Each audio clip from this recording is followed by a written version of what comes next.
of them. I think there's a few more. I think there's about 12, maybe 13. I don't think I might be mistaken, but I think the 12 or the 7 are listed on the screen next to me here. If not, go to albertatelethon.com and they're listed there. Now, if you want to donate to them, you have to donate to them individually. Correct. And so in your case, what's your TPA called? Where do people go to donate to yours? So the levineshow.com/TPA. And then you click on the donate button there. You can check our events. You can become a volunteer. You can request a lawn sign. Everything's on that particular page. And so, and every TPA is probably set up differently, I imagine. Different, but the same at the same time. Different, but the same kind of thing. Okay. And what do you, like, how do people donate? Is it credit cards? Is it PayPal? What is it? So we do credit card and we also do e-transfer. So the way we did our e-transfer is you request the link from us by filling in the details we need in order to accept it. Because e-transfers, if we just put the email address on the website, people can send it to them and we don't collect their information. And if we don't know who they are and we can't contact them back, that money goes straight to Elections Alberta, not us. Because of we don't have the details to record it. Because that's the rule that they said and you're complying with the rule. Exactly. Now, do they audit you?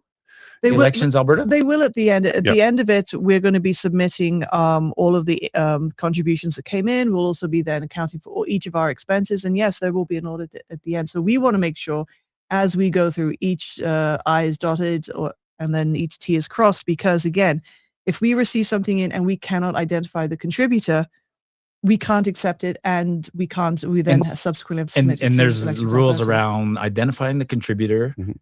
Where the contributor's from? Yes. Where do they have to be from? They have to be a resident of Alberta. Sorry for those who are out of province who would love to support the cause. And the one who did. And the one who did. The gentleman from Manitoba. He actually sent a contribution by credit cards. And when I looked, it's like, oh, Manitoba, sorry. So I reached out to him saying, sorry, we have to refund. He said, but I work in Alberta. I said, however, you're not a resident. Wow. So we did have to refund him his contribution, but it was really heartfelt to see that someone out of province wanted to contribute to the Alberta cause. So thank you very much. Yeah, no, that's good to hear. So it has to live in Alberta. Now, I'm sure there's ways. I mean, if somebody lives outside of Alberta and you want to contribute or do something for the movement, I'm sure there's a way. What would you suggest for somebody like that? Share the stuff out. Yes. Have conversations with people. Reach out to people you know in Alberta. That's another way to get people aware of what's going on and how to support that way.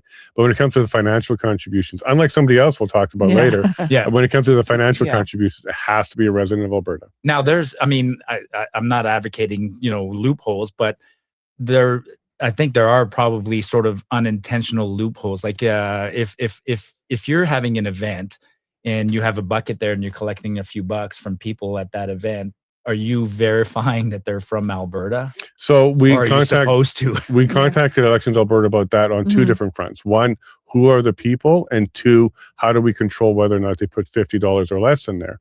And what Elections Alberta actually guided us on is that you can pass the bucket and count it at the end. You don't have to do anything as the bucket's going around. Right. Yeah. So they answered that question clearly, because because in the federal election, we actually had to take attendance and then do the math and see what the average was. And if we fell outside the average, then we had some trouble.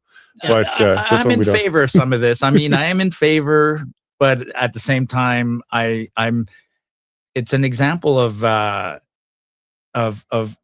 our democracy. Some of our institutions are becoming so complicated for just the average person to participate, right? Like, to me, this is like, this is the steps you have to take as a third party advertiser, as a politician, as a candidate. Did you have to take similar steps? Absolutely. Yeah, for sure. Especially in the municipal one too. We had to make sure where donations were coming from, and they had to be from the area. We didn't actually do donations during the campaign. The municipal one, we actually just covered that ourselves. But the federal one, we had the same thing. We had to register everybody. So being a politician is running is no longer just about, hey, putting your hand up at a nomination meeting and say, I'm happy to run as the MLA or the MP. There's criminal record checks. We have to go through provide all court cases we've ever been involved in. There's a lot of background that goes into this now. And to me, as an observer, it feels like certain people have to jump through more hoops than others. Because when I look at all the politicians that are elected at all levels in our country, I go, wow, there's no way that person did what you just said, right? Now, I mean, I want to jump in. I was going to go to the bit of the double standard, but before we go there, how is your relationship with Elections Alberta? It's pretty good. I can't complain. They are available by email and by call. And when we have had this, like, you know what, we're going to be doing an event later. We've got some questions. I give them a call. I've been fortunate enough to get a call back if I've had to leave a message. So no complaints, quite frankly. And the tools work, and the tools work. My little, it's a little time consuming. Yeah, it's time consuming. But my little wish list would be that right now we submit our contributions. We have the ability to do it throughout the day, and then we file on Thursdays. I'd love to do that with our expenses. So I have this concern that at the end of it all, I'm not just going to be giving them one number, but because I'm probably going to have to itemize everything. I'd love to be able to be submitting that right now. So that's on the suggestion box. Yeah. And again, you know, I mean, I don't want to get controversial here, but the private sector, you guys are providing some pretty important financial reporting and as part of transparency. And I don't think that transparency is reciprocated by our government. No. In fact, there's 3 exceptions to who has to do the transparency requirements on any of this.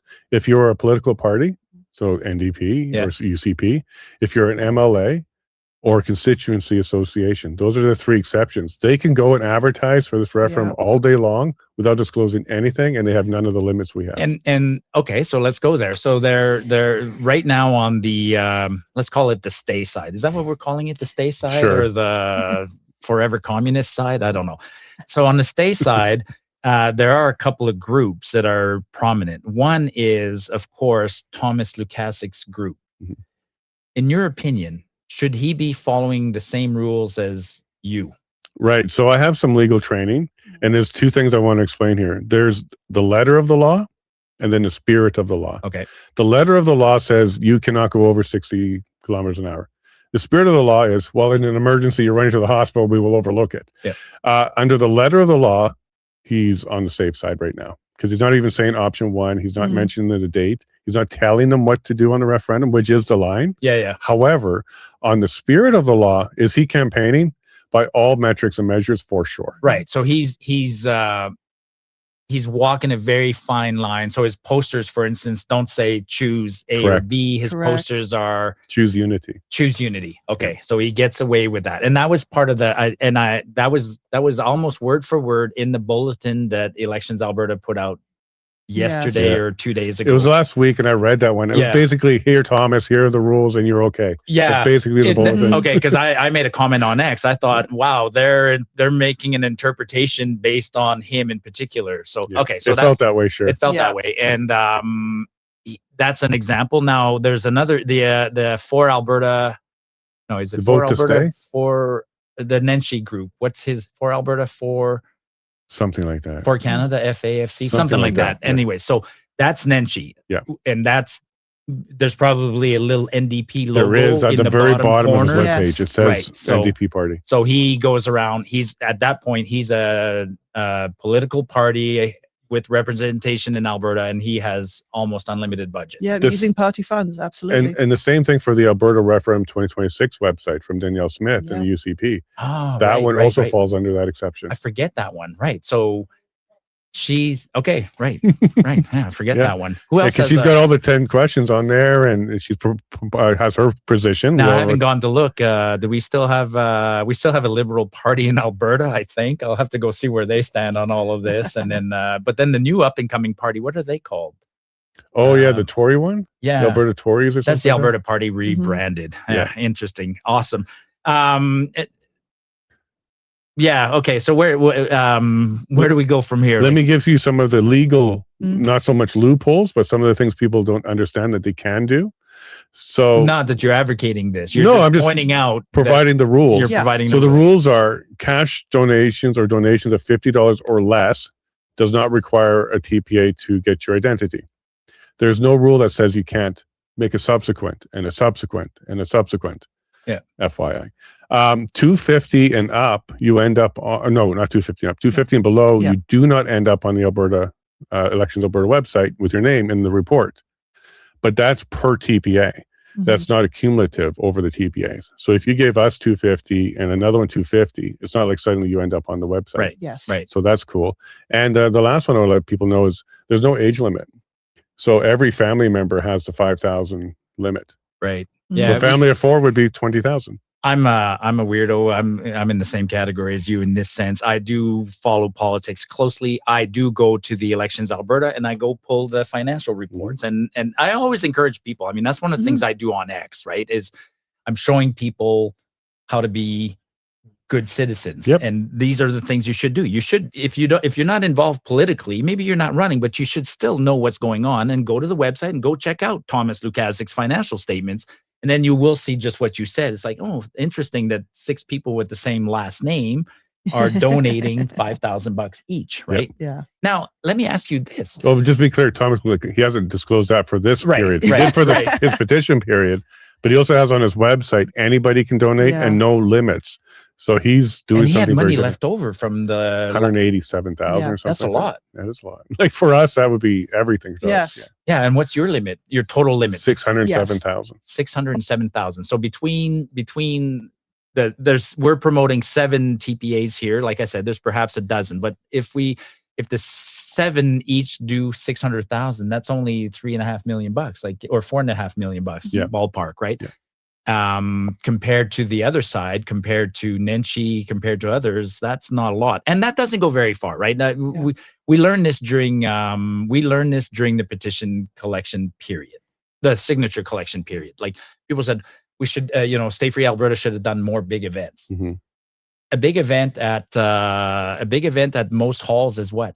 Like if you're going to rent a hall somewhere and you're going to try and you did an event, you and I went on a tour for in April. What's a typical event? I would say the average is about $800 or so for 100 to 150 people. But if you get higher than that, then it definitely gets so you get events and then buying flags, trying to get advertising. If we could get advertising, right? Like, could we run an ad on the CTV?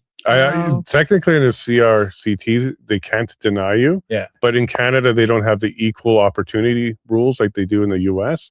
So the Democrats have to get so much, and so the Republicans, they have to have equal amount. Yeah. We don't have those rules. Yeah. And they can, in their own way, deny you, and then you have to take it up to the next stage. Because I've honestly not seen any ads on the platforms that I'm familiar. Like I'm on YouTube a lot. Yeah. I see NDP ads on YouTube all the time. I haven't seen any of our side put any advertising so far. Maybe some will come. Where was I going with it? Oh, this is a question I was going to ask. Mm-hmm. So am I ever at risk of getting a knock and a letter from Elections Alberta? Like, I mean, I don't advertise. Do I advertise? How? No. I'm a private citizen. So how do I say to Elections Alberta, like, what's my defense? Well, the 2 things you have to do in order to get their attention is, one, you have to say vote option 1, option 2, yes, because I am pretty close to saying that, right? Okay. I mean, I'm promoting. That's just one piece of it. Yeah. The second one is then you have to spend more than $1,000 towards the advertising of that, which I'm not. So if you bought Facebook ads or X ads or boosted your posts, that would count. Okay, but the $8 I pay Elon Musk to be on that platform, well, even that's well under 1,000. It's well under 1,000, so I can stay on X all day long and say, "Hey, folks, vote to vote for Alberta independence." And that bulletin you read laid that out. Yeah, it actually says, if you're online and you're just doing posts, those don't count. Yeah. But if you boost them, then you're spending money, then they can. But the fact that I make a few bucks online, that's income. No. That's income. That has to be expenses to advertising. Okay, so I'm allowed to make income, but I'm not. Yeah. Okay, cool. Yeah. All right. So you're clear. I'm clear. I thought I was. I thought I was, but I mean, and another way that you're clear is you're commentating. That is an exception to the rules. So if you're commentating, you can do that. And that's a whole other topic for another day, right? I think. I mean, was it today? It's today. C9 goes into effect. Right. So get all your speech out now. No, actually, it's retroactive. That one's anti-hate. I'm more worried about what's the one? C22. There's a couple of bills that 34 is a bad one. There's a couple of bills that are trying to. It goes back to what we were saying earlier. The ability to participate is getting tougher in our democracy. And they're making it tough to participate as a candidate. They're making it tough as a commentator and as we get censored. Yep, absolutely. Well, I'm glad you said tough as a candidate. If you run as an independent candidate with no party affiliation, it's even harder. You have more financial restrictions. You cannot do anything until the writs drop. all day can long, start. all the Yeah, time. yeah. They can actually collect donations at any time and put it towards the campaign when the writ drops. As an independent, you can't do that. And you also have limits on your personal contributions that you don't see on a party level either. So there's even restrictions. So if you really think Canada can vote in an independent candidate, and I went through all of this, this is what was so difficult, was on the financial side, we actually have a lot more restrictions on us. Probably the fastest path is run under one of the parties, and even the purple one, kicked out. even the purple one, but that does allow you to have a lot more access to financial support. Yeah, interesting. Yeah, it's I worry about the censorship side of it, and it's getting worse. I joke, but I don't think it's a joke. I think many of us will not be on social media in a year from now. We'll have been silenced to the point where we'll just give up. There's no doubt Elections Alberta is watching right now. Yeah. And there's no doubt that there's people out there trying to find a slip up and send it to Elections Alberta and report it. Like, I'm good. Probably 20% of everybody watching right now are hoping we fail because they're trying to find a way to get us in trouble. Yeah, and I've lived it. I'm sure you live it, but there are things that happen in our lives now as commentators, as influencers, as people putting our necks out there on a cause. There are things that start to happen that are not coincidences. No. I've had way too many weird events in the last 4 months, and they're not coincidences. When somebody's parked out back in my 40 acres and almost has binoculars on me, they're listening to us. And when we do the lawn sign handouts and stuff, there's always a vehicle somewhere down there that never picks up a sign and they just hang out. I'm sure people are watching. When I had my pop-up, they weren't even hiding it. I saw that. They weren't even hiding it. I mean, the way I was managing it, I had a pretty good group of volunteers, right? So I didn't have to go to the spot every day. So I would send people, but I got into the habit. It's like nobody's going alone. Like there'd be days where I might have to run somewhere, and Karen would say, well, I'll go, and I'll be like, no. Like, you're not going alone. There's too many crazies. And there was one day where I wasn't there, and I get a text, and it's one of my buddies says, there's a van parked across the street, and they got eyes on us, is what he said. I'm like, okay. So I drove over there. I went and knocked on the door, and that guy was not very nice right away. And then he put the camera on me. Turned out that he was that one was a genuine. I accept the explanation afterwards that he was genuinely looking for somebody else. Okay. But anyways, are they knocking on the door? No. Like, I mean, time goes by fast, but it doesn't go by that fast. So, so what else? So, let's talk a bit about independence then. So what brought you guys onto the movement? I'll start with that one. So before the federal election run, I was talking to a lot of people as part of my candidacy. I was going out there talking to people. And that was the number one thing people brought up, that they're tired of trying. Because as a federal candidate trying to change the system on the federal level, that's my platform. Here are the things I want to do for you. Here are the changes I want to bring to you. And a lot of people are going, well, that's great, but we just want out. We don't want you to try and fix it. It's already broken. Yeah. So I had a lot of conversations like that made me go, maybe they're right. And as I was making my way towards April 25th to actually have the vote, I started to understand that what the representation that was wanted from me in Parkland County was to represent sovereign Alberta, whatever that looked like, and head towards a vote and then represent them after the vote. So that's what I put into my campaign messaging, was the support of Maxime Bernier, who said, absolutely, a sovereign Alberta is the right message. Go do that. Because that's what I was going to promise to my constituency was, if you vote for this, I will be that voice in the House that fights for you on this, because that House is not going to fight for you. But you, okay, so you heard that from constituents, and so you're acting as a representative. But had you made that same sort of? Not yet. You hadn't jumped there. Okay. So on April 25th, so you're late to the part, or late-ish to the party. I went through an education phase first to understand really what are all the generational issues with Canada, because I came to Alberta late in life, and then that's where I got that education. And then the actual election results, where we saw the two parties go as high as they ever been, we've seen before. Third parties all took a nosedive. All Albertans got behind the Conservatives, and it didn't change anything. By 8:06, the results came out, and we weren't even counting our votes yet. So at that moment, I'm like, that was the last chance to try and fix Canada in the old system. That's when, and let me share you what the actual decision was. Jeff Rath reached out to me election night, and he read to me his message to Alberta that he released the next day. And it was a great message. It was very inspiring. Then Mitch Sylvester talked to me. He said, we got 4,000 new members an hour since the election was called. Yeah. And we're very, very excited about going. And then Danielle Smith sent a message and said, watch for my announcement tomorrow. We're doing election reform, and we're going to make sure that everybody's ready for this. And that was when she dropped it to 10% and other things. That's when I knew that there was a huge drive to push towards independence amongst all of the movers and shakers. That win that night was of Carney was a great push for independence. But I just want to come back to something. Perhaps maybe not everybody who heard what he just said is familiar with this, but I'll go back a few years earlier. Back in the so when there's an election, when there's a federal election, we used to be in a total blackout. Yeah. Back in those days, that's right. When in those days we used to get our news from CBC. So on the day of the election in Alberta, we would not get any news from what was happening in the rest of the country until the polls closed here. That's right. Now we could find out. So when I was a young adult, 25 years old, if I wanted to know, I could have called my mom in Ontario and say, "Hey, mom, like, what are the results looking like?" Right? Today, you can kind of do it with the internet, even though there's supposed to be blackouts. But as a 25-year-old, once the CBC would start to report on the election at 8 o'clock, because the polls closed here at 8:05, we knew the results. Yeah. And our vote hadn't counted. So, so my personal decision that night was, it's broken. We tried. We did what we could. It's time to shift gears now.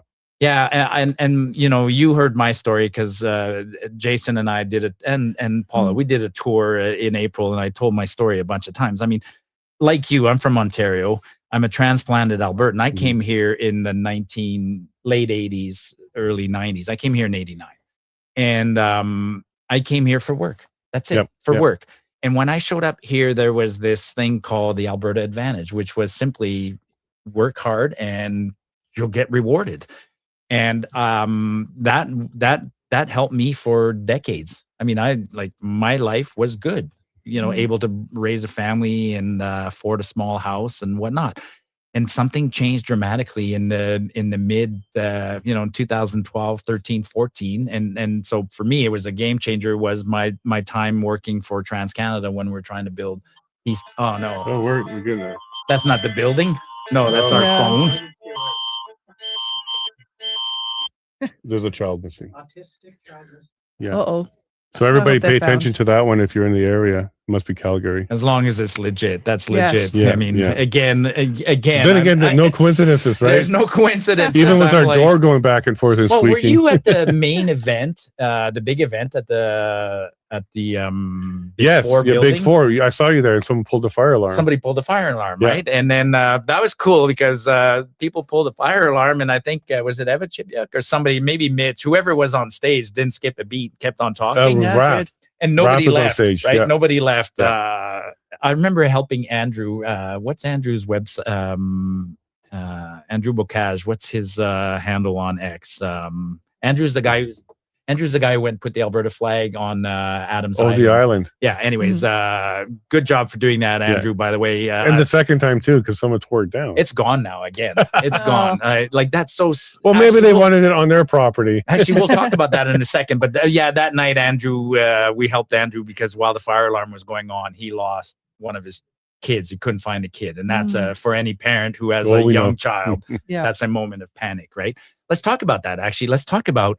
So Andrew goes to Adams Island, and Adams Island, for people who don't know, is when you're driving from Alberta to Banff, you go by Lac des Arcs, just before Canmore, and you'll see that cement plant, and there's a big lake, and on the lake there's a little island, and a lot of times on the little island there'd be different flags. I've seen the Canadian flags, I've seen an Acadian flag, and Andrew went out there and put an Alberta flag. And then some group subsequent to that went and tore down his flag and put a Canadian flag. Then Andrew went back, and Andrew did the right thing. He's like, because when he went the first time, he didn't take down anybody else's flag. Right. He just put up an Alberta flag. When he went the second time, he left the Canadian flag, and then he put up his own. And now the Alberta one is gone again. And we're seeing that. Somebody asked me this regarding the signs right now. Are we starting to? Is it starting to feel like a campaign? And my answer was yes, because we are seeing. But we're seeing signs. So we're seeing our signs go up, but we're seeing the other side go up. But you broke a story yesterday, or you reported a story. What happened in Red Deer? So in Red Deer at Cool Shit, which is a fantastic place because they have a lot of that What there. do they do there? It's everything, but there's a lot. IT place or computer store, or are they? Well, you can buy electronics there, garden equipment, or coveralls. It's basically a garage sale, pawn shop, plus retail, all in one. Okay. It's really cool stuff. You'll probably enjoy it because you walk around like, with I a want one of wealth those. of Alberta gear as well. But he does have he's a lot business. He's a private business who's put his neck out by selling Alberta flags. Right. Sad that becomes an issue. Yep. So what happened there was when we arrived, because we were doing a pop-up for our sign giveaway there, he's a great guy, Rob. I called him up, said, hey, we'd like to use your parking lot, can we? He's like, absolutely. Because it's best to have permission from a private owner to do that, because even pop-ups are trouble, like you saw with us in Edmonton with the police. But anyways, as soon as we get there, he's like, they broke my windows this morning. No. And spray painted Trader on a sign. At least it spelled it right, just to be clear. But yeah, they did just, and I asked him, how are you going to cover this? Insurance going to cover this? It was like $2,000 deductible. It's best to just cover it himself. So it's a financial loss for him. But that's not even the first time we've seen something like that. Corey Morgan's sign spray painted. We saw somebody take a sign down on video. We even had Mitch as far as the petition period with that bullet incident in his shop. I had a crazy lady. It wasn't me. It was across the street. So I had 2 pop-ups, and then I actually had several incidents, right? But the one was a lady got upset. She put the camera I remember that one with the minivan. I'll give my friend's name. It's Sean, right? So Sean, we had all been instructed. You take out your phone.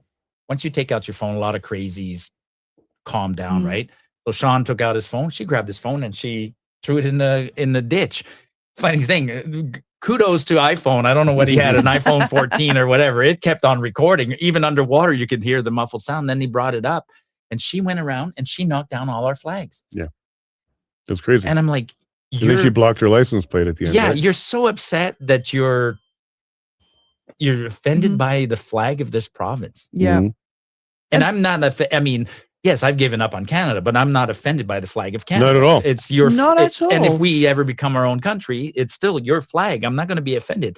But it's crazy that flags are used that way. The justification that they have for vandalism and theft is not acceptable. That we see people are literally having lawn signs taken off their lawn. Again, they're having their businesses vandalized. Yeah. Just because you believe that you are correct doesn't mean it's so. Yeah. And there's a lot of illegal activity. And what did the police advise?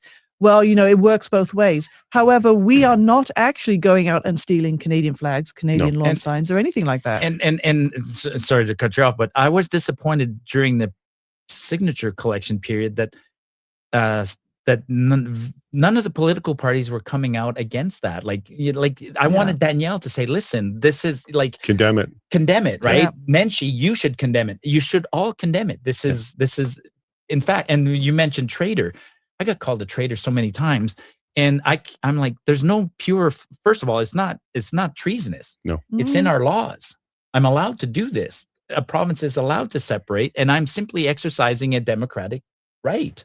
Like I'm sitting on the side of the road collecting signatures, and I want to come back to that. But sorry, I interrupted you. You had something you wanted to say. Well, I just want to kind of build on what Paula was saying there. About 1 every 20 people that come to grab a lawn sign choose not to take a lawn sign because they're worried about their cars being keyed and someone attacking them and just putting themselves out there. Right. But they just stop by to say, hey, I just want you to know, support what you're doing, keep it up. Thank you very much. Yeah. Would you like a free lawn sign? No, I'm more worried about my neighbor or someone attacking my car and stuff. And that's sad because it's true. But it does work, right? I mean, I put up a lawn sign. Yes, I put up a lawn sign because some of us people say you're brave to do it, but some of us need to be brave to encourage others to do it, right? It was fascinating when I was on the side of the road. I know that there were people that were driving and trying don't look. Don't look. We see those two tails. Don't look, right? There's something going on, but don't look. But I know that I reach people regardless because Marty's on the side of the road and some people came by and said, what are you doing? It's like, that's all I needed. Perfect. Yeah. If after 20 days you finally stopped and asked what I'm doing, That's awesome. Well, you're a data guy, so let me give you some data over the last few days because we've been going around sitting on the side of the highways doing this again. For every sign that gets picked Aren't up, we crazy? a little bit. For every sign that gets picked up, we get about 5 honks, pro honks, Right. supportive. For every honk, we get about 10 thumbs up and silent Explain ones. what you're doing. Be very pragmatic. So you're setting up. I'm breaking up into 3 different groups of support. Yeah. No, I mean, what are you doing what are you Oh, we physically just doing? we You're have driving somewhere and you have piles of signs and you're handing out signs? Yeah. Exactly. Yeah. So kind of like the petition period where we're collecting signatures. Now we're handing out the signs. Right. And a lot of people will yell, "I've signed already." We're like, "Well, come get your sign." Yeah. But what I'm getting at is there's 3 groups of support out there. The silent ones that won't honk, but they're supportive. Yeah. And they let you know. Then the ones that are willing to honk, and then the ones that are willing to pull over and put up a sign. Yep. So there's a lot more support out there than people think. Absolutely. 1/3. It's a rule, right? I mean, 1/3 of the people are totally decided on independence, 1/3 are against it, and there's that middle ground. We're not seeing that third anymore, though. We for the Rocky Mountain, we had 2 people, 1 thumbs down, and 1 guy that's kind of rode on his bike and says, "Make sure you include everybody." I'm like, "Well, we are." But last week you and I had a chat, right? I told you I was driving up to Grand Cache and I was following the Cowboy Trail. And I had every intention of documenting all the Alberta flags because I've driven the Cowboy Trail, folks, is like Highway 22, right? That sort of parallels the Rockies, and it goes from I think it goes all the way at the Alberta U.S. border, and it goes all the way up north to Grand Cache, basically. So I was following that, heading up to Grand Cache, and I told Jason I've been driving it many times, and over time I've noticed the number of flags. That's Alberta Independence Land. Yeah. Actually, along there, up in Bonnyville, there's a few big pockets that are really, and I was ready to document it, but then all the Alberta flags now across from them are Canadian flags. Yeah, I've noticed an increased effort to try to counter the flags. And that's democracy. That's democracy. And I don't get mad at seeing the Canadian flag at all. Yeah.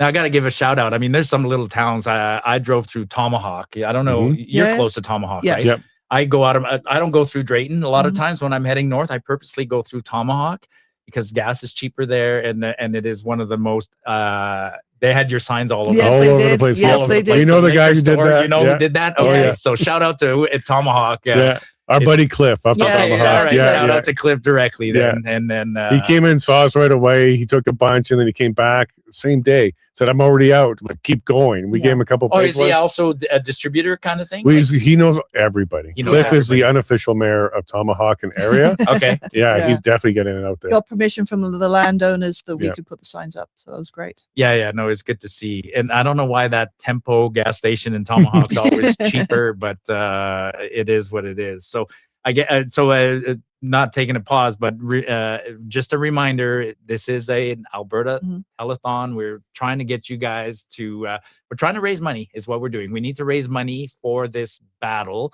The battle is coming up quick. 3 months. 3 months, right? October 19th, and so pick any one of them. I mean, ideally, you can throw a few bucks to all of them because they're all doing something slightly different. Remember, 250 on each one of them. You're not on the website. Yeah. You're focused right now on providing signs for people and events. You'll shift in gears at some point. You're still doing events, right? Oh, yes. We have many events lined up coming up. What are your events like? Well, the next one is going to be a tour with the Holmes family. Okay. So the sisters and the father and Maxime Bernier. Yeah. To give the lessons from Quebec. Okay. To let Albertans know why this is so important.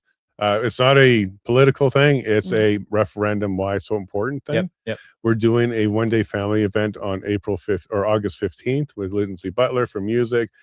It's a thank you and appreciation to canvassers and Lindsay, who's the president of the... No, Lizzie Butler. You're thinking of maybe Sherry, her mom. Okay. Yeah, but Lindsay is a country music folk singer. Okay. Fantastic. But this is an appreciation to all the volunteers, campaigners, and canvassers. So please bring your family to that one. Yeah. We're doing Bruce Party. He's going to come out again and talk more about his stuff. Dennis Kalma, Matt Rowley. And as an example, like when you bring out somebody, I'm sure it'll, I don't want to put you on the spot, but I'm sure most people volunteer their time.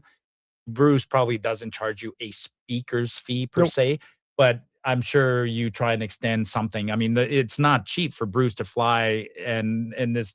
I mean, you did it to me, right?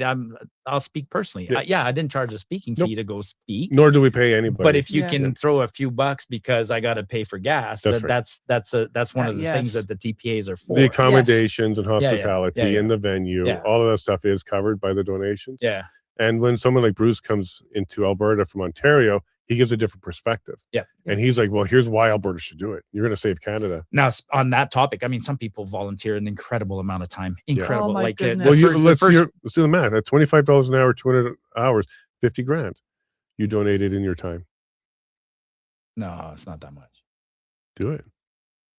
It was enough to qualify for EI in most provinces. Yeah. 25 an hour would be $50,000. And that was you and Karen. Yeah. No. That's a generous amount of time. And I'm retired, but some people are doing this while they're still, like Mitch Sylvester, who was here in the first hour. Mm-hmm. I'm in his chair, I think. The man is a machine, right? Like I couldn't keep up with him. I mean, how many miles has he put on? 120,000 kilometers in his new truck in just over a year or something like that. So I got that update in the outside when I saw him. Yeah. Up here. and Miss Sylvester, everybody. I mean, there's so many people. Jeff Rath and Dennis Modry. A lot of people have put in a lot of effort. You guys, I have. Kathy Flett has put a lot on. Chris at the Whistle Stop. Chris it's years of doing this, right? And it takes years off your life at some point. Corey Morgan. I was never gray like this. Corey Morgan drives a lot too, and I had more hair at the beginning. Yeah. Now, actually, sort of on that topic of people stepping up. What's your thoughts on there's two schools of thought. There's a lot of people that are asking for leaders. Mm-hmm. And I'm not one of them. I'm still of the opinion that this is better as a grassroots movement without a leader. But what's your thoughts on that? I agree with that, Marty, 100%. Yeah. Each time that there was an attempt to have like some sort of election, pick a leader, let's get behind one, my first instinct was no, because you're leaving one target. And as we saw, they do go after with lawfare, with hit pieces. Yep. And if let's just say hypothetically, if Mitch Sylvester was the leader, they would attack him even harder. Or if Jeff Rath was the leader, isn't it interesting? I mean, I saw that last week. Right, I saw Jeff Rath. It made the news because one of the judges froze his assets or something like that. It's a civil case, right? It's he actually represents a party that won. He won a settlement for a party, and he had negotiated a fee. And the First Nations group over $53 million he successfully got for them. And so now, anyways, normally that kind of little that wouldn't be news normally. That happens in civil litigation all the time. But because it's Jeff Rath, it's big news. Yeah, and it gets blown out. And when I first saw that, that's all I thought. It's like, well, it's Jeff's turn. It's just Jeff's turn. I mean, I took a turn at it. You took a bit of a turn, but I took a turn. I mean, I had associated my name with the Centurion Project, and they came after both of us for that. Yeah, and I was like, oof, and that was just a taste of what Mitch and the rest go through. Yeah, just a taste, and I don't wish it on anyone. I mean, it's intimidating. Like I'll repeat what happened that day. I mean, I'm on stage, we're on stage, and all of a sudden we hear that there's police cars and there's 8 police cruisers outside coming to quote serve a cease and desist papers to David Parker, which had nothing to do with the event itself, but what he was doing behind the scenes. And then it was served by Elections Alberta. And so you're telling me that somebody at Elections Alberta called the police chief in Calgary and said, hey, I got to go serve papers. I need 8 cruisers. And the police chief said, oh, sure. They don't do that for anyone. No. Well, you remember when the Q&A happened and someone asked from the audience, why are the police here? And my answer was, I don't know, but I know what the headlines are tomorrow. Yeah. I guarantee you what they're going to run with this tomorrow. And they did. Yeah. No, it's no different than when the RCMP sent 2 officers to Medicine Hat to go bring Tamara Litch on the warrant. That's right. Yeah. She would have walked in voluntarily anyways, right? On Canada Day too, right? She spent the weekend. There are definitely some double standards, and there are definitely attempts and efforts to make some groups feel a lot more pressure. So you're right. Okay, so back to that. We're on the same page. And just keep an eye on September. Yeah. There'll be September surprises right before the October. September, that's when they're going to hit. Nothing's a coincidence. When an event happens, when there's a press release, when there's a story that breaks, you know this. I mean, stories that break on Friday are different than stories that break on Mondays. So yeah, and so whose turn is next? I don't know. It could be us for all I know. I mean, they love picking on Jeff. Yeah. Mitch gets away with. They're not. I hope they don't go after Keith and Tanya, but I think they could be. I think they're certainly going to be targeting them for sure. Maybe I don't know about anything bad for Keith, but you don't have to do anything bad. They can frame it and twist it in such a way. Yeah. And hey, he's been trying to destroy Canada since the convoy. And maybe they'll drum up some old stuff from there. But Keith and Tanya are pretty clean. Most of us are pretty clean. In fact, there's even internally, we're kind totally clean. We're average. Like, we're trying to. I mean, I know these people. Like, even Chris Scott, they go after Chris Scott. Even internally, like if anybody has anything that's remotely possibly a headline, fix it, clean it, or arm's length. Okay. But everybody else that's up front right now, I don't even have speeding tickets. Yep. Yeah. Actually, interesting time, sort of a neat segue. They went after Paul's Pizza for a while. You did. And so perfect segue. There's a party tonight at Paul's Pizza, right? So after this, the last segment of the telethon will be broadcast from Paul's Pizza in Airdrie. And we were worried that we were going to host a little party there on a Saturday, but Paul said, oh no, apparently Saturdays are dead in Airdrie in the middle of summer because everybody's out rodeoing. Not tonight. Not tonight. So tonight the party's at Paul's Pizza, right? So, and we'll be there. Come for selfies and stuff like that. Come say hi. Come support Paul too. I mean, he's not a TPA, but why is he taking the heat? What was his? What started the heat? I think he stood up against the issue with immigration and some of the troubles there. Yeah. And just saying, I don't think mass migration and immigration is a good idea. I think it should be merit-based. Just taking that position. Do they know what he looks like? Do they know? That doesn't matter. Yeah. Right. That doesn't matter. So it's not Paul's Pizza. It's Farouk, but he's an immigrant. Critical of the immigration system. But that's what I saw them going after, was some of his common sense comments around that subject. Just mention it, they call you a racist and supremacist. So. And that's another thing, right? We talked about the cost of events. The cost is one part, but the other thing, how many events have you been canceled out of because the place where you're trying to hold the event said no thanks? Yeah, there's 3 levels of those. There's those that won't book you at all. Yeah. Now the city of Edmonton sent us an email saying, don't bother. We're not going to have any of your events anywhere in the city. It's city facilities. We have those that book us, but then cancel us.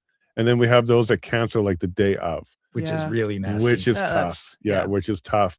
But it does happen. Okay, it does happen. Yeah. And Paul is fantastic at going on a phone and finding an alternate venue, and we move it quickly. Yeah. It does hit the attendance for sure. Yeah. Because people show up to the other one, they didn't get the message.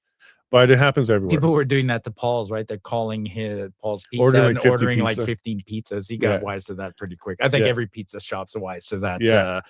And by the way, what they don't understand is the Streisand effect. When they do that, we actually hear about Paul's Pizza and we support it more. It's just like the Tabor billboards. The town of Tabor saying no billboards. Okay. Oh, well, do you know how much free advertising you got? Now? What's that? It's Cochrane now. Is it? Yeah. Cochrane, Cochrane, for the take your Cochrane sign down bylaw. Sent a letter, bylaw officer sent sort Land of a warning bylaw, to somebody who had I think it was one of Corey's signs on the fence. Yeah. Mm-hmm. So now I think that guy's going to paint the sign on his that fence. would be wonderful. Fantastic. You push us too hard, and that's what we do, right? I mean, I was on let's go. It's a weird shift, but I was upset when I first heard that the petition wasn't going to be counted. Right. Yeah. And before that came out, I was worried about the ruling. And I said, if the judge says this is invalid and I have to stop collecting signatures, that's when I would have said, well, then I'll be in contempt of law because I will go sit on the side of the road and I will continue to collect signatures. So there's a time where it's okay to push back and disobey. And I think if a bylaw officer comes and says you can't have a sign on your property, I'll just put a bigger one. Well, Jeff Bezos, you'll have to drag me out. He has way over the limit for his hedges. He just pays the fine. Yeah, he just pays the fine. Yeah, yep, doesn't matter. Yeah, that's true. That's it has nothing to do with this, but I saw that I was standing in line at the customs, coming back with my 2 bottles of booze, and the guy in front of me had like 10, right? And that's what he says, like, I just pay the duty. Yeah. I'm like, of course. Wait, it's still cheaper. Yeah, it's a rich man's game sometimes, still right? Cheaper. How are we doing for time? Do I have to start wrapping it up? Okay, I got a producer. I don't know how I wrap this up. Thank you both for coming down. Well, Marty, it's a pleasure to work with you again. Where can people find you? Always. I mean, we know what's the net. come by events. Actually, I'll just say this, right? They're ordinary people. We talked about this, right? So if you see Jason and Paula, you see them on the street. If you see me on the street, say hi. Like, don't be shy and come chat. We love chatting. Where are you going next? What's your plan? So we're going to take an actual week off now. So we'll announce that now. So we planned to take last week off, but we didn't. We took it off from the show, but we're on the road every single day. Yeah. We're actually going to stay home, get off the road for a week, and then get back to it because we have that August event. 7 days, 5 stops with Maxine and the Home Sisters. I think it's okay to take a small break. The referendum's on the 19th. We need to be kind of like Olympic athletes. We got to mow our lawn. We're Olympic athletes. We have to peak like right about there. We don't want to peak too early. All right, folks. Boy, this hour went by fast. Thanks for coming by. Thanks, Marty. As part of the series of different interviews I'm doing with third-party advertisers, I'd like to welcome my friend Jason Levine, who is a third-party advertiser. Jason, it's good to have you down here in my basement. Welcome to my home. John, I love it here. Your community is great. Your home is wonderful, especially that garden in the front with all the signs. Well, yeah, I've got signs everywhere, and we'll talk about your signs in just a moment. You've actually been in for quite some time. You were a third-party advertiser during the petition campaign, and you're in during this part of it as well. Why'd you get involved? Well, we were third-party advertisers before it was cool, right? We got involved because we wanted to make sure that we were not going to become a headline at some point by trying to do events. We wanted to make sure we understood the rules for Elections Alberta, especially when you're getting out there having conversations. Where are the lines? Then how to work with them and make sure you don't cross any of them. You know, there are some very difficult rules to follow, but it does give you some guidelines so you can stay in your lane, correct? It's nice when everybody plays by the same rules because the better team wins at the end. But it's important to ensure that you understand them, even if you're part of the public, because sometimes they can get themselves into trouble just by trying to help out if they don't understand the rules, like the $1,000 limit for individuals. And we wanted to make sure that we could go beyond the $1,000 in order to get larger events, billboards, and signs. And we can talk a little bit about that as we're recording this right now. It's a couple of weeks before the telethon, which is on right now. You're kind of cruising around the province, Edmonton, Red Deer, Calgary this evening as this is happening, and we're recording today with Bruce Pardy, Dennis Kalma, Matthew Rowley talking about the Constitution. One of the things you're doing, you're going to do more of these events as we move closer to the 19th of October? 100%. We were testing out a new format, a public input format, where we're asking the audience to provide their questions, comments, concerns, even some of their ideas on what a constitution could look like. Because there's many different models out there and people talk about different models. And we don't have an open mic, which is kind of a unique thing where we have everybody writing down on a card. So I'm sitting at the table with all the cards while the gentlemen are answering the questions and I'm getting ready for the next one. It's a smooth process. We get as many questions in as we can, and people have been loving it. What's the importance of the Constitution as we move forward, and that people know about that prior to the 19th of October and the referendum? People want to know, how is this going to work? They understand the problems. I think it's very clear. Even Jason Kenney said we've got a lot of problems with Ottawa. But at this stage, what is going to be the solution to that? What can we be looking forward to? And can I be part of that? And that's why having a Constitution question at this stage with the public is very important. It allows them to get into the conversation and have a piece of that as well and kind of own it, a little bit of stakeholding, because this is a Constitution for the people, by the people. You're trying to be visual. A lot of the different TPAs, third-party advertisers, are trying to be visual. You're one of the groups that has signs. I've got one of your signs along with many others in front of my house right now. You're doing billboards. Why is that important? Because people sometimes are not online watching their stuff and they're watching other things like CBC. And when you're getting out to the public and seeing your community with a support of something, it'll get your attention. And the billboards around the legislature, I think, is also a good idea because that's where the lawmakers are. And they'll be driving down these roads all the time and they're going to be seeing, oh yeah, that vote in October 19th and these guys are for option 2. There's a lot more people that are getting involved with that and getting behind that too. I think we forget that I wake up in the morning, you probably wake up in the morning, others wake up in the morning thinking about politics. I mean, God, what a way to start a day. But we think about it all the time and most people don't. And that's why those visuals are important. It is too, because it kind of reminds them something big is going on. Maybe they're not paying attention to any news. Maybe they're just in their own bubbles, in their own communities, their own worlds. And just even seeing a glimpse of that, like, wait a minute, what is that? Let's go to levingshow.com and see what that's about. Right. They can check out interviews that we're having, find your show as well. And things like this telethon is super important because it's going to really put the focus on a whole bunch of people who are working hard right now. I'm so pleased that you're doing this, John. Right. Well, it's a pleasure to have you here. A great segue into me talking about the telethon. If you'd like to support Jason and what he's doing, just go to albertatelethon.com and make a donation. You're on. We're live now? Okay. Normally, we start a segment when we're in our little basement studio with alrighty then. But since we have Daryl Comic today, we're going to say aloha, everybody. So we're excited to be here today. But the first thing I want to do is remind people our family is all about dialogue. And that also means asking questions and hard questions. And so there's an email that everybody can go to write the spicy questions to Chris Scott for his interview later. So go to the email, let's go Alberta1, the number 1 at gmail.com, and send all of your hard questions there, whether it's regarding, finances or the potential constitution for an Alberta, because I find a lot of people are struggling to think about that. There's this misconception that it's a hard thing to do to separate, and fair enough if you've never done it, like Canada hasn't, but people, even within the last 50 years, there have been minimum 50 countries that have separated. It is not a new phenomenon, especially here in the West. You can even go back to Rome history. They also separated before. Usually people associate the fall of Rome as like their comparison to today's America or even today's Canada. But Rome also had separating states as a sign that the system needs refurbishing. And so people need to start thinking about those things. So send all of your questions to said email. Now, for context about what we wanted to talk about here with Corey and Daryl, Dad? Yeah, so first off, this is an honor for us to be a part of this. So we We're got to all live put in our studio. thanks out. And we're used to be in our studio. We're a small channel and growing because as circumstances presented themselves, most people that have watched our channel know that our wake-up call was in 2020. And then getting involved ended up being the accountability process that we had to find our way through.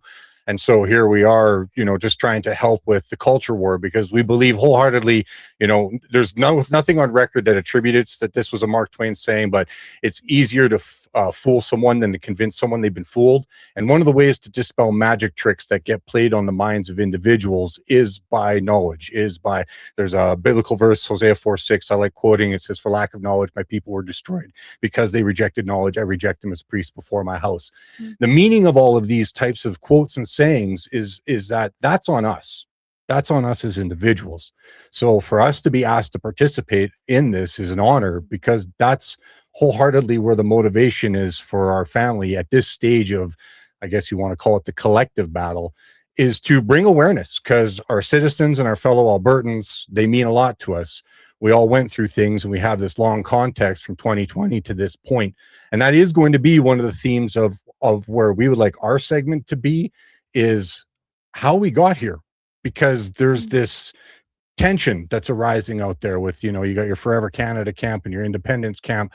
And yet the funny thing is that not even 5 years ago, we were just all Albertans facing unknown circumstances and different protocols that were offered by our government. And it would seem that this is a thread. There's a theme here. And there are those almost acting more conservatively, saying, well, we don't want any type of separation. We would like to stay within, a United Canada. And it's like, all right, well, fair enough. I understand. That's awfully conservative of you. But there are those, though, that find themselves going, we played that game. And this is one of the beauties about having Corey Morgan with us. I've also done like Dr. Michael Wagner's works and books, is that there actually is a long history of Alberta being in this circumstance since 1905. It precedes 1905 in all actuality. We're not going to go down a history lane, but I like bringing in the context of the larger picture and that we're all a part of it. At one point in time before the Americans became Americans, they were British subjects. Mm-hmm. Well, that's funny. We're British subjects. And so we actually have a lot in common. It's our humanity first and our neighbors. And so we want to promote the TPAs, the third-party advertisers, of which Corey is also one of them. Mm-hmm. There are 6 that are going to be getting promoted. I know all the previous guests, segments have done this thing. We're going to make mention of them too as we go. I do not have the cheat sheet. I'm not excellent with names, but mindset goes to my daughters. But anyway, so that's the context, and we're thankful to be here. And let's start with the questions and conversation, because how did we get here, Corey? Why are we here? And I don't mean us as in just the five of us sitting in a studio. Well, that'll fill the hour if we really want Right? to. That's a big question. Okay, currently then with the TPA aspect, that this is because you got a long history. I do. You do. I guess what I'll point out is a whole new generation of Albertans have realized and come to the conclusion that change within the system is futile. Mm. And I think so the independence movement was always comprised of people who had come to that conclusion. Aging myself, I was 29 when I started the Alberta Independence Party back in 2000. And that was my conclusion at that time. But people still, I'd call them reluctant independence supporters. They always wanted to cling to one more lifeline, one more bit of hope, one more way to think that they maybe could fix this. And the one that really devastated us as an organization, as we were gaining a bunch of steam and getting a lot of attention at that time with the Chrétien government and things happening, was Stephen Harper came out with the Alberta Agenda. And Bosencool, who now is one of the most hardcore federalists apparently against us and things like that, saying we don't need to go that route. We can fix everything. We can get a pension plan. We can get a police force. We can collect our own taxes. We can do our own EI. 26 years later, and he had a majority government. Nothing, not a single one of the things in the Alberta Agenda has been accomplished. And we currently have a provincial government that's reticent in bringing those in as well. I mean, they talk and talk and talk and talk, and nothing changes. And I've been very supportive of our provincial government in a lot of ways. They've done a lot of good things. It's been one of the better governments we've had in a long time. But when it comes to Ottawa, talk. You're never going to talk a pipeline into the ground. You're never going to talk my pension better. You're never going to talk my personal rights back into being after we've had our bank accounts seized. We've been locked down. So a lot has changed.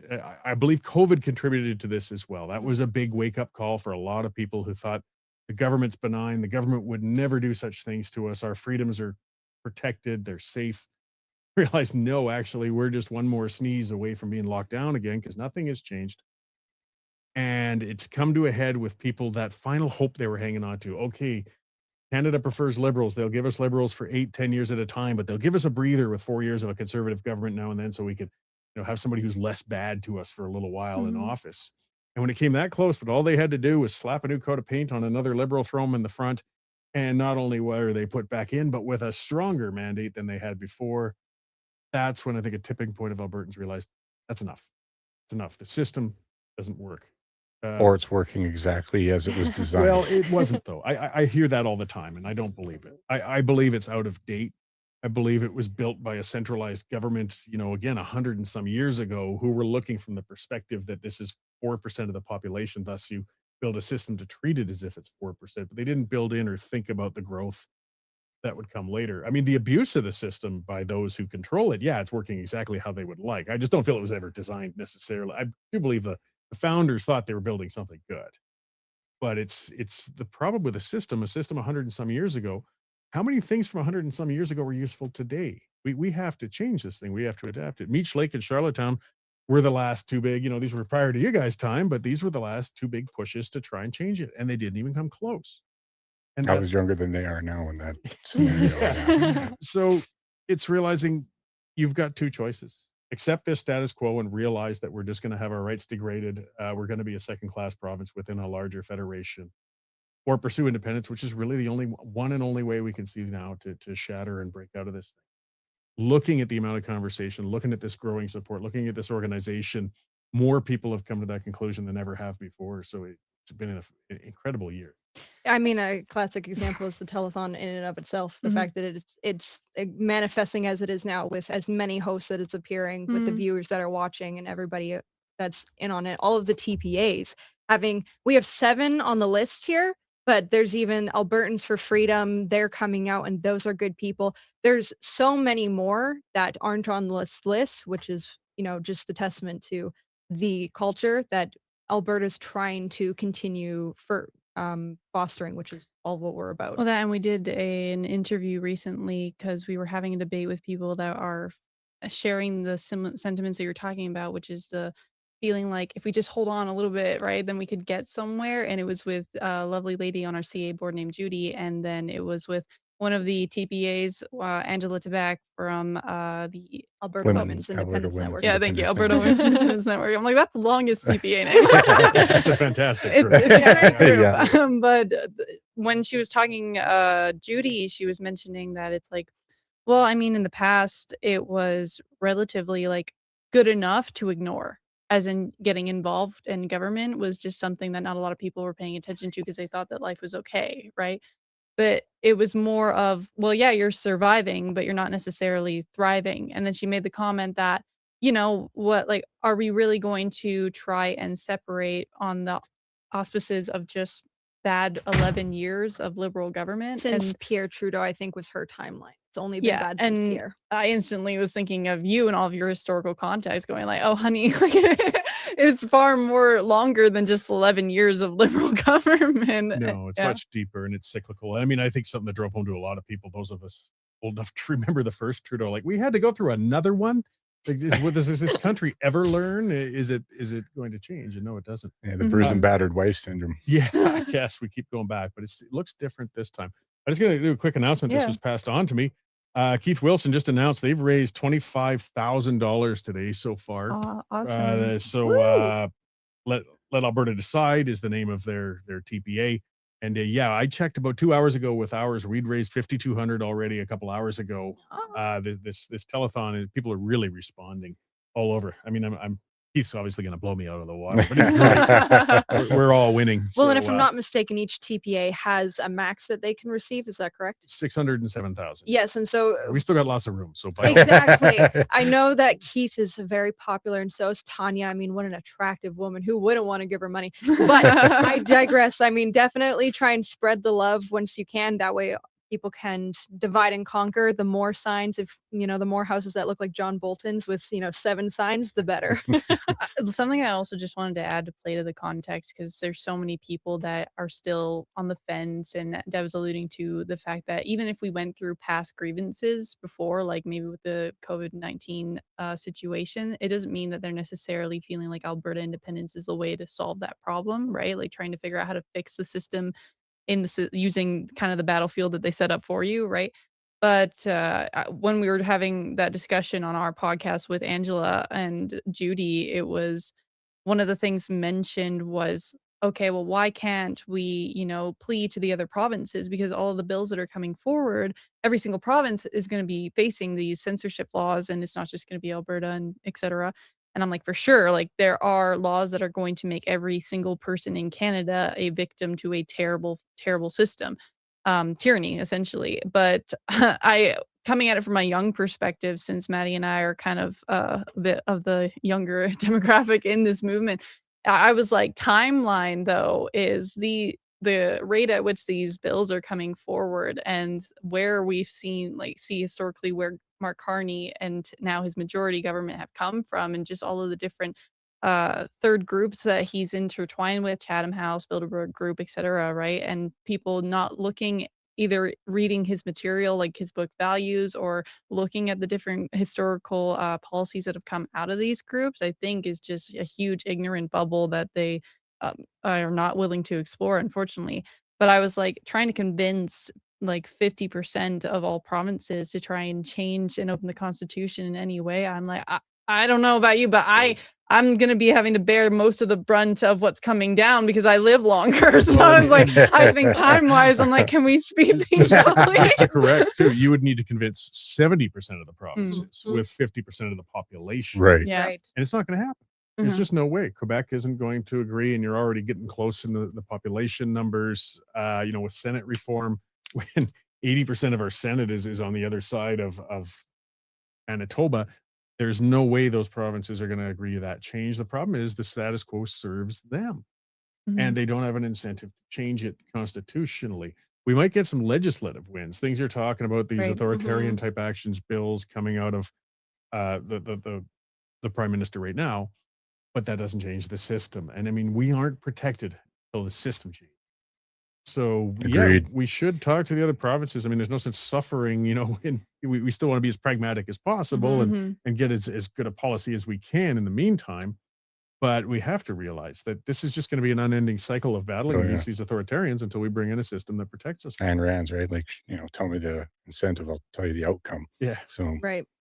Yeah, that's actually one question that on the interview that we did with the independence debate with the two ladies, I was asking about the question, all those signs across Calgary, those ones conveniently don't get vandalized. The ones that stay in Canada, no to the 9. We were talking about the referendum, and Judy said, those other points, she's not as radical as some of the Forever Canadian group that like to say no to all of them, because apparently all of the other questions imply independence that you leave, which is ridiculous. But one of my questions is, because she said, let's just focus on the other referendum questions rather than, the potentially separating one, which isn't even a separation question, but people are still looking at it with the trepidation of its implications. And so a question that I have for you is, with talking about reform and the system, because we're a very solution-oriented family and you're a very solution-oriented guy. That's why you've tried so many things in the past and you're like, okay, I'm narrowing it down. But the referendum questions, some of the stuff that you alluded to with the firewall letters being, Senate reform, and then the police force, the taxes, Alberta pension plan. the Alberta pension plan. The thing is that I'm struggling with is that even though Judy likes some of the other questions, I think 7 out of the 9 of them are just on immigration. And so why is that a mediocre solution, just to assume that those 9 other questions will get Alberta somewhere? The bottom line is most of those things, when they're talking about those questions, require constitutional reform. Mm-hmm. So, yeah, and you're not going to get it. How many times have we, as a country, got to realize that and look at it? So it's giving that false hope. It's similar to the Alberta agenda that was put out. It's giving those people that out again. Say, well, we could just do this and this and this. For example, in a federation, it's understood, like, Quebec has a bigger say in who can immigrate and who can't when they're determining people coming into Quebec. But it still can't stop people once they've landed in Quebec, Alberta or Ontario. Once you're in the federation, a migrant can go to any province they please and set up shop. There's nothing a province can do. It wouldn't be a proper federation if you could set up borders like that. Right. Which is why I want to see a federation. If Right. we want to control if we want to control immigration, there's only one way. We need to be our own nation. Other than that, immigration will be a federally managed aspect, because it must be in a federation. And we see that they use that, again, not for our benefit or our good. I mean, immigration's been very good to us in a lot of ways. Alberta was built on immigration. All the statements about it, and they're true. And there's people who come from all corners of the planet, bring fantastic skills and innovation and business, whether it's from India or England or Sweden or South Africa. But mass immigration is the problem, uncontrolled immigration. And nothing in those questions in that first part of the referendum are going to change that. We can just keep putting, it's similar to the equalization question that Jason came. Very nice. We can all vote one, but guess what? The only way to change it, you got to change it. Some of the stopgap things I do like that are put out from the provincial government, talking about reducing some of the services, that are available to people if they haven't gotten full citizenship or permanent residency and things like that. That helps address some of the temporary foreign worker abuse we've had, or student visa abuse. But it's still, these are Band-Aids. The mass migration is the problem. And I love to see solutions, but I'm not seeing solutions, seeing tweaks on a bigger problem. The only reason we're seeing the federal government scaling back on the mass immigration right now is just because they finally hit the tipping point. They couldn't deny the damage that was being caused, as we had a housing crisis, healthcare systems being overloaded, cultural issues with some crime waves. I mean, come on, let's face it. Let's look at every big shooting, big event, big things that are happening all over, the extortion gangs, the grooming gangs. There are always people from somewhere else with a different cultural norm that's coming in. And you can only absorb so much before it becomes more problematic. Got to tap the brakes seriously on it. And again, it's always going to be in the hands of Ottawa as long as we're here. People wondering why the immigration was cranked for getting a bit geeky and so on, but it was just an economic thing, really. People read more into it than was there. But Trudeau likes to brag in his administration that we never really went into recession that much while they were in. But how did you avoid that? Well, if you crank in mass immigration, your GDP actually stays pretty good. It adds to the GDP. Right. But the GDP per capita is is That's a false GDP plummeting number and anyway. not enough. GDP is actually supposed to be what a country produces, like physical production. Well, and that's a separate, I Yeah, understand. not being doctor on the books by But, a bunch of handouts and inflating numbers. That's a convoluting of GDP. But as a general measure, anyways, the GDP per capita aspect, whereas when Trudeau came in, it was 51,000 in Canada. It was 55,000 in the United States, and these are in American dollars. That doesn't mean every person getting that much. That's just that measure, and an imperfect measure, as you said, but it is a bit of a baseline. Now we're sitting at 55,000 per capita in Canada, 90,000 in the United States. This is our closest cultural and trade and linguistic partner, like similar resources. Our GDP per capita should have been rising just the same way theirs was over these years, and it's not. We're all getting collectively poorer. People aren't recognizing. The tool to do that, though, was mass immigration to try and pad those numbers to make it look better than it was. And now we're really paying a price for it. But there's nothing to stop the next government from the same thing. That's what I just keep getting at. Until you change the system. What if we just get a conservative in? Well, then you might get somebody who's less bad for a few less bad, exactly. I've always felt that strategy was kind of like that. There was an experiment that was done on rats where they put them in a vat and they got to swim for 15 minutes and then they would drown. But before the drowning time on the second batch of rats, you pulled a rat out, saved it, dried it off, gave it a little bit of food, then put it back in. And that same rat gave you 600% more time worth of swimming because it had hope of being rescued. And it's a good analogy. That's conservative experiment. And I mean, again, there's a lot of great members of parliament and people within the party who work hard and mean well. But the reality, and that's just math, and that's what I put in my book, that Sovereigntist Handbook, in just explaining to people, if they want to win, they must cater to Ontario and Quebec. It's not personal, it's math. You're never going to win. And those provinces have different interests than ours. In fact, they're usually in conflict with ours, which means the Conservative Party will be in conflict with us. The most hardcore independent supporters aren't creative when Liberals screw us. We expect them to when Conservatives do it. And that's when people realize we aren't winning. When Brian Mulroney gave the CF-18 contract to Quebec, when Manitoba had a far superior standing. But why? Because we needed votes in Quebec. Code. Don't worry, they'll throw you under the bus in a heartbeat. When Mulroney dragged his butt in getting rid of the National Energy Program until oil prices collapsed and suddenly the country was now expected to buy our oil at a higher price to help us out. You know what? We don't need the program anymore. And he screwed the West. These things keep happening. We have to understand that. And, Poilievre, I think he'll do fewer bad things if he ever gets in than Trudeau or Carney did. Will he change anything? Absolutely. Not a chance. Yeah, I think that's... I know John Bolton said keep this positive, and so I'm going to try and keep this positive. I can redirect it after. Go ahead. Take your avenue. If people think this is a negative thing, the thing that maybe people should understand about my family's mode of attention, we don't bring up the system or the history in order to say, oh, look at how bad things are. It's more so when you're looking at solutions, because Corey, you alluded to well-intentioned people. And I think that's even a lot of the Judy. Judy is, she's a fantabulous woman. She's really well-intentioned. And so, but solutions, like even just talking about, I can see you have the Value of Freedom document from the APP on here. And our family went over that whole document, did a series to help people start thinking, because that's the scary thing.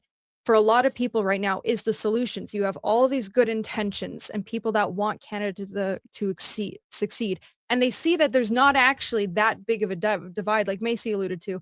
The bills that are coming out and all of the bad policies that are happening to us here in Alberta, it's happening across all of Canada. And so, and from my perspective, those other provinces, they suffer a lot as well because they are capping themselves from prosperity by trying to reach those equalization payments. I mean, people don't even know in Quebec, they are capping some of their energy prices just so they can continue, but they would easily be able to cover their own. They don't need to cap. And that's sort of the positive, like the positive end, and people are painting it as a negative, and we got to remember to keep pointing out that that's a positive. The independence is the positive. Yes. It is getting off of the hamster wheel. It's moving on. Mm-hmm. And it's not motivated by wanting to hurt the rest of the country. No. My issue, again, isn't the rest of the country. It's the system. The people of Canada are fantastic. The history of Canada has been very, very good to me. I got to grow up in a relatively peaceful, prosperous place. But now my job is to protect it and make sure it's still like that for the next generation. I believe independence, now there's a big caveat, would actually be a catalyst that would help the rest of the country, because then that would shatter them out of this system too and make them reform things, and they would become better, because we should all be incredibly prosperous with the amount of resources we got. But the big caveat is that's some of the discussions we got to have with the value of freedom, and perhaps with Keith Wilson's white papers and so on. We got to make sure we build a better system than we left. We have to be careful. I mean, we're humans. If we broke out and then went right back into a system similar to what we just left, then we don't deserve it. No, exactly. So we've got to have those discussions. Yeah, morally unfit for purpose then, if that's the case. Well, then also, like, a lot of people, when we talk about the independence movement, they think this is very utopic, as in you guys are almost painting it like rose-colored glasses, everything's going to be fixed and everything's going to be solved. And that was one of the remarks that encounters that we did receive. And from a young perspective, it looks like almost like naive save the world syndrome, right? Where it's like, well, this is gonna get it solved. But I was like, at the very least, the mistakes that we will come across, because that's reality, we're going to make some in the pursuit of trying to become our own country, are ours. Like, we made them, as in a lot of what it is that we are dealing with today are downstream of choices that I know me and Maddie didn't pick that. And so I'm like, I would rather be making my own mistakes, but also then consequently I have the risk of making my own success. And I'm like, well, that's what I would like to have the choice in being able to do, because right now, as you're alluding to, we don't have that choice to even thrive. Yeah, I'm forgetting the author of the book, but in Last of the Mohicans, one of the characters' lines is, I would rather make the gravest of mistakes than surrender my own judgment. Well, there you go. And we've got such an opportunity, if we began a new nation, though, to be able to look at all the models around the world and pick and choose and perhaps build something superior, the most modern and freedom-oriented sort of system that's ever been built for that time. And maybe another country will surpass us and keep competing with better systems. I mean, people are going under the assumption that our Constitution is perfect. It is. I mean, if you're saying that we should just accept it and take what you will, that means there's no point pursuing change within it. And we got to break out of that thing for the sake of everybody. Yeah, that's the one thing that I love about all these different TPAs, especially the variety of them, because even Kathy and Angela with the Alberta Women's Independence Network, right now they're doing different series on some of the bills. And then your education, because you have personal experience also with all of these different independence movements over the time of Alberta's history. Everybody's got different things that they're bringing in, even Keith Wilson, Tanya, looking at those white papers. The solutions, people, when we talk about the systems and the potential future, people that haven't looked into it, they associate it with a negative because it's unknown. And people are really scared of what they don't know. Hence, the devil I know versus the devil I don't. But a line that me and Macy have continually gone to was said by Cynthia Chung, who is a Canadian historian we absolutely love. And she said, how do you know it's a devil if you don't know it? There's nothing saying that it is. And so all of these documents and all of the work that these TPAs are doing is they're bringing to light their priorities and what they want to fix in the world. And it's a vast variety, which is why you should donate to all of them as much as you can. But that's the sort of thinking that they are spreading. That's the point of giving them the money and the donations. So it's not just the signs, but it's the ways that they do it. And then when they go across and give town halls, they're not all talking about the same thing. And those are the system changes that everybody needs to start just recognizing is it is supposed to be in your hands. Every country that, for the most part, we know that there's infiltration, which we talk about on our channel, which we also have to be aware of, but to pay attention to those things in order to even think about what could you do if it was in your hands. And a lot of people don't know because there's a lot of gaps. But then even looking to people like you reading your books, donating to people that are putting in the effort to write the papers and do potential constitutions. It's like, we're not alone in this. And sometimes people think that they have to figure it all out. But there's a lot of people and a lot of TPAs that know it needs to happen. And so you just reach out, and that's the community we're building. Our whole channel and why we love people like Corey, why we love people like Daryl's, because it's a culture that's being built here. And that is the real foundation of any new country, is the citizenry. And Thomas Paine did the common sense that went around through the Americas, and a lot of that was to just bring about the actual awareness necessary for an informed consensual decision about Well, how they felt and- like they needed to and stand up. we need smart, honest discussion. Something you mentioned Yes. earlier, which is true. And some Agreed. people are a little guilty of it, of promoting a utopia. Look, this Mhm. isn't going to be True. easy. Yeah. There's No. going to be hurdles. There's going to be a difficulty in transition. I mean, let's assume in a year or two, there was an actual binding vote and a strong majority of Albertans voted to go. I mean, we're a ways from there yet. We got to be honest about that. Sure. And the other part is there's going to be some disruption. The dollar is going to go down. Good. There will be some businesses leaving. There will be capital, held until there's stability and things happen. There's going to be battles within the movement itself over which model they want to see in a new province. We've got a lot of those things we got to be honest about. I think people's BS detectors go off if you say we just vote yes and everything becomes perfect. I think that's part of why the first pension thing out of the provincial government sort of flatlined with Albertans, because the LifeWorks report took such a overwhelmingly optimistic view and interpretation of it on how much Alberta would be entitled to, that not only did the rest of Canada say you're not getting away with 60% of the principal, but a lot of Albertans were just saying, hey, you're really kind of shooting past the target here. I understand the interpreter saying, can't oversell. We got to be realistic about what we're putting out there too. Sure. It can push people the other way. I mean, when somebody comes and offers you paradise on the doorstep, more often than not, they're full of crap. That sounds too good to be true. Yeah. Usually being is too good to be true. I mean, we're liking it also to take a look at this honestly. Like, say that you're a recovering alcoholic. It's like there are many people that have found their way through that. My dad was one of them. I'm one of them. So the thing is like you have to have a certain honesty, even in where you are on the map. I mean, that's like this whole journey for me and my family started with me apologizing to my clan. Just going. I was pretty savvy, consider myself to be a relatively streetwise guy, and I did not understand the lay of the land that I was on the map. And it was from that place that now here we are all these years later and in this position and making friends all over, not just Alberta, but like now we've got some international audience as well. And it's like this is coming from the ring of truth. It's a frequency. Tell the truth as best you can, or at least the best of your knowledge. And if all of a sudden we like to change our axioms, if somewhere along the way, people that are on another side of a particular issue would like to try to convince and edify my mind or that of my family's, then I would like to encourage them, come to the table. Let's have the discussion. Sure. Sometimes we're wrong. Right? It Oh yeah. happens a Well, lot. obviously, because that's Yes. how it started for us. Was there was a whole lot more wrong than there was right. And it takes, as I said, I'm a friend of Bill's myself, been through part of that, all of that process, and it's been good for me.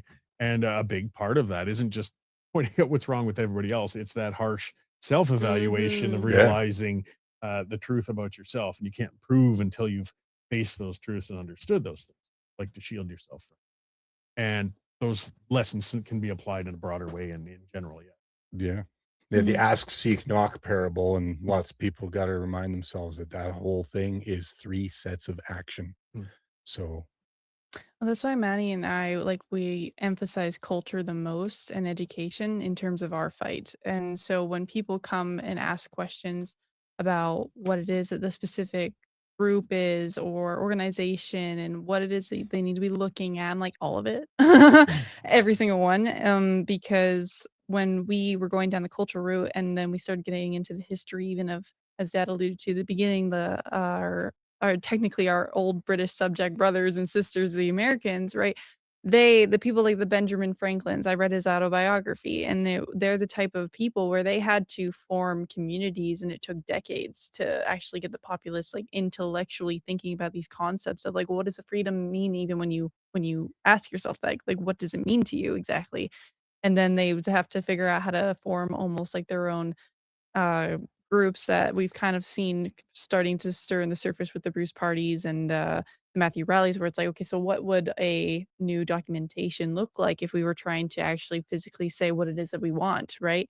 And then that had to build an entirely different like networks upon different networks, right? He had a thing that I loved called the Juno Club, and that's actually probably where Juno News gets their name derived from, where he and a group of his intellectual friends and such would try and discuss these ideas, like almost like in the Value of Freedom document. And then afterwards, those friends started to create their own because they were like, we want more people talking about this, writing their essays, their articles, and be trying to see what it is that we can prompt. And then when the time comes to come together to kind of go like during their time, they had to actually physically fight, right? So it's like, and we may or may not have to do that. I don't know, but they did that, and so they had to form their own coalitions. But it was like everything was so much based upon the community that they were building that it was like the government and the system. It was never about like the rat experiment. You don't have to rely on somebody to come and save you. It was like they figured out a way where they were like, no, we're just gonna stake our claim because we are educated enough to make the republic and therefore keep it, right? So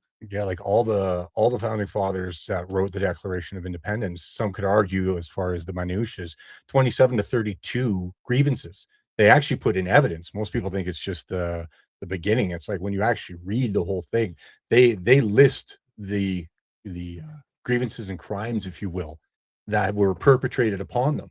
And I see why Alberta is in no different of a circumstance when you actually look at how we got here. These are an awful lot of motivated people right now. And this leads to a question that I definitely wanted, now that I have you here, was, since you have that past that you've had, and now you're sitting in a very unique circumstance, as we are on the cusp of the largest tidal wave of knowledgeable people in this field per capita in Alberta than you've ever seen. How did we get there, from, in your opinion, and what gives you hope about this go around?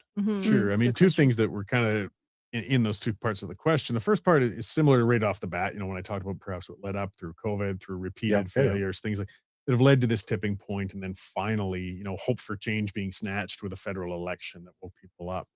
But something that's very different this time that gives me a lot of optimism is the modern communication means we have that didn't exist only 20 years ago. When I had the Alberta Independence Party, literally we had volunteers who were licking and stamping envelopes and mailing them to people asking for donations, sending membership cards. Only about 10% of our membership had email. At that point, we can communicate literally to hundreds of thousands of people for pennies.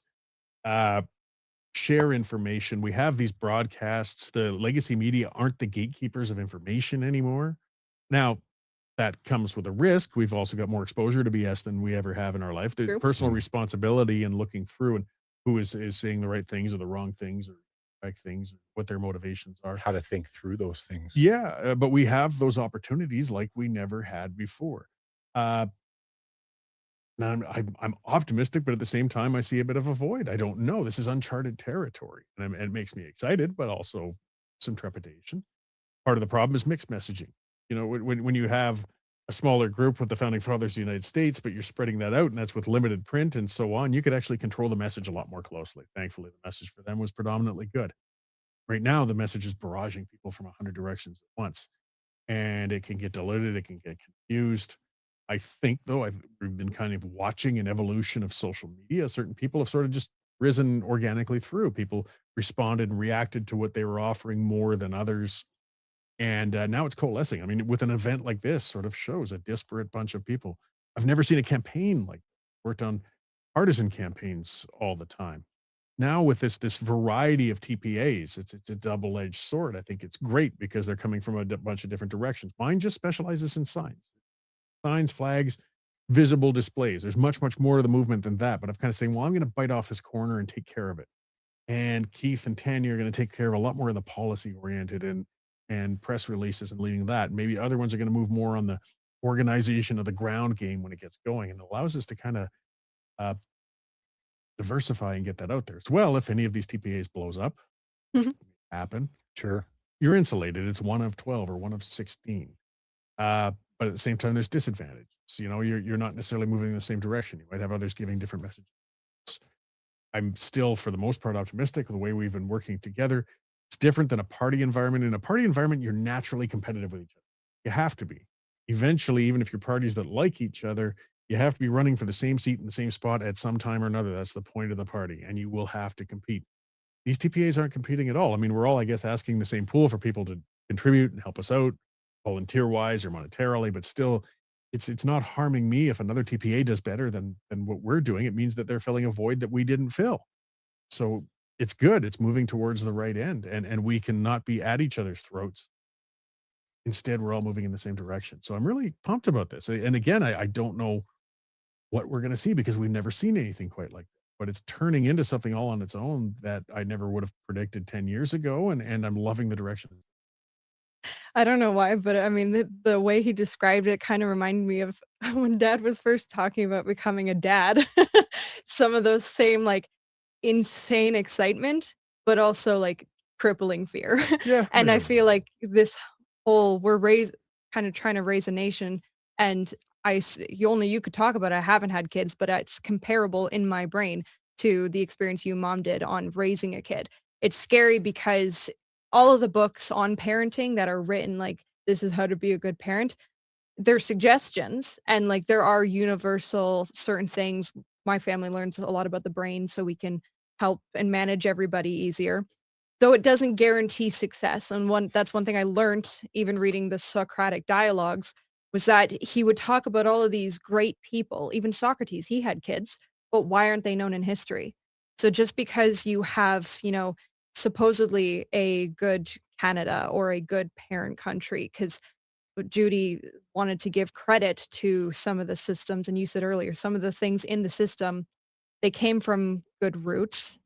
There's some good things in the Magna Carta, and then we did copy some things from the American Declaration, but there's no guarantee that the same quality and virtue gets passed down throughout the generations. And looking at that, and looking at how Canada has, what you alluded to earlier, strayed from the thing, the idea of raising this thing into something new as something scary. The positive thing about knowing the brain that we learned is we were listening to all the different constitution debates from Dennis, from Matthew Rowley, who was a bit more of a monarchist, and then from Bruce Party.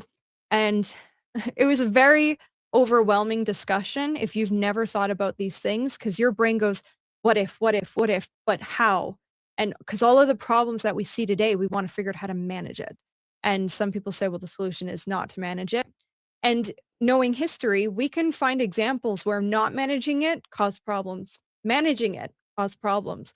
And so one of the things when people look at different constitutions and solutions for what Alberta could be, the thing is knowing the personal responsibility that you're talking about is because no matter what the system is, we have seen republics fail. We have seen monarchs fail. We have seen democracies fail. So all of these notions about what it makes to be a good parent, what it takes to be a good, we are discovering that it really takes each and every individual, and that's what these TPAs are founded on. They're very grassroots movements. And the reason that we are so enthusiastic about that, we started with federal politics and the PPC, and then we were like, okay, try locally, try and get a bit more in our hands. So then we tried provincial, that did okay. Then we went municipal, that did okay, though you'll find that there's problems amongst all three. And then once we realized the culture and how it doesn't matter really how good intention the system is, if you don't have a good educated populace, people that do their research and talk to one another, if they don't have the time, they have a friend that they continually consult, just like a family would, because the family is supposed to divide and conquer. That is how we actually reach the success, because on paper, it can look as beautiful as it wants, but it's always up to the person that is actually implementing it. And that is one thing that I've learned, even you going through all of the motions that you have with your different movements. It's like some of the parties had great foundations, but why did they fail? Well, we got to look at the others and learn and look at the better models. I'm not going to look at the morbidly obese person for advice on how to lose weight. I'm not going to look to Syria for how to have good governance and avoid civil wars. But we have those examples, and there's a lot of positive examples we can look to, and that's where I'm seeing an opportunity. But we do have to think about it. So where are things going well? How are they doing? I love Switzerland model as an example. Again, not perfection, but certainly an interesting one for a landlocked country with population in different areas. There are other working models of democracies all over. There's some interesting ones really emerging in Asia, actually, that are doing quite well. Look to the best. We've got a lot of negative models. I mean, it takes critical thinking, though. Yeah, what went wrong there? I mean, not every parent is good. I mean, yeah, often are good intentioned, or some aren't good. It's awful to think of, but so we take our advice from the parents who are successful with what they've done, or we look at that and we can see that. So it's just a whole lot to bite off. And it's a correction. Staying on the parenting model is something to consider, because like one of the discussions that we have around our house a lot right now is, once again, like, how did we get here? Because it's very reactionary where things have come, right? A series of events played out, and then people felt like they just got like cold water splashed on the face, and then also went and had a cold bath, and they didn't know how to Wim Hof. Like, they're finding themselves in shock, and then it's caused the motivation. But even in that, there's lots of areas where we've kind of slipped a little bit. We're not people going at each other, but I mean, these are family fights. These are the things about even family. I mean, that's how we're looking at the whole overarching and all the different people. And that's why we are so, like, once again, because we're going to divert attention back to the TPAs, we should read these off too. Like, let's actually give the names of them all. And hopefully as a ticker, we've got them all here, right? Yeah, we got Stay Free Alberta, Let Alberta Decide, The Levine Show. Speaking of a good family, Corey Morgan, United Alberta Flags, albertaschoice.com, and the Alberta Women's Independence Network. There's also Albertans for Freedom. There are so many more. So, and the reason why I just want to encourage that is that we want to put out there as a message also for our segment, because we're coming into the landing zone here. It's 2:48. I think we're 3 o'clock or something like that. Until somebody comes in and yanks us out. Yeah, the little hook. But the thing is that these are all of our family, and including, we would like to give them the tools and the knowledge and exposure for equipment, because odds are there's going to be a lot of people that will watch this telethon, and the odds are they're going to be advocates for this movement as it is, in order for them to even tune in the first place.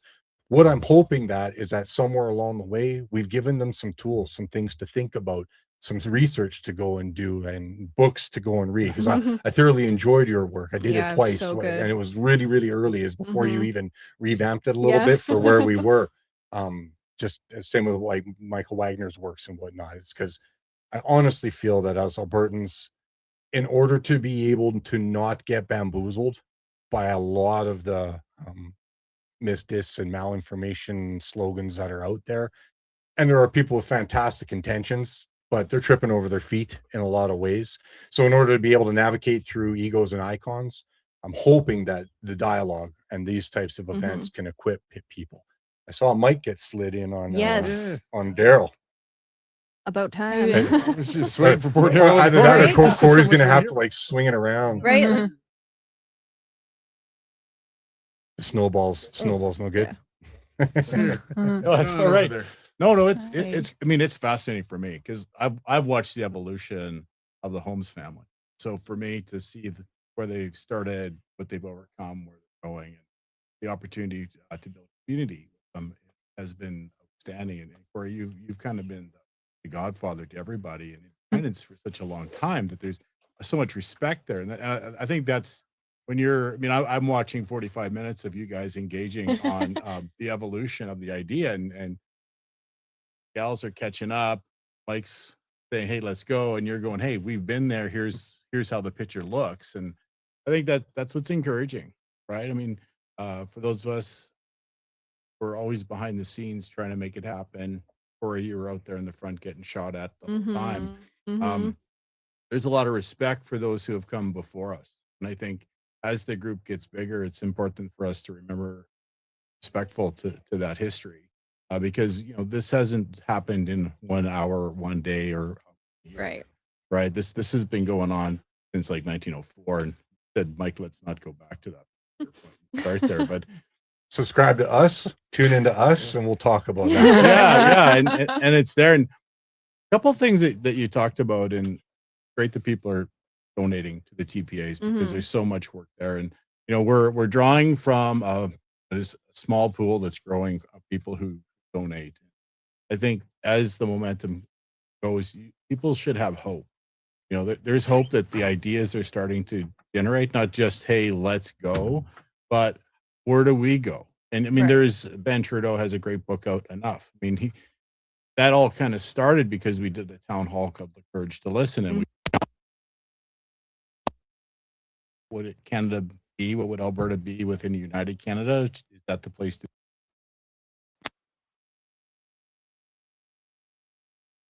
Value of Freedom came out that very day.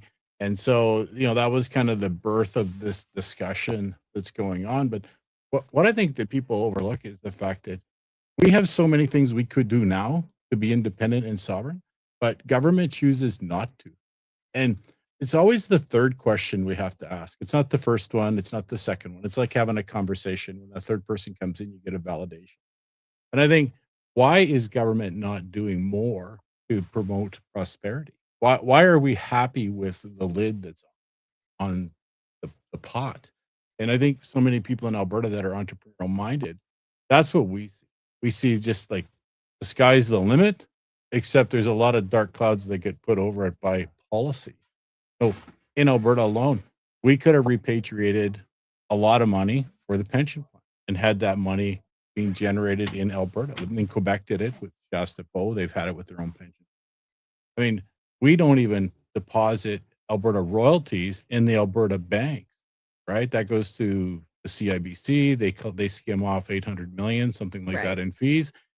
So our government in Alberta, and I have a long history with they're not really committed to building Alberta as a fortress in Canada and making Alberta as strong as it is. And I hear it, I see it, but there's a lot of criticisms that could be made. But at the same time, we have to be as the people. The politicians will never be the solution. We have to demand the change, and we have to call for it. And that's why I think the movement has grown. The tools are certainly better, although we got an emergency broadcast here just a few minutes ago, and I thought it was because C-22 was actually official. But apparently there's an autistic boy. Right? Who's Why lost. doesn't that get a big warning? Right. And it dawned on me sitting here listening to everyone have this dialogue that local news has just died again, right? Global TV's just announced the removal of Alberta news from in Edmonton and Calgary. More local news not being told and centralized into Toronto. So Toronto is going to tell Alberta news. Nice. Which, They always have. Yeah, It's the Hunger Games. They're the capital where that's District true. 12. So You got a minute. your channels are going to do great. I think you can keep going because whoever's behind us will just. This is Oh such, my They're God. about to. We've been getting the signals the whole time. That's why I'm like, Yeah, you I'm got a looking the minute. other way. Yeah, I No, know. We've been getting signals. I appreciate it.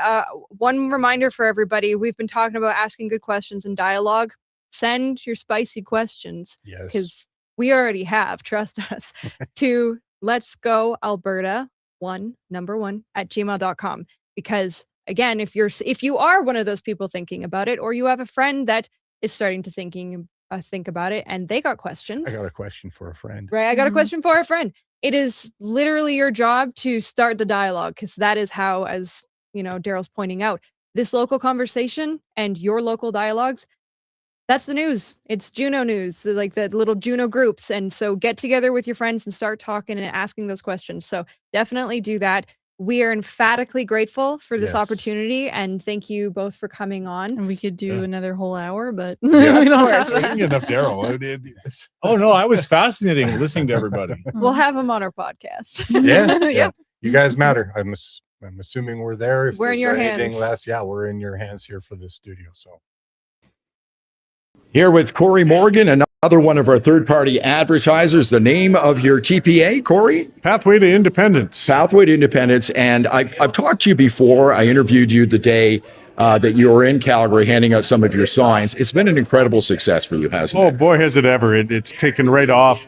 I just like to remind people I didn't anticipate it blowing up so big, so I've been terribly organized. We've had fantastic volunteers stepping up, though, and helping as this shotgun approach. Over 12,000 signs made now, probably about 9,000 of them distributed at this point, and still more just churning out and getting out there. The demand and the support has been incredible. A lot of work, and I know you've talked about there's challenges certainly, but I think the challenges and the rules through Elections Alberta I was going to say it makes it equal for everybody. I don't know that that's actually the case because of what's going on with the Forever Canadian people, but it does give you some guidelines, and it's allowed you to raise quite a bit of money so far, isn't it? It has, and I don't mind the guidelines. Most of them are based on just transparency, having some maximums, just reporting where's your money coming from.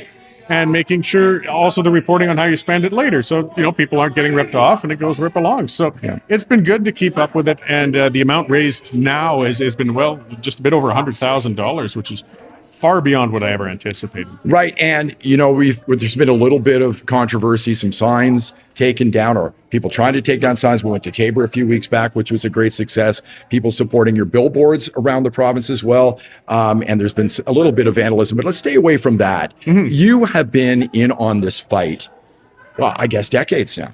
Yeah, I've been pretty stubborn. I was 29 years old. I started the Alberta Independence Party. I really, similar to now, in a sense of just kind of diving in and finding myself just working with how I went. Yeah. We learned a heck of a lot since then, and we certainly learned a lot then.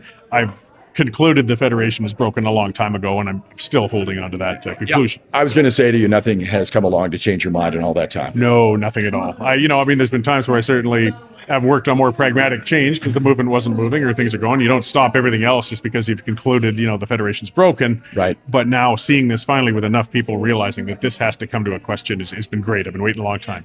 If people want to find out more about you, what's your website? CoreyMorgan.com, which again, I like to explain. I thought this was just going to be small. I thought we were going to be cheap. I'm going to use an existing website, and we had to register it, so there it is. But it's easy to remember. But if you would like to support Corey's as a third-party advertiser, go to albertatelethon.com and click on his link. You stood on those stone-cold government steps, faith and freedom, loud and clear. Folding chairs and town hall stages spoke the truth they came to hear. They stood in line for hours, braved the cold and wind. You talked about their children and the mess we're living in. From the back row of the hall to the front row of the fight, you said if they're gonna hear us, it's gonna be tonight. Come on, let's go. So that's gonna be the battle cry for our movement. Let's go. You came to sign on the freedom line. Ink on paper, hearts on fire. Every name like gasoline, kicking up that rebel choir. Let me shake your hand. Thank you for your time. Find up voices, strong and true. You stepped up for Alberta. This one's for you. I feel like I'm with friends here. Yeah, that's exactly correct. That's what the whole thing with all these events are for. People understand that they're part of a group of like-minded people that think and have the same ambitions and goals as they have. You stared down that lens in your studio light. Coffee gone cold, face pale from the night.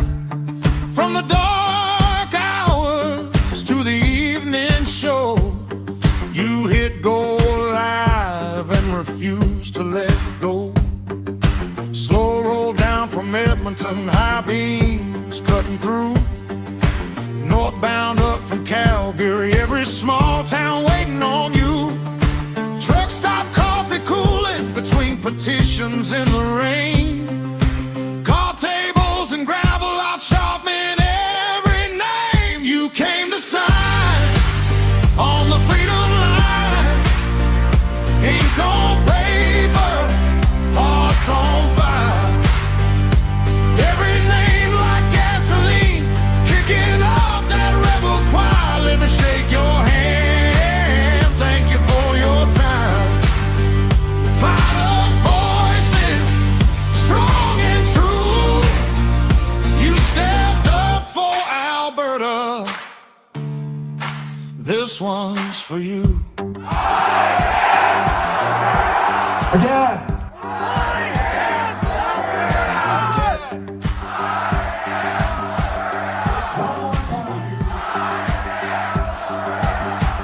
You filled up clipboards in sleet and rain, roadside lots by the highway chain, in echoing halls where the floors were bare. You passed that pen like a whispered prayer. You came to sign on the frozen ground, heard your own heartbeat like a drum's low sound. Looked around, saw you're not alone. Countless souls fighting for a home. You came to sign on the freedom line. Ink on paper, hearts on fire. Every name like gasoline, kicking up that rebel choir. Let me shake your hand, thank you for your time. We've gotten by round 3. Now we're in the Stanley Cup final. And away we go. Thank you very much. God bless all of you. For Alberta, and I raise this one to you. This one's for you. You stood that line. Here with Corey Morgan and I think we're live. Hey, Sheila, Tamari, so awesome to see you. Yes, hey, thanks for having us. No, thank you for joining the live stream. It's amazing. I know how many people are watching us right now, but I think today's goal is to support Alberta independence and to get as many donations as possible for third-party advertisers. So I'm just going to remind everyone before we even start to go to albertathon.com and select your advertisers. Oh, Sheila and Tamara, it's so awesome having you. Please tell us where you are right now. Okay, so we are in Lethbridge, Alberta right now. This is our second sign drop-off location today. We started the morning in Okotoks, where we met a couple hundred people, give out a couple hundred signs for my third-party advertiser. It's albertas-choice.com. We've got a couple of different signs, so we're just finishing up here in Lethbridge. I hope we have enough signs, because we have to go to Medicine Hat still today. So we're on quite a junket on a blazing hot day. But this is the grassroots TPA that could. And we're doing our best to spread the word that Alberta just wants fair treatment and a chance to have our say.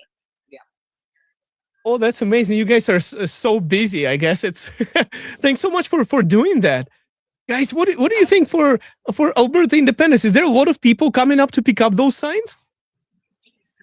We started off the day with 500 signs. I think we will probably have about 50 to give out by the time we get to Medicine Hat. We're just wrapping up here now, and we still have, like 15, maybe 20 people still here, just gathering around talking. It's a very busy day.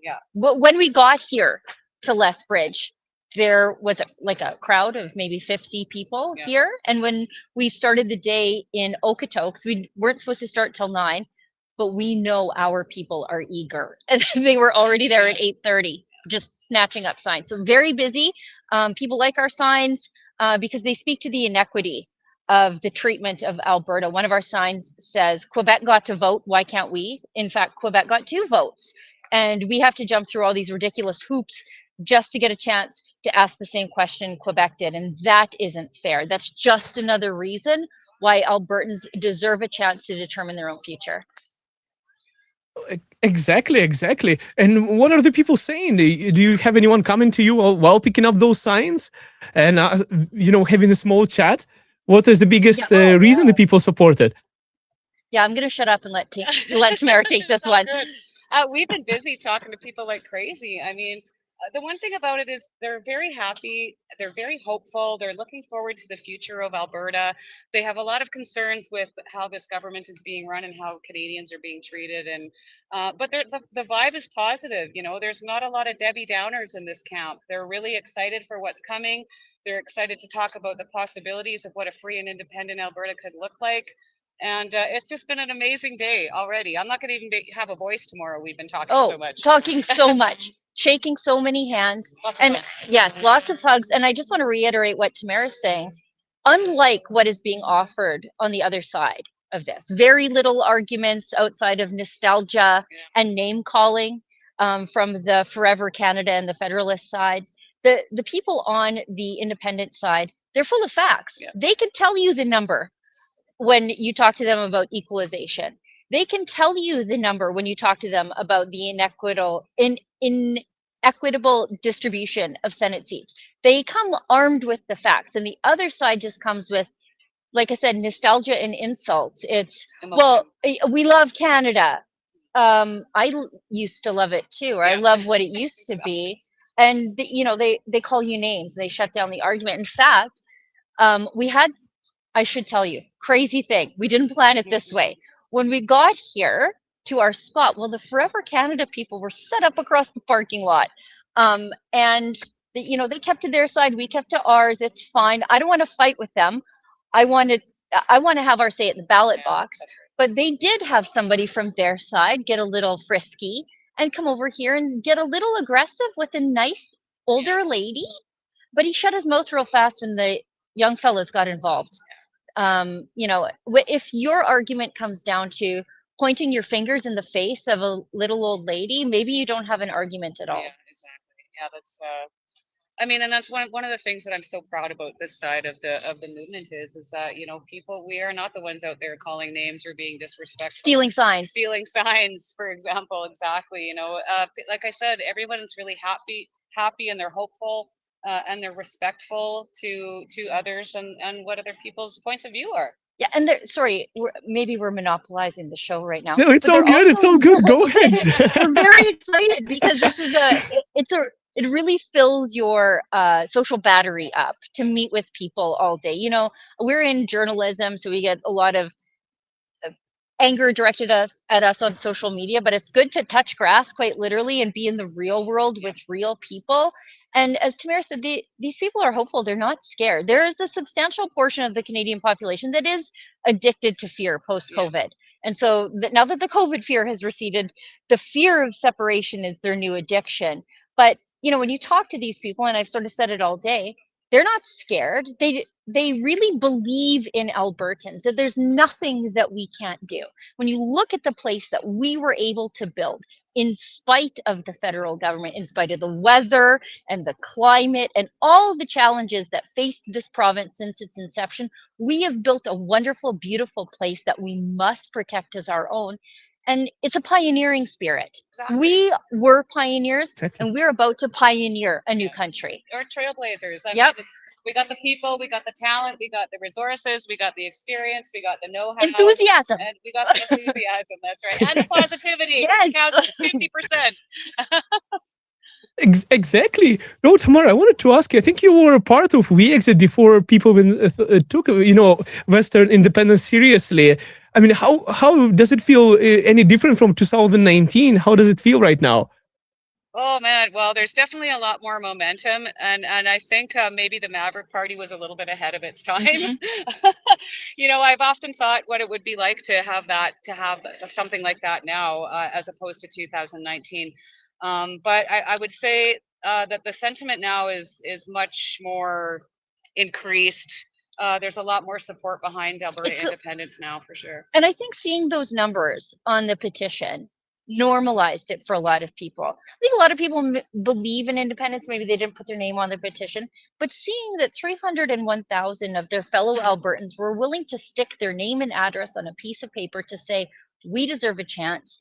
I think it really normalized the conversation. It's not a fringe thing. We know the majority of people within the UCP party itself support Western independence. We know that nearly 50%, and this is from our albertas-choice.com official polling data, and we hired Main Street to do it for us. So we thought we'd hire a sort of a left-leaning pollster, so we knew exactly what we were dealing with. We wanted to know the mountain we had to overcome, but we got data that showed that almost 50% of Indigenous people support independence, regardless of what their chiefs are saying. So we know that this is a really mainstream movement, regardless of the lies as a mainstream media.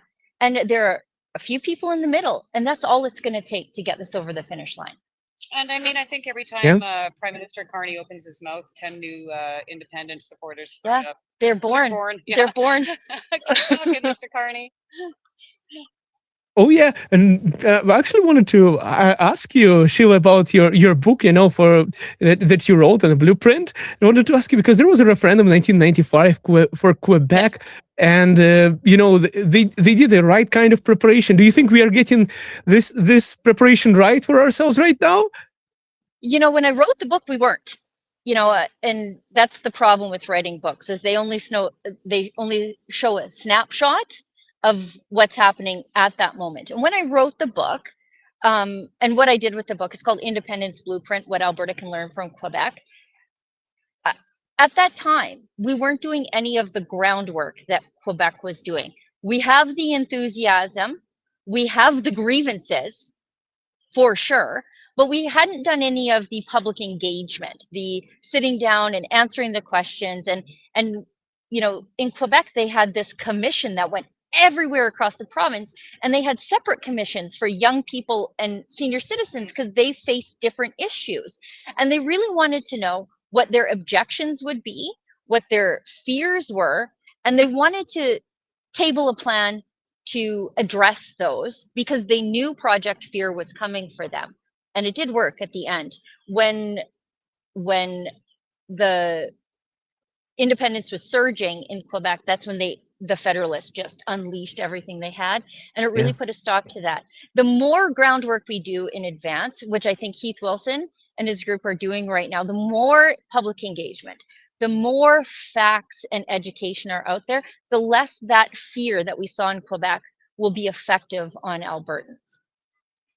Exactly. Yes, I think Keith Wilson started a good transition council, so I think we are getting more and more prepared for this entire event. Also, wanted to ask, for Tamara, I heard that there is something going on in terms of additional charge. I think you were there. You got arrested multiple times with no bail. I wanted to ask you, do you think did it impact you to support Alberta independence? How did your overall sentiment towards the federal government is after all of this? And I heard that there are some things coming up soon in October. So just wanted to get your perspective. What do you think?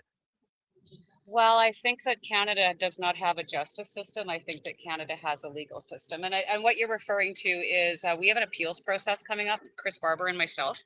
As most people that are following these cases will know, that Pat King had his acquittal on his intimidation charge overturned by the appellate court yesterday, and he's going back for resentencing within the next 60 days. So that's obviously very concerning for everybody else. And you know what? I love Canadians. Igor, I can't tell you enough how much support that Chris and I and so many others have gotten from Canadians. Canada, as it sits right now, not so much. I mean, it's definitely not the country that I grew up in.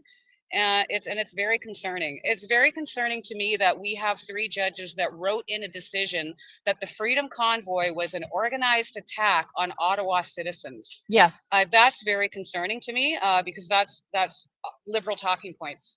That those are not facts, and those are now written in a legal decision going forward. So I'm anticipating that our appeal will now be expedited because they were actually waiting on this decision, and they're trying to do the same thing. They're trying to have myself and Chris Barber's intimidation acquittals overturned and have us serve more jail time. Oh my goodness, this is after, I think it was already like 5 years house arrest that they did, or it was already pretty long. Yeah. My sentence will be served before this even gets to the appellate court, most likely. And my sentence will be served in January of 2027. So again, then, we're just going to start this whole process all over again. This is this is honestly, scary for a lot of, especially immigrants coming from those countries, where democracy is not there so much. So it's kind of scary even for me coming from Eastern Europe, hearing that people get this kind of things going on here in Alberta. It's almost feels like, to me, it almost feels like a made up charge, just to intimidate people from speaking up. That's my personal perception of this. It could be a different thing from the legal perspective, but that's how I see it. From where I come from, it's, if you speak up your mind too much, this kind of charges appear, it's at least from my perspective. I just spoke to a gentleman whose family immigrated here from China, and he said the same thing, like that his parents would just be absolutely appalled by what's going on here. And I had to tell him the story about, when we were at the Freedom Convoy, if we were walking around, Canadians would obviously come up and they'd hug us and they'd cry on our shoulder and they would be very grateful. But when the immigrants that came from communist countries came up, it was a completely different, it was a desperate gratitude, tears of desperation from people that have watched this playbook and they're watching it happen in Canada in slow motion. And a lot of our immigrant population that came from these communist countries have been trying to sound the alarm bells for quite a considerable amount of time. So it is alarming to them, and they should know, they know what they're talking about, you know. Yeah. And to just bring this all back to the whole idea of independence, these judges, by and large, are federally appointed by the Liberal Party. Some of them are Liberal donors. There's a requirement on the Supreme Court that they be Francophone. All of that means that they are largely not from the West. So these judges do not represent the values of the West. We are seeing light sentences or no sentences at all for career criminals, illegal migrants getting light sentences so that it doesn't jeopardize their immigration. But then you see the book being thrown at people like Tamara Leach. And then when they lose, they try to get another kick at the can. And so I think what we're seeing in the justice system, which as Tamara points out, is simply just a legal system, it fuels Western independence because we see that we do not want to be a part of a country that allows catch and release for people who harm children, people who harm our fellow Canadians. But then when you see what's happening to Tamara, you see that it is a political decision that we no longer want to be a part of. Exactly. And, honestly, before we continue, I just want to remind everyone to go through the link and put your donations for your favorite TPA, third-party advertisers that you want to support. Exactly.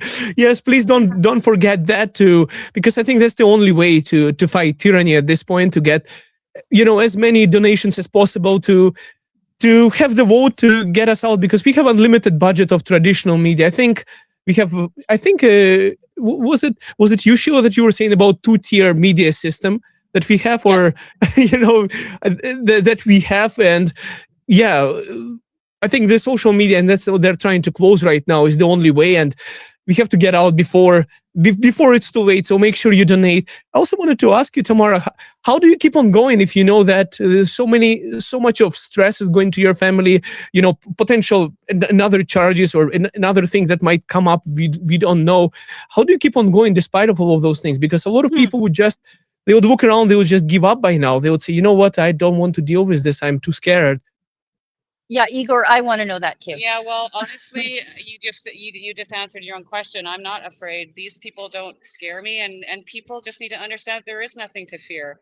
I mean, what can they take from me that I really truly need? They've put me on house arrest, and a judge has blocked my mobility rights, but she doesn't give me my freedom. My freedom comes from God, and I think He's got my back. And I'm just really fortunate that I have an amazing family who supports what I do. And supports what's happened. Great, obviously, the best coworkers in the entire world.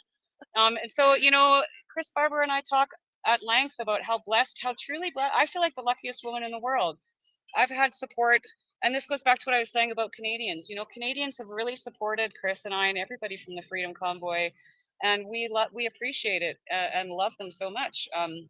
And that, I guess that's what keeps me going. And they just don't scare me, and I'm just not good. I'm not going to let them break me. They can't. And honestly, that's one of the things they hate the most. And I've been speaking about this a little bit lately because there's quite a bit of backlash after I was at the U.S. ambassadors there on the 4th of July, and a lot of people that don't like me are more upset that I'm not miserable, sad, broken, and demoralized. But that's really not in my nature. So yeah, I feel really lucky. And, to be quite frank, we're almost through this. We've got about just over 2 months left of our house arrest, and then we'll have a curfew for a few months. And, then this will be all over. Well, that's yeah.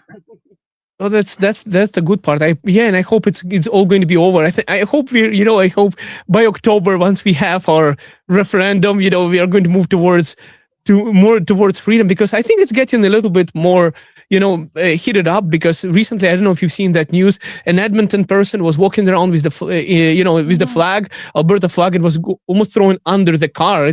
It could have been a homicide if that person were to get run over by that car. It's crazy things. Igor, I did run into that man.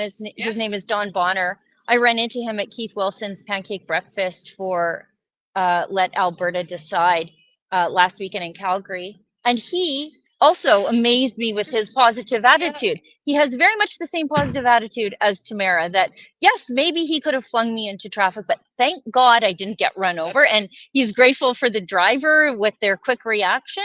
And, you know, he said, it's not going to stop me. They did that to stop me. So if I stopped, didn't they win? And I think that's exactly the right attitude to have. You know, we got to go out there. We got to have the facts, but we got to have the right attitude, because this is not a level playing field. No. The other side does not have to register as a third-party advertiser group. The other side can push our people into traffic. The other side can get aggressive. We can't. It's not fair. But we have to know that. We have to be on our best behavior, and we all have to be great ambassadors for the movement. Absolutely. And it's actually not only that, yeah. The more successful this becomes, the more desperate the other side and vicious becomes, and vicious. And so I just want to tell everyone to stay safe out there. Dial the heat head down on a swivel. Yep. And just be aware of your surroundings, and you know, hopefully these other guys smarten up a bit. Exactly. It's you have to always have to watch your back, because some I don't know why it is, but sometimes I'm thinking it's like a Trump derangement syndrome almost going on the other side. I don't know what's, you know, even though we don't have Trump here, but they get really aggressive without any reasonable explanation to it. So always you also be careful there when you're in public giving away your sides, because some Forever Canada people who don't even have to declare, this is the craziest part about it, is that they don't have to declare the third-party advertiser where the funds is coming from. Is it even coming from Alberta, where it's all spent? Who knows? Unions, it's crazy. We don't know. We don't have any idea. Igor, we have about two more minutes. Otherwise, we're never going to make it to Medicine Hat. So sure. You have a good question for us? Yeah, I wanted to ask you, what do you think about Premier's, Sheila, what do you think about Premier's question that she rewarded it to, it became a different question for October, so yes leads to another referendum rather than, is it a smart correction or just way to stall the movement? How would you address it? No, I for both of you. I think it was neither. I think it was neither a smart correction or a means to stall the movement. I don't think she's out to stall the movement. I think we can, and I understand people's anger towards Premier Smith, for sure. I get it. But I think she was sort of left with no choice with the court decision that said that there wasn't adequate enough consultation with First Nations groups. She was public. She said, I disagree with that. Yeah, that's right. She was vocal about that. But to challenge that decision would have taken this beyond October. And so this was the only way to salvage an opportunity for Albertans to have their say, but also to have their say down the road. It amounts to adequate consultation, I guess. I don't like it. I don't agree with the court. The Premier was clear that she doesn't agree with the court. You know what consultation is? One person, one vote, regardless of your ethnicity. We're consulting everybody on the matter of a referendum. I think she was stuck between a rock and a hard place, and she split the baby, and there's just no winner there. Yeah. No, I don't really have too much to add to that. Remember, Premier Smith didn't have an independence mandate when she was elected. She never ran on that platform, but I do feel I agree with you. Like, I think she is trying to mitigate both sides and make it I think if everybody's unhappy, she probably thinks she probably did the right thing. And you have to remember, she did not have to fix the referendum process. Jason Kenney made it insurmountable to proceed with a referendum in this province. She lowered the bar and made it a little bit more achievable. And the independence movement did achieve that. The activist courts and the activist chiefs got in the way. And I think it was just an ugly situation, and it wasn't made any better by that decision, but I'm not sure what else she could have done. Oh yeah, well, thank you so much, ladies, for joining us on this live stream and giving all this incredible information and especially doing all the groundwork that you're doing by actually giving up the signs. Not only, like most people on YouTube, like myself, we just make videos, but you guys actually do the actual work. Real jobs. Yeah. Yes, the real jobs to get Alberta independent. Exactly. And also I want to remind everyone to go ahead and support the third-party advertisers, and I think that's the only way for us to get our independence. Because, like you were saying, the Forever Canada crowd, I don't even know whether I should call them Forever Canada people. I just, summarize it because it's almost like Trump derangement syndrome on that side going on in that way. They don't have to forever slavery. Yeah. Forever slavery. I think that's actually way better. It's people who are being driven by fear a lot, and they're having unlimited printing machine of money from what I'm seeing, because if they don't declare where the money is coming from, and could be coming from anywhere, it actually doesn't really make sense. If they're, from my perspective, they are campaigning. They're campaigning not for unity of Canada, they're campaigning specifically against Alberta independence. Igor, they were literally in the same parking lot as us today with flags. We had flags, they had flags. I have signs, they had signs. They had volunteers, I got a volunteer. They were doing exactly the same. They were taking donations, I'm taking donations, doing exactly the same thing I was doing in the exact same city, 50 feet that way. And I've got to register as a third-party advertiser and declare everything, and they don't. Make it make sense. It does make sense. It's the biggest surprise I got for me is that my investigation by Elections Alberta got dismissed. I didn't even know I was investigated for something I said on X. I was like, oh wow, I'm not even registered as a third-party advertiser. I didn't do anything. I was like, why are they investigating? I just got a letter saying it's been dismissed. I was like, oh well, I guess it's a good sign. Igor, I can do you one better. They investigated me for writing a book called Stop Notley. And I gave out lawn signs to promote the book, and then Elections Alberta investigated me, issued a $5,600 fine. What? And then when I said, whoa, you concluded the investigation without even interviewing me, they said, oh, we made a mistake, now we want to interview you. Then the fine got rescinded when I recorded my phone call with the investigator. When my lawn signs literally said, Stop Notley, buy the book. And they said that was a campaign, but I was advertising a book. Anyway, they came after me. Wow, that's crazy. So they reduced the amount, or they dropped that They fine dropped for it you. altogether once I said you didn't even interview me, and I'm about to lawyer up big time. Then they got rattled and then dropped the fine. Oh my goodness! I guess that's their biggest way of just intimidating people out of it. I'm sure they might be watching our live stream right now, so we also have to be careful, not to say something they could, not to say something they could catch to it and say that you're saying I'm something. Not scared. I'm not scared of Elections Alberta. I fought them once and won. Come again. No, absolutely. I think I was the sound on my headphones somehow, but I can hear you a little bit. Okay. I can still hear you. Yeah, we can still hear you. But Igor, I must tell you, we have to wrap up. We have to get to our next location. I don't want the people waiting for me. I have the signs. Sounds good. Sounds good. That's amazing. Well, you ladies have a wonderful journey and keep doing the great work. We will. Let's get a referendum. Thank you for and your entire team for putting this together.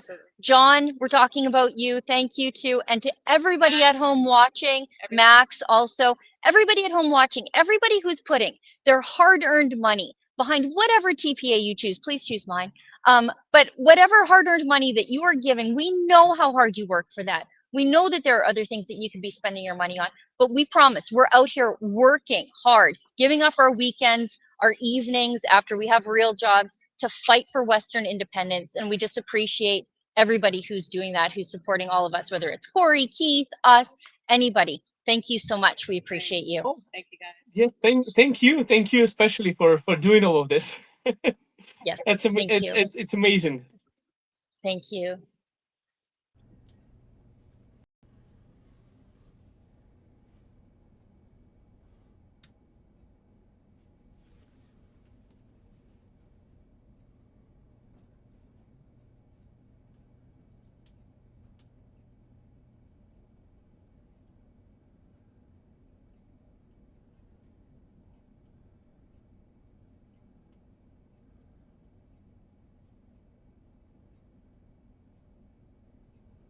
Welcome. 3 months from today, you'll be asked to vote for option 2 on question 10 in the referendum. But a lot is going to happen between now and October the 19th. Let me put it to you this way. Over the next 3 months, the full weight of the federal government of Canada, the Liberal Party of Canada, and the Prime Minister of Canada, Mark Carney, will come down on Alberta to try to stop us from gaining our independence. Not only that, the full weight of the Conservative Party of Canada, its MPs, many of whom you voted for, and its leader, Pierre Poilievre, will come down on Alberta to try to stop us from gaining our independence. And a little closer to home, a woman you probably voted for and trusted will be campaigning against you for trying to get a better life for yourself, your children, and your grandchildren. Not only that, these parties have endless amounts of money. Throw in the mainstream media and the $1.4 billion of your money to the CBC, and this is a pretty steep hill to climb. But today, we can make a difference. Today, we can make a stand. Today, we can send a message to Ottawa. So far, third-party advertisers on our side are doing very, very well. We're outraising the other side, but we have hundreds of thousands of dollars, and they have millions and billions. If you can, over the next 12 hours, please contribute. Please donate to the third-party advertisers we'll be talking about today. It's the only way we can win this thing. Welcome to the Telethon for Independence. Now let's kick some ass.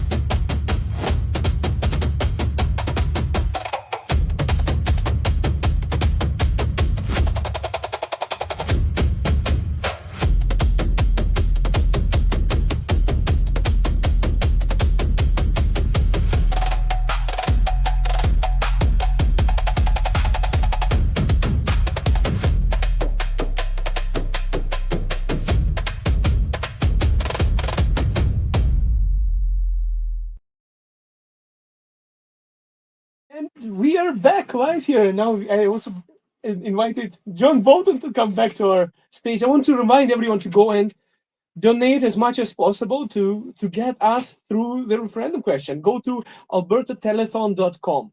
That's the website, and I think there's 6 TPAs. Seven, yeah. 7 there, yes, and you can pick the one you want. So there's 7 there, yeah. Perfect. Choose the TPA that you think you want to donate to, and go ahead and support, because we are fighting against legacy media that has unlimited amount of funds coming from your taxes, probably. If you can donate to more than one, that'd be terrific. It's been fantastic so far. I just was talking with Tanya Clements. By the way, Tanya and Keith Wilson are going to be on in the next hour with Nat and the Guy. We're going to Mexico. Nat and the Guy will be hosting from Mexico. So we're kind of an international telethon here today. But Tanya and Keith will be on with Nat and the Guy. They're not in Mexico, I have to tell you that. But they've already raised over $30,000 today. So it's been a great day. All the other TPAs are more than 10 times what they would raise in a day, but it's not enough. We need to get more money in the bank. We're 4 hours in, and this has been an incredible success. But folks, we really, really need your support. So if you can help out, albertatelethon.com. Please help. No, exactly. I don't know if my microphone is working, because I can hear you, but I can hear myself. But I can hear you. Okay, perfect. Yeah. As long as you can hear me. I can hear you. Because it's went silent. Oh my goodness, it was amazing to have Sheila Gunn-Reid and Tamara Leach on our live stream right now. They're actually doing the groundwork, risking, and that's awesome. And they brought up a couple of important things, and that's what scares me a lot right now in Canada. What Canada has become is Tamara Leach getting criminal charges and getting, like, what is that, obstruction, I believe it was there, a couple of arrests with no bail. Where we actually have real criminals. I was talking to Edmonton police officer the other day, and he was telling me about the case where some 9-year-old girl was killed and tossed into hockey bag, and there was like a ridiculously small charge for that guy who did that. And I was like, wow, this is crazy. So for political speech, they really go at you, and when somebody has a homicide of underage. It's like almost like, what the hell is going on? It's scary. The process is the punishment, and that's what they're doing to Tamara. When I see Tamara Leach, it makes me mad. I remember watching the convoy. You remember watching the convoy. Everybody who followed the convoy remembers when she got arrested. I was so damn mad about that. And then I see her now. She's been charged with mischief. And this has been going on for 5 years or something. And then they're going to take her back to court and try to put her in jail for longer, all because of her speech. This is what you want to deal with where you live. This won't happen in an independent Alberta. This isn't going to happen in an independent Alberta. People are going to have rights in an independent Alberta. And think back to the time when they ran over an old woman. I think she was in a walker with a horse. So, I get mad when I see Tamara Leach. She's a diminutive woman. She stands about 4 foot nothing. And I stand beside her, and she's got more guts than most of the people who run this government. And it makes me so damn mad when I see her, because she is a freedom fighter. And so is Sheila Gunn-Reid, and I want to thank them for being on. And this is what we're fighting for today. We need as much money as we can get today, for goodness sakes. As I said in that little clip you just watched, there's an unending amount of money that's going to be fighting against us. Billions of dollars. All the political parties, because they want to keep us here, because we're their bank account. I've had enough, and I want to leave, and I can feel the momentum building. And that's what today is about. AlbertaTelethon.com. This is a fundraiser, folks. I'm glad you're enjoying the stream. Thank you so much. If you contributed, thank you. But if you haven't, and you can give, or you know somebody who can, or you can max it out and go to $5,000, for goodness sakes, do it today, and keep contributing as much as you can all the way through October 19th. Biggest thing that I heard, I believe I heard it from you today, they actually passed some legislation to censor the freedom of speech right now in Canada. I think it's coming to power. C9 is in effect today. That's crazy. 3 months to the day before we vote. That's where we are right now. Yeah, C9. It's religious speech is all going to be gone here, and our freedoms of speech are slowly being stripped away little by little. And you know what happens in England is this is where we're going, folks. In England, somebody knocks on your door, and there's somebody standing there, and they said, "You offended somebody on X. We'd like you to come down to the police station." Yeah. And you're not charged with a crime. It's I can't remember. It's some Orwellian phrase they use, and I can't think of it right now. But they take you down and they grill you, and they tell you to behave yourself because you bothered somebody. I'm a free speech absolutist. As long as you're not threatening somebody, you should be able to say whatever the hell you want in this country, as far as I'm concerned. That's the way I feel about it. But yeah, the free speech is being slowly stripped away, bill by bill by bill by bill. Eventually, they're just going to take it away from you. George Washington said, "If freedom of speech is taken away, then deaf and dumb shall be led like sheep to the slaughter." And that's what's coming, folks. I think it's time to speak about it right now before it's too late, because in some countries, if you ask me why I'm speaking about it, is because once you're not able to speak about it, then it's too late. The only way to change something is probably to change the country. That's right. Then it's too late. And I don't want to be re-immigrating again. First, I moved to a free country, and then it's becoming the similar dictatorship what's going on in Eastern Europe, and then getting out of here. Like, no, I'm not doing that. So we have to keep on speaking up and for our freedoms and rights. Igor, you've been talking to so many people through this, as I have. And, I've gone out to so many wonderful places. I was on at 11 o'clock this morning. And I said how wonderful it is for me to be able to meet the people in this movement. I met you through this, my friend. And, we've got a kinship here now. Everybody's got this kinship. It's just remarkable. And I go out, you meet people. They come up to you, Igor, right? You shake their hand, and you're just as happy to see them as they are to see you. This is this friendship, this bond that we've got here. We've got a bond of being friends. We've got a bond of working towards the same goal. And how great is it to work towards a goal with your friends? And it's just really remarkable. And we can do this, but we're going to need a lot more help. AlbertaTelethon.com, go there, click on a link, click on several if you can, put all the information in there, as much as you can, all of it. Then you'll find, then the TPAs, the third-party advertisers, won't have to track you down, and make sure you do that specifically for PayPal and e-transfers. If you don't put all your information down, Elections of Alberta might end up with your money. And, yeah. they can't help you. The TPAs can't help you at that point. They'll just literally steal your donation. So make sure you put all Yeah. of your information there. And I'll tell you, you know what happened in Eastern Europe. There's a guy from Russia that lives in Erdry right now, and he was an influencer, so to speak, in back home in Russia. And he made a Facebook post supporting Ukraine in when the entire situation happened there with all the military war, basically war between Ukraine and Russia. He went and supported Ukraine there, and they showed up to his house, and they brought in a camera. They came with the machine guns and everything, but they didn't point it at him, but scared his kids and everyone. And they basically brought in a camera and they recorded that guy's face and saying, "Well, you should not ever do this again." Yeah. So, so that was his final straw before he left Russia, and he took asylum in Canada. Well, he's in Erdry now. Yeah, I've spoken to people who come up and said they've come from communist countries or oppressive countries, and they came here for the freedom, and it's slowly being stripped away. They see what was happening there now happening here, and that's really sad. Yeah, and that's what happens when you cannot protest or anything. Then he went in St. Petersburg for a protest. They grabbed him, threw him into a jail, and jails were overfilled with the people who came to a protest. So they took him out of the city, and then they released him in by 4 a.m. in a random location somewhere in the rural part of.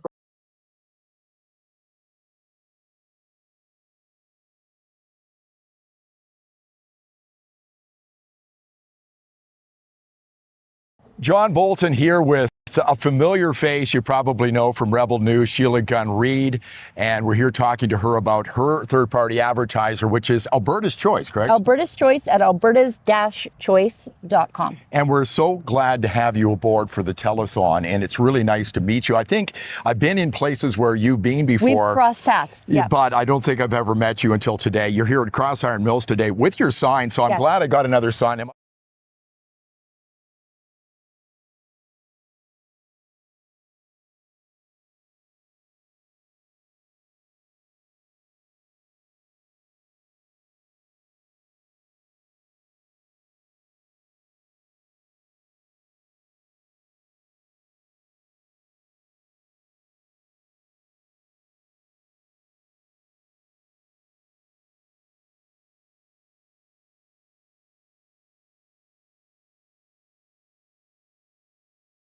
John Bolton here with a familiar face you probably know from Rebel News, Sheila Gunn Reid, and we're here talking to her.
questions so they can ask them live on air. So you can always send your questions right now to letsgoalberta1@gmail.com. So also do that as we continue our conversations with Keith and Tanya. And I would say maybe we'll get right into, oh, did you have a question you want to start with, actually? You can start. You go ahead. Okay. Well, first of all, I do want to ask, because of Let Alberta Decide, and it's amazing that we've already raised about $30,000 for Let Alberta Decide, but I wanted to ask, what initially drew you to be an advocate for Alberta independence, and what has changed your perspective as it's gone forward? So what caused me to get involved? Is that your question?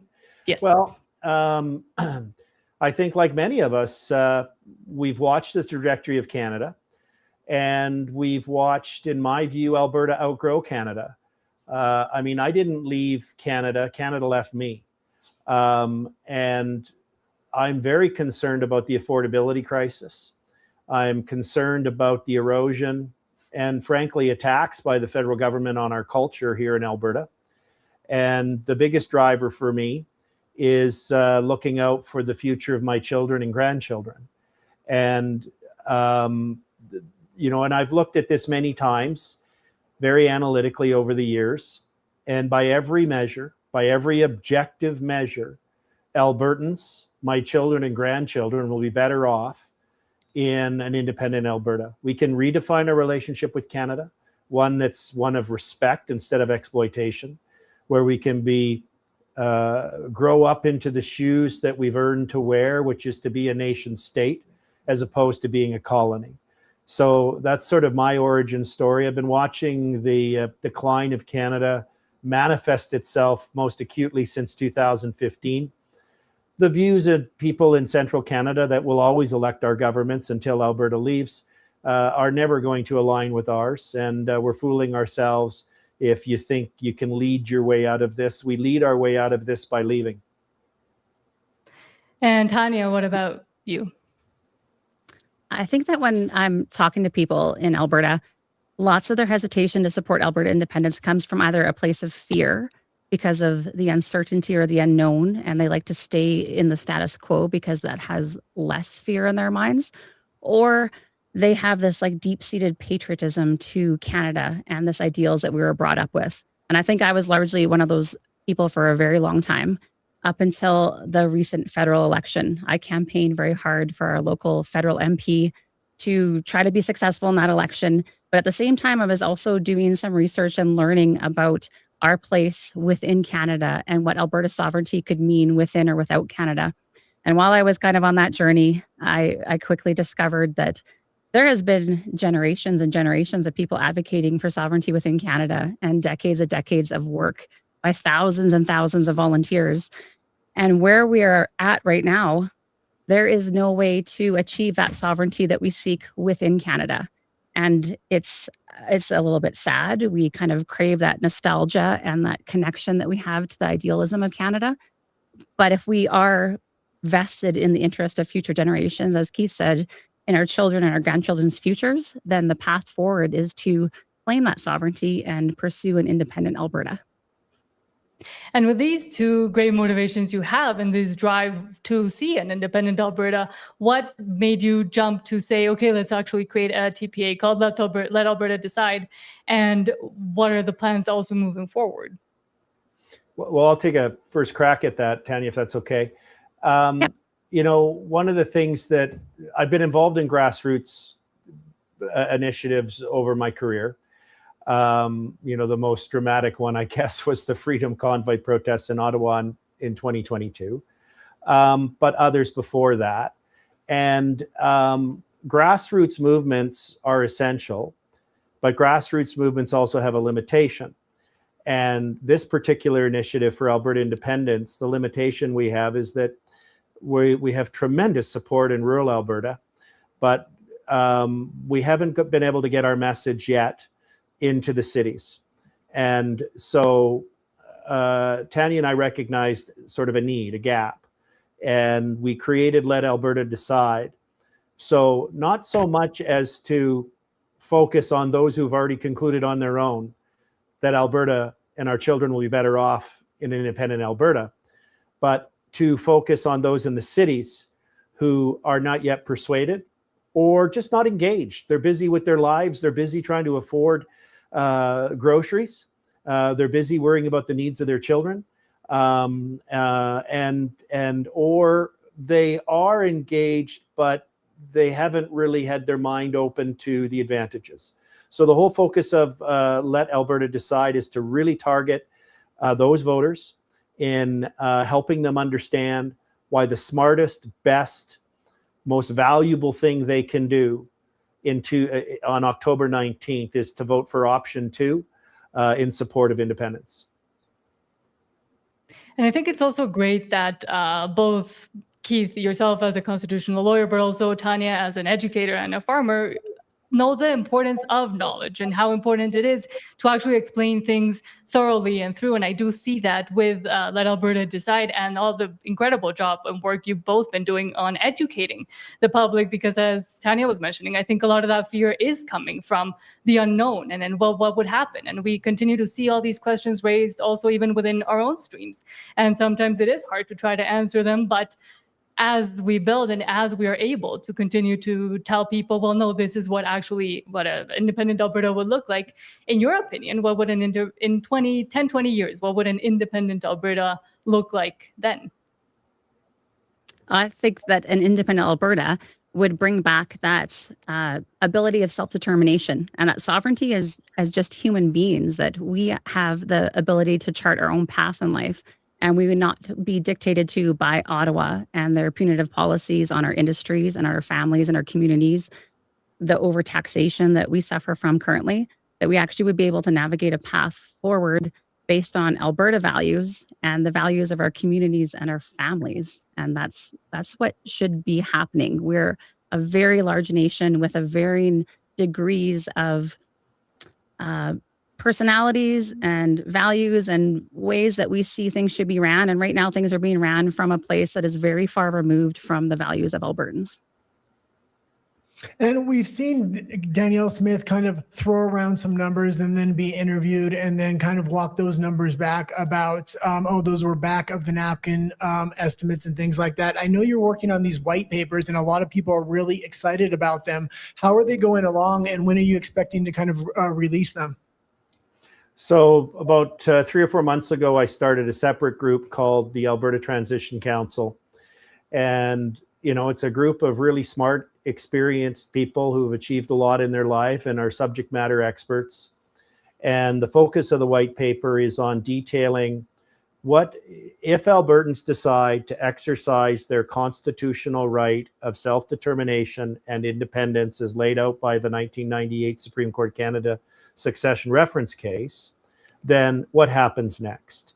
And in particular, if Albertans do choose independence and resetting the relationship with the rest of Canada, how will life be different the day after the vote as the day before and the steps of Alberta transitioning from provincehood to nationhood? So that's what it's about. And to answer questions about continuity of service, whether it's someone may have a trip planned with WestJet to Cancun and want to know that on after the vote that they're still going to Cancun, and we'll be able to assure them that they are. So that's what it's about. And we're also going to look at the costing. What's remarkable about those numbers that the Premier threw out, and I hope she regrets it, I suspect she does, because one of them was the debt. Now, first of all, the number is ridiculous that she used, but just whatever the number is, the analogy I like to use is, imagine I had a spouse, and I do have a spouse, but she doesn't have the problem I'm about to describe. And those who've met my wife, Donna, know that I'm just using a hypothetical, which is, imagine she had a terrible spending habit and she had this ability to go and get brand new credit cards every 2 weeks and max them out. And I say to my buddy, I got to bring this to an end. I can't do this anymore. And he goes, you can't do that. You'll have to pay off the bill, right? And it's like, no, I'm trying to stop the bill from getting bigger. So that's one of the points. First of all, it's not even clear we're going to owe the government Ottawa any money, because we've sent over $300 billion since equalization's been in force, more to Ottawa than we got back. So And there's other issues about, well, if the money we sent to Ottawa, in addition to the $300 billion, helped buy the new buildings that the federal government built, don't we own 12% of that building? So there's a lot of adjusting that needs to be done. And the most significant thing is when people are looking at the cost of transitioning to a province, we need to look at the benefits of transitioning to a province, because immediately right out of the gate, we've got $25 billion more that we're sending to Ottawa that we're not getting back that we'll have. And we'll also have Ottawa's knee off of our neck of our economy, where we can grow it to supply the world, because we have the third largest reserve of oil in the world, and any other country that's any comparable to us, other than the dysfunction of Venezuela, has no income taxes, has free education, and so on. They prosper economically. We don't, because Ottawa holds us back. I'm not worried about this math. It's going to work out, especially if you consider the benefits. And also, speaking of money, let's not forget to continue to raise money today, but because we are at a telethon and there's amazing TPAs that are doing the hard work and are going to get us, I think, to independence. And I really do hope so. And it is a hopeful movement, and which is why we decided to fully throw our backs behind it and support it, because we understand the value of freedom, not to steal from Dennis Kama, but which is why, once again, go to albertatelethon.com and don't forget to do that. But also, I wanted to ask, what does the money that has been raised indicate to you, to both of you, about the grassroots effort and support and the actual sentiment within Alberta and Albertans?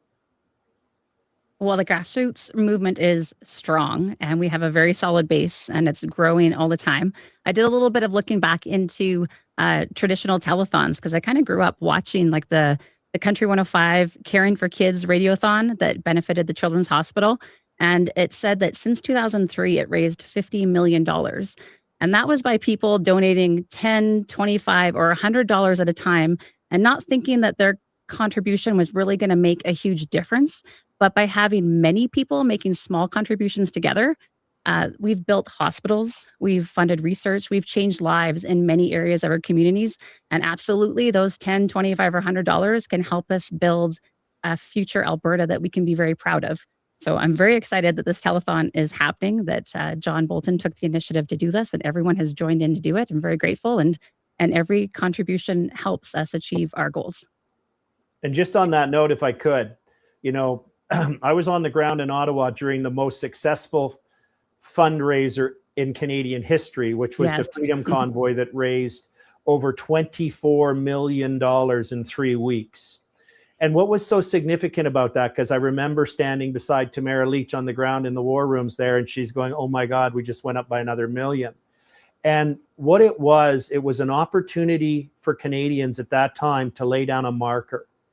They couldn't be in Ottawa, they couldn't be on the side of a highway, but they could show their support. There's a lot of Albertans who are feeling somewhat similar in the sense that they're concerned about putting a lawn sign up, some of them, right? They're concerned about showing their outward support because of the extremist approach by the Stay in Canada crew. But sending a donation is a way they can put their marker down, just like donors did in the Freedom Convoy. And they can say, I support this. I'm showing people I support it. And on that note, I just got a note from our control room that Let Alberta Decide today alone has just passed over $38,000 in donations. Thank you, thank you, thank you. We are going to give you a return on that money like you could have never imagined. We're going to win this. And that's amazing, because right before we were about to go on, it was at 30. So that's amazing that everybody is and showing that support and that care also for a cause that I guess many would call, or many do call, the critics and the skeptics fringe or an uphill battle. But how would you respond to that? And especially given today what we're seeing? Well, I wouldn't say that it's fringe anymore. Maybe at the beginning, it seemed a little bit fringe, and we had that large base that was very angry at the outcome of the federal election and quickly joined forces and came together to start to combat this. But now we've kind of elevated that conversation, and it's grown.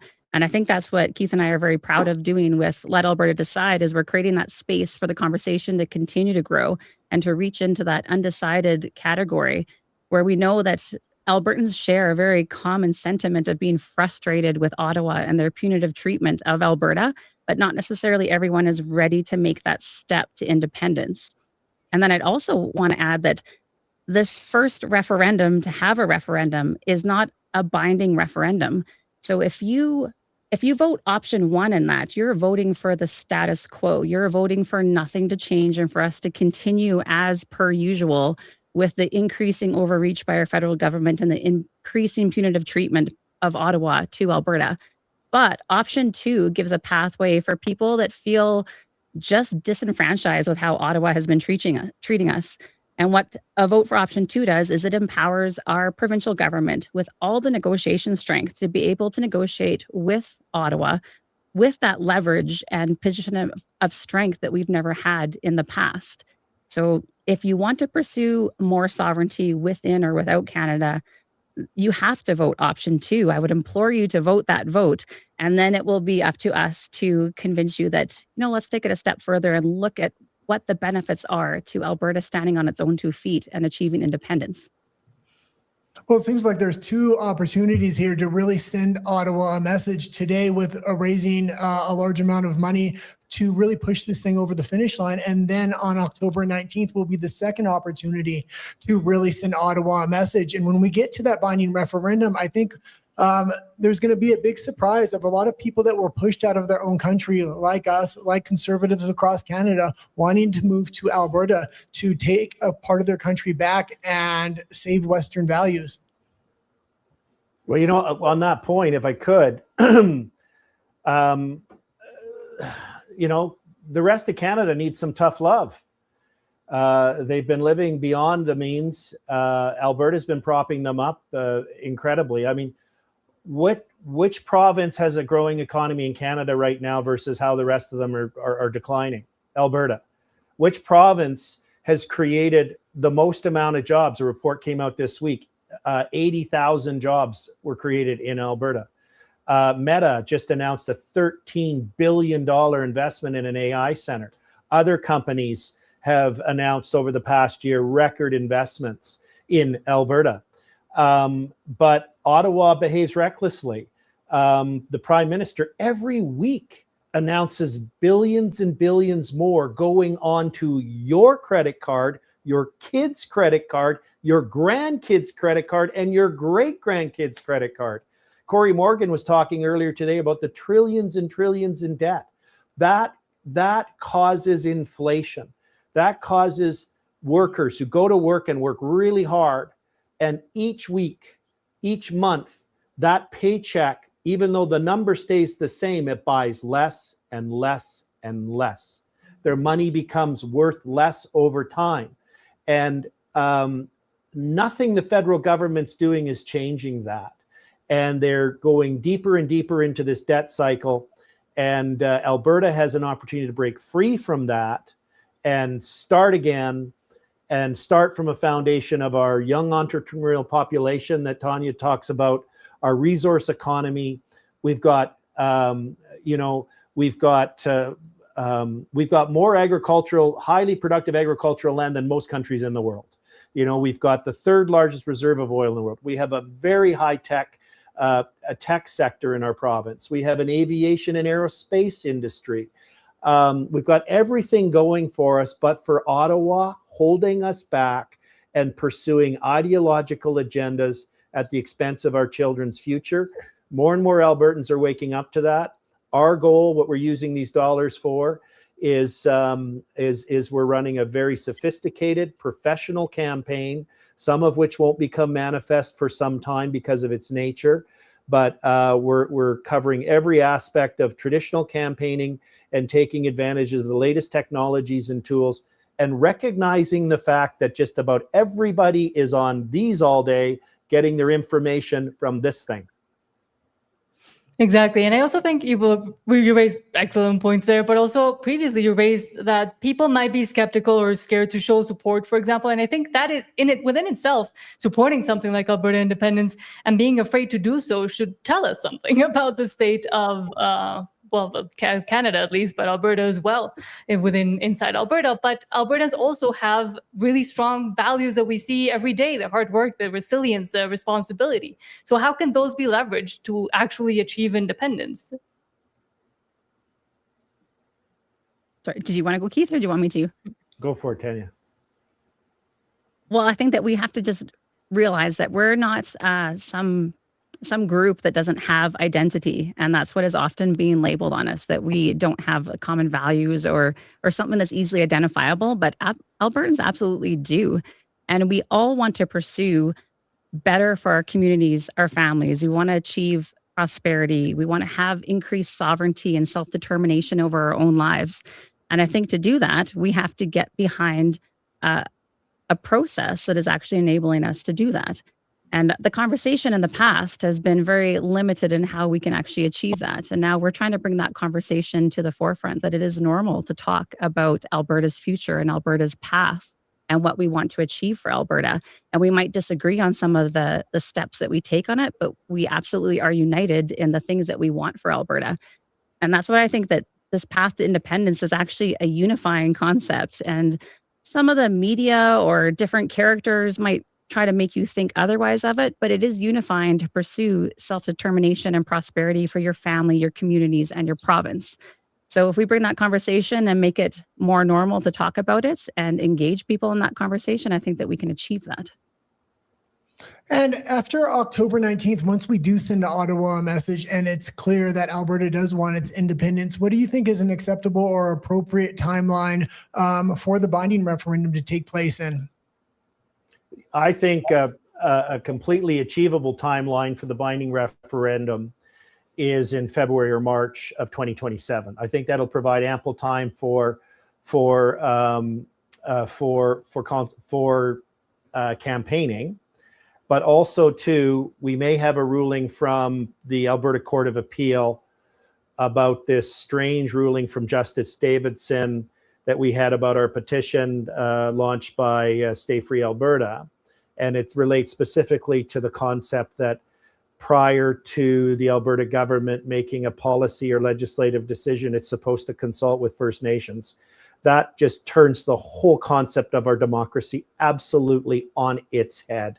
There is no precedent for that in any Supreme Court of Canada or other decision. Yes, there's a duty to consult, but that's all. It's a duty to consult.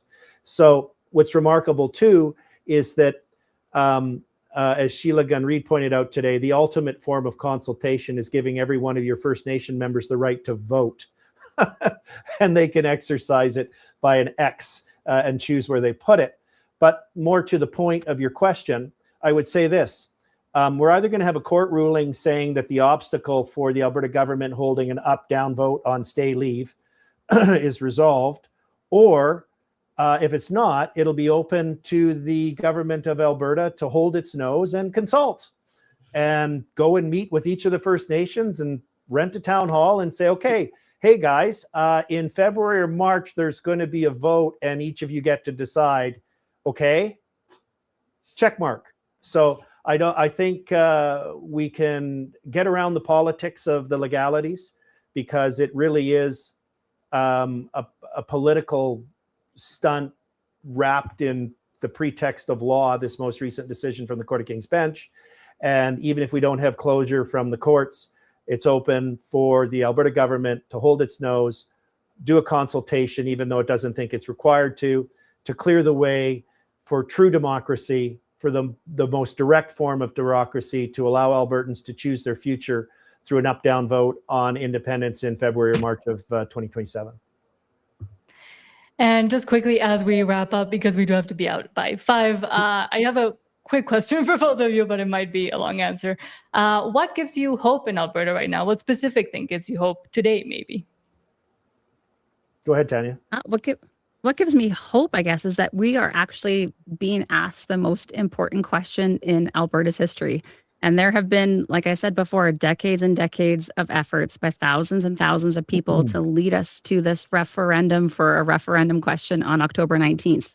And I hope that when Albertans go into that voting booth and they're about to check that ballot with their X, They realize the significance of what that they are doing, that Alberta doesn't need a handful of heroes right now, but what we do need is we need hundreds of thousands of Albertans willing to do one small thing, and that is to mark that X with conviction, with being informed and engaged in this whole process and making sure that they stand beside their decision.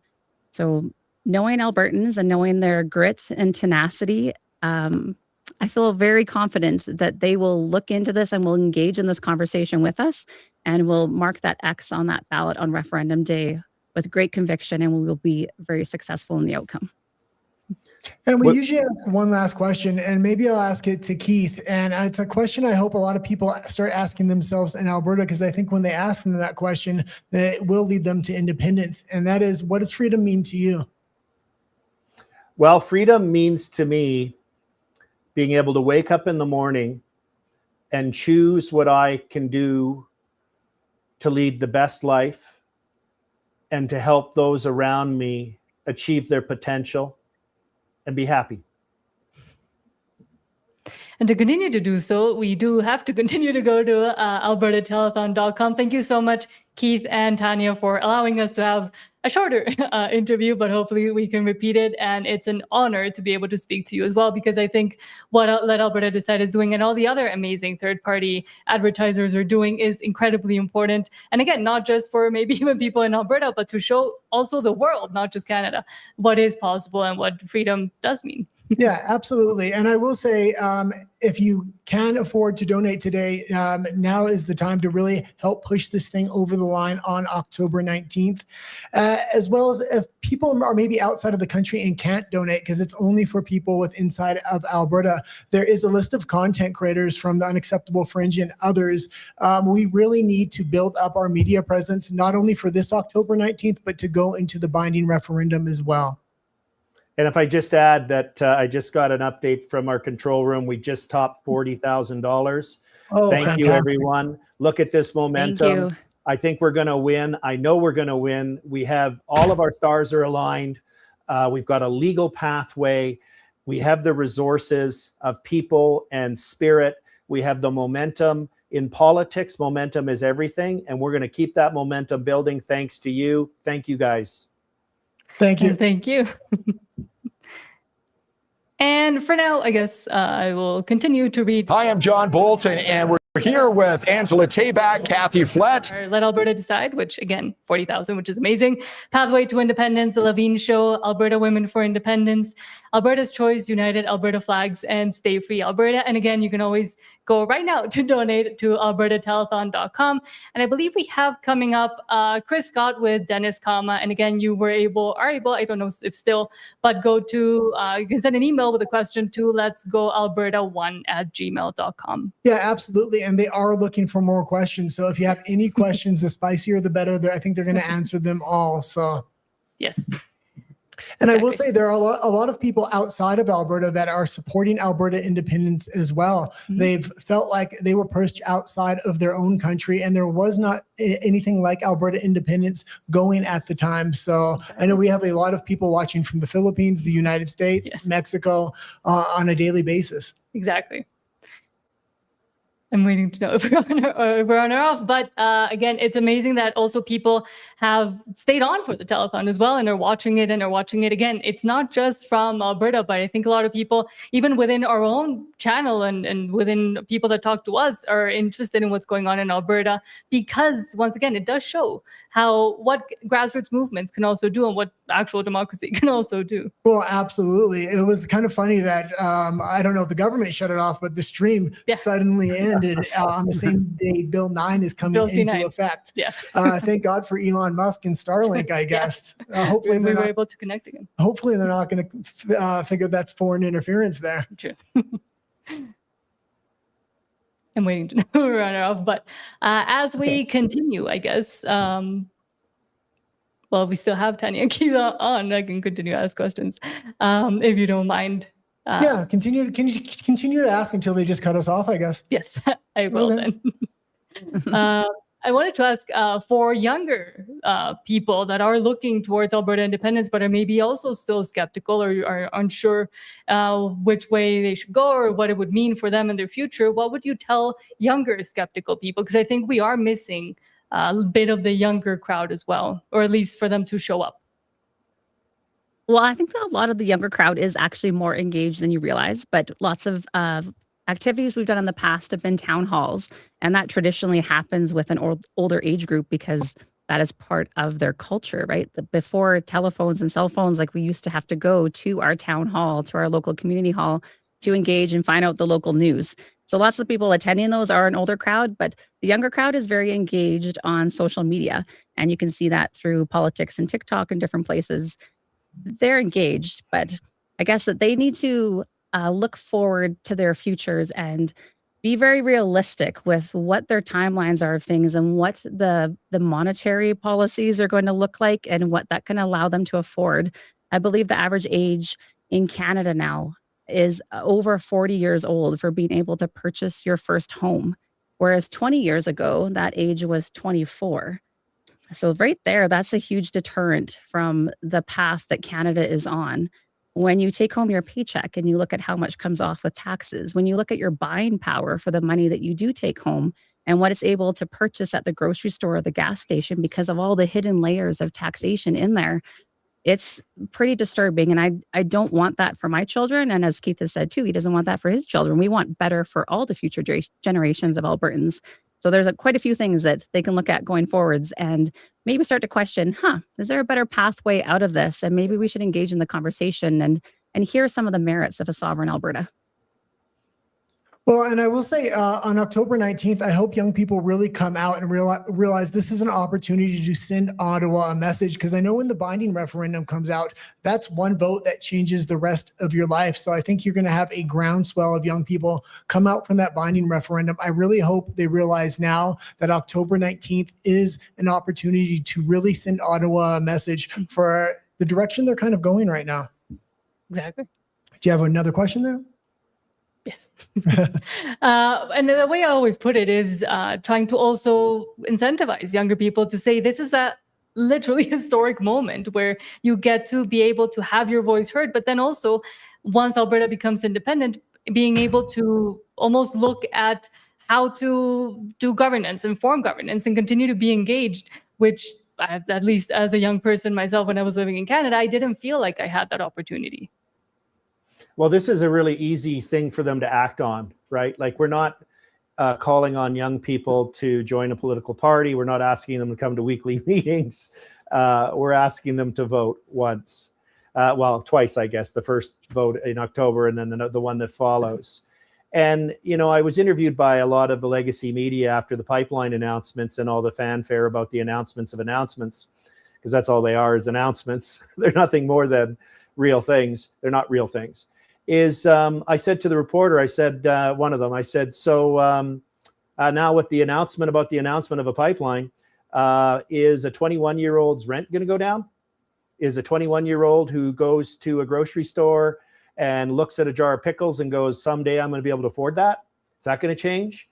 When he looks at his or her paycheck and sees how hard they work and what the top number is, and they see what the bottom number is that going to change? No, none of those things are going to change. So I don't think, I think reality is real for all of us. And what our job is to cause young people, and I actually don't think that's the toughest demographic. I think our toughest demographic is a couple in their late 30s, mid 40s, early 40s. Both have fairly good jobs, and they got 2 kids in a house and 2 cars, and their kids are from 8 to 12 years old. That's going to be our toughest demographic to crack, because they're going to go, oh, life's not so bad for me. Why should it change? So we're really focused on targeting them as well to help them understand the dark path Canada is on and the responsibility for their children and what opportunity could come to Alberta and their children and future grandchildren through supporting independence. And I think that's a perfect note to end on. So thank you so much, Keith Wilson and Tanya Clements, once again. Would love to continue to talk to you for a longer time, hopefully soon. and just found that we work really well together, and we have just stuck with the message of Alberta independence for 6 years now. 6 years together, yeah. It kind of works out nicely because we're in Calgary right now. You just kind of meet in the middle, right? That's right. This is fantastic. Yeah. Obviously, we've got your signs. Hold it up there. I've got this out on front of my house right now. I'm excited. I've got now 6 signs. Other people have 12. I got to get up to 12, but you're doing signs and you're talking to people. That's what you're doing. So tell us a little bit about the talks right now, because we know we love your sign. Shall I talk about that? Sure, yeah. I'll talk Tell us, about the Kathy. talks. Sure. So we, for over a year now, have just been doing home meetings with people, helping predominantly women, but then the guys love the conversation too, so they join in, understand why we need to be our own province. And we thought, well, why fix what's not broke? We're just going to continue on, but now as a TPA. So that's what we've done, and it's actually exploded. Our calendars are filling up with people that want to have us over, and so we're calling it Politics on the Patio, because it's summertime, and just have us over. 6, 7, 8, 9, 10, 30 people, it doesn't matter to us. And we walk people through the history of how Alberta became a province, set some ground as to why our government structure sucks the way that it does. Right. And then why we need to vote yes to all of these questions and yes to option 2. Well, you know, the difficulty I think that's happened through this process, I mean, even through the petition process, is finding people sitting on the fence. Are you meeting up with some of those people, Angela? Oh, absolutely, yeah. And it really comes from, people who are already there, inviting their family and their friends to come. It's a very casual, open discussion. Nothing is being shoved down anyone's throats. And it's an opportunity to just kind of go back and forth with the ideas, some of the concerns that people might have. And it allows us to be able to address them in a way that is very non-confrontational. We're building community. Our whole focus has been education and building community. And so that's what we're continuing to do with the TPA, and it's working out really great. We're in kind of a noisy room right now. We're at the Derek Fildebrandt and Dwayne Bratt debate. Yeah. And for the most part, it was a pretty friendly thing. It's almost radical now to have a friendly conversation, but that's what you're trying to do, isn't it, Kat? Exactly. That's exactly what we're doing. And it's working, as Angela said. We are not combative in these meetings. We're not putting anybody down. There's nothing like that at all. It's just, well, what are your concerns? And let's see if I have an answer. And if I don't, well, then I don't. But let's see what you have to say and how come. Well, congratulations on your success. Your website, tell people what it is. It's very long. Okay. Go to the QR code. Go to the QR code. It's abwomensindependencenetwork.com. Okay, and if you would like to support Angela and Kathy on the telethon, go to albertatelethon.com and click on their link. You stood on those stone cold government steps, faith and freedom, loud and clear. Folding chairs and town hall stages spoke the truth they came to hear. They stood in line for hours, braved the cold and wind. You talked about their children and the mess we're living in. From the back row of the hall to the front row of the fight, you said if they're gonna hear us, it's gonna be tonight. Come on, let's go. So that's going to be the battle cry for our movement. Let's go! You came to sign on the freedom line. Ink on paper, hearts on fire. Every name like gasoline, kicking up that rebel choir. Let me shake your hand. Thank you for your time. Find up voices, strong and true. You stepped up for Alberta. This one's for you. I feel like I'm with friends here. Yeah, and that's exactly correct. That's what the whole thing with all these events are for. People understand that they're part of a group of like-minded people that think and have the same ambitions and goals as they have. You stared down that lens in your studio light. Coffee gone cold, face pale from the night. From the dark hours to the evening show, you hit go live and refused to let go. from Edmonton, high beams cutting through. Northbound up from Calgary, every small town waiting on you. Truck stop coffee cooling between petitions in the rain. We're live. I heard Max say we're live. Does that mean we're live? Is that what's going on here? Yep. What are we supposed to be doing? I was actually just driving down a back street in Calgary. I was lost, and I saw an Alberta flag, and I was like, hey, that seems kind of cool. And I ended up in this seat. Yeah, I'm how'd not sure that happen? exactly. Who are you? Yeah, I'm Dennis Callan. Oh, I'm Chris Scott. Nice to meet you. Hey, I've heard your name before. Oh, I've heard your name before as well. Good cafe. You know my cafe? I've heard of it. Oh, well, I know I know your Value of Freedom. Ah, have you read it? I've read most of it, yeah. And I actually, I even ran it through AI. I ran it through Grok. I ran it through Claude AI, and I said, be really critical of this and find all the mistakes so I can call these guys and say, hey, you didn't do it well. Yeah. And that never happened. No, it's reasonably solid on the number side. It's we're going to do an updated version pretty quick. Yep. Once you get the transition plan done, and don't know if Keith talked about that earlier, but I'm a co-lead with him on building that transition plan. Okay. And once we get that pulled together, which is a bit of an effort, there's somewhere around 40 people engaged in it right now. We got 20 subject areas to deal with, pulling it together, and hope to release it by the end of July. Mm-hmm. But that'll redo the transition elements in the Value of Freedom, because we'll have more accurate numbers, more accurate processes, and so forth, so that we can say, okay, transition will really cost us roughly this much. That's awesome. And then on the actually doing it part, we're getting, we have a bunch of subject matter experts, guys who know their area, like whether it be air traffic control or oil and gas or whatever, that are actually saying, okay, this is how we would transition. And they're speaking from a position of knowledge. So that's all coming in the next small number of months. That's pretty cool.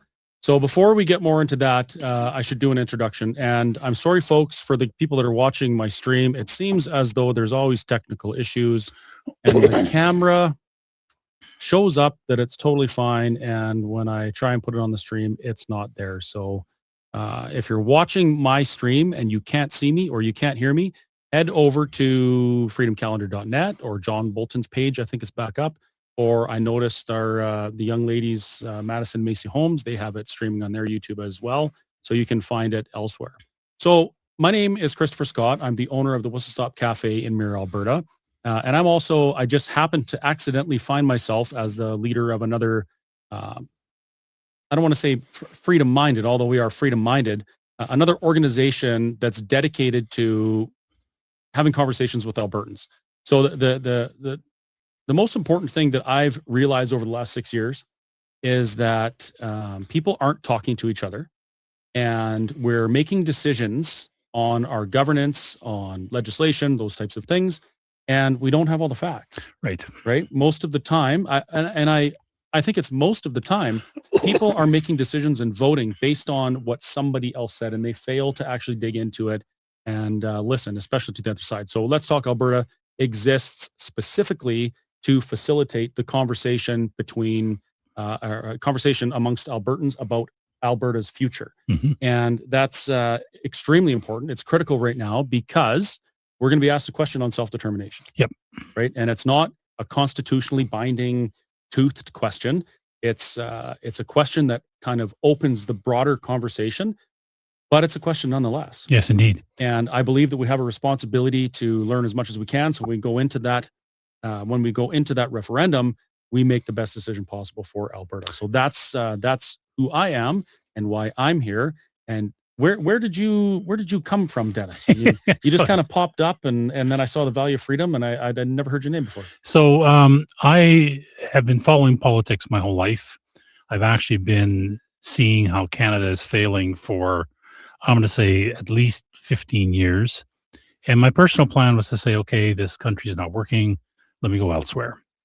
And then I saw Pierre Poilievre come up, and I thought, okay, we have a chance. We have a new leader. He sounds pretty good. Seems to have a lot of the right ideas. Can really eat an apple. You can really eat an apple and speak at the same time. That's the critical part. Amazing. And thought, well, we have a chance. Then the election came by. And then before literally it reached the Manitoba border, it was done and dusted. There was no way. And I was very, very angry. So I happened to go on X at that time. I saw Jeff Rath's posts, and I thought, well, this guy seems interesting. So I pinged him and said, hey, need any help? Like, maybe I can help out.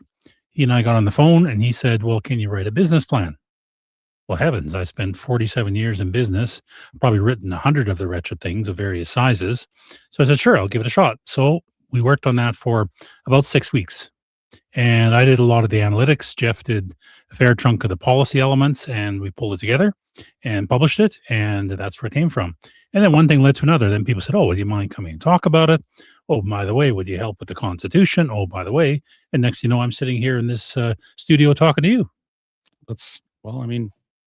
One day I'm getting out of the oil patch because I was sick of the government interfering with my career, with my business. And I bought a restaurant in July 2019. Not the right time to be free of government interference in a restaurant. And next thing you know, I'm speaking at hundreds of town halls across Alberta on the topic of Alberta sovereignty. So life has an interesting way of, throwing these curveballs at you. And, they say, they say about the best laid plans, right? So I never planned for any of this, but here I am. And what a privilege it is to be here and in the midst of this conversation. I can't think of a more important conversation. So I think the theme of this telethon is we're trying to raise awareness and raise support for the conversation around Alberta independence. Now, there are a number of third-party advertisers that the telethon itself is supporting. As far as I know, I don't believe they're working together. This is something that John put on to try and get things public because that's what he does. So the goal here is to encourage people to donate to the TPAs.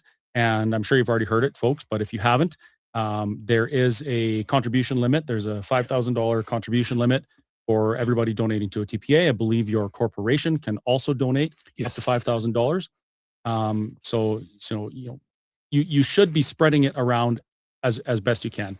And I would encourage you, if you're a Forever Canadian supporter and you're watching this telethon, by all means, contribute to your favorite TPA, which may be the Forever Canadian TPA. Now, my organization is different. We're not a third-party advertiser. Okay. And there's a very specific reason for that. The Elections Finance Act has a carve-out in it that allows people to express themselves for political purpose. And that's what we're doing. We're facilitating town halls, open conversation. We invite people from both sides, although because I'm very vocal about my position, it's very rare that somebody that opposes me shows up.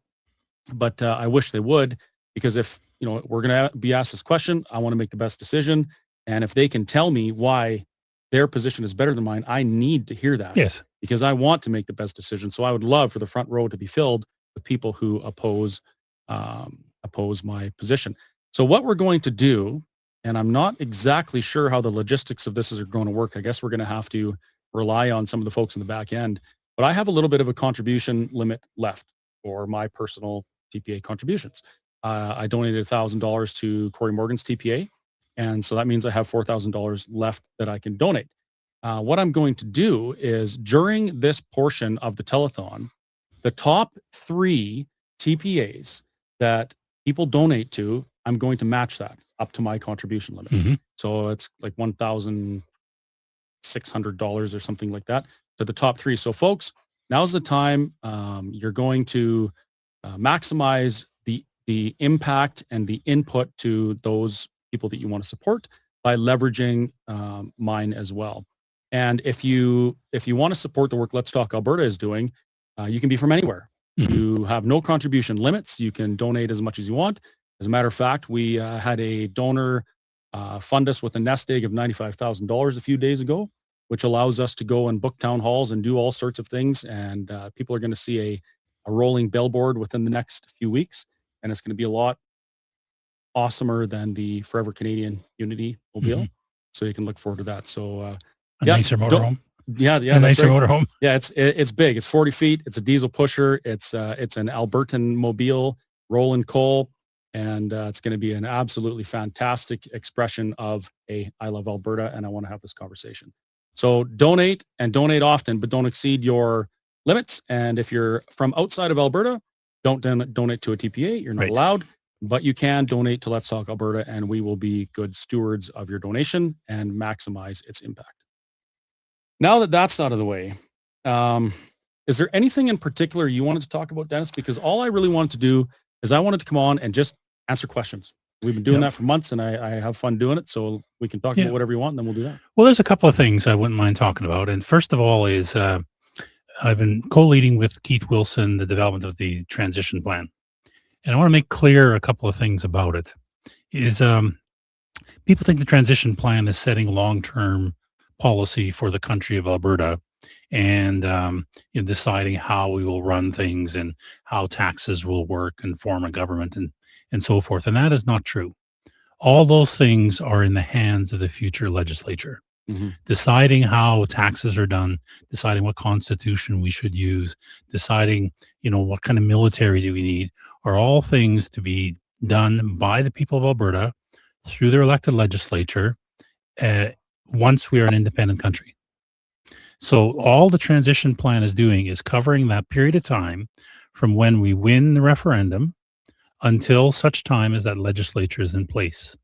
Think of it more like scaffolding or temporary supports than a long-term plan. So all we're saying is, okay, how do you handle policing until the legislature can decide what the long-term policing model is? Now, things have to be done. We have to, of course, defend the borders, protect the borders, at least keep track of who's in. We have to deal with how do we collect taxes in the interim. We have to deal with things like what do we do about a military, to cover that period of time. So that's what we're building right now. As I said a few minutes earlier, that we're developing it with a bunch of people who know what they're talking about, and is being pulled together as we speak. It's fairly big and meaty. I'd say it's about 300 or 400 pages at this point, and we plan on releasing it roughly the end of July or as close to that as we can possibly get. And then people can answer the question that follows after the Valley of Freedom. Valley of Freedom was, is the country of Alberta a financially viable place? Short answer, yes, it is. The second question is, okay, so we will be financially viable. How do we get from where we are now, a province embedded in Canada with a lot of services that are not being done by our own people, to the place where we are doing all those services and operating as an independent country, recognized by the rest of the world, and be able to do things like, okay, we need a passport. How do I get an Alberta passport if we offer such things? So that's the thing we're building now, and that's what we want to have ready by the end of July.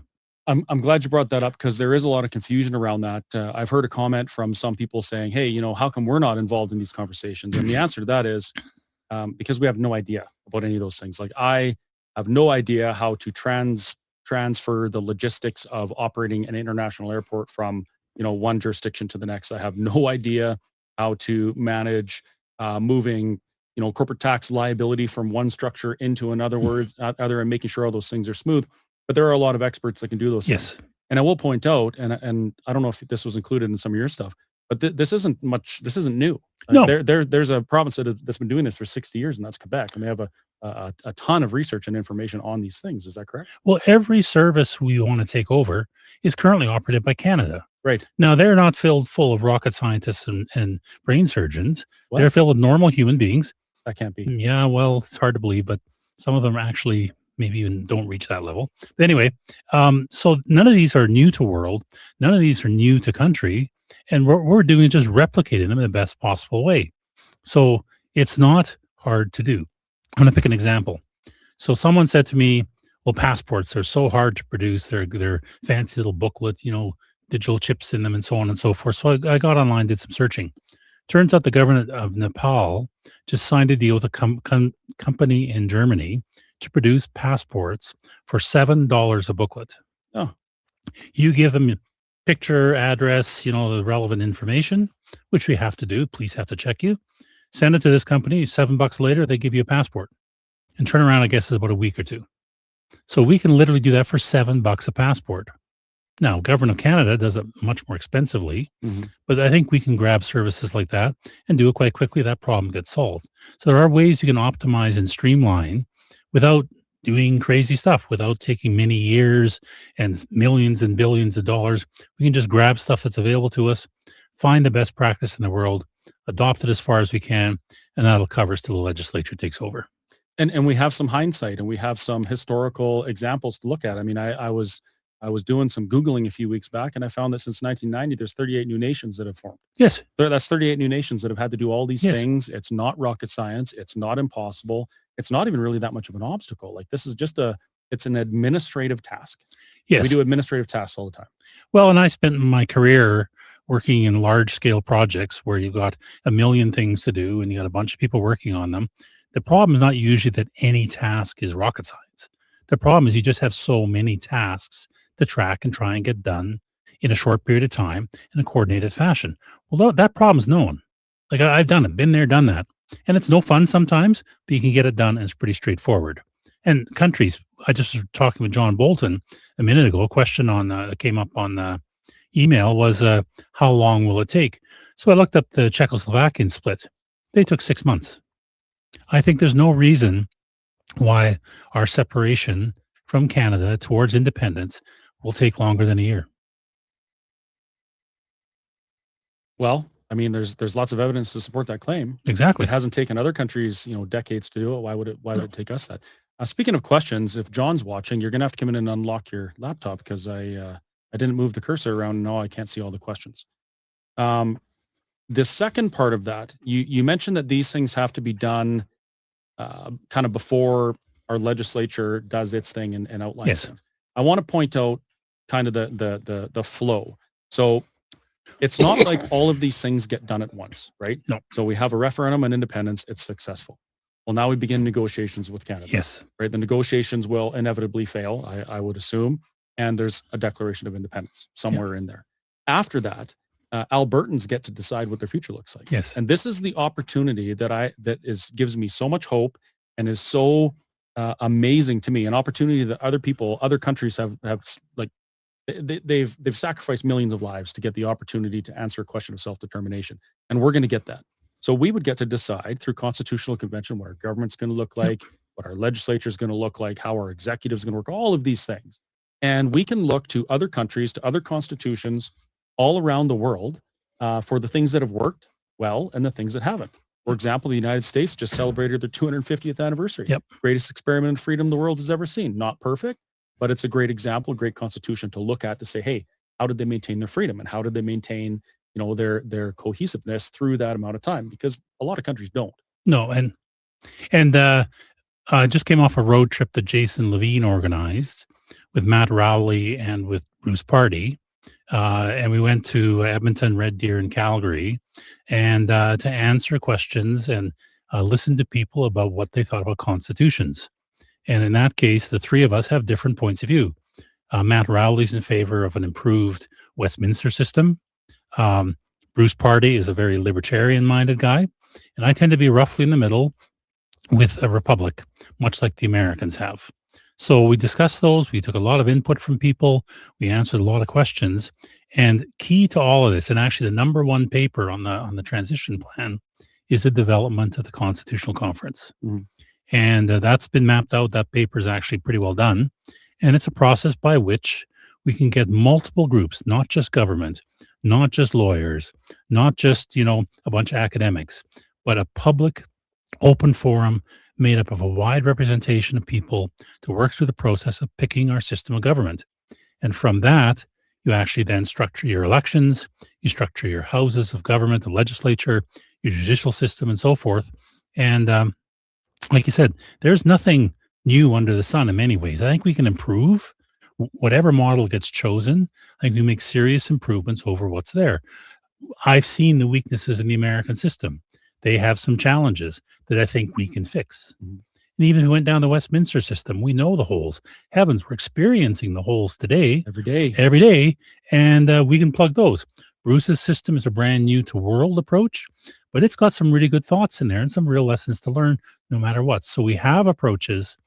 We'll give it to the people of Alberta to decide ultimately. So the Constitutional Conference generates a document, but ultimately the people of the country of Alberta will vote to accept the Constitution, and that's when it will become the law of the land. So that's something that process is designed, and we'll be publishing it, like I said, roughly the end of July. And that is the opportunity and the blessing right there. Absolutely. Nobody is saying things are going to be perfect. I've actually even stopped saying things will be better. because I don't know. What I do say is that for the first time in history, Albertans will get to decide. Yes. Albertans will decide the laws, the governments, the policy, all of those things, and they will reap the benefits or suffer the consequence. Right now, it's a group of people thousands of kilometers away that make the rules largely, and we kind of go along for the ride, for better or for worse. And I think there's a better way to do it. I think that the people who are affected by legislation should be the ones that choose their legislation. And if it's not that way, and if you can't influence the laws that govern you, I think that's a big problem. Yeah. So I'm supposed to mention, and I will mention, this is a fundraiser, and if you folks want to donate to any particular TPA, I'm not going to tell you which ones to donate to. Visit albertatelethon.com, and you can click a link and fill the appropriate information for whatever TPA you want to donate to. And keep in mind that the top 3 TPAs that you donate to right now, I will match those TPA donations up to my maximum allowable contributions, which I believe is I think I can donate about another $1,600 for 3 more TPAs. So I'm happy to do that. And, if you got a couple $100,000 kicking around, you don't know what to do with it, Let's Talk Alberta can accept anything from $1 up into the sky's the limit. Elon, if you're watching, and we'll be, like I say, we'll use your money very well. The TPAs in Alberta right now are subject to a number of rules. Yes. And the reason is that Elections Alberta wants to know who is paying to advertise for an outcome of a referendum, election, whatever. Yes. And the purpose of that is so that a giant corporation in wherever doesn't, stick their $1 billion in and influence an election. They want to know that it's coming from the people of Alberta, and that's why there's contribution limits. So I think Elections Alberta has an important job to play in that, and it can be frustrating to navigate those rules. But I have noticed that some TPAs, particularly one, doesn't seem to be really following those rules. And that's the Forever Canadian TPA. So do you have any thoughts on that? Have you heard anything about that? How they're getting away with that? Well, I've read the announcements made by Elections Alberta, and they're cutting, in my mind, a very fine legal point. I've also listened to the Forever Canadian people a few times, and as far as I can tell, they're campaigning. Just like, for example, Keith Wilson's campaigning for his point of view, and I go, fine, let them campaign. But I am very unhappy with the idea that one side apparently gets free pass, and the other side gets a different one, and that's something that angers me. So I think that I would ask Elections Alberta to look very carefully at what exactly is being done by all TPAs. Make sure it fits within the rules. So I do agree with the idea that elections should not be able to be bought. That concept is solid. But then make sure all the TPAs on both sides of the question are in fact playing by the rules, living by the rules, and meeting the requirements that you set out yourselves. So if one side appears to be, not quite following the rules as they should be, and the other side is under quite a bit of scrutiny, I would say, folks, if you have an opinion, if you believe in one side of the conversation or the other, support them however you can. Donate as much as you can, as often as you can within your limits. And that's really the only way this is gonna work. The status quo, the current situation, is the easy choice. It's the safe choice, because nobody really is going to put a cigarette butt in your cheek for saying, hey, we want to remain in Canada. But the risk to some for expressing their opinion for self-determination is it's quite visible. Well, and things we see going on. And you say it's a safe choice, and I agree from the Elections Alberta perspective, it is. But I ask people, and I've been having this conversation for a while, so is choosing to remain in Canada really the safe choice? Well, I would say no. Well, I would say no Absolutely as well. not. But I ask people to walk through the thinking process of low investment levels in Canada, low productivity levels, worst financial record of the G20, all these rules and restrictions and net zeros coming at them. Where will Canada be in 10 years' time? Will it have any financial means left? Will it even come close to maximizing the use of the many gifts it has? And so when people say, well, it's safer in Canada, I go, no, it's not. It just not happened yet. Leaving Canada is, in fact, it's an event. We're going to have a vote. There's going to be a whole bunch of upset and concerns and worries. Very emotional. Very emotional. I tell people after the hangovers wear off in a few days' time, we'll wake up and say, okay, now what do we do? And that's why we're building the transition plan. So some of that's already answered. But there will be, it's an event. And I think, though, once that happens, cooler heads will prevail. There's a school of thought, and I understand it being valid. They think that Canada will be very aggressive and very difficult to deal with. I don't. I agree with you. They won't, because I think that Canada will wake up with a huge hole in its financial economy. They have this lump in the middle of their country that separates BC from them. They are now beholden to a third country, and a foreign country, a third party, for their energy, because they don't produce much themselves. They're going to have the Americans breathing down their neck saying, play nice because we want to protect our oil supply. Mm-hmm. I think Canada will, after the hangovers are over, sit down and say, okay, let's talk. We need some things. You need some things. Let's work them out. Can you imagine after Mark Carney publicly recognizes the sovereignty of Palestine, and after Canada publicly acknowledged the sovereignty of Kosovo and other new and emerging countries. nations, can you imagine if they wouldn't recognize Alberta? That would I can't see that happening in any reality. Well, and if they said we won't let Alberta go, I can imagine the world community saying, wait a minute, this is colonialism. Yeah. This is not self-determination of your citizens. You are demanding that this group of people, stay beholden to you, keep throwing you money year after year, and that is nothing more than a colony. And you know what? We like Alberta because they are trying to be their own country. I think it's going to go, it won't be easy. It's like a divorce. It's not like it's going to be, all happiness and butterflies. There'll be some pretty tough fights. Yeah. And some arguments about how do we handle parks, and how do we handle financial commitments, and how do we manage the debt, and all those kind of things, all of which I think have good answers, but each of them will have to be worked through. And I've said it to more than one person. There's a couple teams I'd love to be on that negotiations for. One is the pension. I'd love to be on that negotiating team because I think we will get a very robust pension out of the CPP assets, and I think it's more than doable. So that's one team I'd like to be on. But this is all workable. It's all doable, and I think it will happen. Regarding the pensions, just real quick, I have been in some of my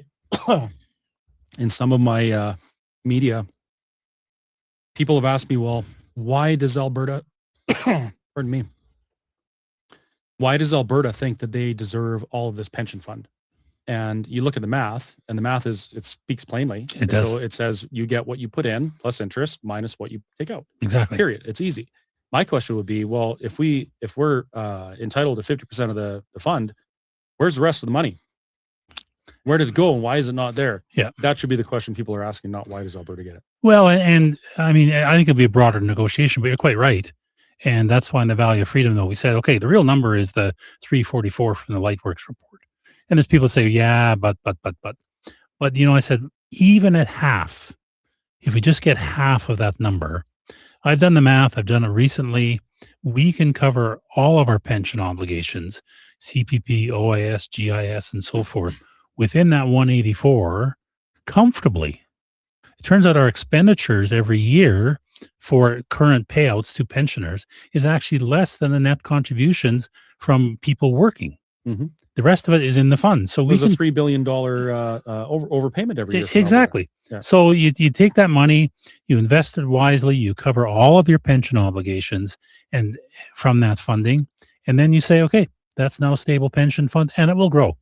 I did a bit of the actuarial math to say, okay, run it out 20 years, at the rates we are now, build in inflation, build in aging population, all those wonderful things.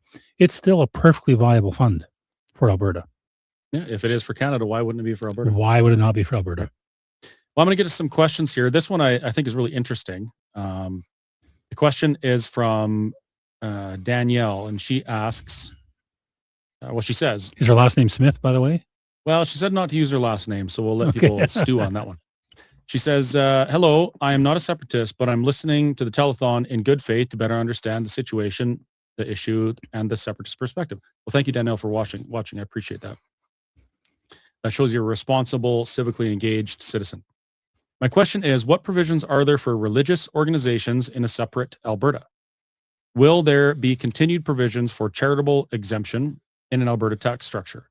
What about immigration exemptions for religious leaders / clergy via immigration to be able to come to Alberta and minister? What about protections for religious-based schools? That's it's a opportunity question. What do you want? That's the point. Yeah, we get to decide in our constitution. Well, and to answer the question directly, in all three approaches, Dr. Party's, Matt Rowley's, and mine, all of them have at their core very strong personal freedoms. Things like freedom of belief, freedom of religion, freedom from religion as well, if you don't want to believe. And that includes the ability to worship as you will, as long as you don't hurt anybody else, of course. And that's all in the structure. And we will decide that. In terms of immigration, whether it be for a pastor or a religious leader, I mean, that's subject to immigration law, which again, we craft here in Alberta. And I think there always needs to be exemptions for special people. If we have a sports team, we'll have the 2 best hockey clubs in the world in our country. So we probably want to bring in the odd player from Finland or wherever it's from. And yeah, there has to be some special carve-outs for those kind of people. But generally, it's managed immigration.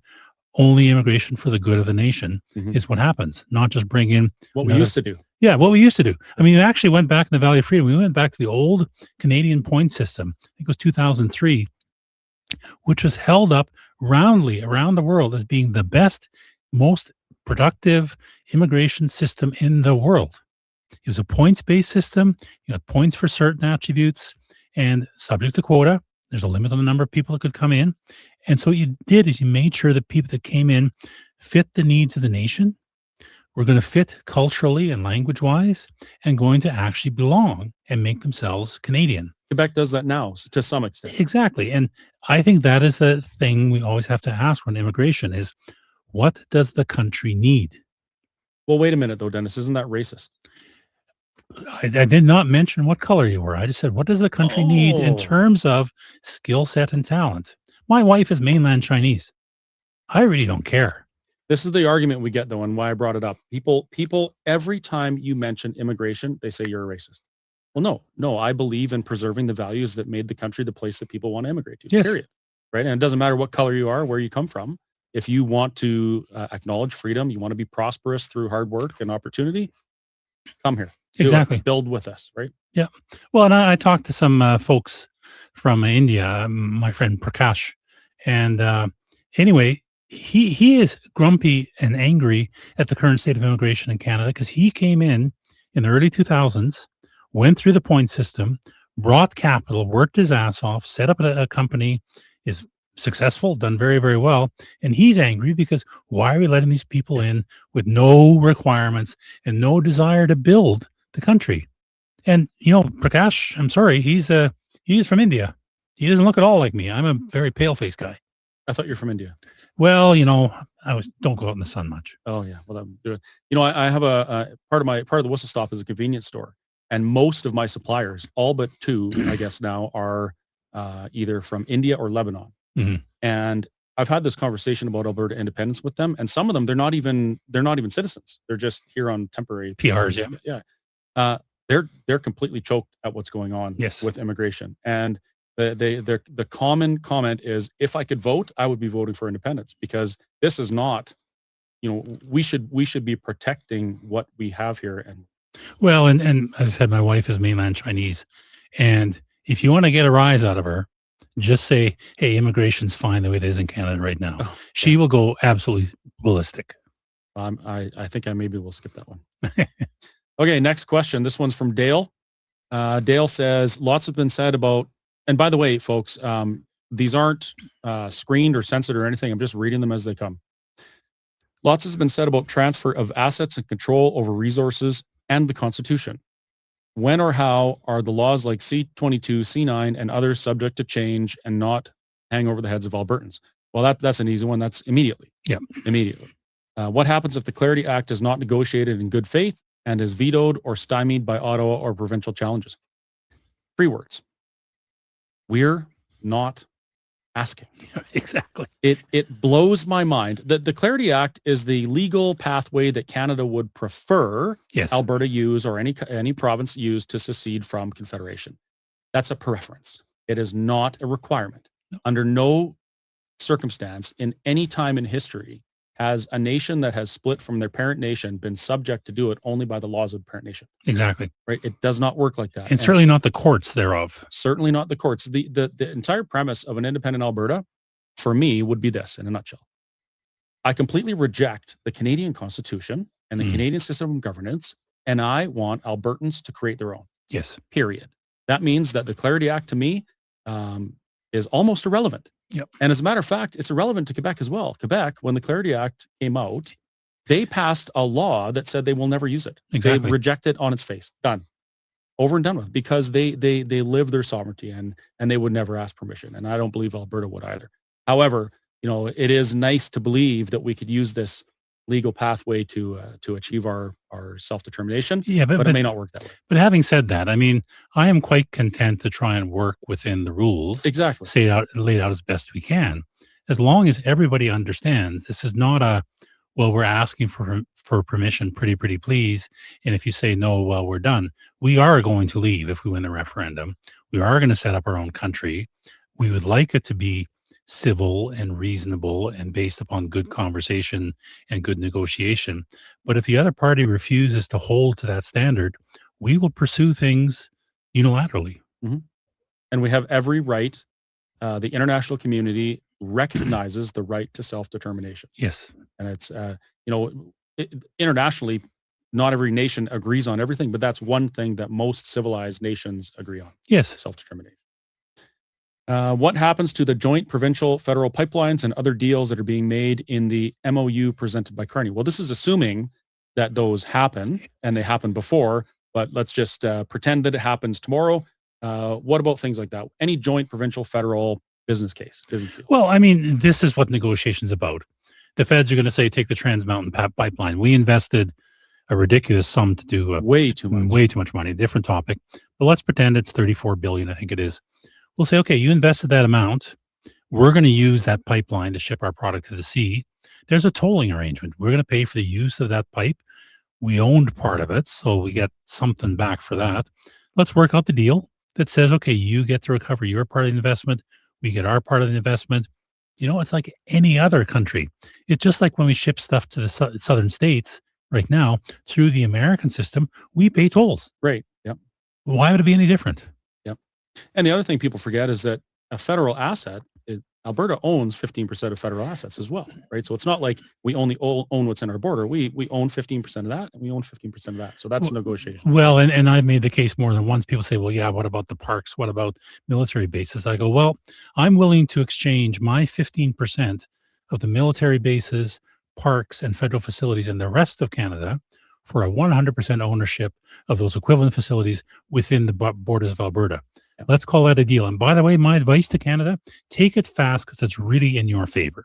Yeah, absolutely. That's one of the things that one of the trifold documents that we produced with Let's Talk Alberta was show me the other half of the ledger. Yeah. We're always talking about this. What about the national parks? What about the military bases? And we forget, or people forget, to ask the other question on the other side.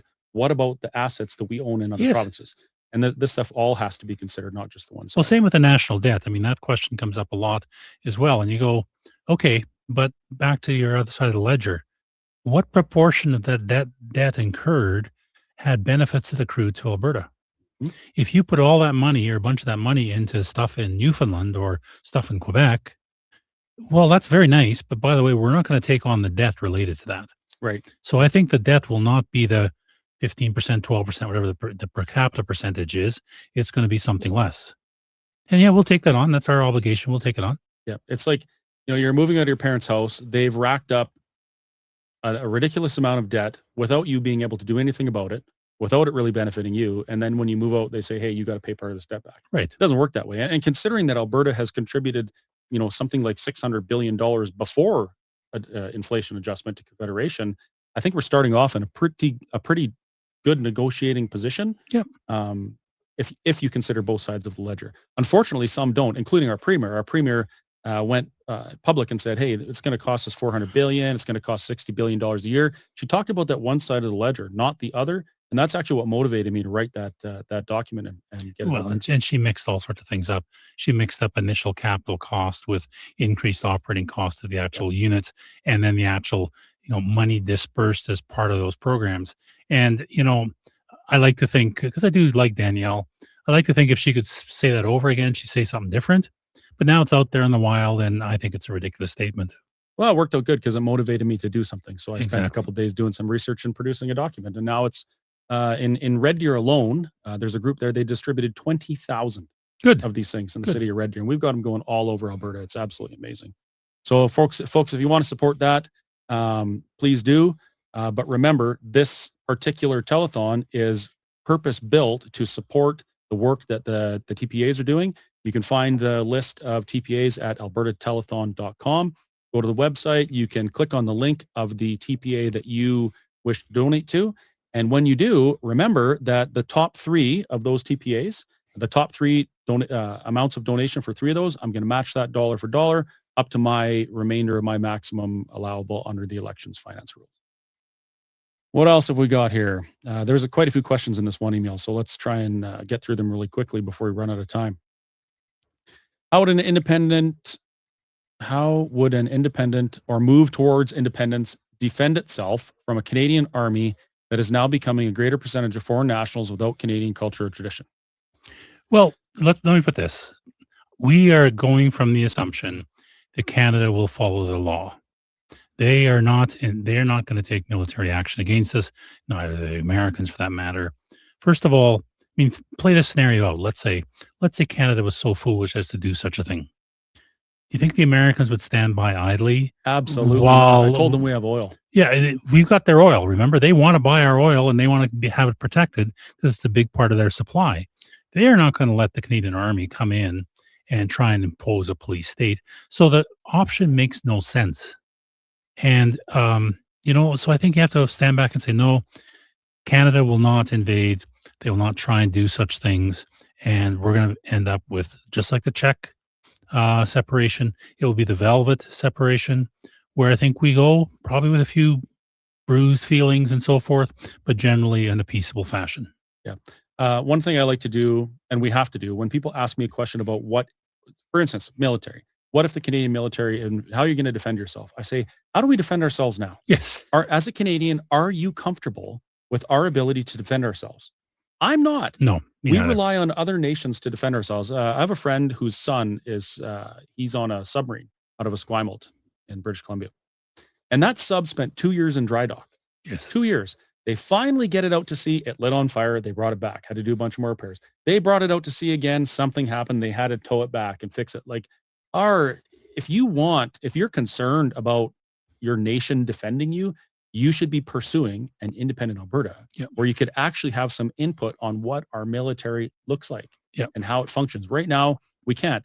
And Alberta has not been able to do a darn thing about the systematic destruction of our military in this nation that was started by Pierre Elliott Trudeau in the 70s. Yeah. We could do nothing about it. Well, and Pierre has done a bunch of bad things. Changing topics, Matt Rowley actually brought this to my attention. I never realized before that when Pierre Trudeau set up the charter and so forth, he actually changed the basis of government from Parliament supreme to the courts being supreme. And there's that one major change that has allowed the courts to change our laws, refuse laws, and block laws that the courts don't like. And those kinds of changes have permitted a lot of these things to happen, like the evisceration of our military and imposition of all sorts of crazy laws. So when we say we want a new constitution, it's not just, well, we want to have our own, but also to get rid of the wrongs that are plaguing Canada right now. Mm-hmm. Well, I see Max over there, and he's doing something like this. I don't know what that means. Maybe it means he can't breathe or something. Maybe he's asking me if I needed water because I was choking. Well, I think it's 5 minutes to 6. Oh, it's 5 minutes to 6. Okay, so I guess we're gonna have to wrap it up. Well, I'm gonna leave you with this, folks. I'll tell you what Alberta independence means to me. Alberta independence isn't some magical switch that we're going to flip that makes everything okay. It's not a switch that's going to solve all of our problems. What it is it is the most amazing opportunity and potential blessing that we will see in our lifetimes. We are part of a movement that may result in people being able to self-determine who haven't been able to as of yet. And if you look at the way our elections work and things like that, Alberta has never truly been able to influence the laws under which it's governed. We haven't. And this is the opportunity we have. So when you consider how you're going to support this movement or what your place is in it, just consider that. Consider what it means to be part of a group and part of a time where we get to do that. And we get to do it without lifting a weapon. We don't have to, well, I mean, some people get beat up a little bit, whatever.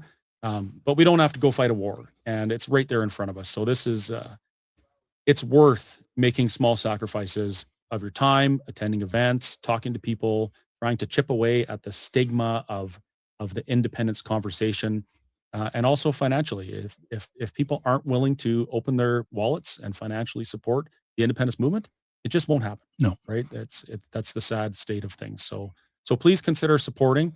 Again, it is albertatelethon.com. There's some links there. You can click on your favorite TPA. I'm hoping that John can let me know what the top 3 were before I am on my way, and then I will announce which ones they were and how much I'm going to donate. So the more you donate now, the more of my money you get to donate as well. So perfect. And yeah, thank you very much, Dennis. Thank it was you. a fantastic finally meeting you, and thank you for all your hard work for Alberta. Appreciate and thank you as well. All right. Now what do we do?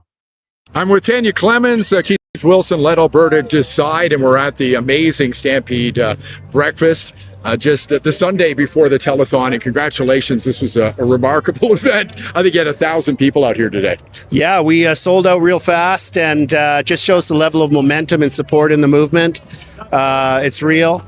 You saw the cross section of society who was here today, of all backgrounds, all ethnicities, all places in life, and the support's real. It's growing. Albertans know that we can do better, and we're going to build on this to even take further campaign steps. We're going to be rolling out our large sign campaign to counter some of these larger red and white signs we're seeing, particularly in the Calgary area. Yep. And we're really excited about the turnout today. Tanya, I think it was about 3 weeks ago when you really kicked this thing off. Right. And of course, there's some nervousness when that kind of thing happens. But how has it progressed for you so far? I mean, I'm seeing amazing momentum, as Keith said. Yeah, well, the support has been pretty incredible. As to date, we've raised approximately $250,000 in our TPA. So that is one of the leading TPAs in Alberta history. The support that we have for people that come out and have conversations with us and send us information and chat with us is immense. Yeah. Keith, I said when I was on stage, thank you, by the way, for having me MC this today. It was just an honor to be here. I said, I'm here among friends. And the other thing I noticed was there were a lot of other third-party advertisers who showed up today. Yes. It's really a team effort here. Even though you're doing your thing, they're doing their thing. It's just remarkable how everybody's working towards this goal. Yeah, like the other third-party advertisers are spontaneous. It was not a coordinated effort. There's new ones forming all the time. Yeah. I see, like the Veterans for Freedom and Albertans for Freedom and many other groups. And everybody's got a role. We've got so many forces against us with the federal government having unlimited resources to try and scare Albertans and use their fear campaign. With the state forces are so well financed. They have the legacy media to rely on. So this is grassroots, but what we're trying to do, Tanya and I, with Let Alberta Decide, is take a more sophisticated approach that is really focused on persuading those who are not yet prepared to vote for independence and build a new future outside of Canada and a new relationship with Canada for Alberta. That's what we're focused on. We're really going to be focusing on the cities as well, because we have a lot of support, as people know, throughout rural Alberta. where our growth potential is an imperative is in the cities. It needs a different kind of messaging, some different techniques, and that's what we're implementing. You know, I heard Keith Tanya earlier talking about these little people who sit on his shoulders. One says, "Why aren't you on the golf course, Keith?" And this one's telling. I'm with Tanya Clemens, Keith Wilson, Let Alberta Decide, and we're at the amazing limited resources to try and scare Albertans. And you look at the importance of what it's going to mean to our children. That's what really is driving all of us. We've spent so many generations trying to build Alberta up every generation and leave something better and more prosperous for the next generations. And now we're at this point where that's not going to happen, where our children are not going to be as better off as us, is not going to have as much opportunity. And that's really disheartening. We don't want that for them. So this is our big chance to do it. This is our big question that's going to be asked, and Albertans need to really be engaged and think seriously about the outcome of this. Well, congratulations on a great day. I'm looking forward to the next 3 months. It's going to be really exciting. All the best to you. And if you'd like to support Let Alberta Decide, albertatelethon.com, click on the link.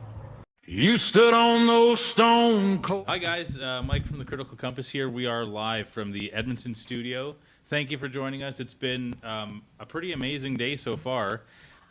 We've got Mr. Albertan, or Mr. Alberta. He was hello stuck there. on the Kiwi 2 on the way here. So, welcome, sir. Yeah, it's great to be here. Excited that we are now officially opening up the Edmonton portion of the live stream, which is, of course, the better portion. At least the more northern one. The more northern one. Edmonton, the last great city. We actually have something you brought. Oh, you don't have it? Dang, never mind. All right. It was a little peace offering to all the unfortunate Calgary Flames fans that are joining us, but maybe it'll join us. We'll save it for later. Yeah. Yeah. So for those of you who don't know me, I'm Mr. Alberta. I am a guy who's up here in Edmonton, blue collar worker who has a lot of fun making fun of the Liberals and having a good time with that stuff. I've been in Alberta on one side of my family for over 100 years and the other side is immigrants. So I have a little bit of a taste of both worlds, and we're here doing a joint stream with Critical Mike. Critical Mike, yeah. I'm, I guess maybe I'll say my background. I mean, like we looked this up one time. The Americans and the Canadians say it differently if you're a first or a second generation Canadian or American.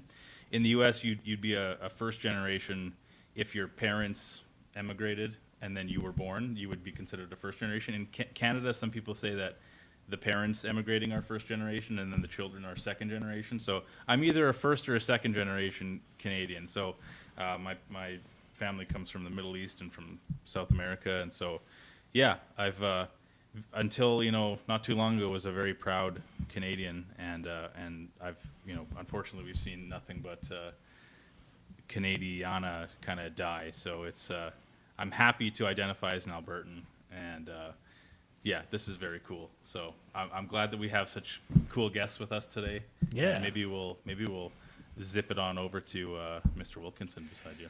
Yeah. So here we have with us today. First is John. So tell us, who are you? Absolutely. Thanks, Mr. Alberta. Thanks, Mike, for having us on. And what an amazing day so far with the telethon, with the support coming in from across the province. Huge numbers, and we've been seeing them as well. So thank you, first of all, for the donations. I am the lead and the primary contact with United Alberta Flags, one of the registered TPAs that's on the page and part of the telethon.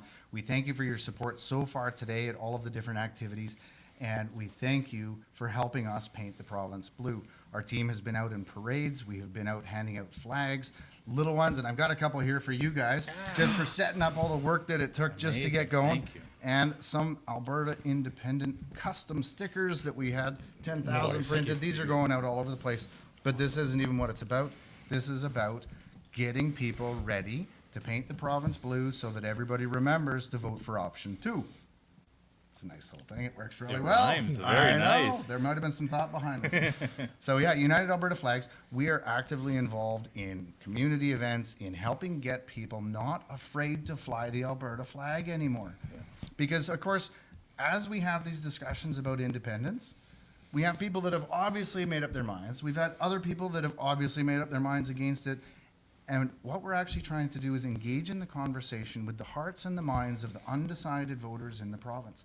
People are afraid. What Canada has become isn't the Canada we grew up in. That's true. Right? I love Canada. I've worked across the country. I've traveled across the country. I have family across the country. But it's not what it once was. And we're not just talking about equalization. We're not just talking about the cost of living and the cost of food. We're talking about values. We're talking about orientation. We're talking about integrity. We're talking about a federal government that's off the rails. And so as we do that, that's what our goal is with our TPA today. And the donations help it continue to grow. That's what we're here for today. We've got an announcement. We'll wait a little bit here. I know some of my followers, some of our followers on our accounts have been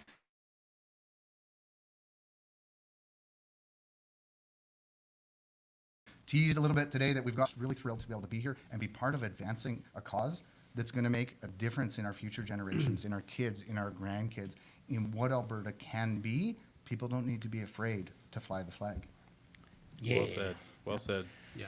I'd like to touch on a couple things you said, actually, but first we want to introduce Phil. Okay, yeah. So Phil, Gamache, right? I've been involved would probably be sometime in October, right? And got involved with the whole movement. And so a little history behind me. My family's been here since 1653 when it was New France. Oh. Right? We've seen a lot of changes over those times. We had to make some rough decisions, right?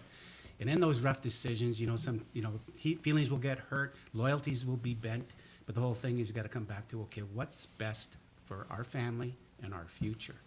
And I think that's what really struck a chord with me in this movement. And some people call me super volunteer, but there's a lot of super volunteers out there, right? He is a super volunteer, for the record. Yeah.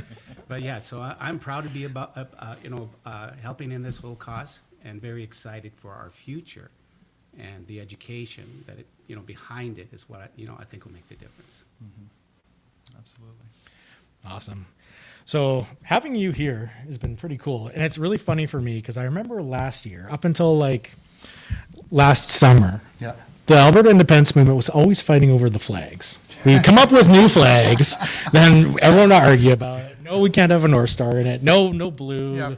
People still hate the St. George's Cross for some reason. Yeah, there's lots of discussion on different pieces, yeah. But then in last summer, a crazy thing happened where some forever Canadian guy, I think his name is Copland or something, Sean Copland, goes to a Medicine Hat Safeway and freaks out at the manager because they had an Alberta flag displayed over Alberta beef.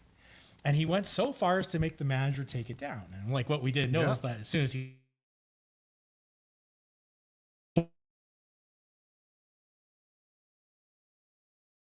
really upset about that ever since. And that just recently happened as well. I saw on social media last week up in the Edmonton market here where we are, I believe it's just over on the West End. There are retailers that are supporting the Alberta economy. They're supporting the Alberta sales. And like anything else, you buy something from Germany, they put a German flag in the cheese bin. You buy Swiss cheese, it's got a Swiss.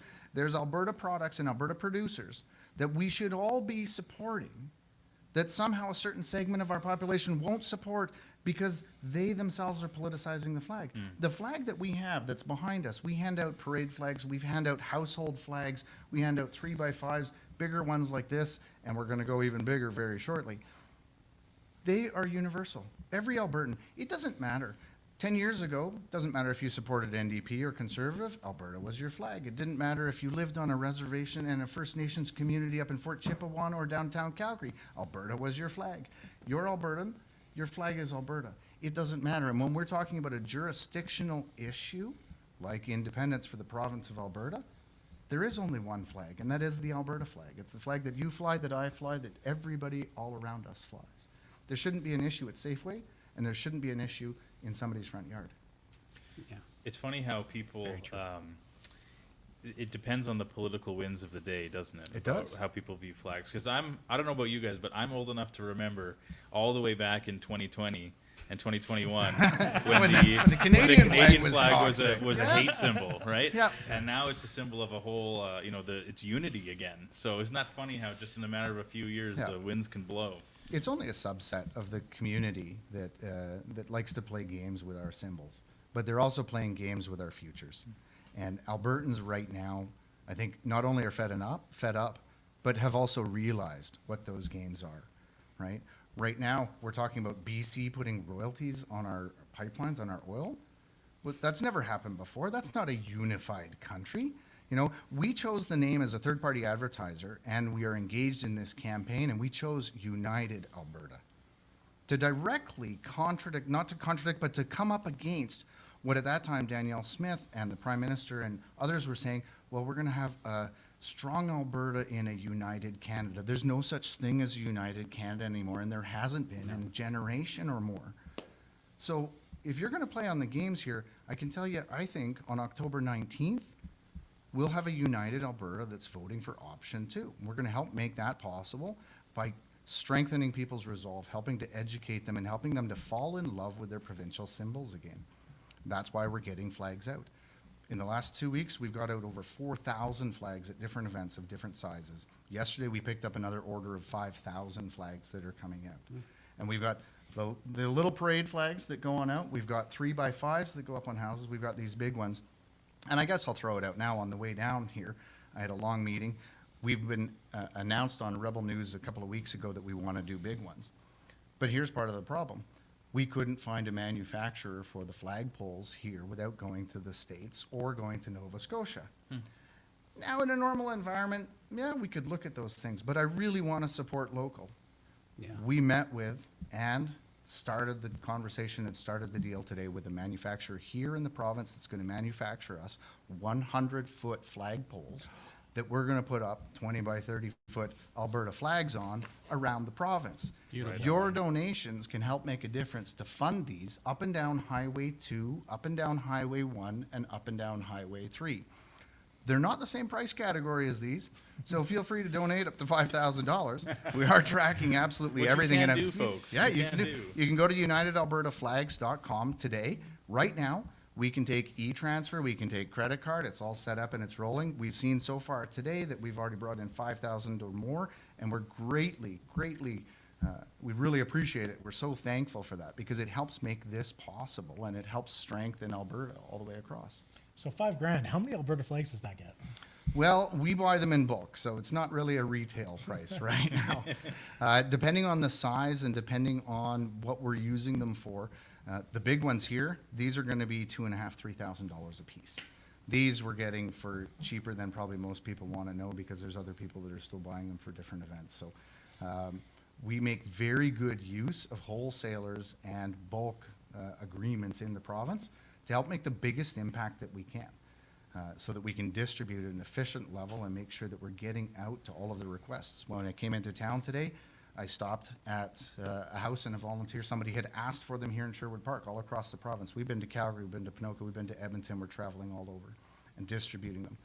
But you know, really it's about changing people's hearts too. One thing that I did before we got to the studio, and I had a parade this morning, I had flag drop off, we had another meeting, I had a 20-minute window, and our truck needed an oil change. I went to the local Jiffy Lube real quick, just going through while I was sorting things out on the phone. 3 guys there, 2 young guys and an old guy.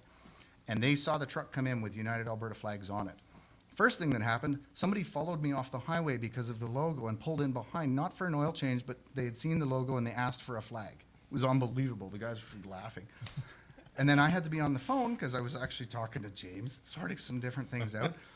The guys do the oil change and they come up, they go, "You're helping with independence, right?" I said, "Yeah, absolutely." They just exploded with joy. "We can't talk to anybody. I can't bring this up at home. I can't talk to my parents about it. Can I take something?" I said, "Yeah, absolutely. Here, have flags, have stickers, handing them out." They're thrilled to bits. One of them is midlife, same age as me. He's working there, can't get a house. We were talking about the economy and the taxes and what's happened to Canada over the last year. Breaks my heart to see what's happened to Canada as a whole and Albertans living within that, the cost of living that's going up, the food that's going up, all of these things that are going up. We've got to push back against it, and we've got to recognize that it's not just an answer about equalization. It's about, are you proud to be an Albertan? Are you proud to fly the flag, right? So what do we pay for the flags? Less than you will, which means we can efficiently distribute them across the province in a way that can make a difference. Perfect. Yeah. Great. Honestly, I think anyone here who's gone to buy an Alberta flag recently, they've seen how expensive they become. And they're hard to get, too. I remember I was up in Whitecourt there, and I walked into their home hardware, and it was literally either a Canadian flag for $20 or an Albertan flag for $54. And that's just how crazy expensive it's become. It's funny that you mentioned that. I posted up on social media on our on our X account. I don't think it's on the Facebook, but on the X account, we actually ran into an interesting spot about a month ago at the Wetaskiwin Canadian Tire, where the Alberta flags were at $20 regular price, and they were totally sold out, and the Canadian flags were on sale at $9, and the rack was full. So it depends on the community that you're going to. Yeah. People will pay more to stand up for truth and integrity Yeah. than they will to fall for the schluck that's just coming out from Ottawa these days. Yeah. Yeah. Phil, what's your, in your experience as a volunteer, what's your read on how people are feeling about the Alberta flag? So I was really surprised, right? The excitement, the energy that people came up, they were happy to sign, you know, and they would ask questions, and at the time we couldn't answer, but, you know, we said, you know, you can find it online and look here, look there, right? And so people were really excited about the fact that we're finally going to see some change. And we had some schoolgirls come into, I'll say his name, into Harvey Jan's place, right? And he was the one holding the office where you could come sign. And so these three girls come in from the high school, right? And, you know, they think they're just going to be there for maybe for 5-10 minutes, and so did we, right? They wound up spending an hour with us because they were so excited. They were like sponges, learning exactly what, you know, Alberta had gone through, what we, you know, how it was formed, right? How we are a colony in a colony, right? And they didn't understand what that meant, and so we went on forever. But that was just, you know, one experience. And then other canvassers, canvassers, right? Basically going out getting the signatures. They, you know, they came back with stories, right? One lady came up to this one fellow and he says, you know, I'm never going to sign, right? And I just want to know why you're here. And so he explained his, look, I think I make, what is it, just under $800, and I have to pay taxes on that, right? Then my old age security, I get it some more on it, but not very much, maybe $400, whatever it was, right? The way, because the way he had set up. But in the end, he says, you know what? When Alberta becomes its own independent country, right? We're going to have the money to increase. You know, if you're already in a pension, you're already going to be increasing your old age security, right? So that being said, right? She said, okay, I'll sign. So it was a real quick thing, right? And you know, we had some people that were really, you know, not friendly, and we got a lot of birds, right? But what we quickly learned is everything's about attitude, right? And so when these people would flip us the bird or whatever, we just smile and wave, right? Because we know everybody has their own opinion and they have the right to that opinion. But the whole thing is we're here because we're bringing attention to what needs to be changed, you know, in this province, right? And being around people that are like-minded, it just lifts your soul, and it encourages you just to do more, right? And so I don't think I've ever been this dedicated to anything, right? And it's basically because I see a future for not only my children, but my grandchildren, right? I want to see them have that bright future. And what really stands out to me is the excitement behind the likeness of the Boston Tea Party and their independence, because they had taxation without representation. And that's what we have here, taxation without representation. Yeah.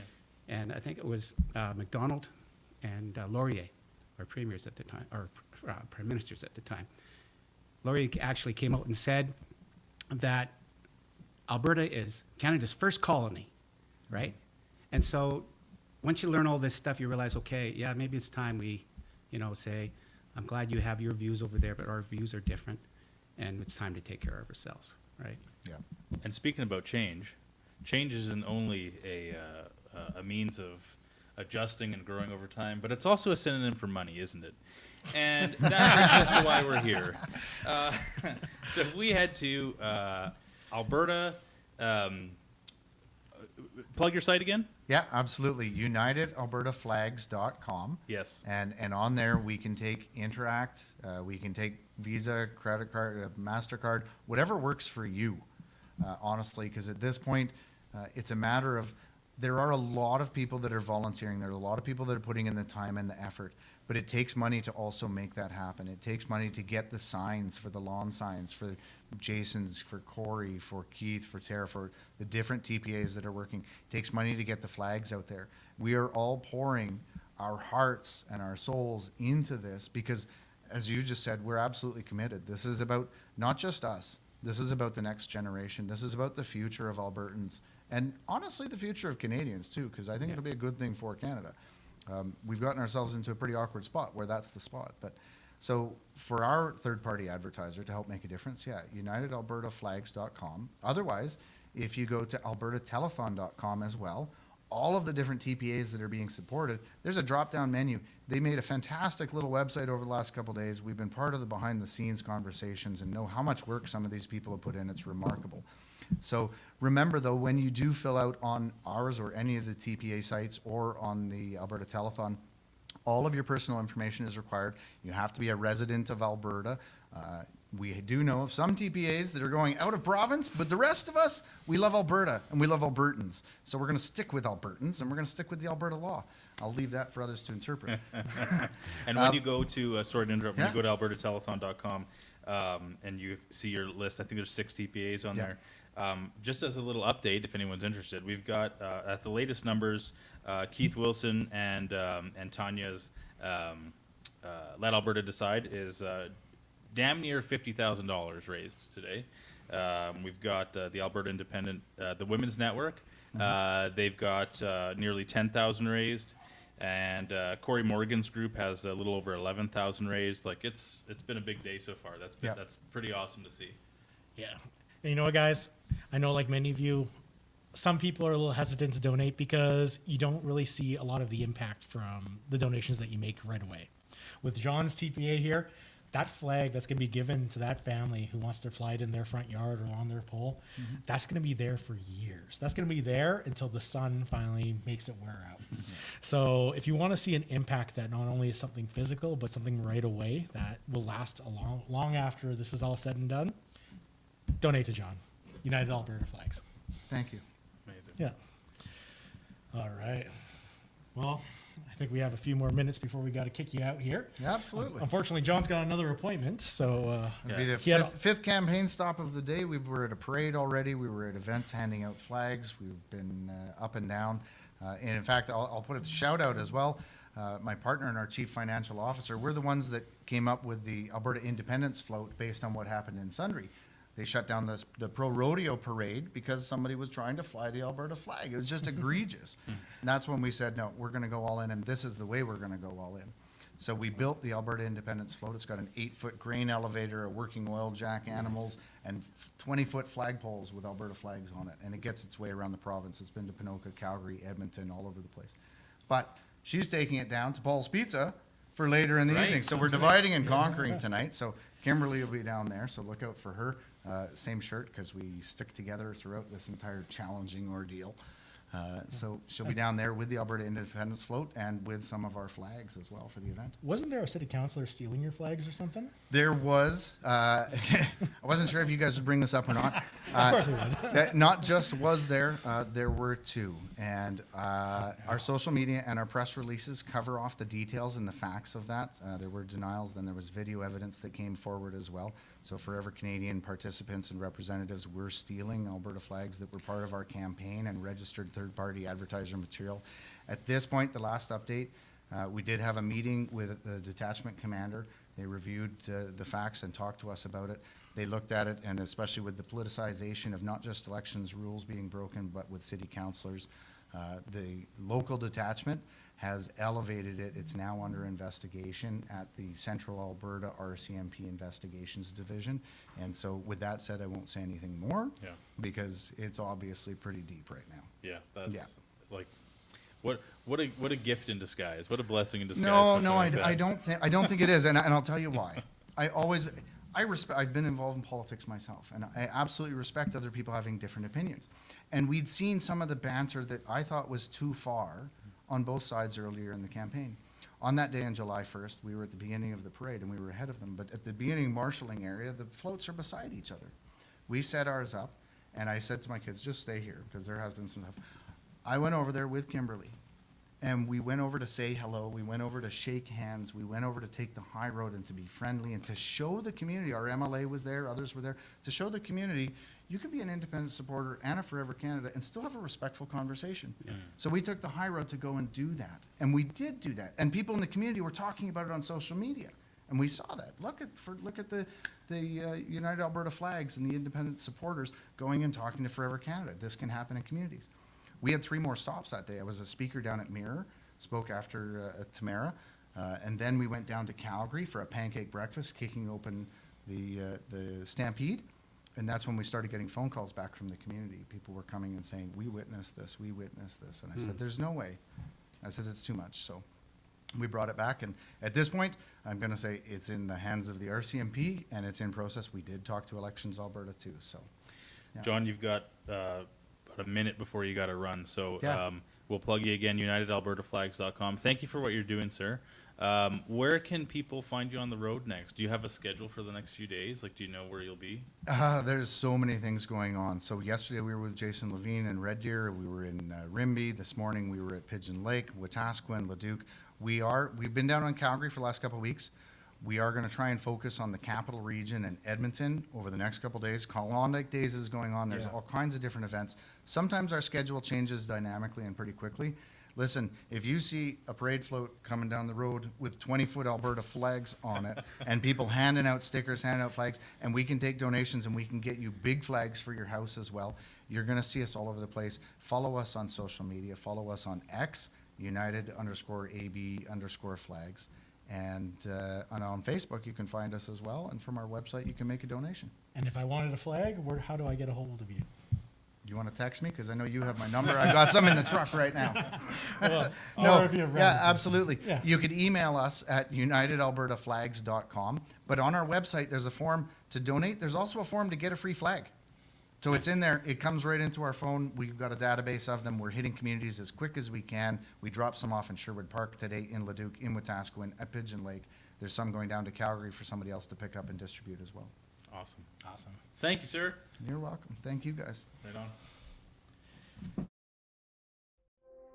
A referendum is one of the simplest and most direct expressions of the democratic will of the people. Even the Supreme Court of Canada has been clear on this point, and this cannot be ignored. Albertans are law-abiding people. We do not rush change, but when change becomes necessary, we meet it responsibly. And we all know why this moment has arrived. We see it in our daily lives, in rising costs, declining services, and growing distrust in institutions meant to serve the public. Do you agree that the province of Alberta shall cease to be a part of Canada to become an independent state? That question is directly out of the Clarity Act. The word state does not mean 51st state. So that is what it is. It means that we will become an independent country on our own. Monday night in Calgary. This is fantastic. Over 150 of your fellow Albertans got their canvassing badges, went through the canvassing training, and made sure that nobody had to stand out in the cold for more than 5 or 10 minutes. So if you're tired of being dismissed, of being told to comply without question, tired of being silenced, this is your moment. I am inviting all of you to make your voices heard, clearly, confidently, and so that Ottawa hears it once and for all.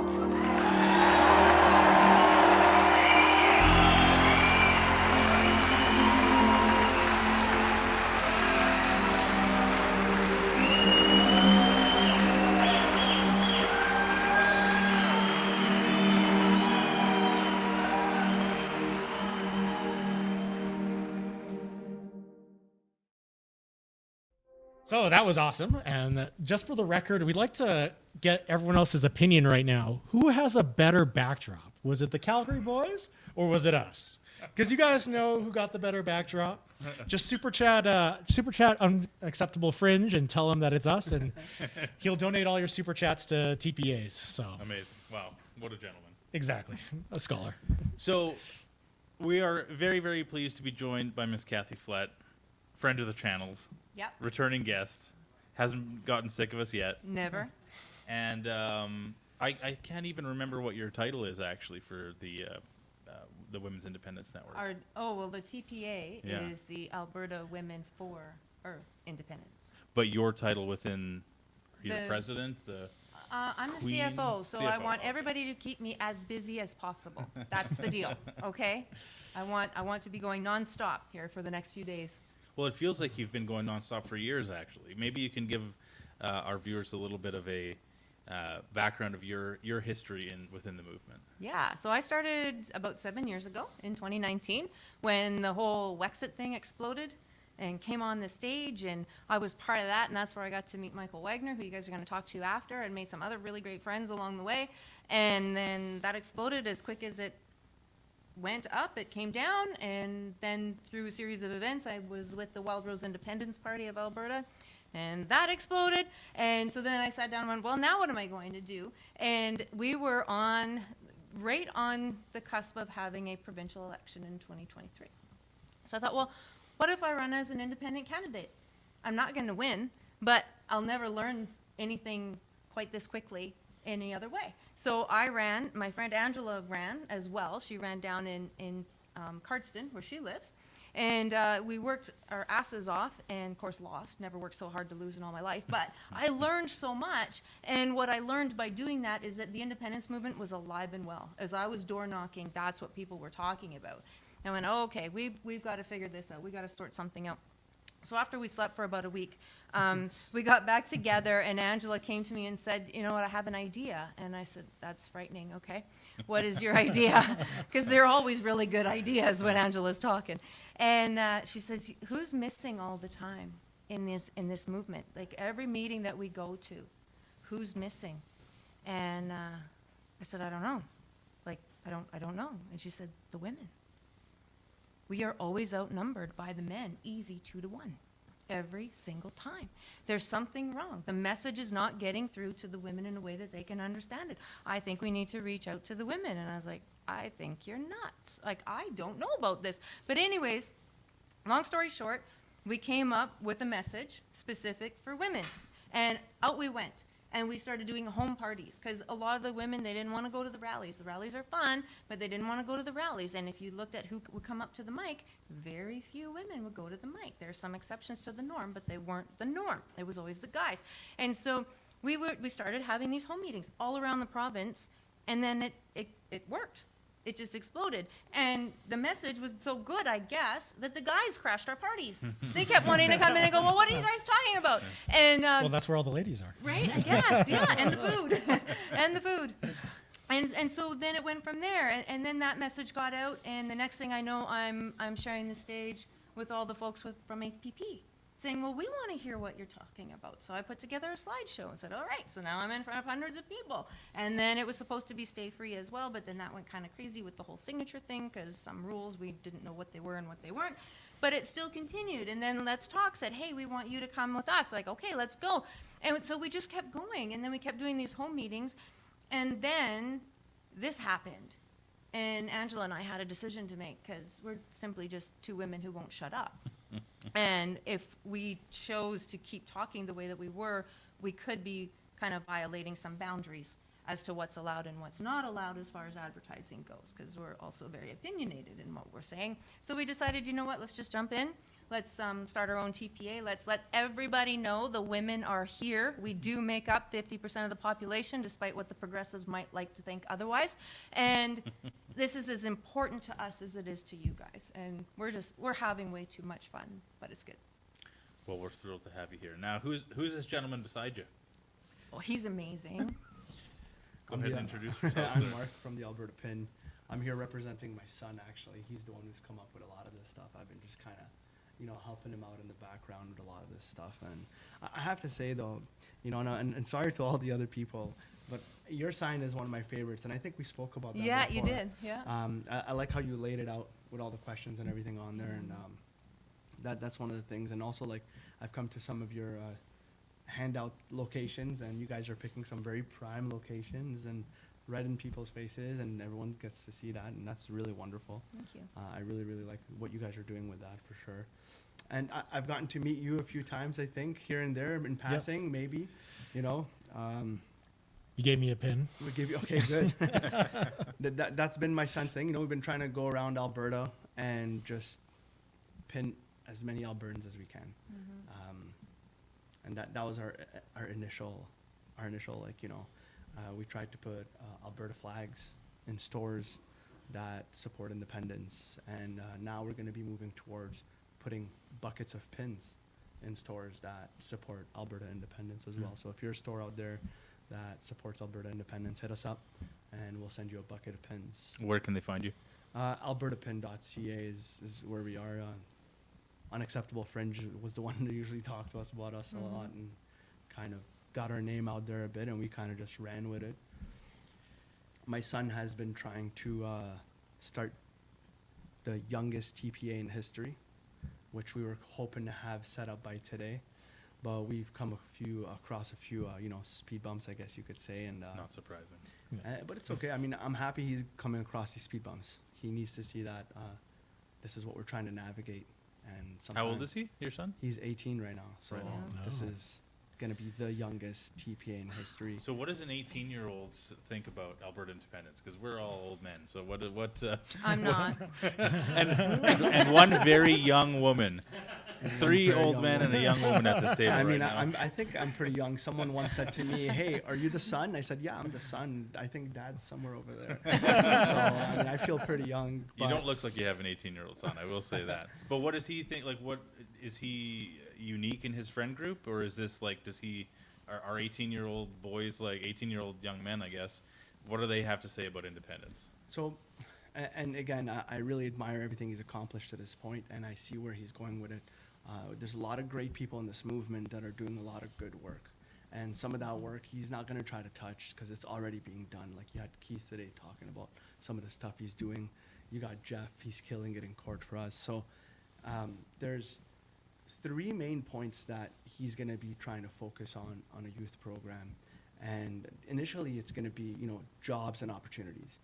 Kids need to be able to, you know, have affordable schooling where they can get qualifications that they can use at home here and not take these qualifications and fly overseas where the money currently is, unfortunately. I know his second thing that he wants to focus on is going to be an affordable future for these children. You know, building a legacy starts with a home. And if you can't afford a home for another 20 years, kids aren't going to be thinking about building families and leaving that legacy behind. That's very important for him. And I know that the third point, which should be the first point for him, is going to be one of his main topics, is the voices and engagement that the youth will have when it comes to this vote that's coming up in October. So he's already kind of met a bit of hurdles with Elections Alberta and trying to register his TPA. They said his name was too close to another name, which it was based on opinion fact, what we were told. So, you know, as you said, keep your head up, adapt, overcome, and continue to push forward. He's going to be kind of trying to stay away from town halls because, like I said, so many people are already mastering that. So he's going to be trying to gauge with the youth through things like, you know, he wants to put on a bike-a-thon where, you know, trying to keep them active, canoe trips, camping trips, and really grow that movement so that come October 19, you have, you know, maybe, hopefully, a record set of youth that are engaging in our democratic process that we're having right now. So amazing. While we're still trying to put a pin on every Albertan. I have one on my hat. Yeah. And I think it was a while ago, I remember seeing on X when Elections Alberta came out and said that Thomas Lukaszik's Forever Canadian essentially doesn't qualify as a TPA or isn't required to register as a TPA. I remember your son was a little relieved at the time because he didn't have to register Alberta PIN initially as a TPA. Right. His understanding is that as long as you're not talking about the vote on your website and stuff like that, or what the options are, then essentially you're not a TPA. It's when you start to touch that area. And that's what he wants to try to achieve by registering a TPA, is to be able to touch on these things, you know, and be a bit more So you can have both hats this way. We can have both hats this way, and then, you know, when October 19 is done, then we're not done. We can continue to exist and continue to be there as an auxiliary to freedom, essentially, you know, while all the hard work continues to happen behind the scenes.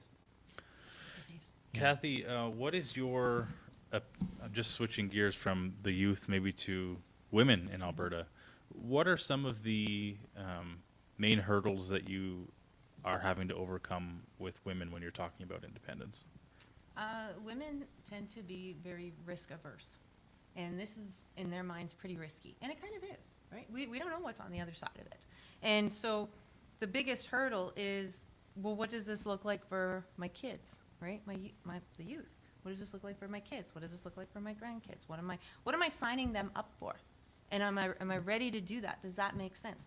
What does this mean for our schools? What does this mean for healthcare? All the social things that we tend to look after as women. What does this mean for my community? What does this mean for my church? And I was like, well, I don't know. It might mean that your pastor can actually preach, because in Canada, that's becoming a thing of the past. And so those are the hurdles, and helping them to get their heads wrapped around that, okay, we can do this. This is okay. And the other hurdle is that a lot of people think that we can't. For whatever reason that they've got in their heads, they think that we can't, that it's a brick wall. And so then we walk them through, well, this is actually how Canada became a country. And this is actually how Alberta became a province. And this is what the numbers look like now when you look at the MPs and at the Senate. And so when you look at these numbers, what do you notice? Well, immediately you notice that the East has a hell of a lot more than we do. And then we explain to them why that is and why that can't change. And so if that can't change, then we're going to have to change. And how do you think we can do that? Because we can't fix this. We want to. We're women. We like to fix everything. We fix our hair, we fix dinner, we fix our husbands, we fix everything. And so once we get them to that point, like, no, you can't fix it, honey. You just can't. So what's our next option? How are we going to protect our babies? And then, boom, it's like, all right. And then the mama bears come out, and we're ready to rumble. And speaking about change, for anyone just tuning into the stream, I made a really funny joke about half an hour ago. Change it means so many things, and it means also money. And so, of course, we're here to raise some money today. So let's do a little plug for AlbertaTelethon.com. I don't have any updated numbers, but I can only imagine we've at least tripled or quadrupled our intake since we've gone on. Yeah, at least. I mean, Calgary did a great job, but like, look at the studio here, guys. Look at at the good-looking guests that we have on the show. For those of you who don't know, we literally set this up in 8 hours. You did great. Wow. Yeah, AlbertaTelethon.com, guys. 6 TPAs there. Kathy, do you want to plug your plug the full name and also where people can view outside of Alberta Telethon? Sure. So Alberta Women for Independence is the full name. It's a long one, so go to albertatelethon.com and find us and click the link. abwomenindependencenetwork.com is our website. And so everybody knows what your money will go to with us is lawn signs. We've got a bunch because people are asking for them. I think, and anybody correct me if I'm wrong, but I think we're the only ones covering all the questions. Okay. So we do, and in our presentations, we've tweaked it up a little bit, that we talk about the first 9 that the government put out, and this is what they say, this is how convoluted and confusing and ridiculous they are, but this is what they mean, and this is why we think you should vote yes, and then we go to question 10, the referendum on a referendum. So we go through all of that. So yeah, you're going to go towards lawn signs, and we do a lot of travel. I'm not saying the others don't, they do. We're still doing the home meetings. And we're just calling it politics on the patio because it's 30,000 degrees outside. and I thought carbon tax was supposed to do something about that, but here we are. And maybe we just need more. Yeah, all right. It's supposed to be a super El Nino this year. All right, I'm very disappointed, super El Nino. You've let me down. Get that carbon capture sorted out. But yeah, so anyways, it goes towards a lot of travel. Today I was in Red Deer this morning, doing some stuff down there. And next week we're traveling up north. We're going to be in Grand Prairie and Fairview and High Prairie before we come back down. And so that's what your money is going towards. I put so many kilometers on my last vehicle. I got a new one, so now I'm ready to mile that one out too. And I want everybody to keep us busy. If you want to have that smaller meeting in your house, there's no limit to the number of people. We don't care, because those 5 people that show up will go and tell 5 others. We just want to keep the conversation going. So let me keep putting miles on my car, and let's get this done. And when Kathy has to get a new car, she'll unfortunately have to get something from outside the province. And if you are watching from outside the province and want to support Alberta independence, you can't donate to Kathy. You can't. But you can buy from Alberta Pins because they have got some amazing stuff going on. So tell us a little bit more about your merch you got right now. Well, Alberta Pin has shipped and sold things all across Canada and even in the United States. We get emails from, all over Canada, people telling us, hey, don't forget about us when you get your independence. Alberta's independence is just the beginning, and it's a milestone to what's to come next. And can we show off this flag? Yeah, of course. I've wanted to see it for a while. So I've said this on John's podcast on his YouTube channel. If you look at the original flag, the river flows from west to east, just like your money. So we came up with this. James came up with this new flag where, if you're looking at the mountain, the true depiction of the river flows towards you, just like our resources should. And the north stands free, representing Alberta, because Alberta is the north, essentially. We pay for everything. So, and just the gold and black, hoping to play on the home and away one day, and hoping maybe the Oilers, if you guys are watching. And that's it. It's just like we try to make it and almost corner the market for affordability when it comes to being able to show Alberta pride. And that was the main goal, right? When independence happens, that people are wearing our pin every year on Independence Day. That's our goal, So honestly, what I really want is that hat. That's just awesome. Isn't it? That's a beautiful hat. Yeah. So and the jersey too. The jerseys are finally available now. This was through special request. People see, we wear uniforms all the time. We got hockey jerseys or something. People saw us in those baseball jerseys and started you need to make me one. You need to make me one. So we got together with Unacceptable Fringe, and we were trying to work something out. And so now you're going to have the home and away again, like we would do with everything. Yeah. And this is now available for everybody on albertapin.ca if you're watching. But the hat that you speak of, actually, it's the golden cap. This hat is lined in with golden interior, and there's currently only 25 people who have this hat. This hat is not for sale. This hat is in recognition of people who are doing outstanding work like you guys are. And we hope to continue to grow the golden cap momentum as much as we can keep up. Obviously, it's just my son and myself doing this. So, but you are two people that we definitely had in mind for the golden cap, and I wish I came a little more prepared. No, that's cool. I did my hair today anyway, so I simply couldn't. That's exactly what I was gonna say.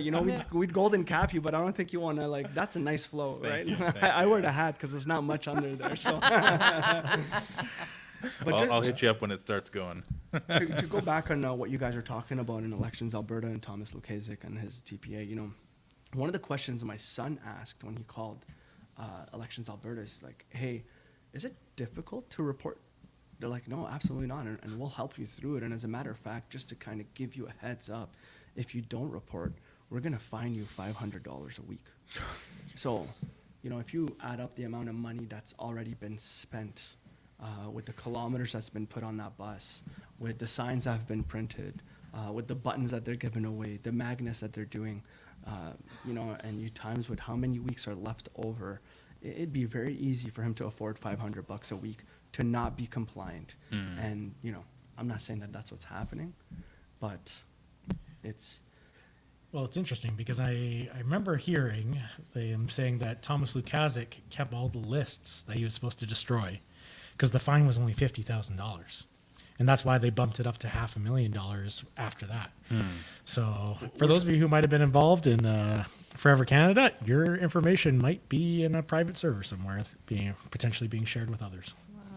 We're talking about someone who's extremely smart on paper, yet at every injunction, he says, I didn't know it was going to lead to this. I didn't know it was going to lead to that. So it's becoming a bit deceptive. And convenient, maybe. We're navigating, it feels like, a corrupted system to leave a corrupted system. And like you said, we have to have fun with it.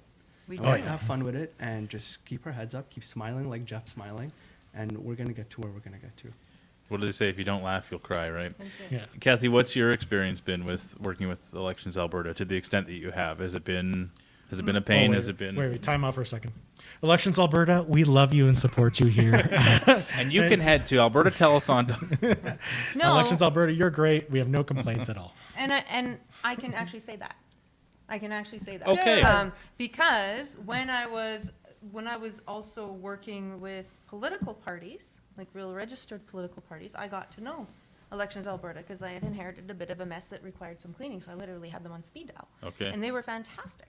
Fantastic to deal with. And this go around, I haven't had any trouble. Okay. At all. So I think I don't know what it depends on. I don't know what the deal is, but it's been really good for us. And I think at the end of the day, what I love the most about this movement is that regardless what the other side tries to throw at us, this is the legitimate, we're in it together, right? Like we are all pulling the rope in the same direction. We all know one another. We're all friends. We're all like, go support whoever. It doesn't matter. Like give everybody $20. Who cares? Or whatever, however much. Don't go over the 5,000 though. No. But you're like, just support everybody. And that's why they can't beat us, because we're united. And it's, again, I harken back. I often talk about that game of whack-a-mole. They can't take us all out. There's too many. And there's more popping up all the time. So this is a good thing. This is a really good thing. And I want to circle back something you said about being really good for Canada, because others might follow, right? When I did a Saskatchewan tour not very long ago, and I did a little talking tour over there, when I told them, you know, I'm not kidding when I say, and I'm not even exaggerating when I say, every meeting I go to, inevitably somebody will ask, is Saskatchewan coming with us? Every time. And there were tears in the room. Because it was like, yeah, man, we're not leaving you behind. If you want to, don't make our mistakes. Just pick up where we are right now. Learn from us. Let us help you. And let's go forward. And that went a long, long way for the folks that were over there. So it could happen. It could be a domino effect where, okay, Alberta goes, Sask goes, Quebec goes, like whatever. And that will actually save the people. And I think that's why we have to do this. We do some walks in the parks on Saturday to touch on this. Every Saturday around 2 o'clock, we just go kind of walk around the dog park with the dog and stuff like that, and we meet people and talk to them. And we met a lovely lady one time, and she said to us, you know, if you get independence, I'm out. I'm moving away. I'm going to Manitoba.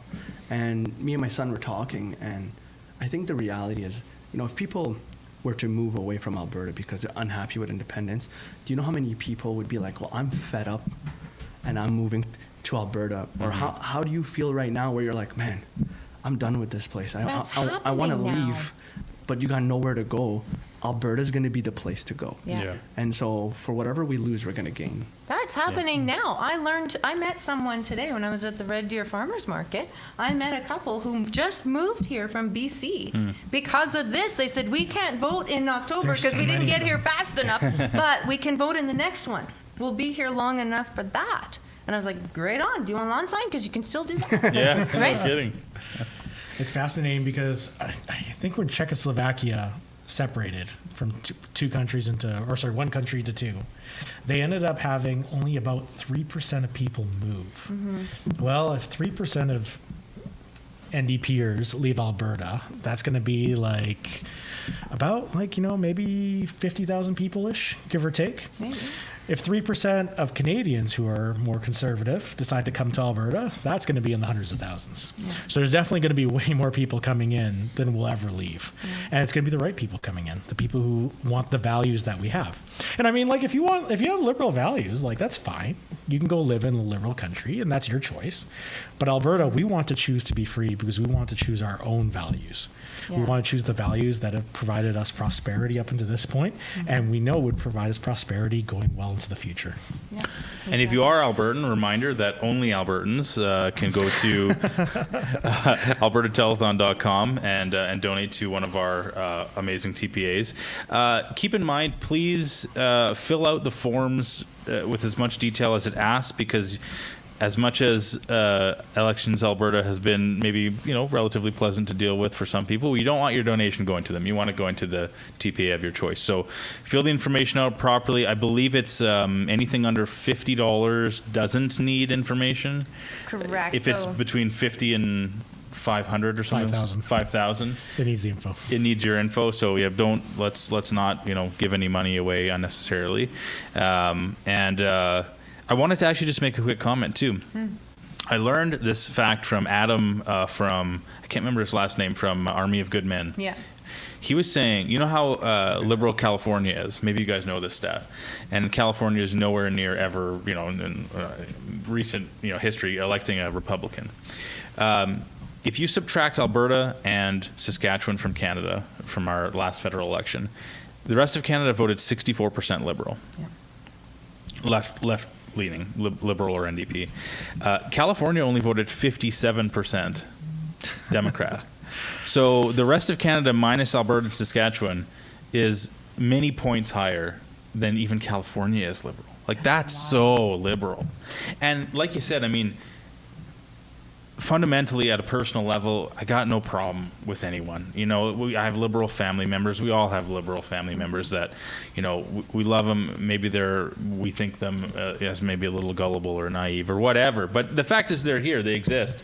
And it's our job, and God bless you for what you're doing in your work in the TPA and your work as well, in educating people on why we're not just a bunch of mean redneck, what's the term? Ditch billies. I've never heard it before until I don't want to. I'll have to look it up Maybe sometime. it's even lower than a hillbilly, I guess. We're actually quite nice people, and we just want more prosperity for our family and our future, right? Yeah. How much time do we have before? I can't recall. Do we have you till 7? Yeah, Michelle, as long as you want. Doesn't matter to me. Also. 5 minutes. Fantastic. Okay, so we got to think 5 minutes before we do a switch. Can you maybe give us like a 4.5 minute? What does the process look like if somebody contacts you and wants to do one of your a porch party? Before we do that, I do have one thing I'd like to bring up with Kathy. Please. So, no. Most people don't know, but there's a Facebook group called Alberta Independence. That's true. It's got about 120,000 members. Yeah. And Kathy and I are the ones who do all the work validating all those memberships. We're admins on the teams. And it's been an absolute roller coaster of an adventure. It really has. Yeah. Yeah. I'm the one I'm a bit sticky. If you haven't answered the questions, I probably won't approve you because I don't have patience for that. Yeah. But that's me. Sorry, I got to interrupt for 1 minute. I'm gonna bring it right back to you. Okay. We have a note. We have a note we have to mention on air. What? Sheila from the Alberta's Choice TPA. Yeah. Ezra and Tamara Leach right now are at the Gas City Campground distributing signs until 8 p.m. tonight. Nice. Get over there. Yep. Get over there. And Gas City also, Campground. I don't know Be if we there. mentioned the party at Paul's Pizza. Yeah. Oh, crap. There's tons of people there. Angela's apparently. there. Yeah, Angela's there. Angela's there. Yeah. Paul's Pizza and Airdrie. Yes. Head on over there. That's where the party is. Yeah. We'll be switching to them at 8 o'clock, so you can be in the stream if you are there in time. So, sorry, continue. Yeah, so we've been doing that now for over a year together. We've had some moderators come and go. Yeah. But honestly, the number of requests we get every day is anywhere from like 50 to 500. That's right. And we have to go and manually vet these people. And, maybe like 1% of them are like bots and stuff like that, so we kick them out. But most people who are coming there and we get, one of the questions is, why are you interested in this movement? Right.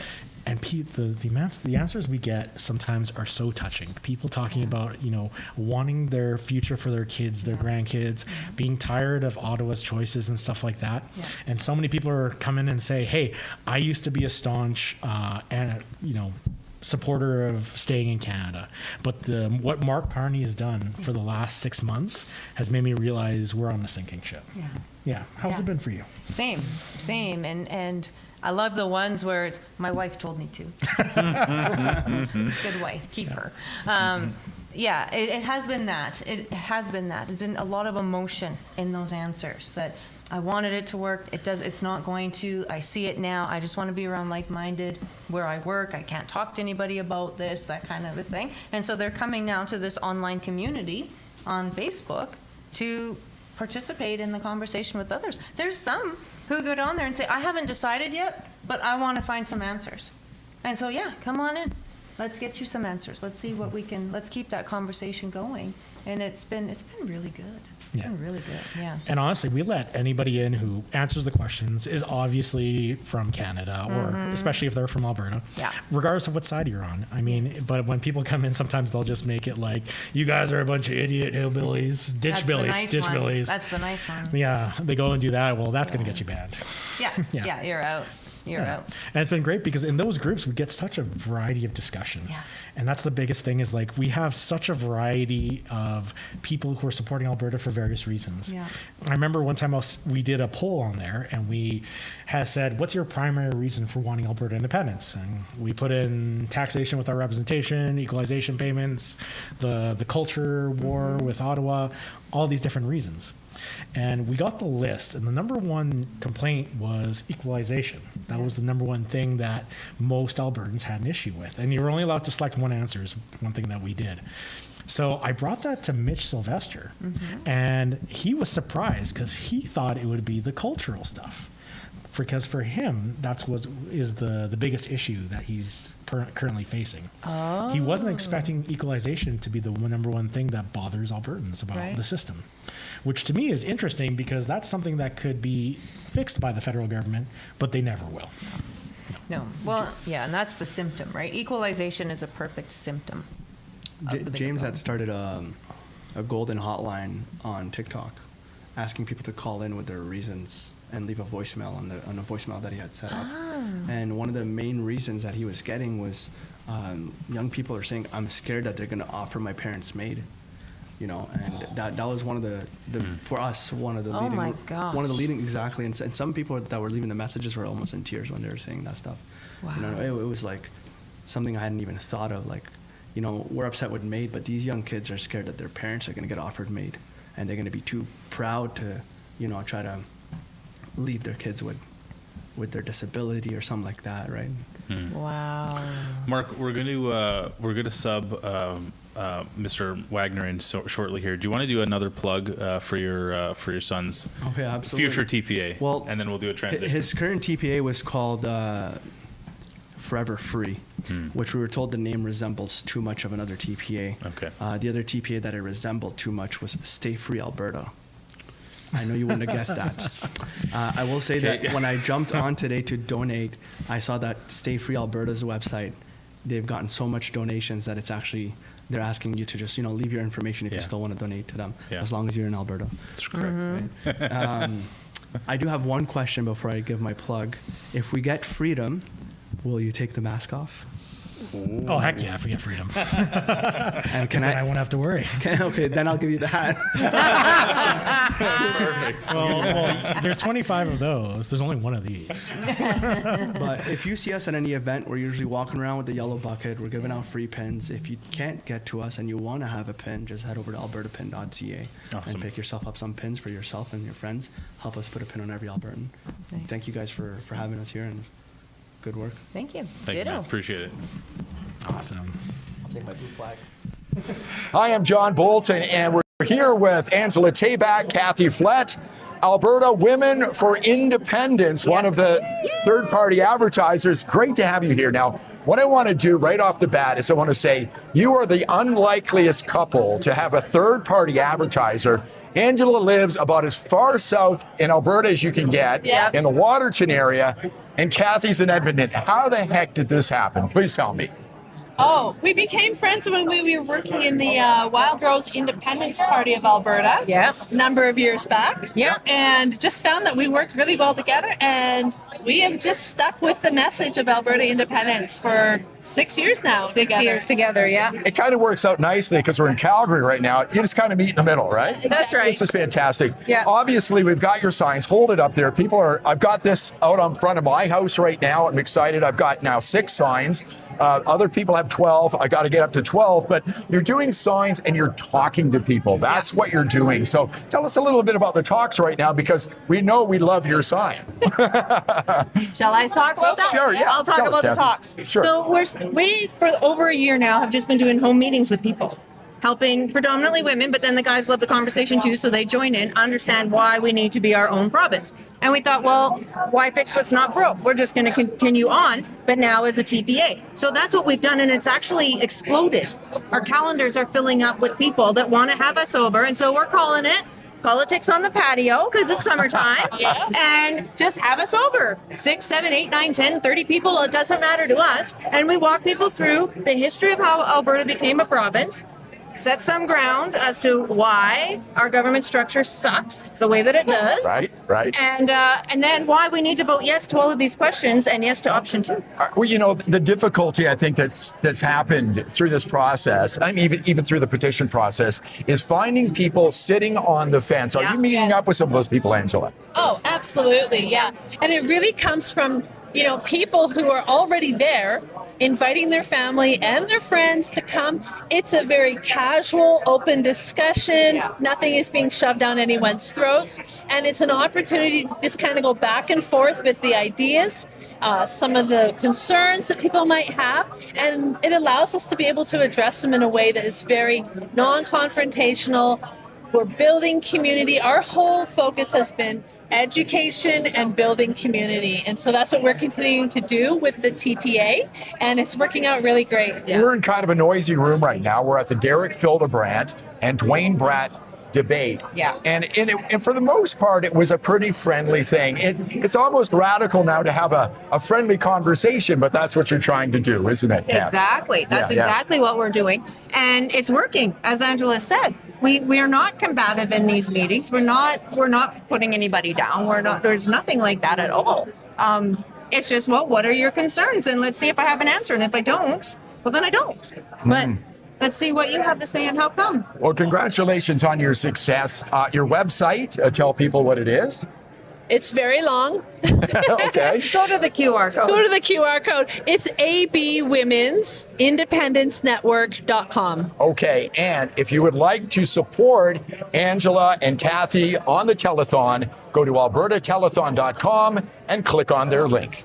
Hi, I'm John Bull. Oh, great joke, everyone. Yes. It's too bad no one will ever know what it was. Thank goodness. Welcome back to the Edmonton studio, guys. We are pleased to be joined by Mr. Michael Wagner. I've been calling him Professor Wagner all night. He doesn't appreciate that, so, but I think it's cool. So, welcome. Thank you for joining us, sir. Thanks for having me here. It's good to be here. Maybe you can give kind of a little bit of a background in your involvement in this movement. Well, actually, I originally got involved in the movement in about 1981. I was a teenager in high school in Calgary, and I was triggered by Pierre Trudeau's National Energy Program, so I joined the first major independence group at the time, which was called WestFed. That group ended up folding, and so the following year, an organization called the Western Canada Concept Party of Alberta won a by-election in 1982, and I was so excited by that, I joined that party. By then, I was 16, and then in November of 1982, there was a provincial election, and so I handed out pamphlets for that party at that time, my first political activity. So I wasn't even old enough to vote, but I was really engaged with that activity, with the independence idea, and so I participated in that, and I stayed a little bit involved with that party for the 1980s, but it folded at the end, and of course the Reform Party came along at the end of the 1980s and kind of absorbed all the independence sentiment for several years. So like most other people who had been involved, I was either involved with the Reform Party or doing other things, and then I got re-engaged in 2015 when Justin Trudeau was elected as Prime Minister, and so I've been kind of re-involved since that time. So I kind of have a long history to one degree or another with this movement because I've really believed in this idea for a long time. Would it be fair to say maybe from the early 90s through till the mid 2010s there, was there, even though it wasn't necessarily a name, was there still an underground sort of independent sentiment in the province, you would say? Yeah, there was a little bit. There was actually a very small party called the Separation Party of Alberta, and they were around for a while. And actually, in around the year 2000, Corey Morgan created the Alberta Independence Party for a little while, but it didn't get a lot of traction. So there were definitely people who believed in it still, just a small minority of people because the Reform Party had been so successful at that time. But the idea never died. I mean, the idea really, the independence movement really started when Pierre Trudeau became Prime Minister in the late 1960s. That's when before that time, you'll see the occasional letter to the editor or an opinion editorial in a newspaper floating the idea of independence, but it never became a movement until Pierre Trudeau became Prime Minister. And so, it was Pierre Trudeau who gave it credibility, especially with the National Energy Program. That's when people really came on board with the idea for the first time in the early 1980s. And so it hasn't died out since then. Like it dissipated a lot because the Reform Party was such a credible organization, and the idea that they had of reforming Canada so the West's voice could be heard in Ottawa, that's an idea that's a really good idea. And it caught on with a lot of people, and they did a lot of good work, the Reform Party. But in the end, it shows that despite how much effort we can put in to try and reform Canada, we can't. And so independence is our only option we have left. it's kind of funny. I never thought I would be sitting here saying thank you, Pierre Trudeau, because if it wasn't for you, we wouldn't be here right now. That's true. Yeah. So how has it been for you, like with the ups and downs? Because I imagine there's been a lot of times where you almost had a little bit of false hope of things that are going to go big as they are right now. What was it like for you with all that up and downs? Well, actually, especially in those early years when I was a teenager, I was really putting a lot of hope in that 1982 election because, the Western Canada Concept Party had been growing very rapidly. And that's actually why our Premier, Peter Law, he called an early election because he saw the WCC was growing so quickly. He wanted to cut it off before it could organize properly. And so I was really looking forward to a lot of MLAs for the party getting elected in 1982. And when we didn't get any, I was really devastated, actually. I was very emotional about that. But I did, like I say, I stayed a little bit involved with the party. And during the 80s, as long as Pierre Trudeau was in power, there was hope for the movement. And then when Brian Mulroney was elected in 1984, it looked like people were going to put their hope in Brian Mulroney, but he quickly stabbed us in the back with the CF-18 fighter jet contract that went to Montreal. And so it wasn't long before the movement was growing again and the WCC was growing again. And so, it never seemed close back in those days, if you know what I mean, but I was really dedicated to it and I was willing to stick with it. So, it was an idea that was, kind of growing among a certain segment of the population. And then, like I say, with the Reform Party coming along, that looked like a very hopeful thing. It grew very quickly and it did very well. And it, like I said, it was a very good idea and a lot of people were engaged and it looked like they could do something. So there was a lot of optimism that Canada could be fixed, right? So, and then, they became the Canadian Alliance after it was a Reform Party and became the Conservative Party of Canada. So the emphasis on Western issues really dissipated toward the end of the 1990s, but it did look like the party could potentially gain power as the Conservative Party of Canada, which it did. And Stephen Harper had been a Reform Party member of Parliament, right? So he was one of our guys in a sense. Like we thought he could do things for us, and he tried to the degree that he could, to a certain degree. Any Prime Minister of Canada, regardless of their party, has to cater to Ontario and Quebec. That's the bottom line. Mm-hmm. And Stephen Harper had to do the same thing if he wanted to stay in, and he did. And so we didn't get the kind of things that we really needed here in Alberta from the federal government. And so, again, it just goes to show that we cannot fix this country from here. We've got to become our own country if we want to be able to elect people who will do what's good for us and not what's good for Toronto and Montreal. Yeah, the reality is Stephen Harper, when he was here, he didn't exactly help us. He pulled the knife out of our back for a little while. Actually, that's a good way of putting it. It's not so much that the Conservatives could do a lot of good stuff for us. It's just they give us a reprieve from the punishment of the Liberals. The Liberals are there to punish us and hurt us, and when the Conservatives are in there, they won't do that. Conservatives aren't going to hurt us, but there's not much they can do for us. They just give us breathing room until the next Liberal government comes after us, basically. Except that it was Harper that changed the equalization formula. Yeah. To include 50% of our resource revenues, but exclude Quebec. That was the for thing. votes. Right, exactly. Yeah. Because so he also stabbed us in the back. In that sense, he wanted votes in Quebec. Smaller knife. Yeah. Smaller knife. That's the thing. Like any federal leader who wants to be in power has to cater to Quebec. Mm-hmm. And the opportunity came up to change the equalization formula, and he needed seats in Quebec because that was the one province where he was weakest, right? So this was a way of gaining support in Quebec, exactly. So that he did something that was bad for Alberta for sure. Yeah. And speaking about change, I wanted to make another just quick reference to AlbertaTelethon.com. I have about 4 jokes that I just cycle constantly. Through. Constantly. Try being my wife at home. And AlbertaTelethon.com. Actually, we just got a note that I thought was interesting and maybe the panel would like to hear. Mr. John Wilkinson, who is on from Alberta Flags, he messaged us and said that he's actually, since he's been on, he's been getting a lot of $49 donations, which is sort of an interesting note because how frightened people are about having to give their information away about what they're donating. Like even now, we have a question on a referendum. We have some social legitimacy because we have signs everywhere and flags everywhere. Yeah. Still, people are afraid to put their names down on a piece of paper to engage in the democratic process. What does this say? What does it say? It says we need out. Yeah. It really does. It says we need out. Just a short story. We had a donor who shall remain nameless, but they used a middle name and then gave the $250. So under $250, you're not on the public list, but over $250, your name is immediately on the elections. Alberta has donated over this much, right? So he gave that much, and then his spouse gave the $750 so that they could make it right up to the $1,000 mark. That's what they wanted to give, but the spouse used a middle name as well, so that it couldn't be tracked exactly to them, right? It's been quite fascinating. Even today, when I was in Red Deer at the farmers market, I don't know, I want to put a sign out, but my house is going to get egged if I do that. I want to do this, but this is going to happen. I want to do that, but that is going to happen. And all I can think of is, funny story, none of this ever came from our side, ever, because it would have made the news immediately. And so, people are scared. They're scared to put their names to something. They're scared to put that sign out because of repercussions. It's ironic, though, because in my area that I live in, it's very, very left-leaning, extremely left-leaning. Not that all leftists are against Alberta independence. I know there's a lot of you who are for it. You just don't want to say it. Yeah. But the moment I put up an Alberta flag on my house, all of a sudden, one of the neighbors down the street put up an Alberta flag on their house. And another neighbor put up an Alberta flag on their house. Yeah.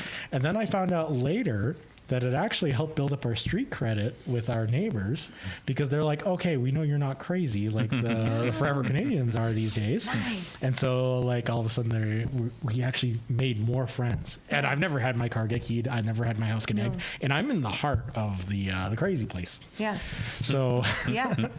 Well, that's the thing. I mean, even at our house the other day when I was in Two Hills, speaking with Chris Scott and his crew, the dogs alerted my husband to somebody in the front yard, and I've got signs, I've got the flag, like, it's my house, right? And we are also on a dead-end street, so it's not through traffic that comes by. And so he looks out the window and he sees somebody lurking in the front and looking at the signs and looking at the flag, and he's like, here we go, now I got to get out there and blah, blah, blah, blah. Anyway, long story short, the guy is also for independence. And so this conversation strikes up on the street, and he's like, I was just, I don't know, like a Facebook Marketplace pickup or something like that, and couldn't help but notice. And so this great conversation takes place, and my husband says, well, do you know who Kathy Flood is? And he says, yeah, which always freaks me out. Like, that should not be a thing. That should not be a thing. But he's like, yeah, of course I do. And he says, well, these are her signs. Do you want one? He left with 3 because I happen to have some in the back of the truck. I got them in the back of all the vehicles that we have. So it's important to have these symbols out there, because you just don't know. You don't know what opportunity you're going to be able to open up for somebody else to be able to be brave and go, you know what? I'm going to do the same thing. Michael, in your experience working on these campaigns and in being involved in this world in the 80s, what do you notice differently from how people treat a separatist, quote unquote, in the 80s and 90s, maybe compared to today? Do you notice much of a difference in how they're treated in the public or online? I mean, not online back then, but you know what I mean? Well, like, there's always been the stigma. Like, I mean, it was less common then, back in those days. Like, it was a brand new idea back then. Like, no one had really thought of it seriously till the 70s and the 80s. So you were very much a minority. It was like, and the word separatist, of course, has stigma with it still. Of course. So to identify with that word, I mean, some people today don't even want me to use that word still, but I've been using that word for decades, so I still will. So it was very much a stigma. And, like, compared to right now, like, there's more independent supporters now than ever in Alberta. So there's, and in certain communities, there's no stigma, I don't think, at all. Like, so in that sense, it's more comfortable to be an independent supporter now, except for in the sense, like, you're talking about people who don't want their names, put down. And what I want to say about that is that shows how Canada has changed. Like, it was never like that. The Canada that I was born and raised in was not like that. You wouldn't have to be afraid of putting your name on something, but that just shows what the Liberals have done to this country. It just shows more why we need to get out. How can we have freedom if people won't even put their names down for what they support? You know what I mean? Like, that's not freedom. There's some kind of fear there that's been generated by the government. The government has made people afraid to stand for what they believe and speak what they believe. That's not a free country in my view. And I think that's just one more argument why we need to become independent, so we can have that freedom again that we had before. It is a great argument, because and it's such an important distinction to note that this is something that is very manufactured by government, by media, working together, because like we talk about, we see this in our neighborhoods. Like, if you have I was talking with our friend of the channel off screen about our neighborhood, how we're sort of outnumbered from Alberta lawn signs to Forever Canadian lawn signs. But these are neighbors that we like and we get along with, and there's no, like, you run across them and you get in the mail or on their mowing their lawn or whatever. Like, this is not what you see online is not it's not representative of reality, right? And to make it seem that way it's so so dark. It's not nice. It's not good. And to make it seem like it's a much more personal and much more vitriolic sentiment, like this is, we have very reasonable arguments, I think. And I think if more people were open to at least having a discussion about it, rather than, I think the trick that the government and the media likes to play is, they say that even if you engage in discussion about it, you're giving it air, or you're giving it, but that's exactly how you think. This is you think by talking and by discussing and by being challenged in your ideas. And so it's ironic though, because Forever Canada appears to be creating a culture of encouraging this, of fomenting this kind of unity, thing. This kind of thing where, you need to attack them, or you need to like do all this stuff to a separatist, come up with names and call them all that stuff. But the reality is, all that does is makes it so you guys start to look more and more like the crazy ones. So of course you're going to attract more crazy people to your side, but then over time the more normal people are going to reject it. And so I kind of find it a little bit serving us that they're doing that Thomas Lukaszuk has never come out once to denounce any of the violence done against any of Alberta independent supporters. He's never come out once to even say stop harassing or doing all this. He's always silent on that. And then in their private groups, because I'm in your private groups, guys, I'm in all of them. I see what you guys post. I thought you got booted out of one. I got booted out of one because I opened my mouth, but Yeah. I've got alternative ways to stay in that one. But yeah, so I always found it really interesting. The other thing is they have no problem calling us names, but there was a couple months ago, someone, I can't remember her name. She's got a little flag in her profile, but she freaked out. She's one of the Forever Canadian leaders. She freaked out at the idea of being called an anti-separatist, and had an absolute freak out about it. And so I played for a couple weeks there, just saying, okay, I respect that you do not wish to be called that. So how does Maple Nationalist sound? Or Canadian Confederate? How does that sound? Well, it's funny you say that, actually, because we, on the show, James and I think James came up with this term, but I'll take credit for it because he's not here. He's behind the camera. Maple syrup flavored nationalism.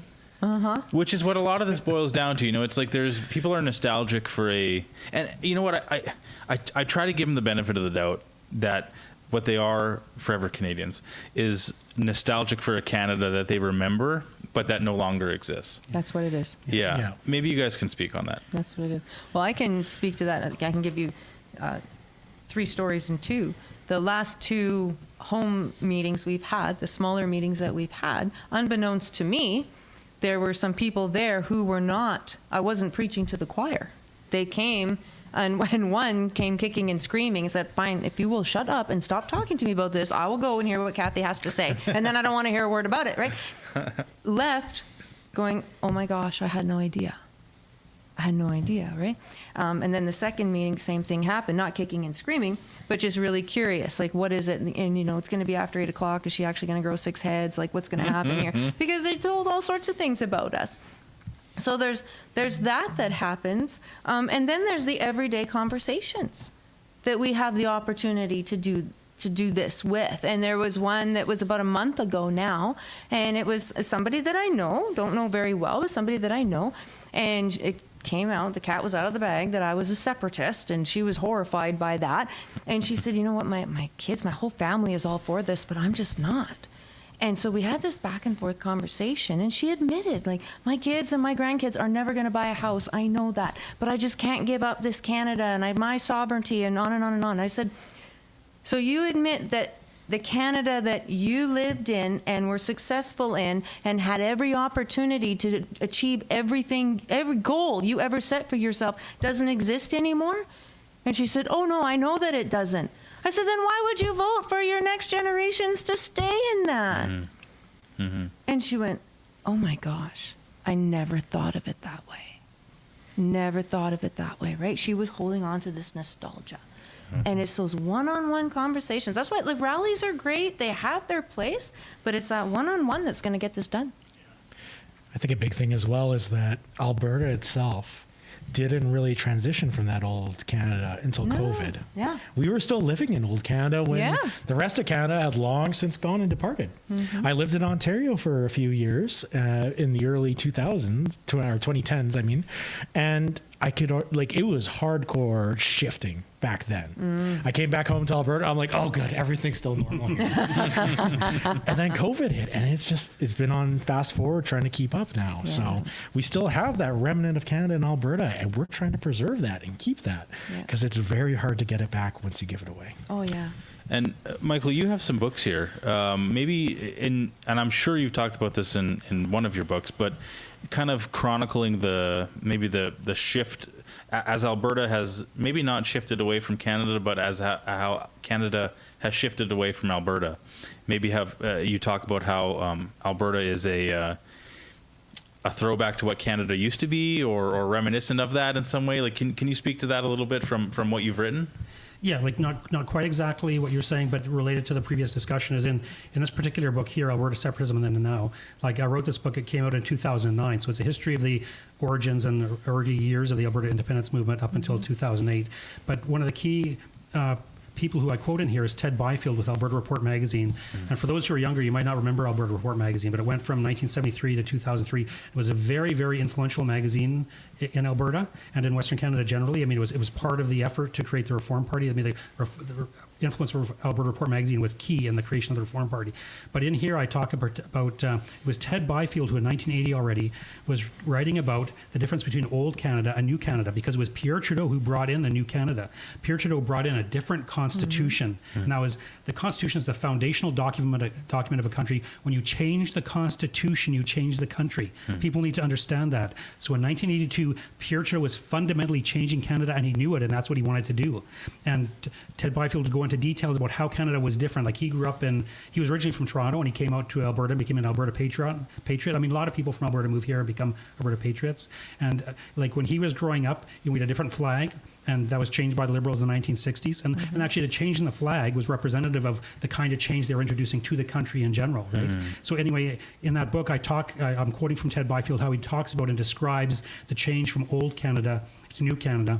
And it was the Old Canada he grew up in. It was the Canada he loved and was loyal to. And he did not feel loyal to the New Canada that Pierre Trudeau was introducing to us. So that's part of what that book is about, because in those early years, there was that cultural issue to the independence movement, because people realized our country was changing fundamentally and they wanted to stick with the older Canada. And so there was a lot of even meetings I went to. I think there were like World War II veterans there who were for the Alberta side, because they saw the country changing drastically and they didn't like what they saw. So that book talks a bit about that, because those were some of the original emphases and themes of the independence movement back in those days. So then in the second book, No Other Option, Self-Determination for Alberta, I do talk a lot about how Ted Byfield talks about Alberta's a cultural identity. Like, now Alberta's identity isn't different from the rest of Canada the way Quebec's is. Like, Quebec, they have a different language and a different history and stuff. So Alberta is not distinctive from Canada the way Quebec is, but it still has its own distinctive history. It has, we had way more American immigration in those early years, which kind of set us apart from the rest of the country.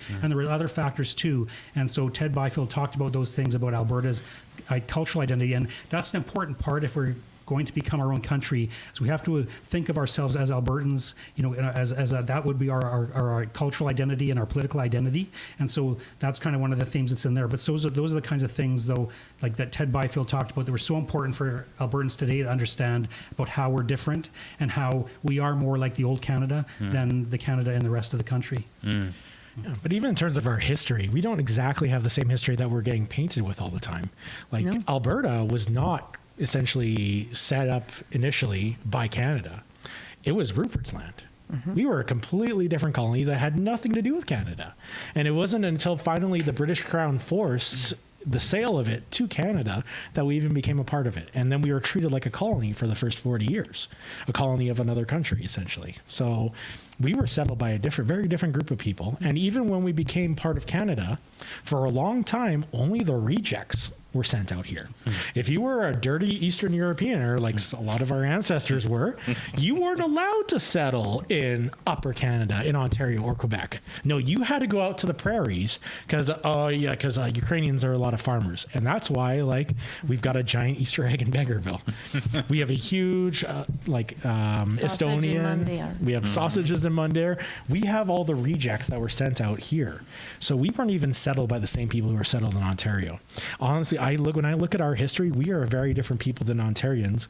But when you look at modern day Quebec and modern day Ontario, although their history is different, their values have almost just become a French and English version of each other. A lot of their values have aligned so much that they're pretty much become a monoculture that just speaks two different languages. Actually, that's quite an interesting point, because when you compare the settlement of the Canadian West with the American West, like generally the American West kind of was gradually moving west, and people would come in, immigrants would come into Eastern United States, become acculturated as Americans, and then move west. Whereas like what you're discussing, what truly happened is after the prairies were attached to Canada, it was like there were very few people out here, and they needed to bring in people to create an agricultural economy. So at first there was opposition to bringing in Eastern Europeans, like you mentioned, because some of the WASP people on Ontario didn't want those kind of people. Eventually we got an interior minister who went and advertised for people in Eastern Europe, and a whole flood of them suddenly came to the prairies. And they didn't go through Eastern Canada and become, like geographically they did on the train or whatever, but they didn't stay there and become Canadianized and then move out west. They were plopped here as immigrants, and they Canadianized in the West in a different experience from the people in central Canada. So what you're talking about is true, that our experience as Westerners here on the prairies, the way we developed a Canadian identity was different from the historical experience of those in central Canada. And like, this is important to me, like my paternal ancestors came to the prairies in 1902. And so this is kind of like and probably some of the others here, I'm sure people in the audience, their ancestors came early in that time period to the prairies, and we're descendants of that. We're reaping the fruit of their efforts to get us here, But so exactly what you're saying was exactly true. Yeah. And like a lot of it as well was just the straight up geography. Like the United States, it was just like gradually, like a guy would move in just a little further away than the last guy, just a little further away. Us, we had the Canadian Shield. Exactly. It literally divided us up. And so it's no surprise that when, they're looking at it, they're like, oh, convenient. We can just send them so far away that we don't even have to think about them. And that's what happened. And we just became a resource colony. They sent so many people out here. A lot of them did really well. A lot of them died, and they didn't care. They just took in the money from all the agricultural sales that they got over time. And sorry, please go ahead. I was going to add one more way in which we were different from the rest of Canada is when you look at our provincial political history, we would form alternative political parties. So, the original party was the Liberal Party, but in 1921, the United Farmers of Alberta became our government. United Farmers of Alberta from 1921 to 1935. Then with 1935, it's a Social Credit Party of Alberta up until 1971. Those are parties that weren't in other provinces, in terms of forming government. I mean, eventually in BC, there was a Social Credit Party that kind of keyed off Alberta, but it was different in its own way. But Alberta was very distinct from the rest of the country in terms of our voting trends, and federally as well. We voted federally for the Social Credit Party for many years, and previous to that, the Progressive Party of Canada. So when you look just at our voting history, you can see how different we are from the other provinces. Honestly, if it wasn't for Stockwell Day losing so bad, I think we probably would still have our own parties. I don't know. Because we never would have become a conservative stronghold otherwise. Right. Yeah. I don't know. But everything you guys say is true. I mean, one of the quotes that I give in every presentation that I do is the Sir Clifford Sipton quote, right? Where every Canadian, every patriotic Canadian is going to want all the trade from the prairie to go to the east to enrich them. That's the shortened version of it. But that's why we were created, was so that all of our bounty, all the fruits of our labor could go to the east. That was the plan. And here we are all these years later, and it's no different. But what's neat to me is despite that, and people still came here, and a hardy bunch of people, right? Like you go way up north, and it's very hardy. Nobody told them about the snakes in the south and the minus holy moly in the north, right? They just showed up and did what they could with what they had. And when you dig into the history books, the few that there's stories of the women being home alone with the kids while the men went to go and work to try and support them. And they didn't speak the same language as their neighbor, but they would still go and have Sunday dinner just so they were around people. Like, that's what this province was built on. And that's why when you go to pick any small community, pick any one, and what do you see first? You see an old church. You see an old church that's probably dilapidated now, but that was the first building that was built. Yes. The second building that was built was the school. because everybody appreciated how important education was. And so then there was the church, there was the school, and if it was a bigger community, the next thing they would build is a community hall. And you go to all these little towns, and there's community halls. You go to the bigger centers, there's the German community hall, the Ukrainian community hall, the Dutch community hall, exactly what you were talking about, right? All these people came together, and they made it work. That's what this province is built on. And the three words that Angela and I have been hanging on to in this campaign is family, community, sovereignty. You cannot have the first two without the last one. And that's what they eroded. They purposely eroded the family, which then eroded the community, and now they're trying to take our sovereignty. And we just can't stand for it. That's not what this province was built on. No, it was not. It was built on being a resource colony. And speaking of resource colonies, really you can view us today as your resource colony for albertatelethon.com, where our purpose is to direct funds to our 6 great TPAs. You're good. That was very smooth. The king of the segue. Yeah. That's great. I wish I had updated numbers for you, but if you're tuning in earlier, we were reporting that Keith Wilson's TPA, Keith Wilson and Tanya, they surely must be over 50,000 now. I hope so. The Women's Network, the Alberta Women for Independence Network. Yeah. Did I get that right? Close enough, yeah. Perfect. They're over 10,000. Corey Morgan's over 11,000. Amazing work, guys. We really, really appreciate that. This is what we're here for. We need, if we're going to talk about high-minded things like sovereignty and where our future is going and how we can build something better than what we have currently for our children and our grandchildren. The fact is that these things take money, and the people on the other side of this debate right now have seemingly unlimited money. They have government money, in fact, and they have different reporting structures and rules surrounding their money than we do. So let's make sure to do this right. Remember that in order to donate to any of the TPAs, you have to be an Albertan citizen. Yeah. You have to, if you donate under $50, you don't need to provide information. Anywhere between $50 and $250, you need to give some information. Please fill out the information correctly so that you're not accidentally donating to Elections Alberta, because they'll take those funds I think it goes easily. right to the government. I think it goes right to general revenue. Yeah. Yeah. And you can donate up to $5,000 in any one election cycle, I think is the rule, right? In any 1 year or something like this. Yes. If you're wanting to donate in the thousands of dollars, maybe double check that first. And if you live outside of Alberta, you can always buy one of Michael Wagner's books and learn a little bit more about Alberta independence and how it came to be. This guy's a wealth of knowledge, and his books are fantastic. I've read 2 of them. Yeah. Where can Michael? Where can people find buy your books? Can they buy directly from you? Well, actually, this particular one that Mr. Alberta held up is available on Amazon.ca, Okay. and all 3 of the books are available at a website called merchantship.ca, like it's a homeschool supply online store, but they carry my books as well. And so they carry all of them. I've got 3 books on Alberta independence. So if you go to merchantship.ca and put my name in, my books on independence will come up, and they're less expensive there than they are on Amazon too. So. Amazing. Did I ever tell you our cool story about your books? No. Okay. So we had, Angela hosted a home meeting, and there was 20 women there. And the way that the host got these 20 women to show up was she said, you know what, it's been a long time since we've been in school. Perhaps we need a refresher social studies course. And so these 20 women showed up for charcuterie and tea and all the rest. And Angela brought out your books and gave them the social studies course that we do. And they left doing a book club on your book. Oh, thank you so much. Yeah. That's great. Professor Wagner, See? working even when he's not there. That's so good. That's how we work together. There's no competition here. Oh. No competition. Yes. Before we run out of time. Yeah, Oh. I mentioned this earlier in the stream. So we're going back to Paul's Pizza. They're in Airdrie, so just north of Calgary. Well, not right now, but at the top of the hour. And we bring in the Edmonton location. We were talking about, like, what can we... we wanted to maybe put a little bit of Edmontonia in this stream. And we talked about maybe some Oilers gear. Oilers would be good. Oilers would be good. So, they talk about in this movement having a big tent. We want to have people of all stripes. We're not just preaching to the choir. And so, in the spirit of that, I just wanted to maybe put this on the table for everyone.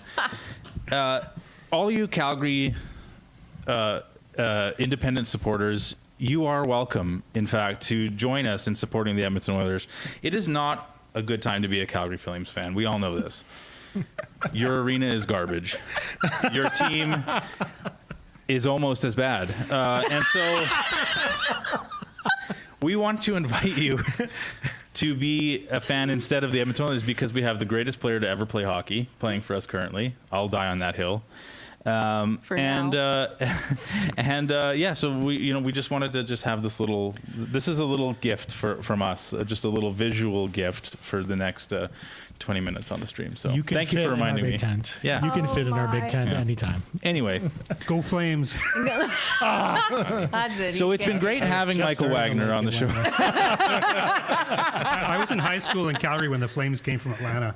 Wow. So it's deeply burned into my heart. Those early years, the Flames did really well. Those early years. They did. Yeah. Nostalgia, right? It is nostalgia. Just nostalgia. I actually think, technically, even to this day, they still have a winning record against the Oilers, much to my chagrin. I think and they may have adjusted in the last 5-10 years, but I'd have more respect if they actually made it to the finals. Well, hey, Well, fun fact, we do often get asked what's going to happen to our sports teams once we're our own nation. Right. Well, I mean, that's an interesting question. Little things like that come up all the time, Yeah. Big concerns about my family lives in BC. Like, am I going to be able to? Well, it's like, I mean, yeah, like if people have family in the U.S. that go visit, like we're different countries. In the NHL, the NHL is made up of two different countries right now. Mm-hmm. What would be the difference of adding, quote unquote, a third? They play official NHL games in Europe now. The NFL plays games in Europe and South America, and we're as much as we maybe hate to admit it, we're a fairly global world right now. Things can just happen. That's one of our kind of rallying cries in the movement. You can just do things. Yeah. Not only that, but once our taxes drop, That's by what I was thinking. We'll be 50%, able to keep some players here. They won't be going down south. well, they don't have to give away their money. Yeah. Well, people scratch their heads and wonder why, why does it seem like every, middle to high value Canadian player, they just always end up playing in Florida? Can't imagine. What could be the reason why? Could it be their tax structure? I don't know. Could it be the beautiful weather? We can only really accommodate one of those, I think, here. That's right. Although it's been really hot this week, so we'll have 1 week of beautiful weather. Yeah. It's been comparable to Florida. Yeah. Yeah. It's been great. What are some weird, maybe we can take the last 10, 15 minutes here. What are some questions that you guys get, or concerns that you guys get a lot when you're talking to people about this movement that maybe we wouldn't think to ask? Like some of a very personal concern that somebody might have if they were on the fence of, well, I understand the value of being independent, but X. What would be what are some of the maybe more interesting things that you've heard that people have been concerned about? Well, I think one of the issues that was addressed earlier was risk. And for me, that's the number one thing. Becoming an independent country is a risky venture. What we're doing is risky. Let's just admit that. But staying in Canada is risky too. That's my reply. You know what I mean? Even more risky. Riskier. Yeah, well, look what the Liberals are doing to this country. Is this the direction that you want to go with your future and your family's future? I mean, it's not like the Liberals are doing, just did one time, one strange thing. They're incrementally taking away our freedom and crushing the Canada that we used to know. They're doing that incrementally so that people don't notice it as quickly, but it's happening. And if we stay in Canada, we're going to continue to lose our freedoms. And so the risk of staying in Canada, there's a risk of leaving and there's a risk of staying. So it's a matter of which risk are you willing to take? We know which direction we're going with Canada. Becoming independent, it's a different risk, but we risk becoming free. We get more freedom that way. So, but I think risk is kind of the number one thing that people bring up for me. Is it? Kath? The one that always surprises me because I just don't understand it is, well, am I going to need a passport to go visit my family back east? I don't know. It's up to Canada. It's up to Canada. Yeah. It might be. I'm old enough to remember when all you needed to do was have driver's license to go down to the U.S. You didn't need all your paperwork and show that your dog had their regular shots and all the, right? You just didn't need you didn't need a file folder to cross the border. You needed one little card. I don't see why we couldn't have that same type of relationship with the rest of Canada. It's kind of interesting as well because for Alberta, we've always needed a flexible workforce. Yeah. So we have no reason to deny people dual citizenship. That's Most right. likely Alberta will keep the tradition of dual citizenship. Yeah. For Canada, they're the ones who, as a threat, it sounds really good to say we're going to take away your Canadian citizenship. But in reality, there's no mechanism to do that. The only mechanism to lose your citizenship in Canada is by committing fraud when you apply. That's it. There's no other way for you to have your citizenship stripped. You could commit actual treason and try to kill the king, and your punishment's the death penalty, but we're not going to take your citizenship away. There's literally no way for you to lose that citizenship. And for Canada to put in a new law, because they totally can, that doesn't infringe on the Constitution to strip our citizenships will be very difficult for them, because under the Canadian Constitution, you are protected based on your origin. So Canada can't just come out and say, we're going to allow dual citizenship in every other country except Alberta, because that's discriminating against origin. Likewise as well, they can't put a discrimination against freedom of travel. Even though they did during COVID, they're not able to put in. Don't remember. Oh yeah, don't trauma. But it's interesting with these kinds of arguments with the passport and citizenship and so on, is nobody's saying, look how great Alberta is in Canada. Look how great it is. Don't you want to stay with all these things? They're saying, oh, this will be hard and this will be hard. Like there's no positive image of Alberta staying within Canada. It's all negative stuff from the other side. Like, they don't have a positive vision. And to your point earlier too about what an indictment about what Canada has become is that we even have to worry about what sort of punitive measures Canada is likely to impose on us for exerting our democratic will. Like that would not have been aren't we supposed to be the polite ones? Aren't we supposed to be like the kind and accommodating, and like why wouldn't the discussion be how they maybe at least a little bit of how they treated Quebec in the 80s and the 90s, like, oh sweetheart, please don't, you're my Canada includes Quebec. Now it's you're idiot ditch Billy traitors and good riddance, but you can't leave.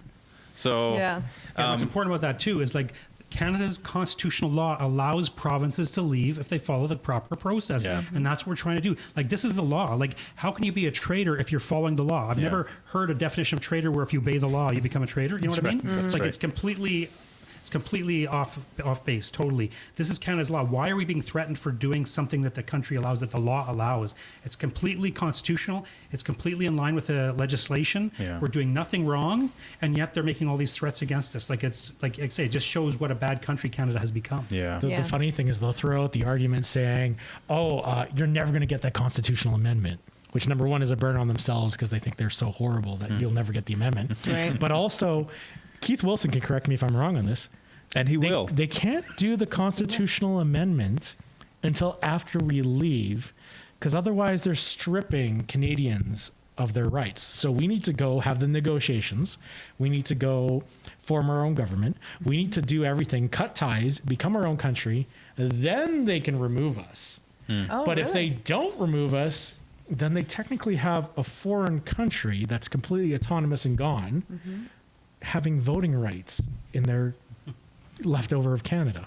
So it's kind of a weird kind of flex them trying to say, hey, we're not going to let you leave because we can't get a constitutional amendment, even though pretty much you leave and then we amend it. So there's no real threat there, but they they loft it around like it's an actual like good point or something like that. Well, James has brought this up on our show before, where a lot of the times I think when people use the word traitor when they refer to us, really what they're saying is something more like disloyal or something. Like, I don't think they're trying to use the word in a legal sense, because it does have a legal meaning.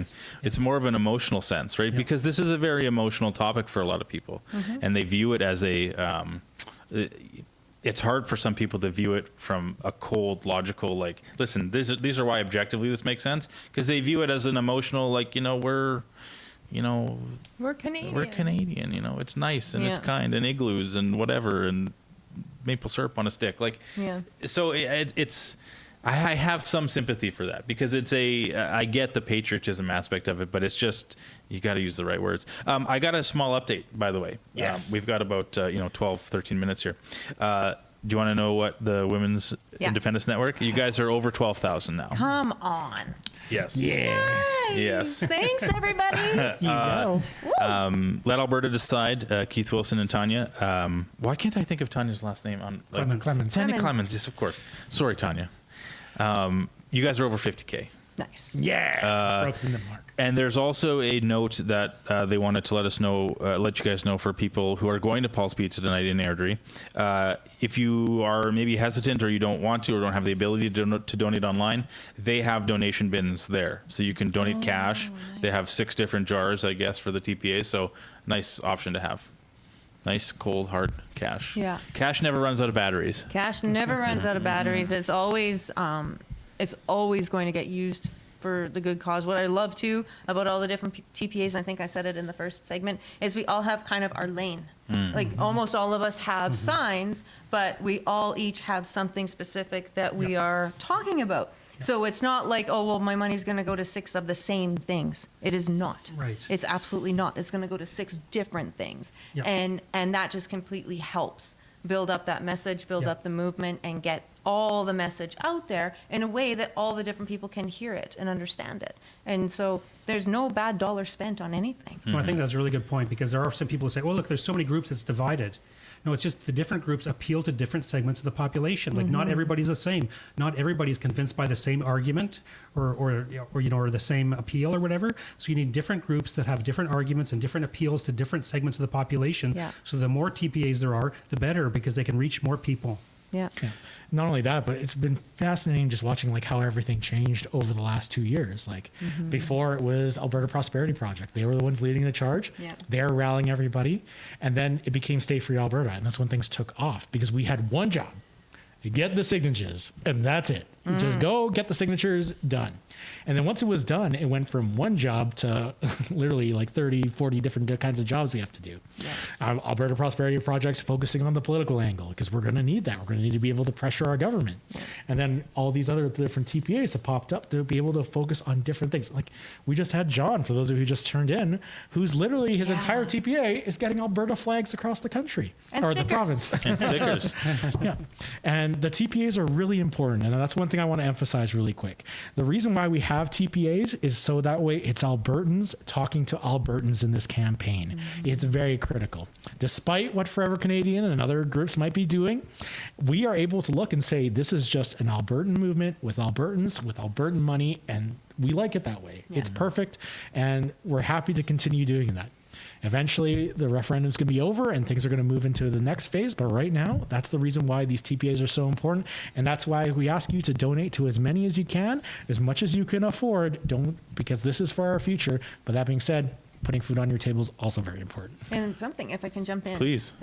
For the TPAs to remember, so it stands for third party advertiser. In this case, it's for the referendum. I know some people have been pretty hard on Elections Alberta, and I'm going to root for them one more time by saying, we've never done this to them before. True. Ever. Yeah, good right? Good point. Yeah. And so this is all new for everybody. It's new legislation. It's a new workload for everybody. So we're all trying to feel this out. And I've often said that this side of the conversation is literally their worst nightmare because we're doers. Right? We get up and we see something needs to get done and we go, we do it. You don't ask permission, you just get it done. And there's legislation around this. And so we've, some of us who get up a little earlier than others have had to back up and go, oh shoot, sorry, I didn't mean to do it that way. How can I fix it? What can I do to make this better? And so some patience has been required because of that.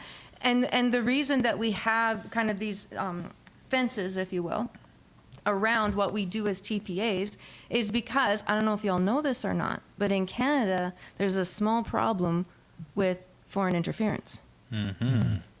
I have to report every dollar that comes in, even if I don't have to tell them who gave it when it's under the $50 mark. I have to report it all. And I'm obligated to sign my name that, yep, these are all from Albertans. Yeah. And so there's reasons. Yeah. There's reasons for these parameters, and we want to make sure we're following the rules. So that's why they have TPAs. Yeah. Yeah, it is, just like many other things, something starts off as the intention is good, the ethics behind it is good, and just like so many things, it can be corrupted and pushed and maneuvered and bent, and so yeah, That's a great attitude to have, because we don't want to antagonize our, as easy as it is, and maybe as fun as it is sometimes, Little bit. to antagonize Little like dumb bureaucracy. Yeah. We still got to play the game. If we want to be taken seriously and be legitimate, and of course we do, because just like you said, Mr. Wagner, this is a legal process. This isn't a thing. Well, he was Professor Wagner earlier. Sometimes he's Mike. Depends how serious the point is. If we're talking hockey, he's just Mike. Go Flames. Anyway, like I said, great to have you here. But yeah, they will somebody will seize any opportunity to call this illegitimate and to make it difficult for us, because we are, like it or not, sort of like you say, we've never done this before, and we are the change, this is it doesn't take any guts to say like, no, I'm happy with how everything is. Yeah. And I'll have more of this, please. Yeah. Thank you. That's the default, That's right. Forever Canada is the default. Yeah. We're the ones who are rocking the boat a little bit. And so, yeah, it makes sense. We want to keep everything above board. And we're the ones that when we hear those arguments back to us or those excuses back to us, it's going to be too hard. It's like, huh? What? Good. Like, challenge anything accepted. good is worth doing, right? Right? Let's go. Honestly, what's actually going to be hard about it? I don't like half of the institutions we already have. We already have an Alberta Revenue Yeah. Agency. What borders do we have to really protect? Like, Canada isn't going to invade us. Even if Canada invades us, the BC. The BC. Even if Canada invades us, though, we have more veterans in our province than the Canadian Army has in the entire army. It's not really like that big of a deal. And they have Cold War era weapons. Actually, a funny point about invading, if I can just interrupt, that's always my favorite objection, is that the U.S. is going to invade us if we become independent. And because we won't have a military. As if the only thing that's preventing the U.S. from invading us now is Canada's military superiority. Actually, it would take longer to invade Alberta than it would on Ottawa, because Ottawa is only 45 minutes away, whereas Alberta is 5 hours away. Oh, sorry, guys. We're getting cut off. We're going to Paul's Pizza soon. Kathy, Michael, thank you guys so much for this. This has been so fun. Thank you. Thank you you, guys yes. are rock stars. This is fun. This is amazing. We really appreciate it. Guys. So, John, we got to do this again. I'm just saying. Sir. Yes. John, we're putting you to work. Yeah, and guys, tune in. You'll be hearing from Mr. Dale or Mr. Alberton and Mrs. Alberton down at Paul's Pizza. It'll be a live stream. If you're in the area, feel free to come by. And then at 9 o'clock, you're coming back here for Fringe, showing up with Keith Wilson. So there's a lot of stuff still coming up, but please donate today. Donate and help us to be able to push this movement forward. So AlbertaTelethon.com. Thanks, everyone. Wow, what a fantastic crowd. There are thousands of our fellow Albertans here today. Thank you for being at the largest ever rally for Alberta's sovereignty and Alberta's history.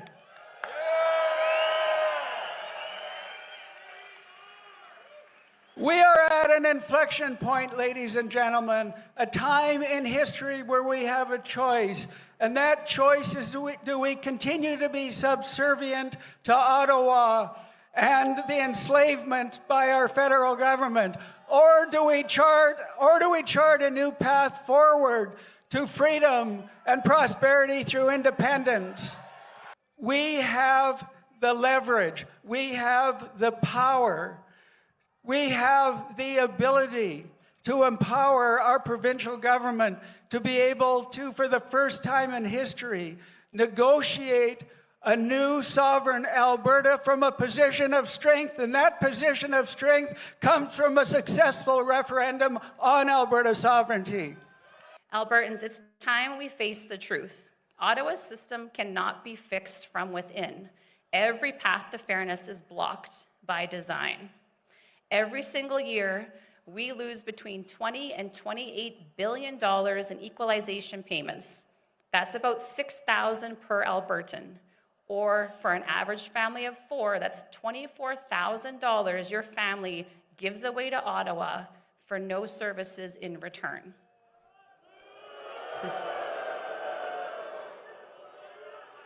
That's money that you earned and money you'll never see again. But after all these things, they have not yet broken our spirit. Alberta is not getting a fair deal in Canada right now. And here's the truth. If we actually want real change, the kind that means opening up the Constitution, that's nearly impossible for Albertans to do on our own. But if we vote yes in a sovereignty referendum, that changes everything. Suddenly, Alberta is not begging to be heard. We'd be negotiating from a position of strength for the first time in our history. And when that happens, when we vote yes to sovereignty, Ottawa will listen. I'm told constantly on my channel, Fringe, there is no way you can vote your way out of this mess. I beg to differ. Alberta, you've been handed a golden ticket. You've been given a golden opportunity. You've said for years, your vote has no weight in the federal elections. Our Senate is unrepresented. Our votes just put bums in chairs while Toronto, Southern Ontario, and Montreal decide who runs our country. But this vote, ladies and gentlemen, this vote gives you more weight and more power than you've ever had in your life. If you are a true Albertan, you owe it to your children, grandchildren, your future great-grandchildren to vote for prosperity, to ensure that there is a land left here for them, that they can afford homes, they can have families, they can build memories, and they can be prosperous and free.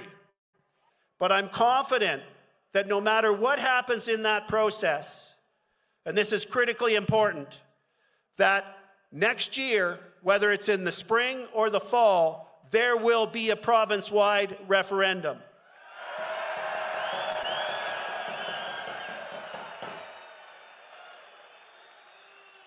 But we cannot, for the sake of our children, underestimate the magnitude of that challenge.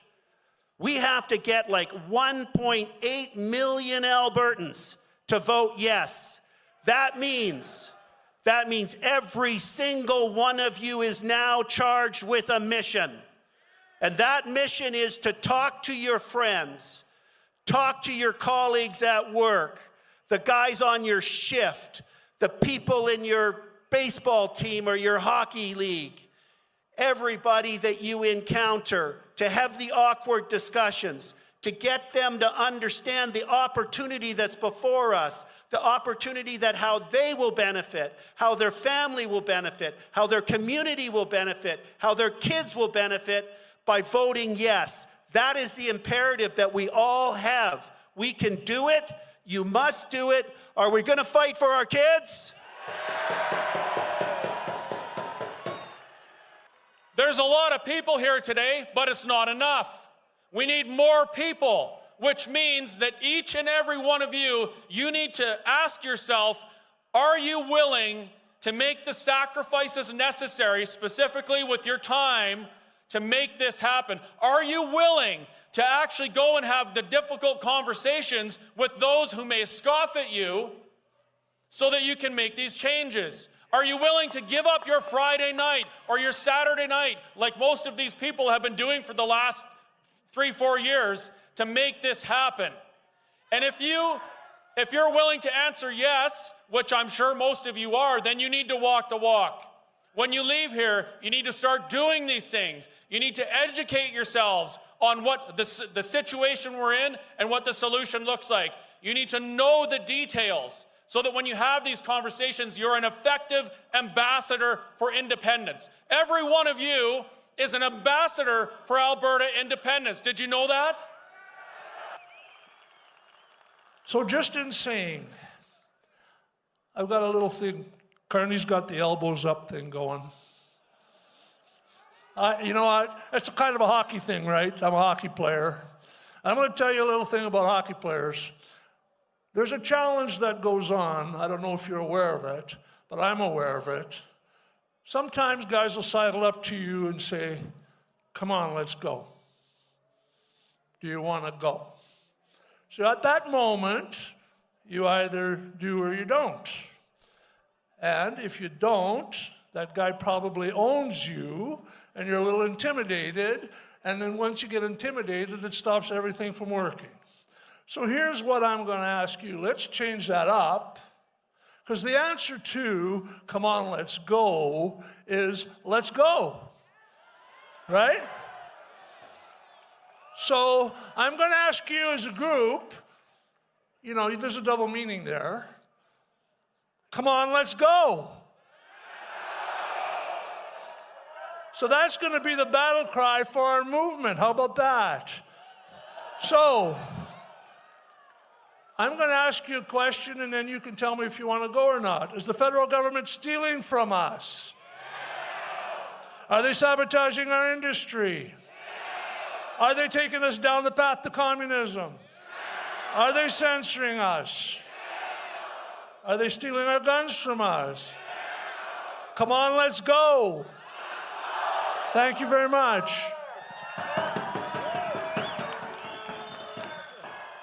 I want to tell every one of you that's here today, I have never been so proud to be an Albertan.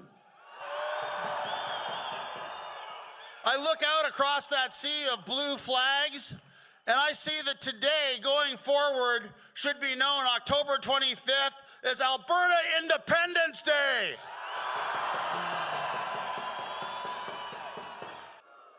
It's time to end the tyranny of Ottawa and keep our money at home to take care of our families, fund Alberta education, fund our hospitals, fund our doctors, fund our Indigenous people, and take care of Albertans. And there is only one solution, and that is to get Alberta the hell out of Canada and become an independent country.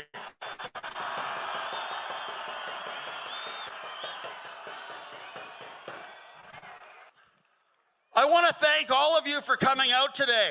And again, I can't tell you how proud I am today to be an Albertan, to see all of you here standing for independence, standing up for your families, standing up for the future of your children and your grandchildren, and a prosperous future for this province. Thank you all so much for coming out. God bless all of you. God bless.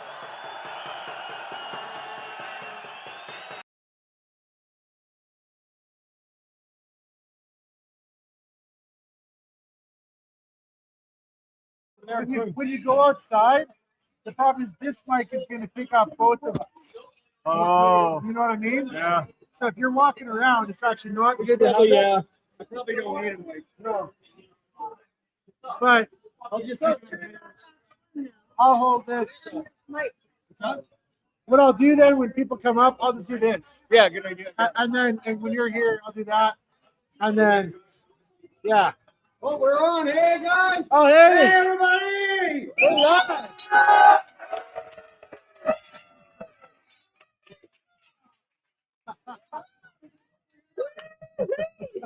Paul's Pizza, guys, everybody. We're live right now on location at Paul's Pizza for the fundraiser. Let's go over. This is it. Hey, everybody, we're live.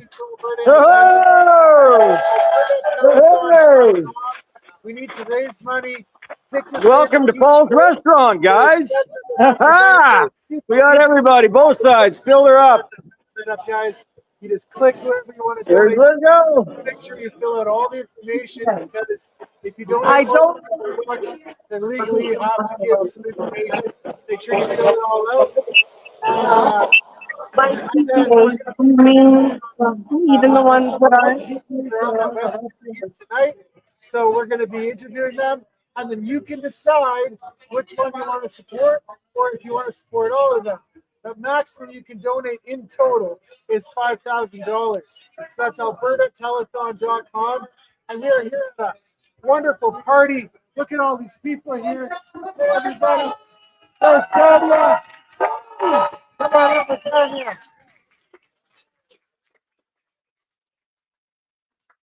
And hang on a second here. Hi, Tanya. How's it going?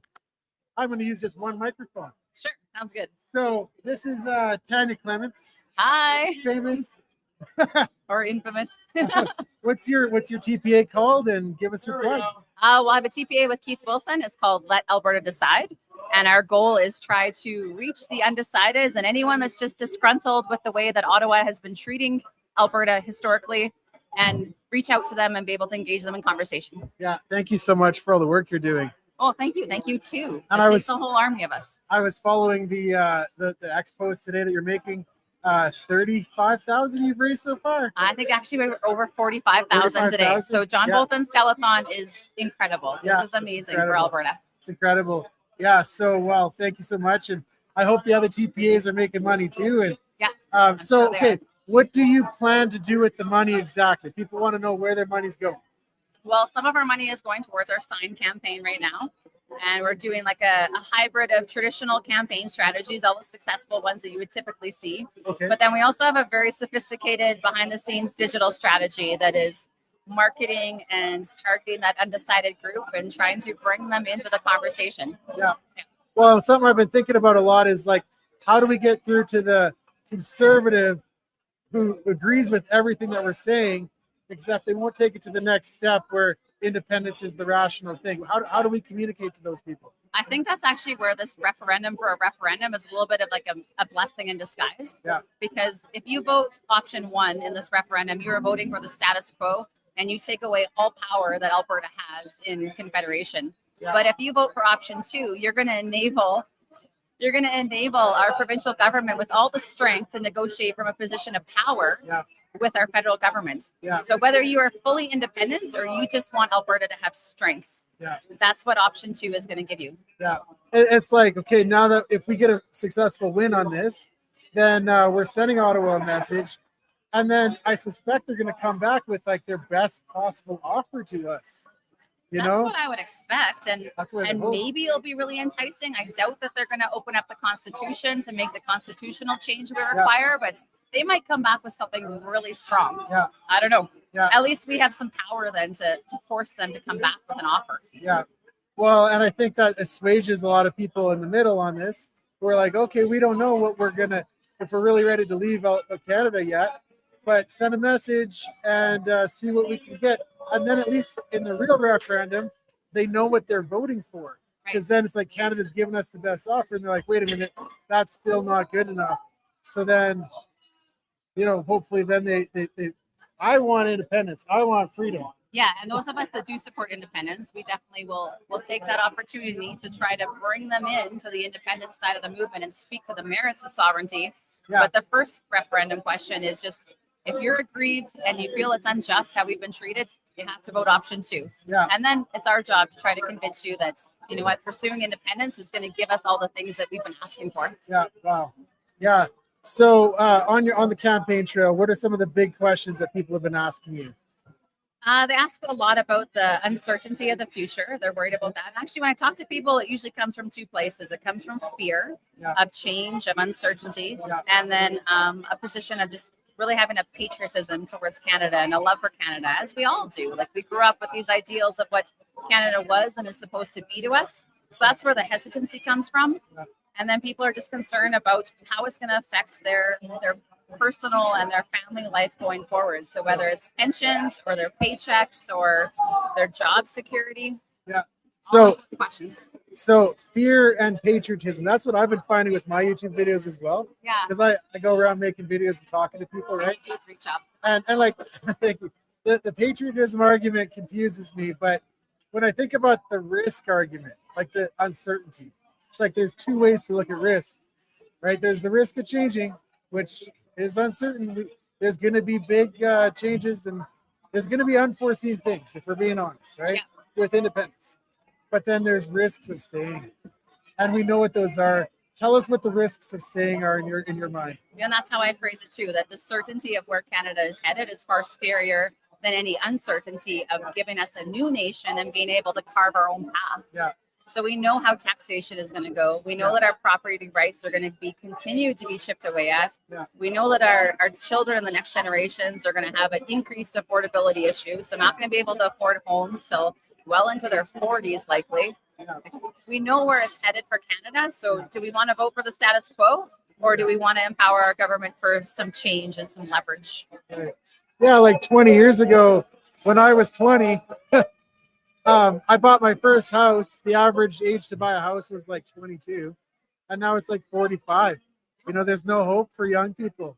Like that's a risk of staying in Canada. If you vote Forever Canada, that's what you're voting for. We know the path we're on, and this is an opportunity to get off of it.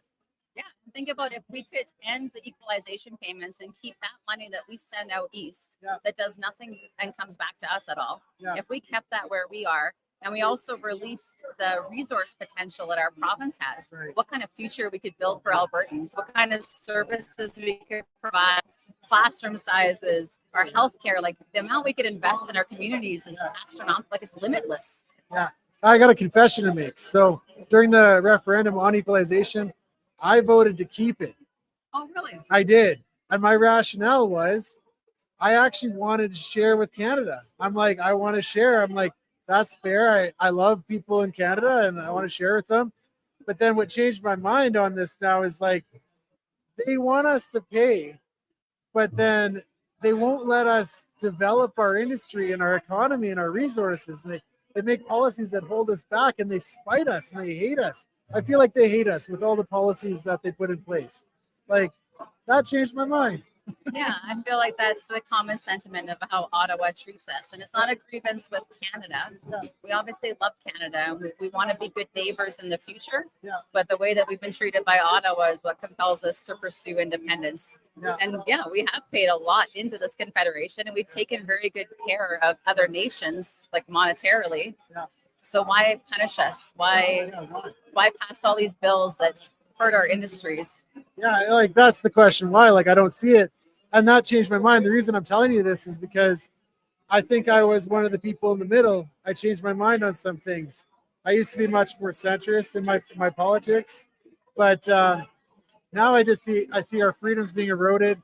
I'm really concerned about free speech. I'm concerned about religious freedom.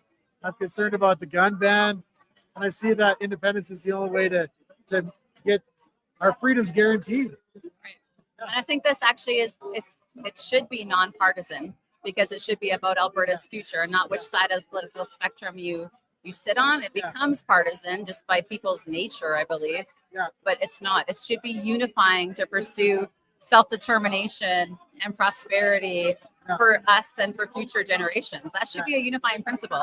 And maybe the pathway, we don't quite agree on it yet, but I can tell you option 2 is what takes us a step closer to achieving that. Yeah, that's right.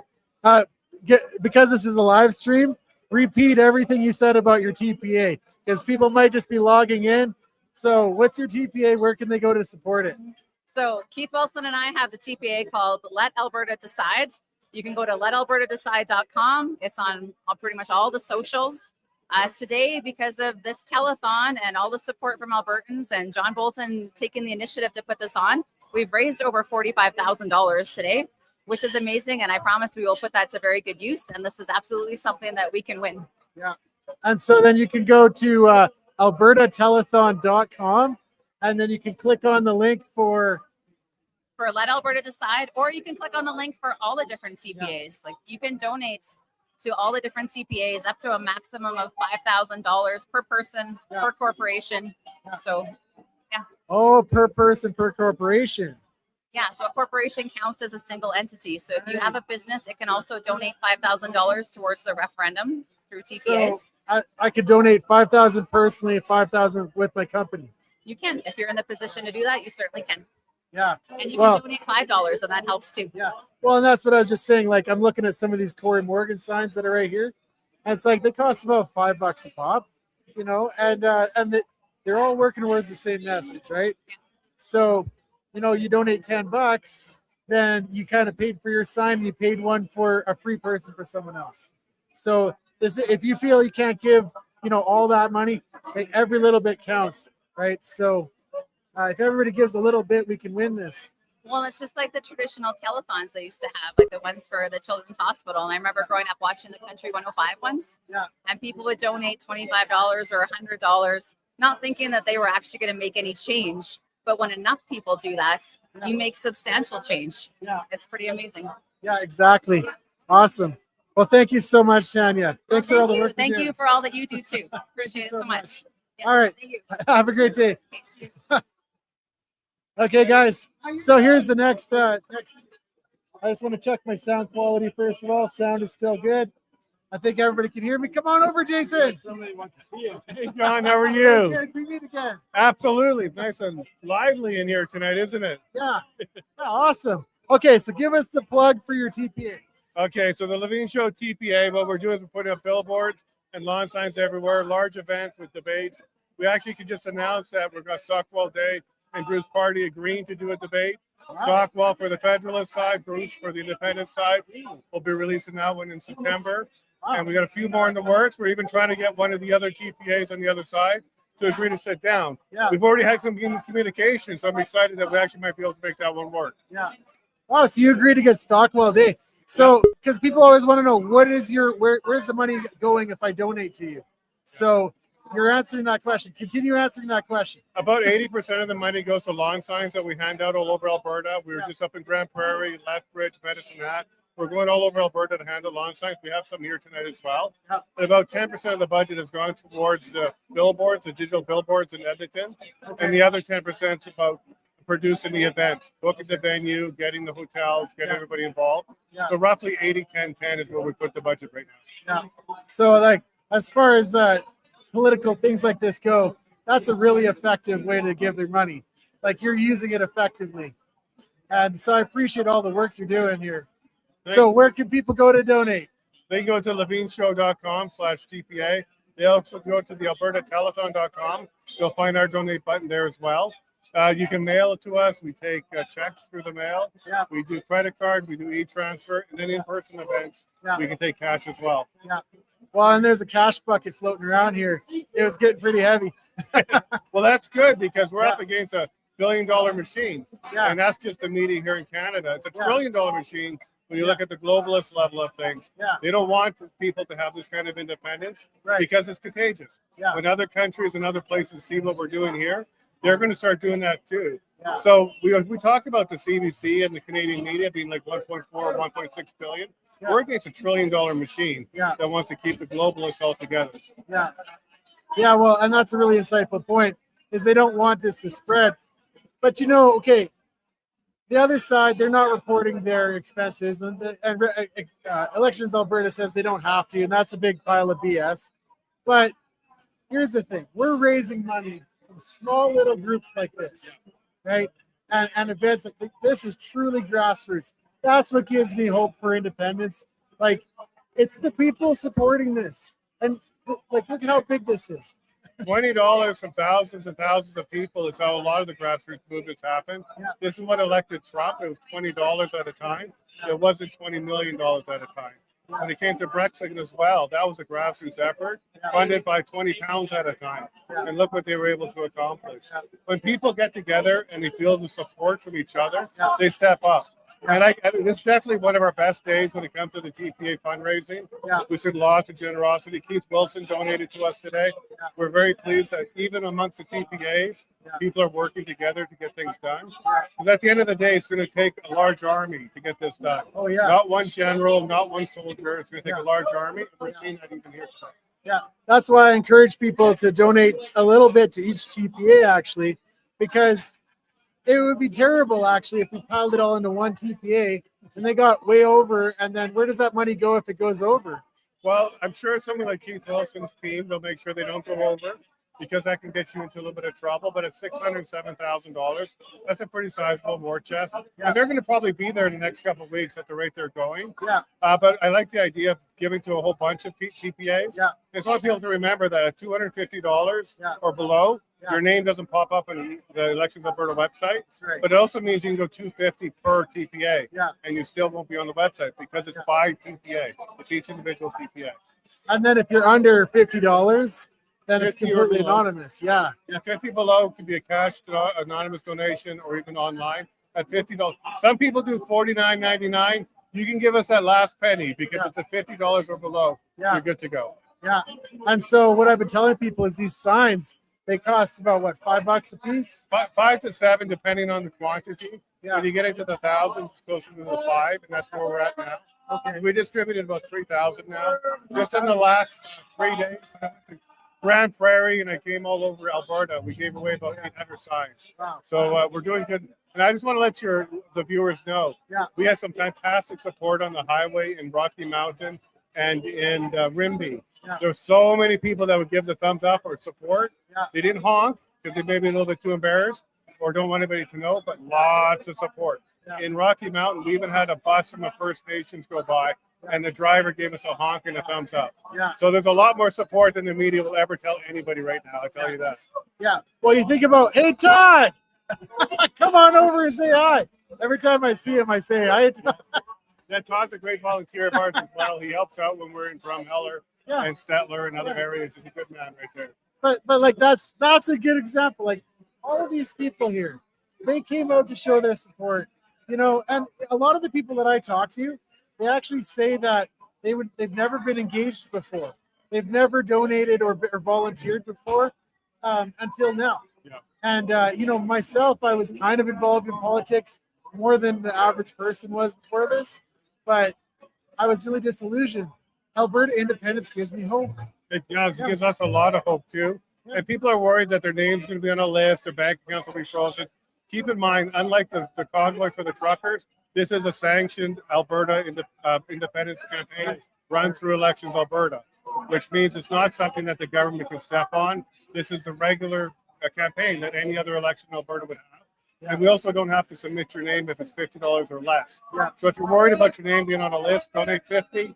Next week, maybe another 50. Next week, maybe another 50. And keep in mind, it is a sanction. We are registered as a third-party advertiser. So don't be afraid. The government won't step on your toes on this one. Yeah. Well, and I think a lot of people are afraid of this, right? It doesn't take any courage to put a Canada flag up right now, because that's just the status quo, and this is still Canada, right? Yeah. But like, it takes a lot of courage to put an Alberta flag or an Alberta sign up, or to donate, or to volunteer, or to even talk about it. And so what I find a lot of people that they accuse us, they say like, you're never gonna win, right? Like that's their argument, I guess. It's not an argument, but that's what they say. And it's like, once they see, like, look at all these people, you know, you say we're never gonna win, but look at all these people, you know, this is a good shot at winning. I agree with that completely. And keep in mind that those people don't have any other argument. They're not providing us with a good reason to stay. They're not convincing me that this will be a place for my children to grow up in and be prosperous. They're not removing the criminal code that takes away the Bible from us. They're not actually stepping up and doing anything of positivity. So all they have is breaking windows, spray painting signs, and trying to convince us that we're just not going to win. But that's not the Alberta way. We came and prospered here when it was frozen land. There was no roads, and we built it and did it. So I absolutely believe that the courage is there, the conviction is there, and also Christ is on our side on this one. Amen. Christ is on our side. Put God first in everything. You're talking about the Albertan culture, perseverance, adversity. These are the things that make us stronger. And this morning I interviewed the guy from Cool Shit Wholesale in Red Deer.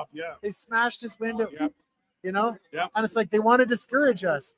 But they're not going to discourage us. He's going to fix those windows, and I made a video that's going to get published. It's going to get thousands of views, and that's going to make us stronger. Well, yeah, they smashed his windows. That's about $2,000. But while we were there was about $7,000 worth of sales that happened. And everybody's going there now for all their merchandise. Even the TPAs are going there to pick up flags and things like that. So there's a Streisand effect. Like, he just brought attention to it. So now we want to support him all the way for sure. Well, hang on. Where are the donation buckets? Over there, the donation bucket. But I also reminded people that on the donation level, you have one of these TPAs not reporting anything. And he has on his website that says there's no limit. You can donate as much as you want. He's soliciting from outside of Alberta. Publicly, he's doing that. So he's clearly not following the same rules that we are. And why would you register as a TPA and not report it? Because you don't want to show where the sources are, and you don't want to work within the limits. So those are the kind of things that we're up against. So I'm wondering if there's some kind of legal recourse. Like, can somebody sue Forever Canada to force or sue Elections Alberta? Like, this is in every revolution, there's a side that will always cheat, lie, and do the wrong thing. They will like put in spies and try and disrupt things because they can't win on the field. They can't win on the actual messaging. So they will do other things to do it. I don't want to say he's lying or cheating or stealing. I'll let the public decide on that one. But he's certainly not following by the same rules that we are, and he doesn't report the same way we do. Okay, give us another plug for your TPA. This time, spell it out because your name is Levine. Maybe we can't spell that. Spell everything out that might be hard to spell. Absolutely. The Levine Show, THELAV is in Victor, IGNESHOW.com. Yeah. And from there, you'll be able to support us. You can also go to albertatelethon.com and you'll find our link there as well. Yeah. And the link is probably in the description of this live stream. So please go and donate. Show your support for independence. Put your money where your mouth is. Thanks so much, Jason. John, thanks for everything God you're doing. bless you. My children, thank you. And we're all going to fight for the same thing here. Yeah. God bless you. God bless you. Absolutely.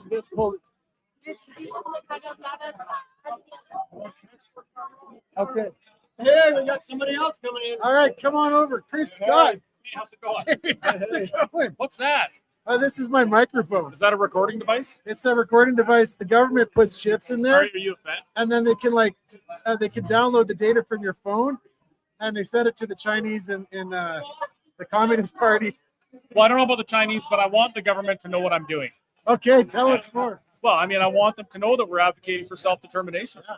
That makes me happy. Yeah. I hope they're listening. Yeah. Hi. Yeah, hi. And this is the thing. I feel like I've crossed the Rubicon.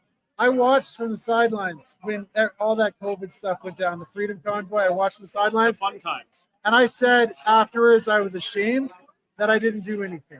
Because I have friends that joined up and I didn't do anything. I was afraid. I was afraid that if What were you afraid of? I was afraid of getting in trouble with the government. I didn't know about the bank accounts happening yet, but I was just afraid of everything.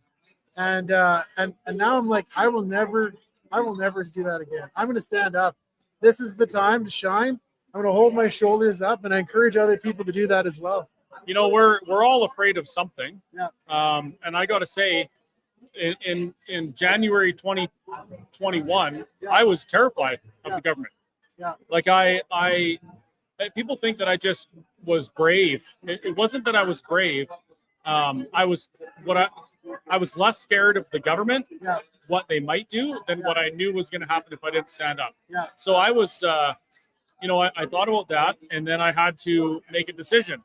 And part of the decision to stand up in civil disobedience was I also had to accept what I believed was inevitable, and that was I thought I was going to get crushed.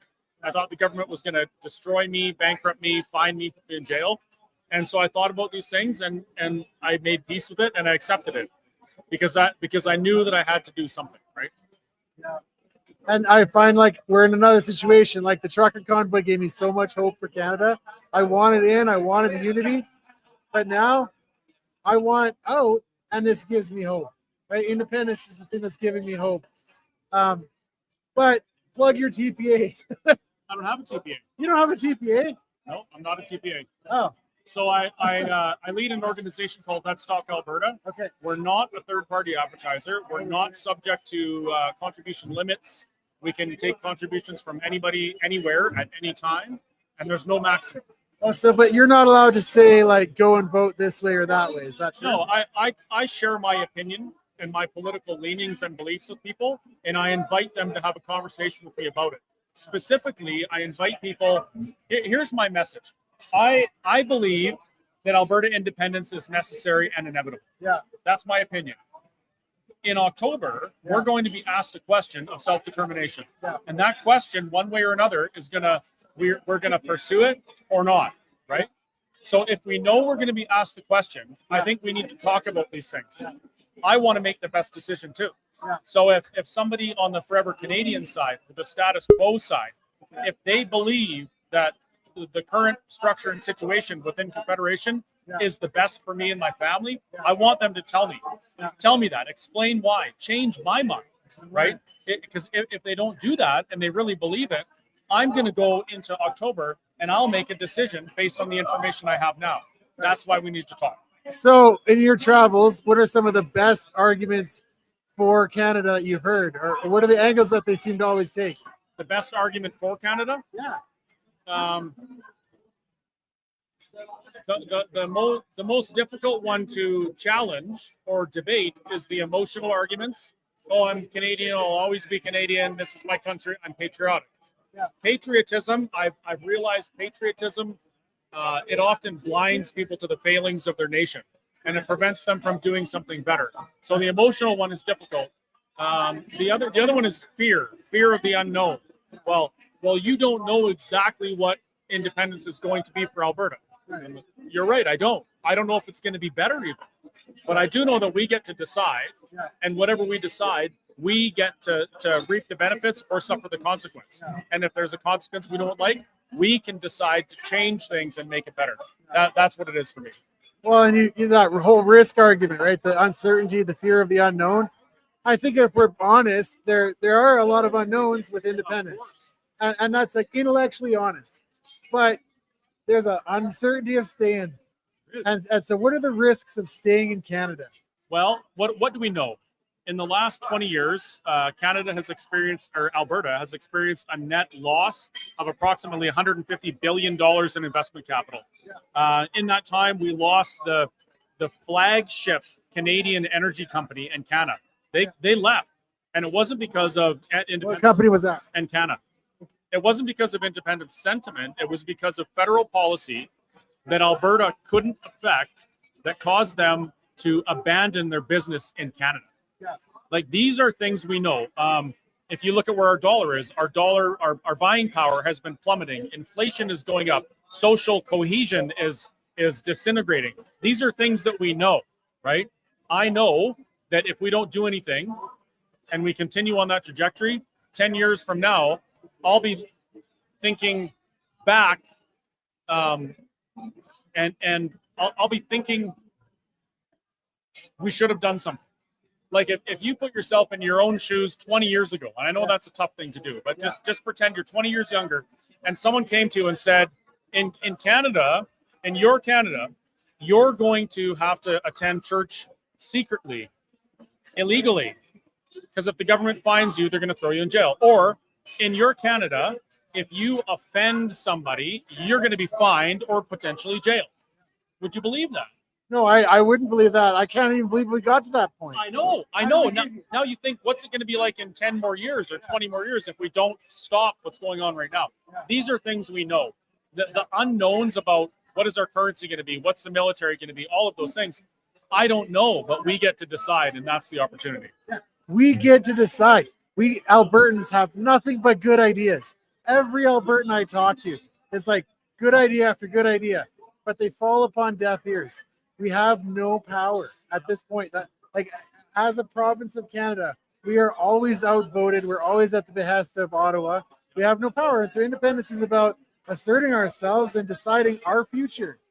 Albertans deciding our future. And even worse, sometimes we're the sacrificial lamb of Confederation.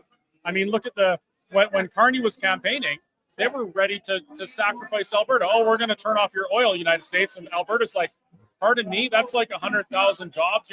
We're not just going to stop shipping oil to satisfy your trade war, right? Without even talking to us about it. So there's even more to it than just that. Well, hey, Chris, thanks for all you do. How can we support you? Buy a burger at the Whistle Stop. Yeah. Well, okay, you also say in your talks that you're a capitalist. I am. So give us your plug. So my website's whistlestoptruckstop.ca, which I did prior to becoming a sovereigntist advocate. I've got lots of stuff people can buy off there. I love it when people come to the restaurant and eat our food because it's delicious, and I love watching people enjoy their meals. That makes me happy. I also, Let's Talk Alberta is doing big things. We have been since we started back in February. We've been to, 60 or 80 or 90 different places in Alberta having these conversations. We have our advertising is encouraging conversation, right? Because the TPAs, they're putting lawn signs up, they're putting out ads to vote this way, vote that way. And the average Albertan, they don't know the facts. They don't know what to support. So our job is to have these conversations and hope that by the time the conversation's over, they know who they should support. And to support Let's Talk Alberta, you can go to letstalkalberta.com, click the donate button, no maximums. You can donate from anywhere. And what's the other one? And it doesn't count towards any personal limit, right? So you can do that. Or you could send an e-transfer to letstalkalberta@gmail.com. Hey, thanks so much, Chris. You want to see one of the things we're doing with our Oh yeah, yeah, yeah. You guys, you want to watch this? You want to watch this? Hey Al, line up some more for me. Right here. Oh, okay. Here. Sorry. So this is the type of thing that Let's Talk Alberta wants to do. Show it to the camera. Right up close there. This one? Yeah, right in that one. That one. This one? Yeah. Look at that. That's the new Unity bus. Yeah. Yeah, that's the real Unity bus. Well, and when we say unity, what are we talking about? What are we unified towards? Yeah. What are Albertans unified for right now? Yeah. Freedom and prosperity. That's what that's the banner we unify under. And as for the the other side, the Forever Canadian third-party advertiser, they're the biggest one out there. I've actually started to agree with their lawn signs. I realize. Send Ottawa a message. Well, no, I agree with the Forever Canadian lawn sign. Oh. Because one of the things that Thomas Lukasik said to discourage people from exploring Alberta self-determination is that you'll lose your Canadian citizenship. But you can't lose your Canadian citizenship. Yeah. You will always be forever Canadian. Just Alberta won't be part of Confederation. I'm going to denounce my citizenship. Well, here's why I won't. Like, I'm just going to stop filing my taxes with Revenue Canada. I'll tell you why I will keep my Canadian citizenship, because I consider it a huge blessing to live in a country where my voice can be heard and I'm free to express my political views, even when my political views are so big as to remove my province from Confederation. That's a blessing to me, and I do appreciate what Canada has offered me in that regards. I just don't agree with where they're going now. Hey, that's well said. Thanks so much, Chris. Yeah, thanks. All right, have a great day. You too. We'll see each other again. Yes, absolutely. Yeah. Cheers. Come on over. Angela. Angela, pleased to meet you. My name's John. Nice to meet you. All right. So, what's your TPA? Alberta Women for Independence. Awesome. And how can people support you and donate to you? Well, you can go to our website. It's a really long website address. Spell it out slowly for the live stream. AB Women's Independence Network.com. That's easy to remember, the AB Women's Independence Network.com. There you go. Yeah. Now, people always want to know where the money goes when they donate. So what are your projects? What are you doing? Sure. So, our focus for the last year and a half before we had to register as a TPA has been education, and especially reaching out to women, inviting them to be a part of the conversation that we need to have in Alberta. And so we decided that we were going to stick with that same focus. So we are doing meetings all across the province. This week we have meetings in Medicine Hat, Red Deer, Grand Prairie, Fairview, and High Prairie. Wow. Yeah. That's really spread out. Yeah, it is. And we're just kind of, Kathy is up in Sherwood Park, so she's my partner in crime, and I'm down in the Southwest. And we're just kind of doing a conquer and divide, but sometimes we were able to come together. So we're doing meetings where we are inviting women especially to, like I said, get involved in the conversation. So we've got literature that we're handing out that they can share with their friends and family. We've been doing videos on each of the referendum questions. We've got lawn signs. Everybody wants a lawn sign. When we're at the meetings, we're handing out T-shirts as well. Sometimes we're handing out books if we can get a hold of them. So the whole focus is on making sure that we are informed voters, and just really kind of having a respectful dialogue. Like, even if people come to the meetings and they don't necessarily agree with what we're talking about, at least we're really fostering an opportunity to have respectful dialogue, to relearn that. That's something that people used to be able to do. They would sit around the coffee table or whatever, and they would go back and forth and share ideas. And unfortunately, we've lost that in our current society. And so our focus is on allowing people to experience that again and to realize it's okay. Yeah. We can have these really hard conversations. Yeah. We always do it over dessert. Yeah. That's kind of our tagline. So if you come to the meeting, you get dessert? You get dessert. These conversations need dessert. That's our tagline. Yeah. So yeah, it's just a real great opportunity to come together, have that community, have these discussions. And yeah, Well, what you said about how we've lost this in society, I'm perplexed by that because it actually feels like that. You know, we talk over social media, we talk past each other, right?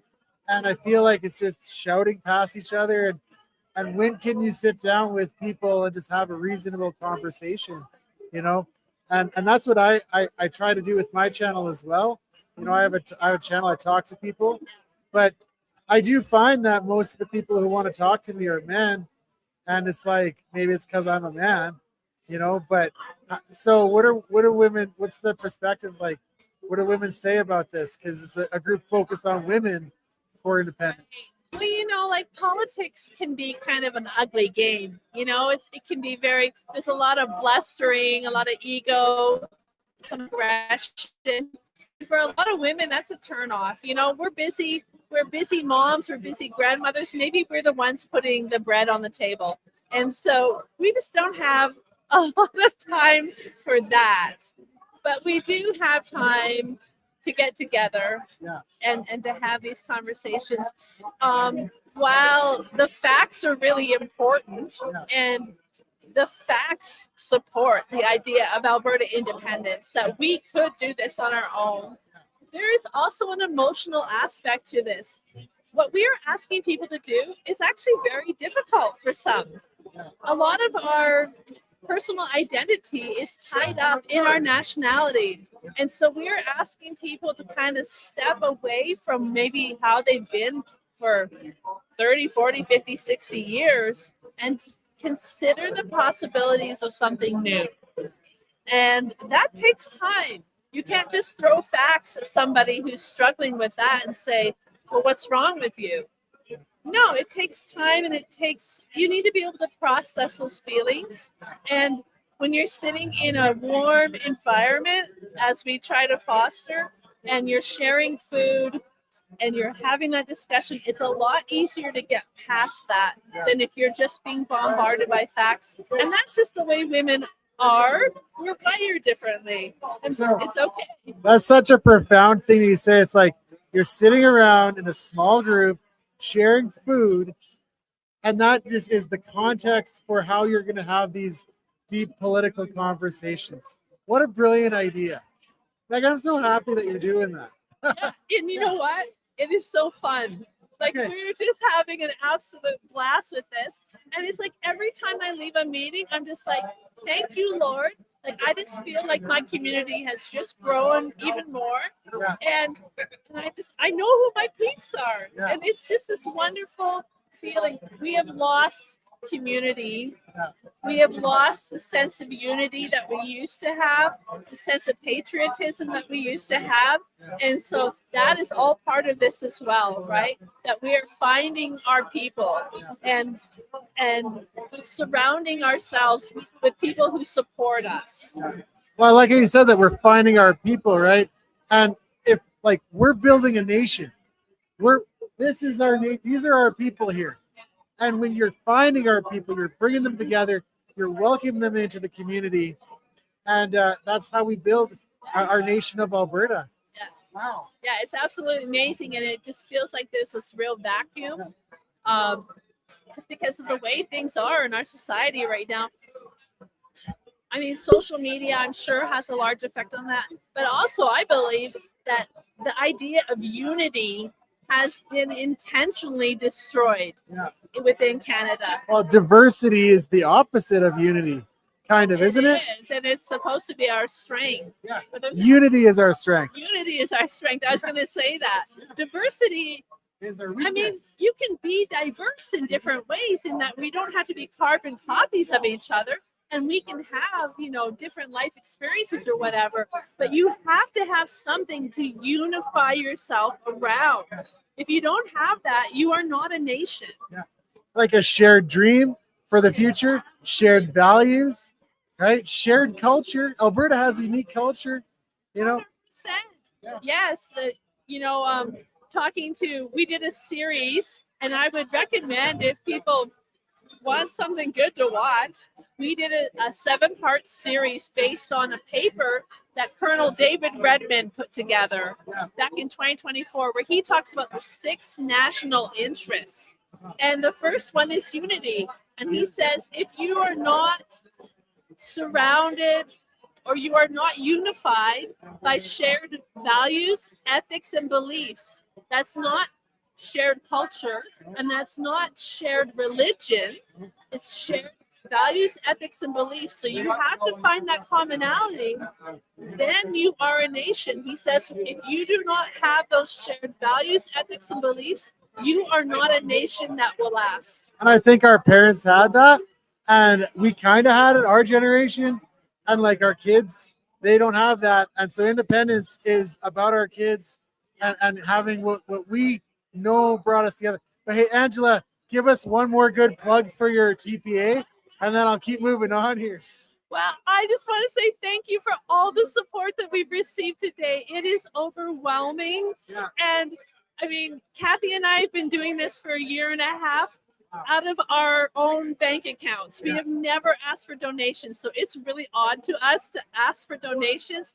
But today is just overwhelming, the support. And oh my goodness, we pledge that we are just, every dollar to me is almost sacred. It represents a sacrifice that someone has made for their belief in Alberta independence. And when we spend those dollars, it is so carefully, because I keep that in mind, that that's what people have done. They have sacrificed for that. Okay, so go to albertatelethon.com and donate to the Alberta Women's Independence Network. Yes, Alberta Women for Independence. Alberta Women's for Yes. Thanks, Angela. Thank you so much.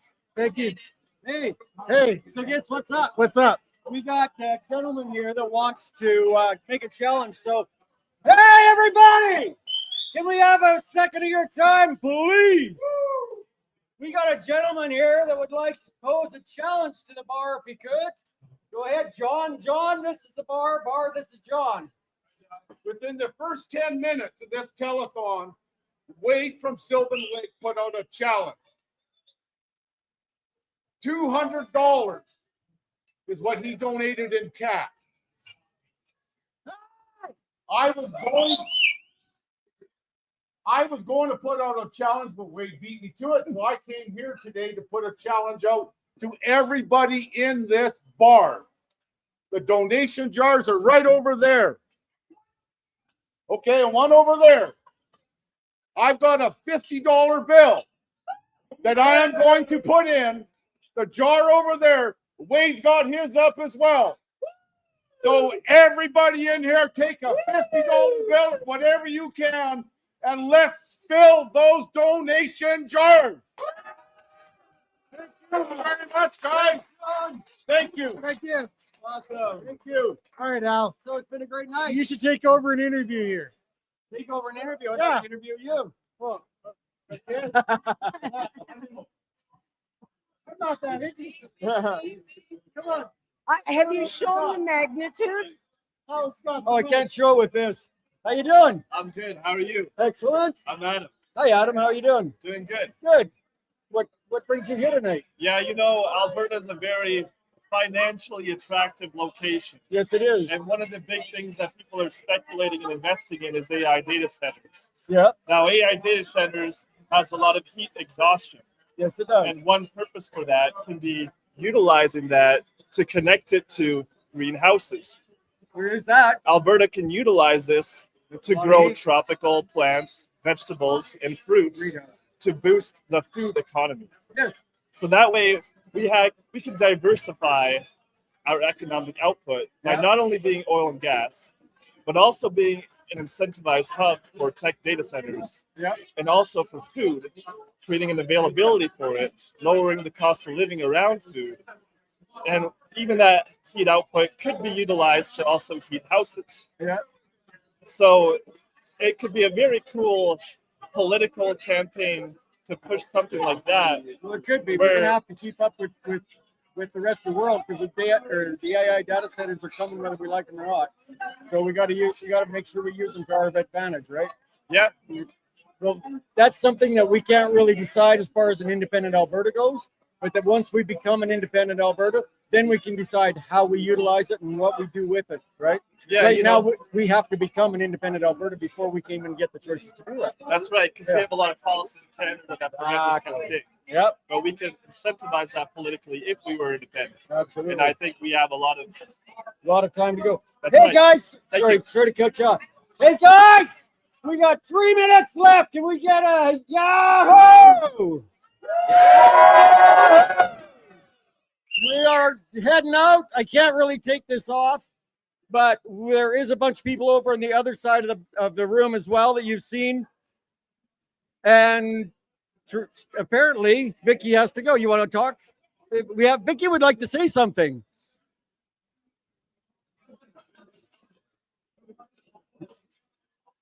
Hello, everybody. I guess I'll get in front of the camera here.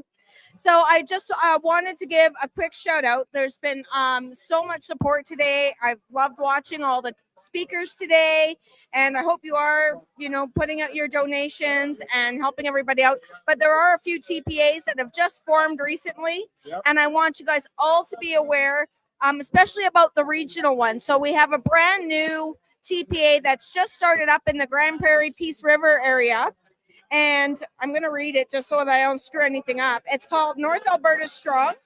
And they're a third-party advertiser that has come up in Peace River, Grand Prairie. And again, they're out there to educate and get people to understand why they need to vote for option 2 on October 19th. Absolutely. So I just wanted everyone to know that, look on the Elections Alberta website regularly. There's going to be new TPAs popping up. Find the one closest to you and help support them. Awesome. Thank you so much. I would like to say to Vicky, what are your thoughts on tonight? Amazing turnout. And again, I've been watching online all day before we got here. So everyone's doing a fantastic job. I love seeing these donations coming in, and I love seeing my Freedom family, my Alberta Independence family. It's been a beautiful day. We have people outside on the upper patio, lower patio, the restaurant's packed, the boat lounge is packed. It's the place to be. So what time is it? It's time for us to go. So he's going to plug us off right now. We're going to be back in about an hour. Right now, we're going to pass it off to Derek Smith up in Edmonton, and we'll see what he can do while we're having some more fun here at Paul's Pizza. We'll see you back here in about an hour. Thanks, and have a great night.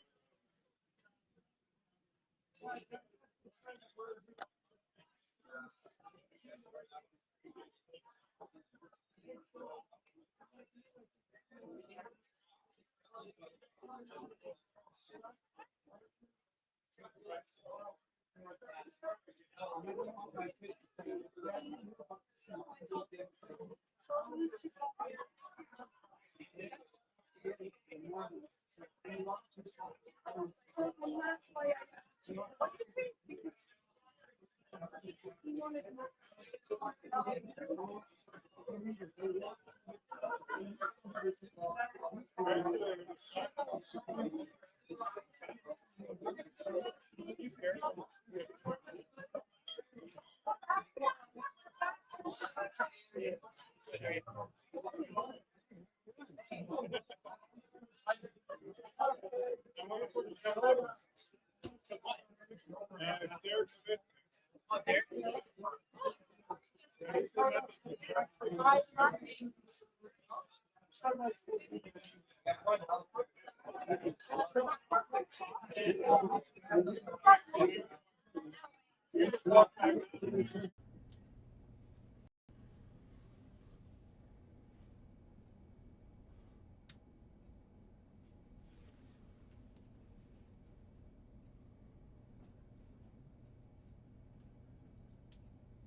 Welcome. 3 months from today, you'll be asked to vote for option 2 on question 10 in the referendum. But a lot is going to happen between now and October the 19th. Let me put it to you this way. Over the next 3 months, the full weight of the federal government of Canada, the Liberal Party of Canada and the Prime Minister of Canada, Mark Carney, will come down on Alberta to try to stop us from gaining our independence. Not only that, the full weight of the Conservative Party of Canada, its MPs, many of whom you voted for, and its leader, Pierre Poilievre, will come down on Alberta to try to stop us from gaining our independence. And a little closer to home, a woman you probably voted for and trusted will be campaigning against you for trying to get a better life for yourself, your children, and your grandchildren. Not only that, these parties have endless amounts of money. Throw in the mainstream media and the $1.4 billion of your money to the CBC, and this is a pretty steep hill to climb. But today, we can make a difference. Today, we can make a stand. Today, we can send a message to Ottawa. So far, third-party advertisers on our side are doing very, very well. We're outraising the other side, but we have hundreds of thousands of dollars, and they have millions and billions. If you can, over the next 12 hours, please contribute. Please donate to the third-party advertisers we'll be talking about today. It's the only way we can win this thing. Welcome to the Telethon for Independence. Now let's kick some ass.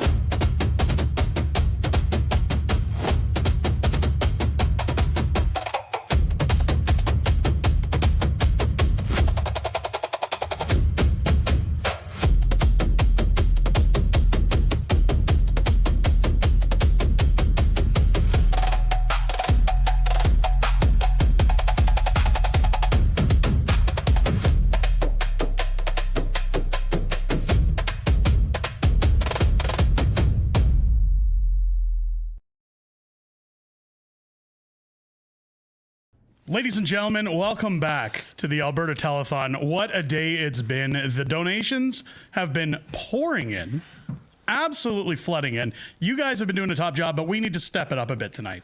The Fringe is here. The whole team is here. We have Tiffany, of course, my lovely wife and Friday night co-host. Mike is joining us in studio as well. And Keith, say hi to Keith. Keith's here. Hi, Keith. Keith, he's had a long day. He's a little tired, so we're not going to hold that against him. But we just had to make sure that we wrapped him up for you so that we knew it was Keith. Got a lot to talk about today. We got a lot to talk about in terms of the telethon.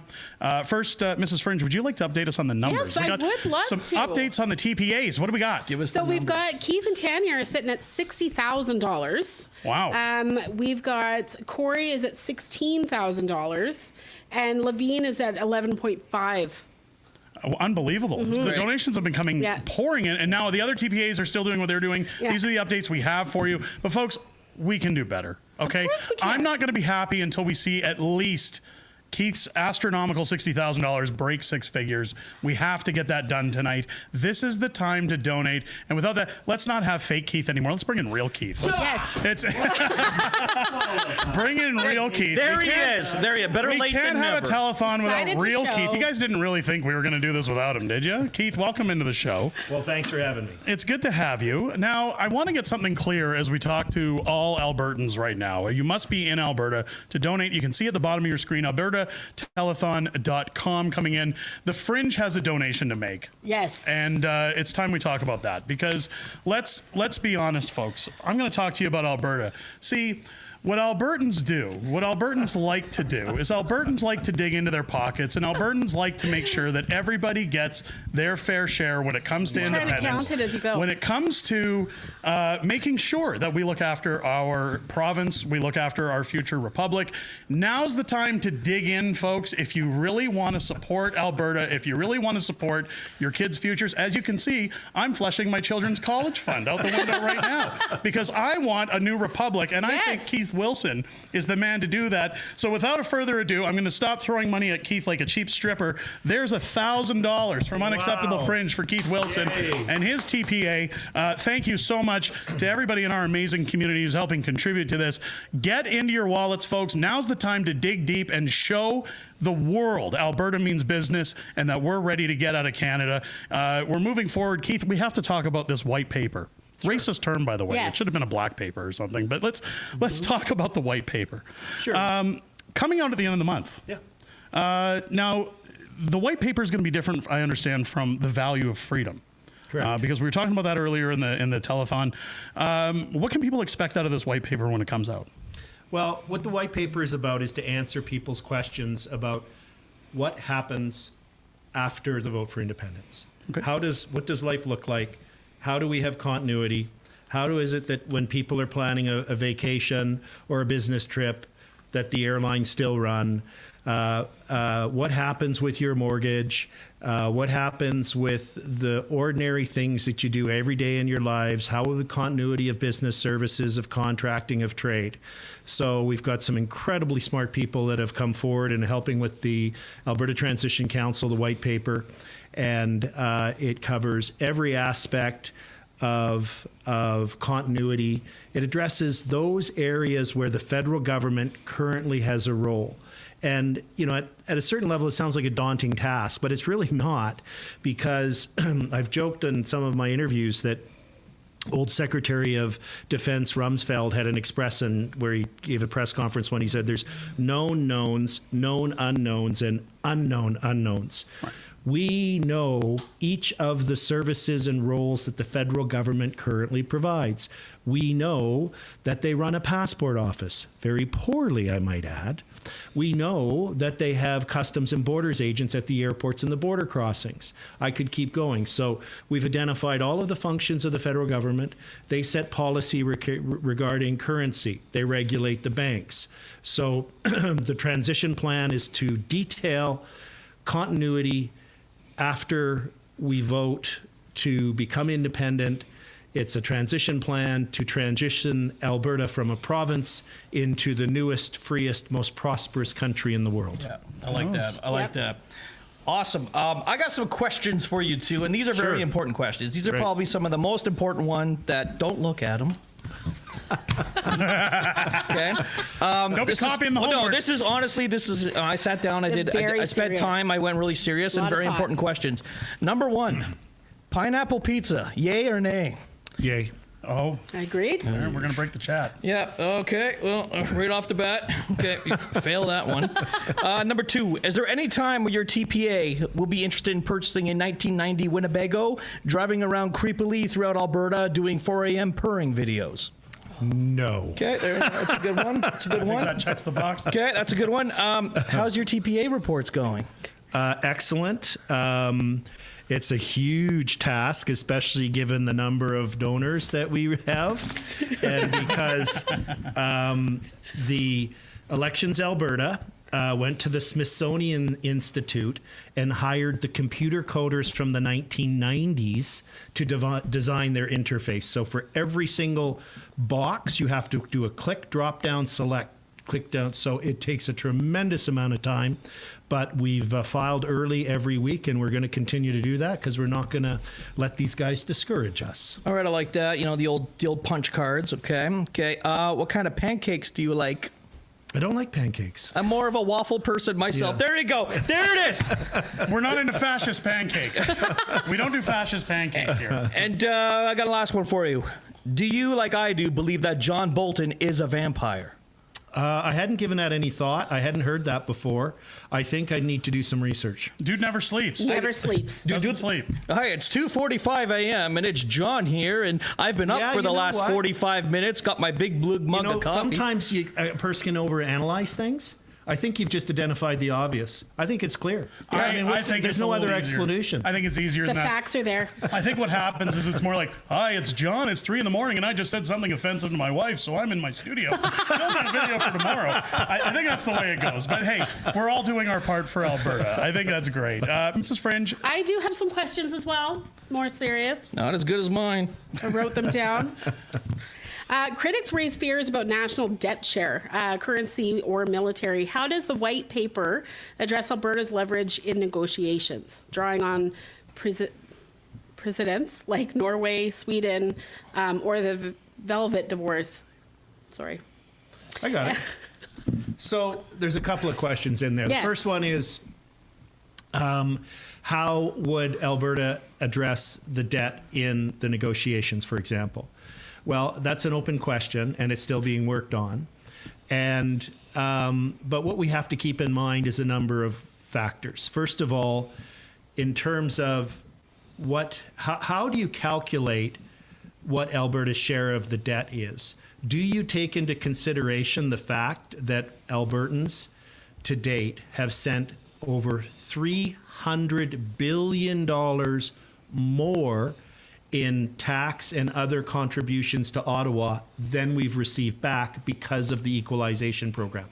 So throughout the history of equalization, here in Alberta, we've sent $300 billion more to Ottawa than came back to Albertans, okay? So if you give that as a credit, we might not owe anything, right, just from the get-go. Another consideration is, well, our tax dollars went to build the new bridge from relatively new, that goes to PEI. So what's 12% of the value of that bridge?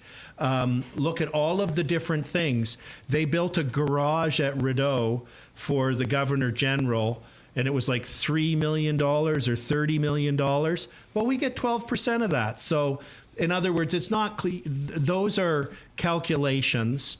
There's a number of ways to approach it. I've been litigating complex and a lot of high value cases in my legal career for over 30 years. And I'm very experienced in dealing with these kinds of negotiations. And what happens is the parties will both come up with a methodology of how to pick the number. And then the other side says, no, we don't agree with that. This is a better way. So it's not clear to me what the number would be. But the bottom line is Alberta has a lot of strength. And that's the second part of your question, our negotiating position. I've negotiated most commonly on behalf of landowners, farmers, and ranchers against multinational oil companies. So I'm used to an underdog position. In this negotiation between Alberta and Ottawa, Ottawa's the farmer. We're the oil company. And what I mean by that is we are the largest contributor of growth and GDP growth in the country.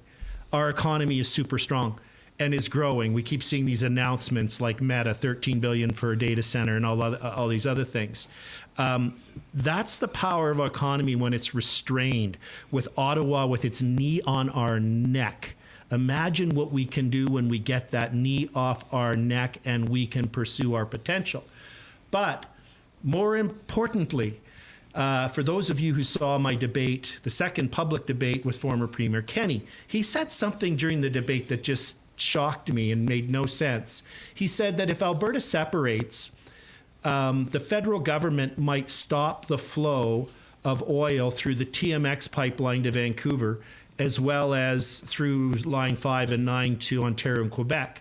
And if anybody was in the room, they would have saw me tilt my head and look very puzzled, because if we stop the flow, if for whatever reason the flow is interrupted to the Burnaby refinery in Vancouver, they run out of gasoline, diesel, and jet fuel in less than 11 days. Their economy comes to a screeching halt. Also, I did a detailed analysis and talked to experts. The same thing happens to in Ontario. The refineries at Sarnia get our oil. We also send different products through. That turns into gasoline, jet fuel, and diesel. You cannot run a car plant if the diesel highway trucks can't fill up with fuel. People can't, the 401 for once will be safe to drive on because there'll be nobody on it. And the Pearson Airport will function as it seems normally because no planes will go in anywhere because they'll have no jet fuel. And similarly, right up into Quebec. So if the federal government wants to be hostile and unreasonable and punitive, they're going to quickly realize, and I think they know they're bluffing. I think that's why they're putting such effort to counteract the independence movement. We have phenomenal power in this negotiation. And here's another huge fact. Think about this. Overwhelming majority of our overall economy, not just our oil, is north-south. Our largest trading partner, the driver of our economy, is the largest economy in the world, which is the largest market in the world, which is the largest market closest to us. If we lost the ability to trade with the United States versus lost the ability to trade with Ontario, and you had the ability to choose which one are you picking? Ontario in a heartbeat. So we have phenomenal leverage in this negotiation. And I think you're going to see the other side fight even harder in the coming weeks and months to undermine the independence movement. All they've got is emotion and fear, because by every objective measure, our kids and grandkids will be way better off in an independent Alberta. Absolutely. Yep. Yeah, they think they're going to scare us by shutting off the taps, but they're just de-benefiting themselves. Yeah, I mean, the oil, it's not like it's bananas. No. You know, like where we sell bananas and it's like, oh my God, they're going to be bad if we can't keep shipping them. It's like, okay, fine. It'll still be We'll here. show you. Yeah, exactly. Yeah, I have one more. So for the many Albertans who aren't fully sold on independence yet, but feel deeply concerned about their kids' and grandkids' future, rising costs, fewer opportunities, and watching Alberta's wealth and potential constantly held back by decisions made far away in Ottawa, what would you say to them about why choosing option 2 on October 19th, I was hoping that would happen, could open the door to more confident, prosperous Alberta, where our own resources, work ethic, and values finally build the kind of province we all want to pass on? Well, I think we're going to have to try and get past the emotion of the patriotism, of the symbolism of Canada. I'm not planning on leaving Canada. Canada left me. Yes, absolutely. And here's another thing. We're not actually leaving Canada. And let me be precise about this, because some people might misinterpret what I'm saying and get mad at me, like you. I just saw the fist clench. And you're closest, so I got to be really careful. So let me see if I can get that fist unclenched. And it's this. We're not bringing in concrete cutters and jackhammers and dollies and house movers to lift Alberta up and move it somewhere else. Which is what a lot of people kind of make it sound like that's what's happening. Intuitively, without thinking about it, it does seem that way. We're always going to have British Columbia as our neighbor to the west, and Saskatchewan, and I mean Saskatchewan, if we go, is going to come, and so it'll be Manitoba to the east. But what's going to change is our relationship with the rest of Canada. We are exploited. We're treated as a colony. We have taxation without representation. We have taxation without representation. The laws that are made that affect us, that affect the safety of our community, the delivery of our health care, are made in Ottawa by politicians we can never elect. And that will always be the case. That's why Canada is structurally broken and doesn't work for Alberta anymore. So through independence, we're going to redefine our relationship with Canada.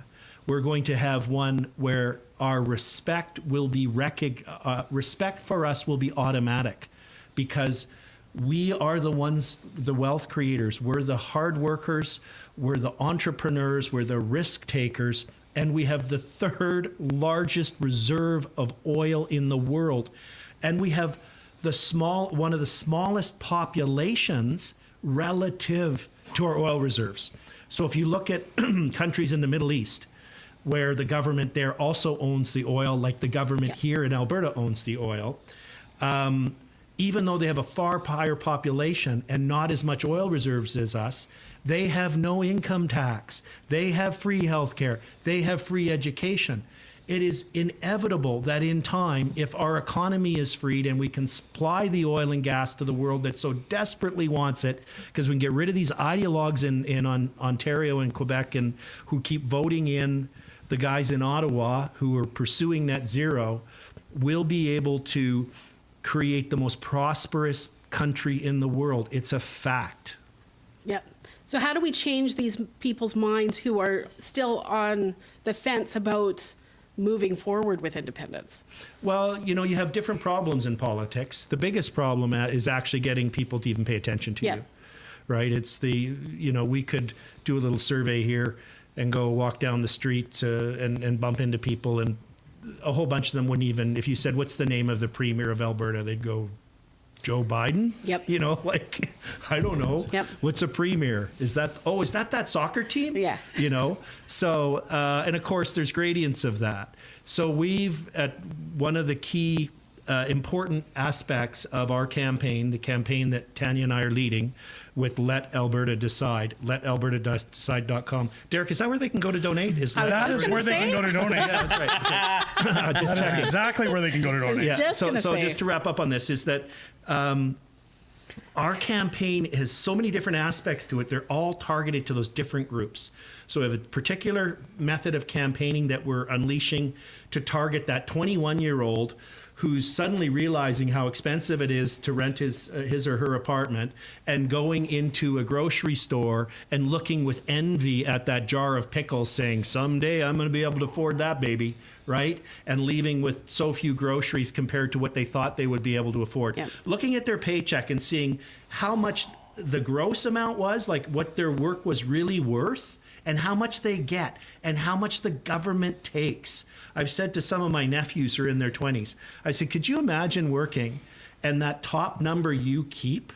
And they're like, no way, Uncle Keith, that would be awesome, right? So for each of the demographics, for the seniors who are worried about their pensions, for, you know, one of the hardest demographics for us to crack is actually parents who are like in their 40s and who have kids who are, 8 to 12. Yeah. Right. And both of them are working and have a good income, and they go, life's pretty good for me. Why should I take the risk?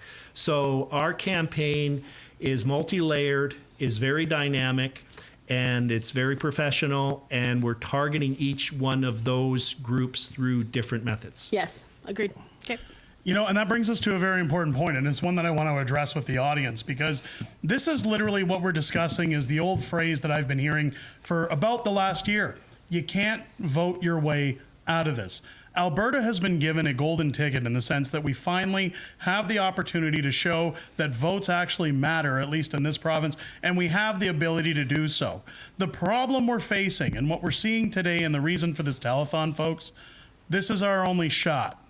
Now or never is the only time to make the donations. Please, I know times are tough. I know people are struggling. Dig into your pockets, throw out a donation, and I'm going to tell you why. I started this YouTube journey a couple of years ago, back at the height of the pandemic, shortly around the times of the Freedom Convoy. Yep. Brought out a little ditty called How the Prime Minister Stole Freedom.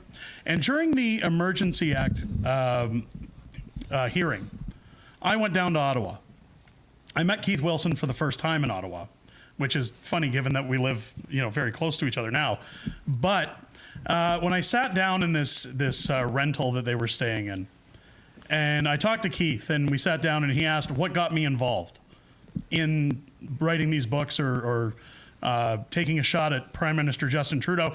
And I told him everything that our family had gone through. I told him about my kids staring at the TV asking, are the truckers going to get our lives back? Tamara Leach has quoted that was one of the times they thought maybe Canada could be saved. And I'll tell you, watching those trucks go past in Manitoba and the CB radios saying, thank you truckers for what you're doing, with all the kids cheering for them, I had faith that the nostalgic Canada that I once believed in still existed, that it could be saved and salvaged from this tyrant of a prime minister. Unfortunately, we saw how things unfolded. But as I told Keith this story about how my family dealt with the pandemic alongside my children losing their grandmother behind a wall because of the way the pandemic went, this man, after meeting me for less than 5 minutes, shed a tear. He showed emotion.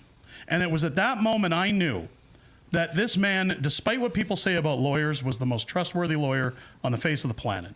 And he is a man that only am I happy to call a friend, but I trust his plan. I trust all of these TPAs and the plans that they have. And the best thing you can do right now is to reach in, support them, and support their efforts for Alberta. Support the efforts that hundreds and thousands of volunteers made over the winter while collecting signatures out in the freezing cold to ensure that Alberta could be free. If we don't win the vote October 19th, folks, the whole effort goes to waste. It's all for nothing. Not completely. This genie's never going back in the bottle, but we get one crack at this. Might as well do it right the first time. So head over to albertatelethon.com. All TPAs are listed there. Reach in, whatever you can afford, $1, $5, $10, $1,000 like we did on the show, folks.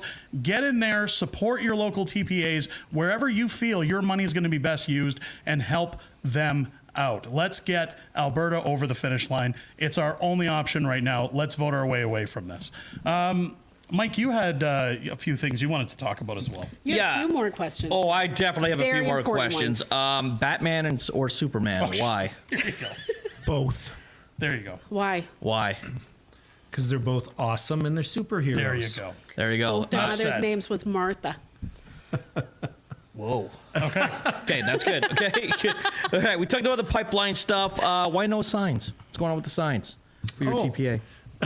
My Ford operating base in Calgary is sending me messages. Lawn signs, lawn signs. So if you go to our Let Alberta Decide website, you will see there's an announcement. We were putting it out on social media today. We have 3 sign locations set up for tomorrow at 3 different points in Calgary. You can go to the information. It'll give you the locations. Very easy to understand. We just sent out an email to a couple thousand people with that information as well. From 10:30 till 1 p.m. tomorrow, we'll be doing our small sign distribution. However, if you've driven through Calgary, one of the things you will have seen is that Stephen Carter has these very strange white and red signs that say, he's such a douche. No to all the questions. And he's just data mining lists. He just wants people's names for his political party. But we currently have 100 large signs in production for Calgary. We have a sign making team. We have a workshop. We have an interesting strategy for how the signs are going to be designed because we're anticipating vandalism. And somebody on my team came up with a brilliant idea, which we won't share until you start to see it. And we also have volunteer teams that are going to be patrolling the signs regularly. And what we would like to achieve is that when a sign is vandalized or damaged, it will be replaced within 24 hours because that will send a message. Yes. When someone drives by, here's what we want to happen. Somebody drives by, they're an independent supporter, they're on the fence and not sure about us and they don't think we know what we're doing. All they see is the red and white signs. Now they're going to see these big, beautiful blue signs, 4x8s. And they're going to go, wow, they're up. And then they're going to drive by a few days later and it's going to be vandalized. And they're going to, oh yeah, I knew that was going to happen. And then they're going to drive by the next day and they're going to go, huh, it's been fixed. And then it's going to get vandalized again. And then they're going to drive by again and they're going to go, huh, it's going to be fixed. And then they're going to say to themselves, these independence people know what they're doing. Yep. And if they know what they're doing on this, maybe actually they got this whole thing right. It's a small example, but it's happening. But we do need volunteers. So if you are someone who is interested in volunteering with our large sign install and repair team and manufacturing team, please go to info@letalbertadecide.com. Send an email at info@letalbertadecide.com and give your name and information and what your skill set is and where you are. We're currently going to be branching out the large sign campaign. There's some tricks around the bylaws. I know a lawyer. He's working for free. I'm reviewing all the sign bylaws Great lawyer. right now. So once we know where we can and can't put signs, we're going to try and put them up in your hometown, sir, madam, and as well as Grand Prairie, Lloydminster, Red Deer, Lethbridge, Medicine Hat, all the major regional centers, to start showing the support. And, we've all experienced the fear that people have. And that in itself is a remarkable testament to how things have gone off track in Canada, that you need to be fearful of showing your political affiliation. But the bigger signs on where legally they can be put on common property, on public property, are safer, because you're not going to have a repercussion of putting it outside your home. So there's so many people that want to put them on their home, but they're concerned about it. So this overcomes that to show the level of support. But we're also doing a lot more than signs. We're going to be doing some really interesting stuff that's already in the works. Awesome. Good stuff. Yeah. Good stuff. Is that not the perfect analogy for Alberta either, right? Something gets pushed back by vandalism and we just come back stronger and we show that we can take the hits and keep moving forward. I love it. I absolutely love it. That's the way this movement's been run, folks. And you guys have shown that with people getting cigarettes put out on their faces, coffee thrown at them, events shut down and canceled. Like a hydra, you cut off one head, we keep coming back stronger. Independence is the key to Alberta's survival. I think we're winning this fight. I think it's safe to say we're winning this fight. Keith, I know Nat and the guy kind of beat us to the punch earlier, but Tanya answered the question, so I want to ask you. Sure. What are you most hopeful for with an independent Alberta? What keeps you motivated to get an independent Alberta? What's the Keith Wilson sales pitch? Well, I know the entrepreneurial spirit of Albertans. I know our work ethic. I see it. This, if something knocks you down, brush yourself up, stand up and keep going. And it's true. It's from our roots. It's people who that approach to life appeals to them end up here. You don't have to be from Alberta to admire that work ethic, that cultural characteristic. So you combine that with some really simple things. We have incredible institutional infrastructure in place. Some people say, I think the Premier did, and I was very disappointed when she did, and if she didn't, others have said it, which is, it's going to be very expensive to build all of these things from scratch. We're not building anything from scratch. It's already here. It's already here. Do you think the people, we know, I don't have to be hypothetical, we know that the people who currently work at the passport office want to keep their job. Yep. We know the people that meet us at the airports that have the blue uniforms on and say Borders and Customs Agency, they want to keep their job. They already know how to do it as well. Exactly. Yeah. So we want them to be able to go, if independence occurs on a Tuesday, I want them to go to the job on Wednesday and do the exact same thing they did on Tuesday. And over time, the new government of Alberta will improve things. But let me give more of a concise answer to your question. We have everything here that is needed to create the freest, most prosperous place in the world. And the only reason it is not happening is we have no control over our future. We are ruled by Ottawa. They use us, they abuse us, they reach into our pocket, they misuse the spending of money, and they're ideologically opposed to us, and they want to hold us back. And they are holding us back, and they have been holding us back. We have achieved the greatest economic growth in Canada, the greatest number of job creation, and the greatest level of investment, despite being pinned down with Ottawa's knee on our neck. So that future for my kids, grandkids, and yours of getting Ottawa off of our neck is something that brings joy to me, and it's completely achievable. And I think we're going to get there. Yep. Oh, yeah. So what you're saying is in an independent Alberta, we wouldn't have $160,000 food flights or braised beef and luxury butter. I don't even know what luxury butter is. Right? Bougie butter? Yeah, I don't even know what it is. It doesn't even sound good. Probably make you feel not probably so gross European it's cows. Velvety. It's my it's probably gross European cows. I worked in government in the in the 90s when Ralph Klein was premier, and he was going through a period of extreme cutbacks.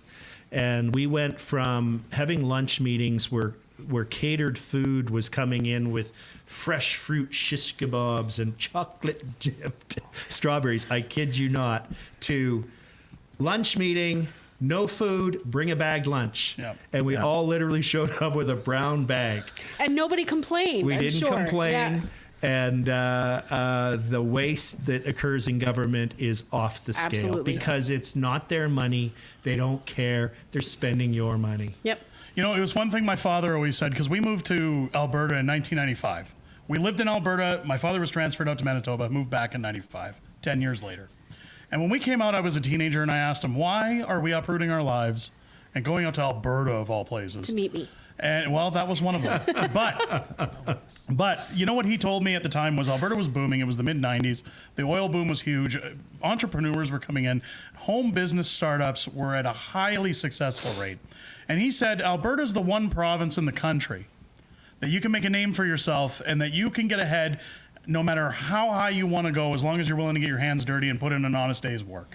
If you're looking for a job, you can find a job within a day. And if you want to work your way up a corporate ladder, they will train you. They will actually help you get ahead because they want to invest in their own people. And at 15 years old, I didn't appreciate that. But as I grew throughout the province, as I spent my time in Alberta, that reigned true up until about the early 2000s. Once we started getting governments in that wanted nothing more to do than to use their names like a NASCAR driver to give contracts to their friends, scandalous spending, Trudeau happened, we all saw how things went there.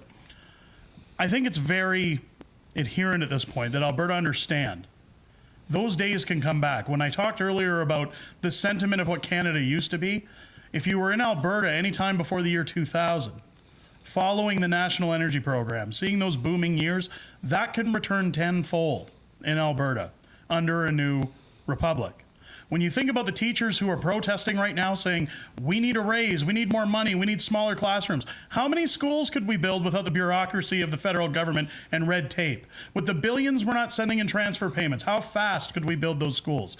How many teachers would be clawing their way into Alberta to get a job because they're no longer paying federal income tax or GST? Same thing with hospitals, doctors. How many doctors would love an extra 30% on their paychecks?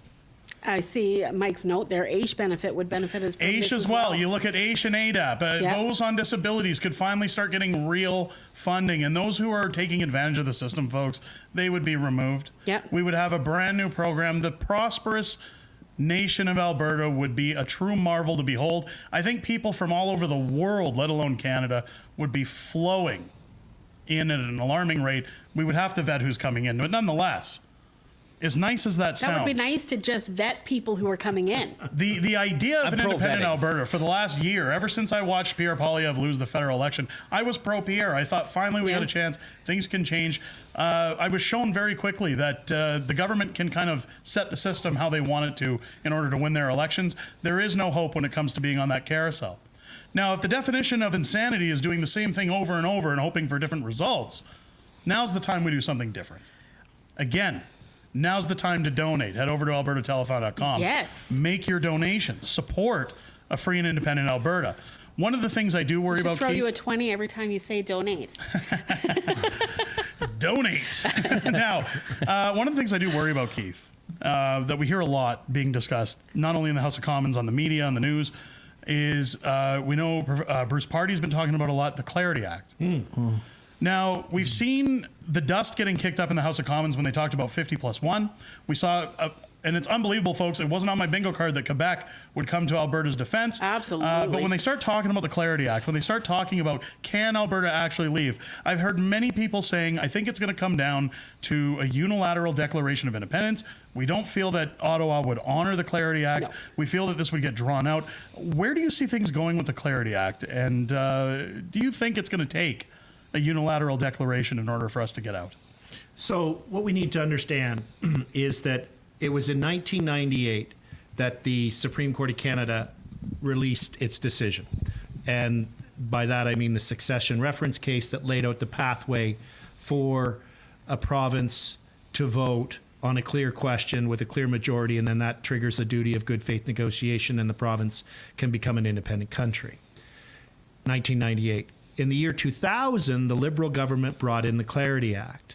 So the Supreme Court of Canada laid out this roadway and put bridges on it and overpasses and so on to make it all possible, a legal constitutional pathway. What happened with the Clarity Act is it put barriers and roadblocks and detours in place. But the same day, the day after the Clarity Act was passed in the Parliament in the year 2000, the Quebec General Assembly passed Bill 99. And what Bill 99 was, the Quebec government saying, bugger off Ottawa, we're going to follow the Supreme Court of Canada decision. Your Clarity Act is unconstitutional. You don't get to decide whether a question is clear.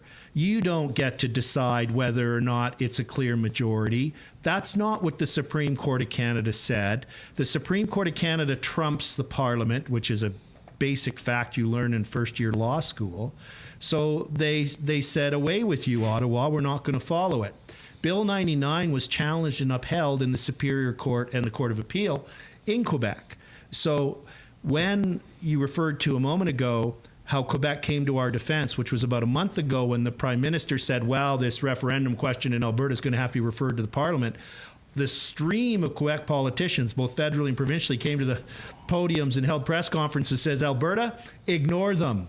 You have the right to decide. You have the right to democratic self-determination. The Clarity Act is unconstitutional.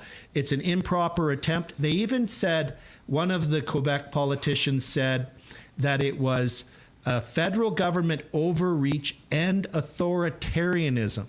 And she was correct, okay?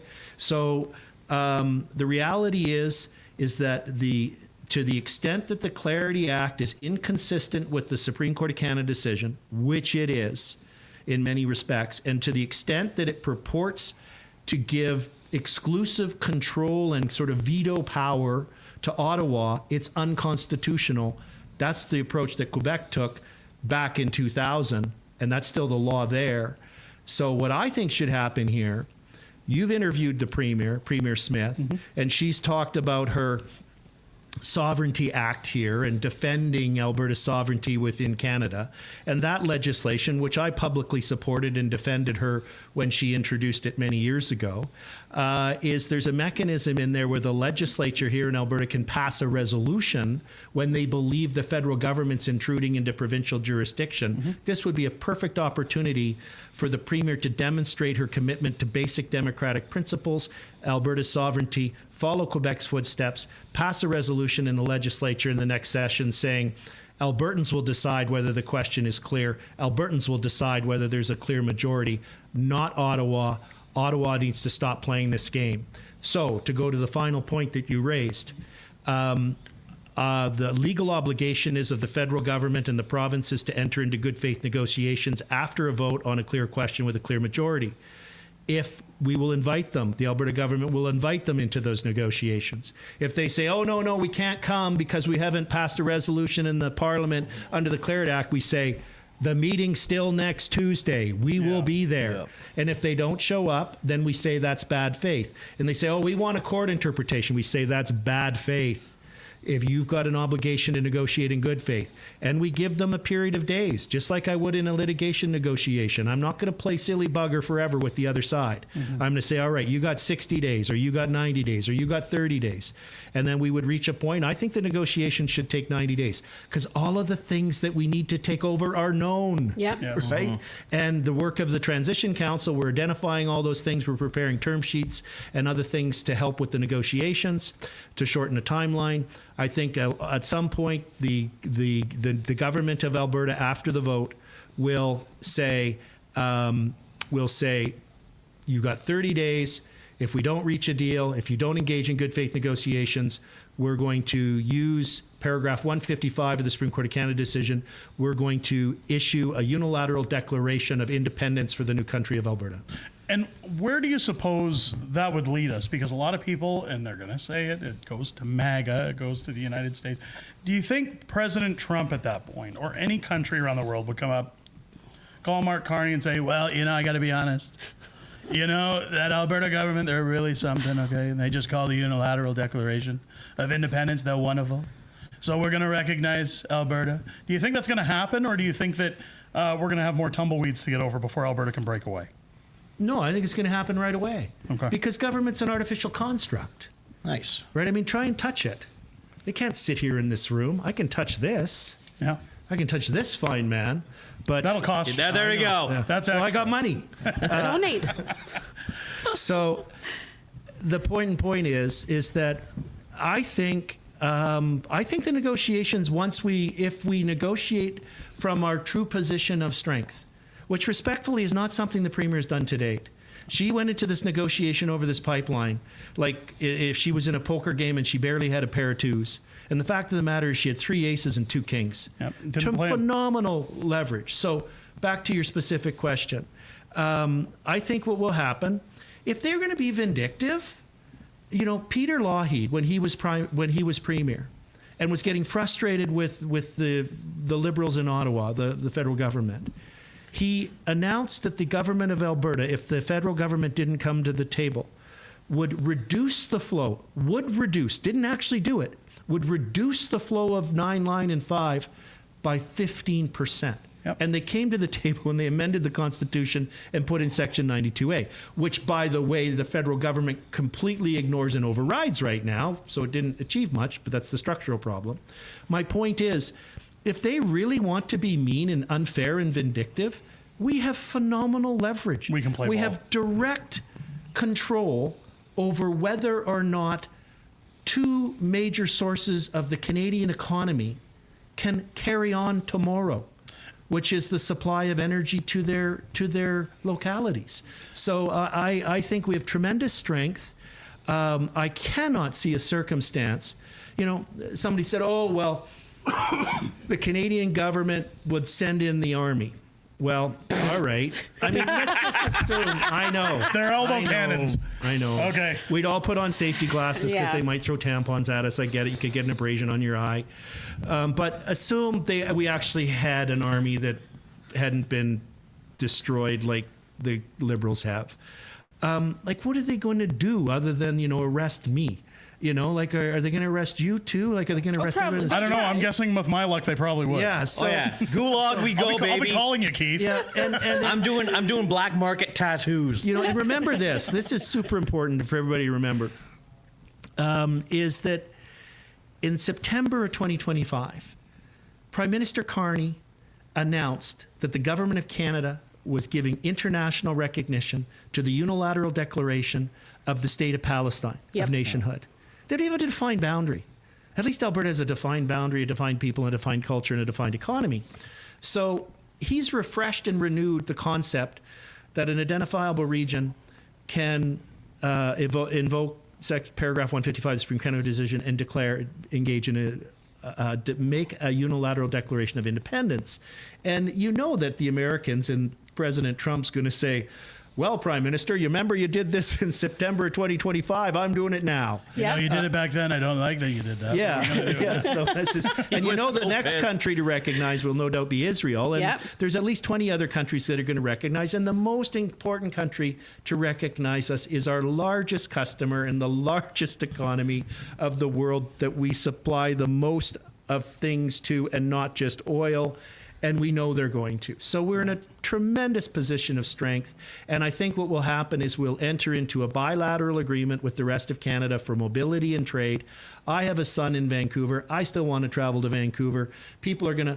BC, we ship $30 billion worth of oil through the TMX pipeline. They ship $50 billion worth of goods through Alberta on our highways and rail lines. I got a question about that. Why are we paying a toll to get our oil over there and they're not paying anything to transport through Alberta? The equivalent, if they put a $1 toll on the pipeline, that would be an equivalent toll on one of the containers, the container ships that come in from Asia that unload at Prince Rupert and Vancouver. 80% of those containers, which is 900,000 of them, an equivalent value for us to do a reciprocal toll would be $900 per container.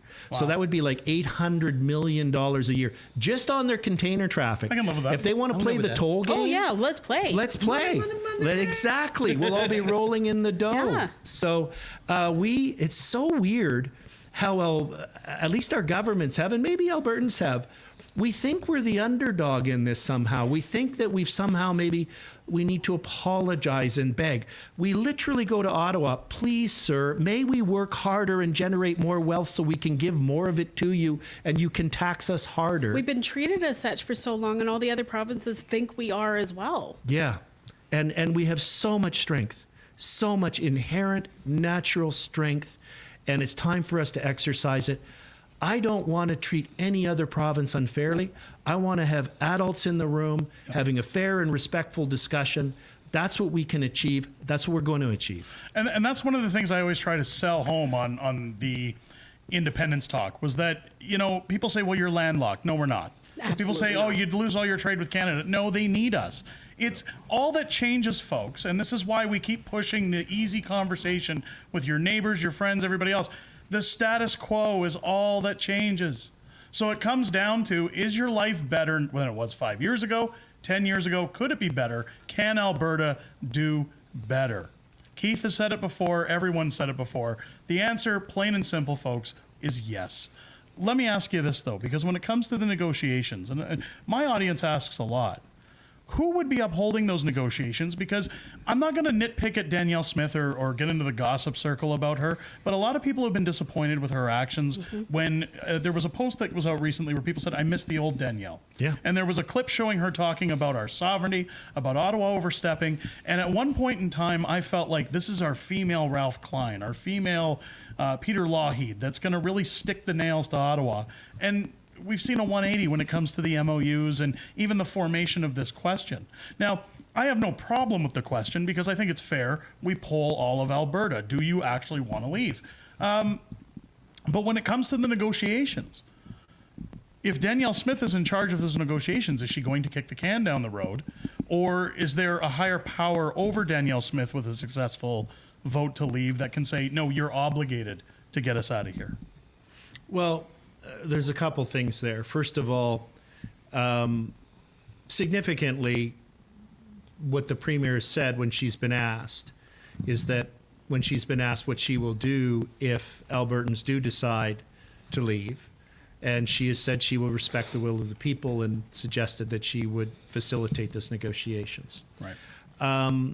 And you talk about a higher power. There is one. It's called the electorate. No politician has any power. They derive their power from each one of us, from each X that we put, from each hour that we volunteer, from each position we take on a constituency association board, from each donation that we make, from each door knocking that we do, from each sign that we put up during an election campaign. That's where their power comes from. And if enough Albertans speak, and I think increasing number of Albertans are discovering our worth, our value. And I think the leader of the province will reflect that. We need to take a strong position because we have a strong position. We will take a fair position, but that's not what's been happening to date. This pipeline agreement is an absolute fiasco. It's just incredible. It's unrecognizable that respectfully, that a UCP government would support this agreement. Yep. It involves $40 billion of taxpayer money for the pipeline, for which no oil company has announced they will produce anything to put in it. No, the 10% interest by Pembina Pipelines it's not even a cash interest. It's they'll get a 10% share of it. They're not putting money up. The Pathways project, we fought net zero. This agreement entrenches net zero. Yep. Our government just signed an agreement agreeing to net zero? Yeah. And nobody else is. No other country is. No, we're the only ones suckered into it. Yeah, and there's no market for it. Nobody in Asia or the United States, which is the markets, possibly some foolish countries in Europe might pay more, but that's not where we're planning on sending anything because that's not how the whole market flows work for oil. So it's remarkable what's happened. You know, the Stampede events and announcements were a complete flip. You mentioned 180. Yeah. Oh, yeah. It's 180. Yeah. It's not 10 degrees off course. That's where it's have reversing. The hard idea of understanding this. Like, if the pipelines that Mark Carney is supposedly offering, which will never get built, by the way, are so fantastic, why does it take the government investing in them to get them done? Why aren't companies investing? Well, Why aren't we getting private investors? Because they're bogus. Yeah. They're non-profitable. No company would invest in something that's going to be a money pit. But let me drive a really important point home while we're on this. So I've just described $40 billion for the pipeline. We know it's going to be way more than that. They got to build a port facility. Oh, multiply by 4. Could you imagine the huge tank farm? And go on Google Earth and look at where the Tawasin Ferry is, the Roberts Banks, and then it's the airport, and then it's Stanley Park and stuff. the protests and everything to stop that tank farm there are going to be off the scale. There's a First Nations right there.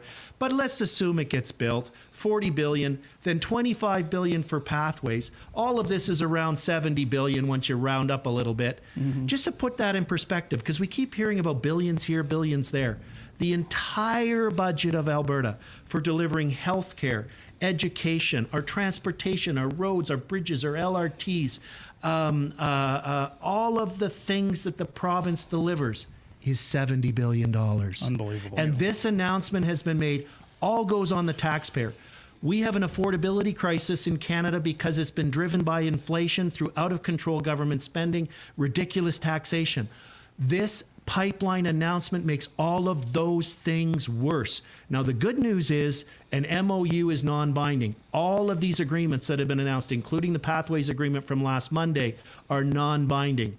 This UCP needs to do some soul searching. Its leadership needs to have an honest look in the mirror, and they need to say, all right, maybe we didn't get this right, and fix it before they sign the binding agreements and commit all of us. There's only one taxpayer to $70 billion of wasted money. Even more reason to support the cause, to donate today. Well, I'll tell you what, folks. Keith hit it on the nail, or the nail on the head when he said it's going to take a leader. It is going to take a leader. Absolutely. I don't know about you. I think there's. I kind of like leader. I know a lawyer over here. When you guys are done this, like we will be throwing money at Keith Wilson like a cheap stripper. Look, I've already said this guy's available. I've already said. Okay, put fake Keith down. We're not using fake Put that Keith. away. Put that away. Fake Keith is retired. Here's the thing, folks. I'm not going to do it. You don't. I said it last night on stream. You don't want me in charge of Alberta. No, he would be extreme. Ruthless. Yes. It would go from El Presidente. 0 to Buenos Aires, El Presidente coming to you. We're going to build a wall around Alberta. It would be so bad. We need Keith in the driver's seat. I think he's the guy. Absolutely. He's going to lead us over the finish line, folks. And all of these TPAs are going to get us over the finish line. Head out now, albertatelethon.com. Again, reach into your pockets. I want to see records broken tonight. I want to see those massive, massive numbers. We want these TPAs flush with cash to ensure not only Keith, not only Tanya, not only Kathy Flett, not only Jason Levine, not only Corey Morgan, all of them. Yes. All of them can get us over the finish line when it comes to the October 19th vote. We literally have one shot, folks. Let's not waste it. Get over, donate now, and show your support. 65. Yeah. 65. 65K. There we go. Let's go. I want to see 6 figures by the end of the hour. Is this folks. included? Like by the end of the telethon, we got 66. There we go. That's what I like to hear. 6, 7. That's, Dance. Now, as we wrap up here, folks, we're going to be heading back to Airdrie for back Is to it Calgary? Is it going back to Calgary for Max and John? I thought it was going. Sorry, my bad. I thought it was going into Paul's Pizza. Max and John will be headed back to Calgary. John had to get back to his lair, I think. Back to his lair. Back coughing. Yeah, he's coughing. He's taking all that money and running, I think. No, I'm joking. Folks, please, albertatelethon.com. Yes. Reach in, donate now.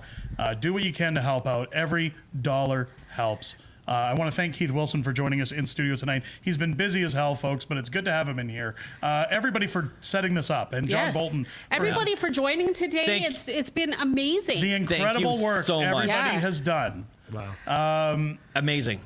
This was slapped together in such fashion, folks, and it's very heartwarming to see not only our YouTube community, but the multiple YouTube communities coming together, ensuring that these TPAs are and everybody well-funded. behind the scenes making sure it went as smoothly as it possibly could. Max, Critical Compass, everybody that's been behind there. John for putting this on, even though I still think he's a vampire, but that's He totally time. is. And Keith Wilson for joining us. This is huge. We got the boss man himself. Guys, donate to all the TPAs. The future El Presidente of Alberta. Questionable pizza choice. I'll do his speeches for him. Hey, welcome, El Presidente has spoken. How many medals can we get on his chest? There will be no more MOUs, no more wacky pipelines. We're just going to get our leverage in place. Remember this. Momentum is power in politics, and we know who has the momentum. We know who's going to win. Yeah. Yes. Alberta can do better, folks. Show it in numbers. Let's go. We can do better. Let's go. Bye.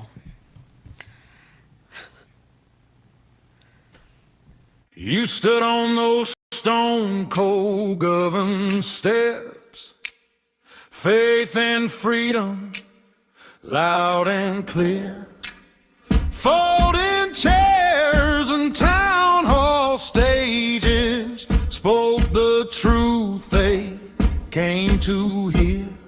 They stood in line for hours, braved the cold and wind.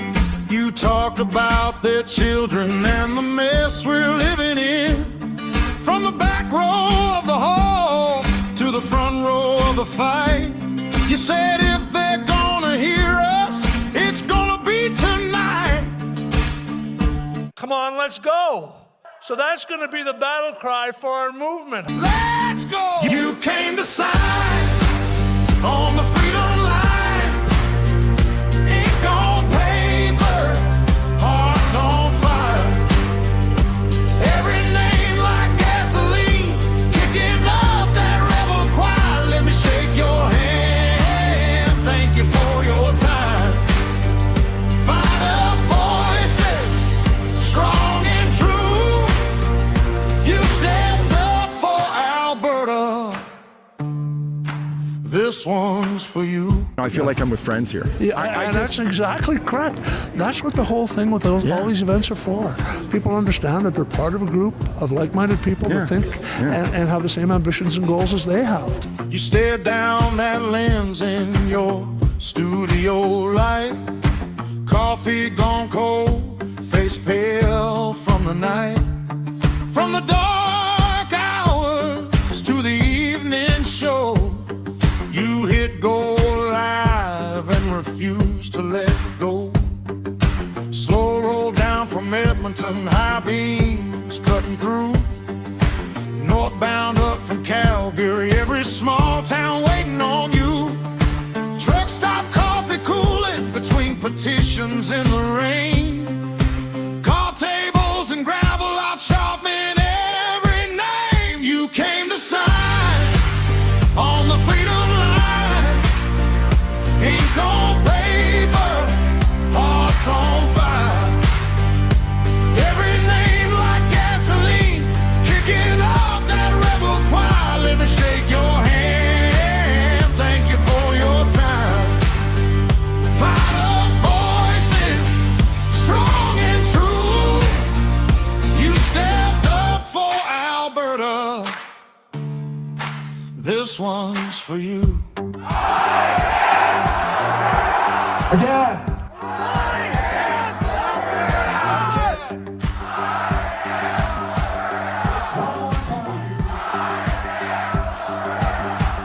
You filled up clipboards in sleet and rain, roadside lots by the highway chain, in echoing halls where the floors were bare. You passed that pen like a whispered prayer. You came to sign on the frozen ground, heard your own heartbeat like a drum's low sound. Looked around, saw you're not alone. Countless souls fighting for a home.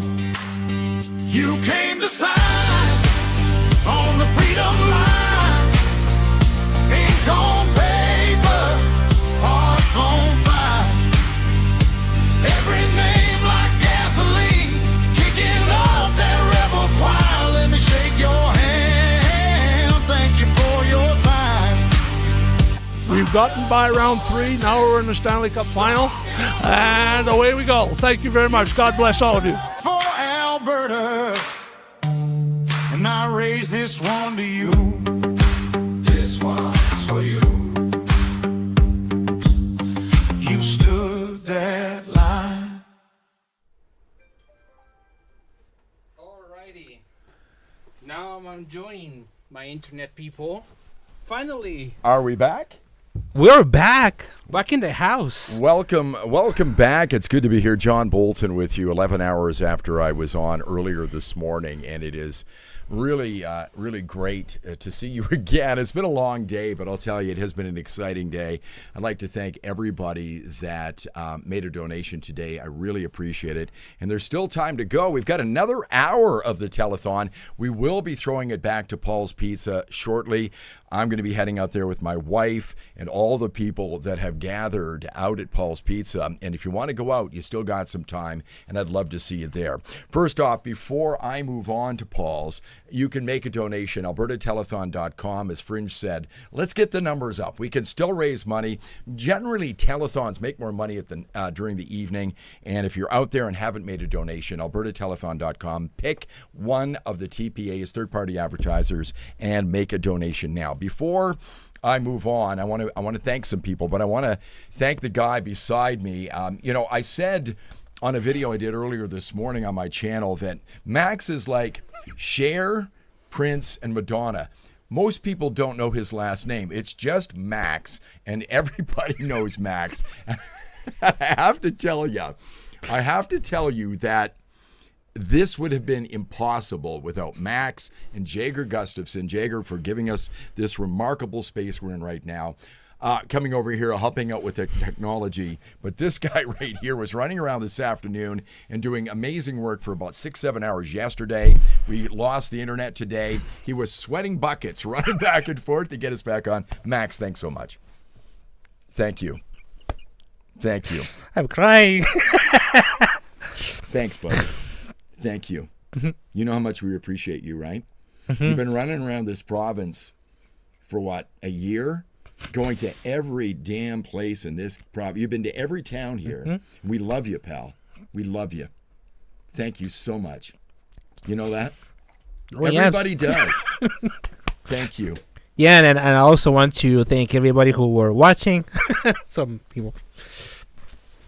I was expecting. Anyways, I wanted to thank you everybody for watching all the social media accounts, and don't forget to give a last stretch for the telethon, because I'll tell you why. For somebody who has, John Bolton was saying, who has been driving all over the place, on many countless oil changes, gas, and everything.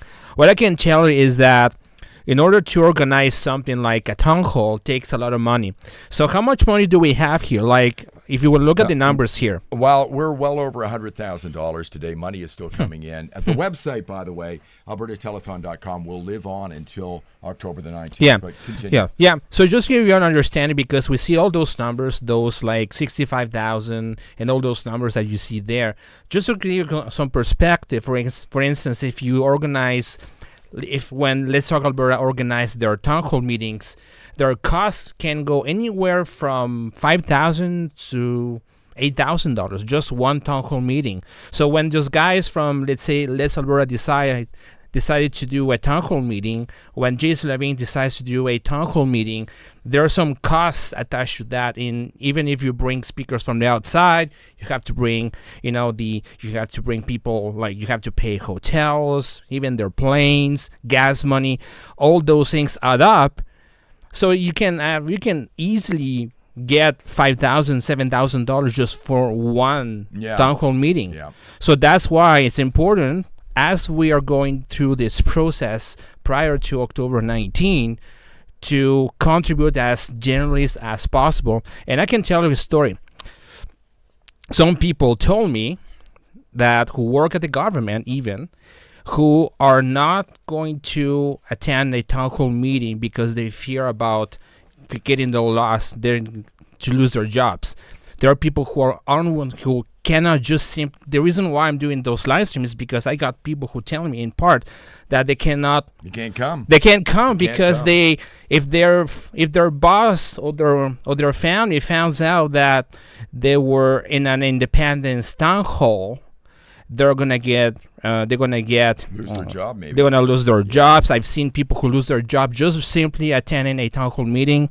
I've seen people who were discarding their families for the same reason, families breaking apart because of that. So a lot of the challenge that we have here as a community is to pass that those barriers, in fact. But I can tell you from the money perspective, it takes a lot of money to organize events like what Keith Wilson was saying, is that we're going to do this, going to protect the signs, going to replace the signs. That's another cost as well too.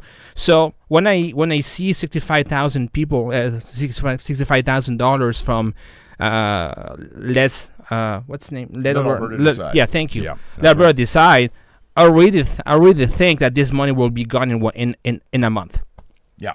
In a month. Yeah. And we're not even in August yet. So that's the priority. That's the importance to contribute to Alberta Telethon and all those TPAs. If you can't contribute right now, find somebody who can, because the uphill battle that we have is incredibly insane. Mm-hmm. Yes, we lost the stream at about 4:30 p.m. So we lost the stream because of an internet outage, but we've seen places where we have people who are legitimately physically attacking canvassers, who are attacking physical infrastructure like power lines and stuff. Like I think with Jeff Radd, sometimes they lose power and they were still counting. And we had an attack in Red Deer last night where they wrote "traitor" on a sign and broke some windows. So this kind of stuff is happening. Yeah. So the attacks are going to unfortunately continue as part of the game, as far as I'm concerned. And that's why we need to focus on contributing to those TPS, because that is in fact the war chest as well too. Yeah. So we're going to wrap this up. I want to thank you everybody for organizing. Thanks for the guys from the Critical Compass. They've done an amazing job. All the podcasters as well who were sharing and patiently waiting for the streams to kick in, and for the technical side of things. And I want to thank you, John, for organizing all of this. It was a lot of work. I know what it is. And Thanks, there's a lot of work that's seen around behind the scenes that you don't see necessarily. This is just the public-facing side of things, but obviously this is the private-facing ones. So, well, thank you very much for watching, and I'll see you next time. And I'm going to Paul's Pizza in Erdrey. So yeah, so I would like to thank all the hosts. I said early this morning that I asked people if they would be part of this. And every one of them said yes immediately. Yep. Nobody said, I'll get back to you. They all said yes. Every one of them, all the people that were on today, they said yes as well. And it's been just such a joy working with these people. We are so blessed to know the people who are on here today. But I think every one of us that were on this stream today, I think Max would agree that we're blessed to know you because you're part of our movement. We would like to say thank you for contributing. There's still time. We need to win this thing, and we're going to need more money and more money and more money. It's hard to say that, but when it comes to politics, really, money really does do the talking. So if you can continue to contribute, AlbertaTelethon.com is up right now. We still got an hour left. We're heading to Paul's Pizza. Maybe you want to meet us out there. We're going right now. My friend Max, thank you very much. Thank you so much. And we will talk to you again soon. see ya. My autistic or my internet autistic friends. I always keep saying all the time. I always say that. Okay, thanks, guys. Thank you.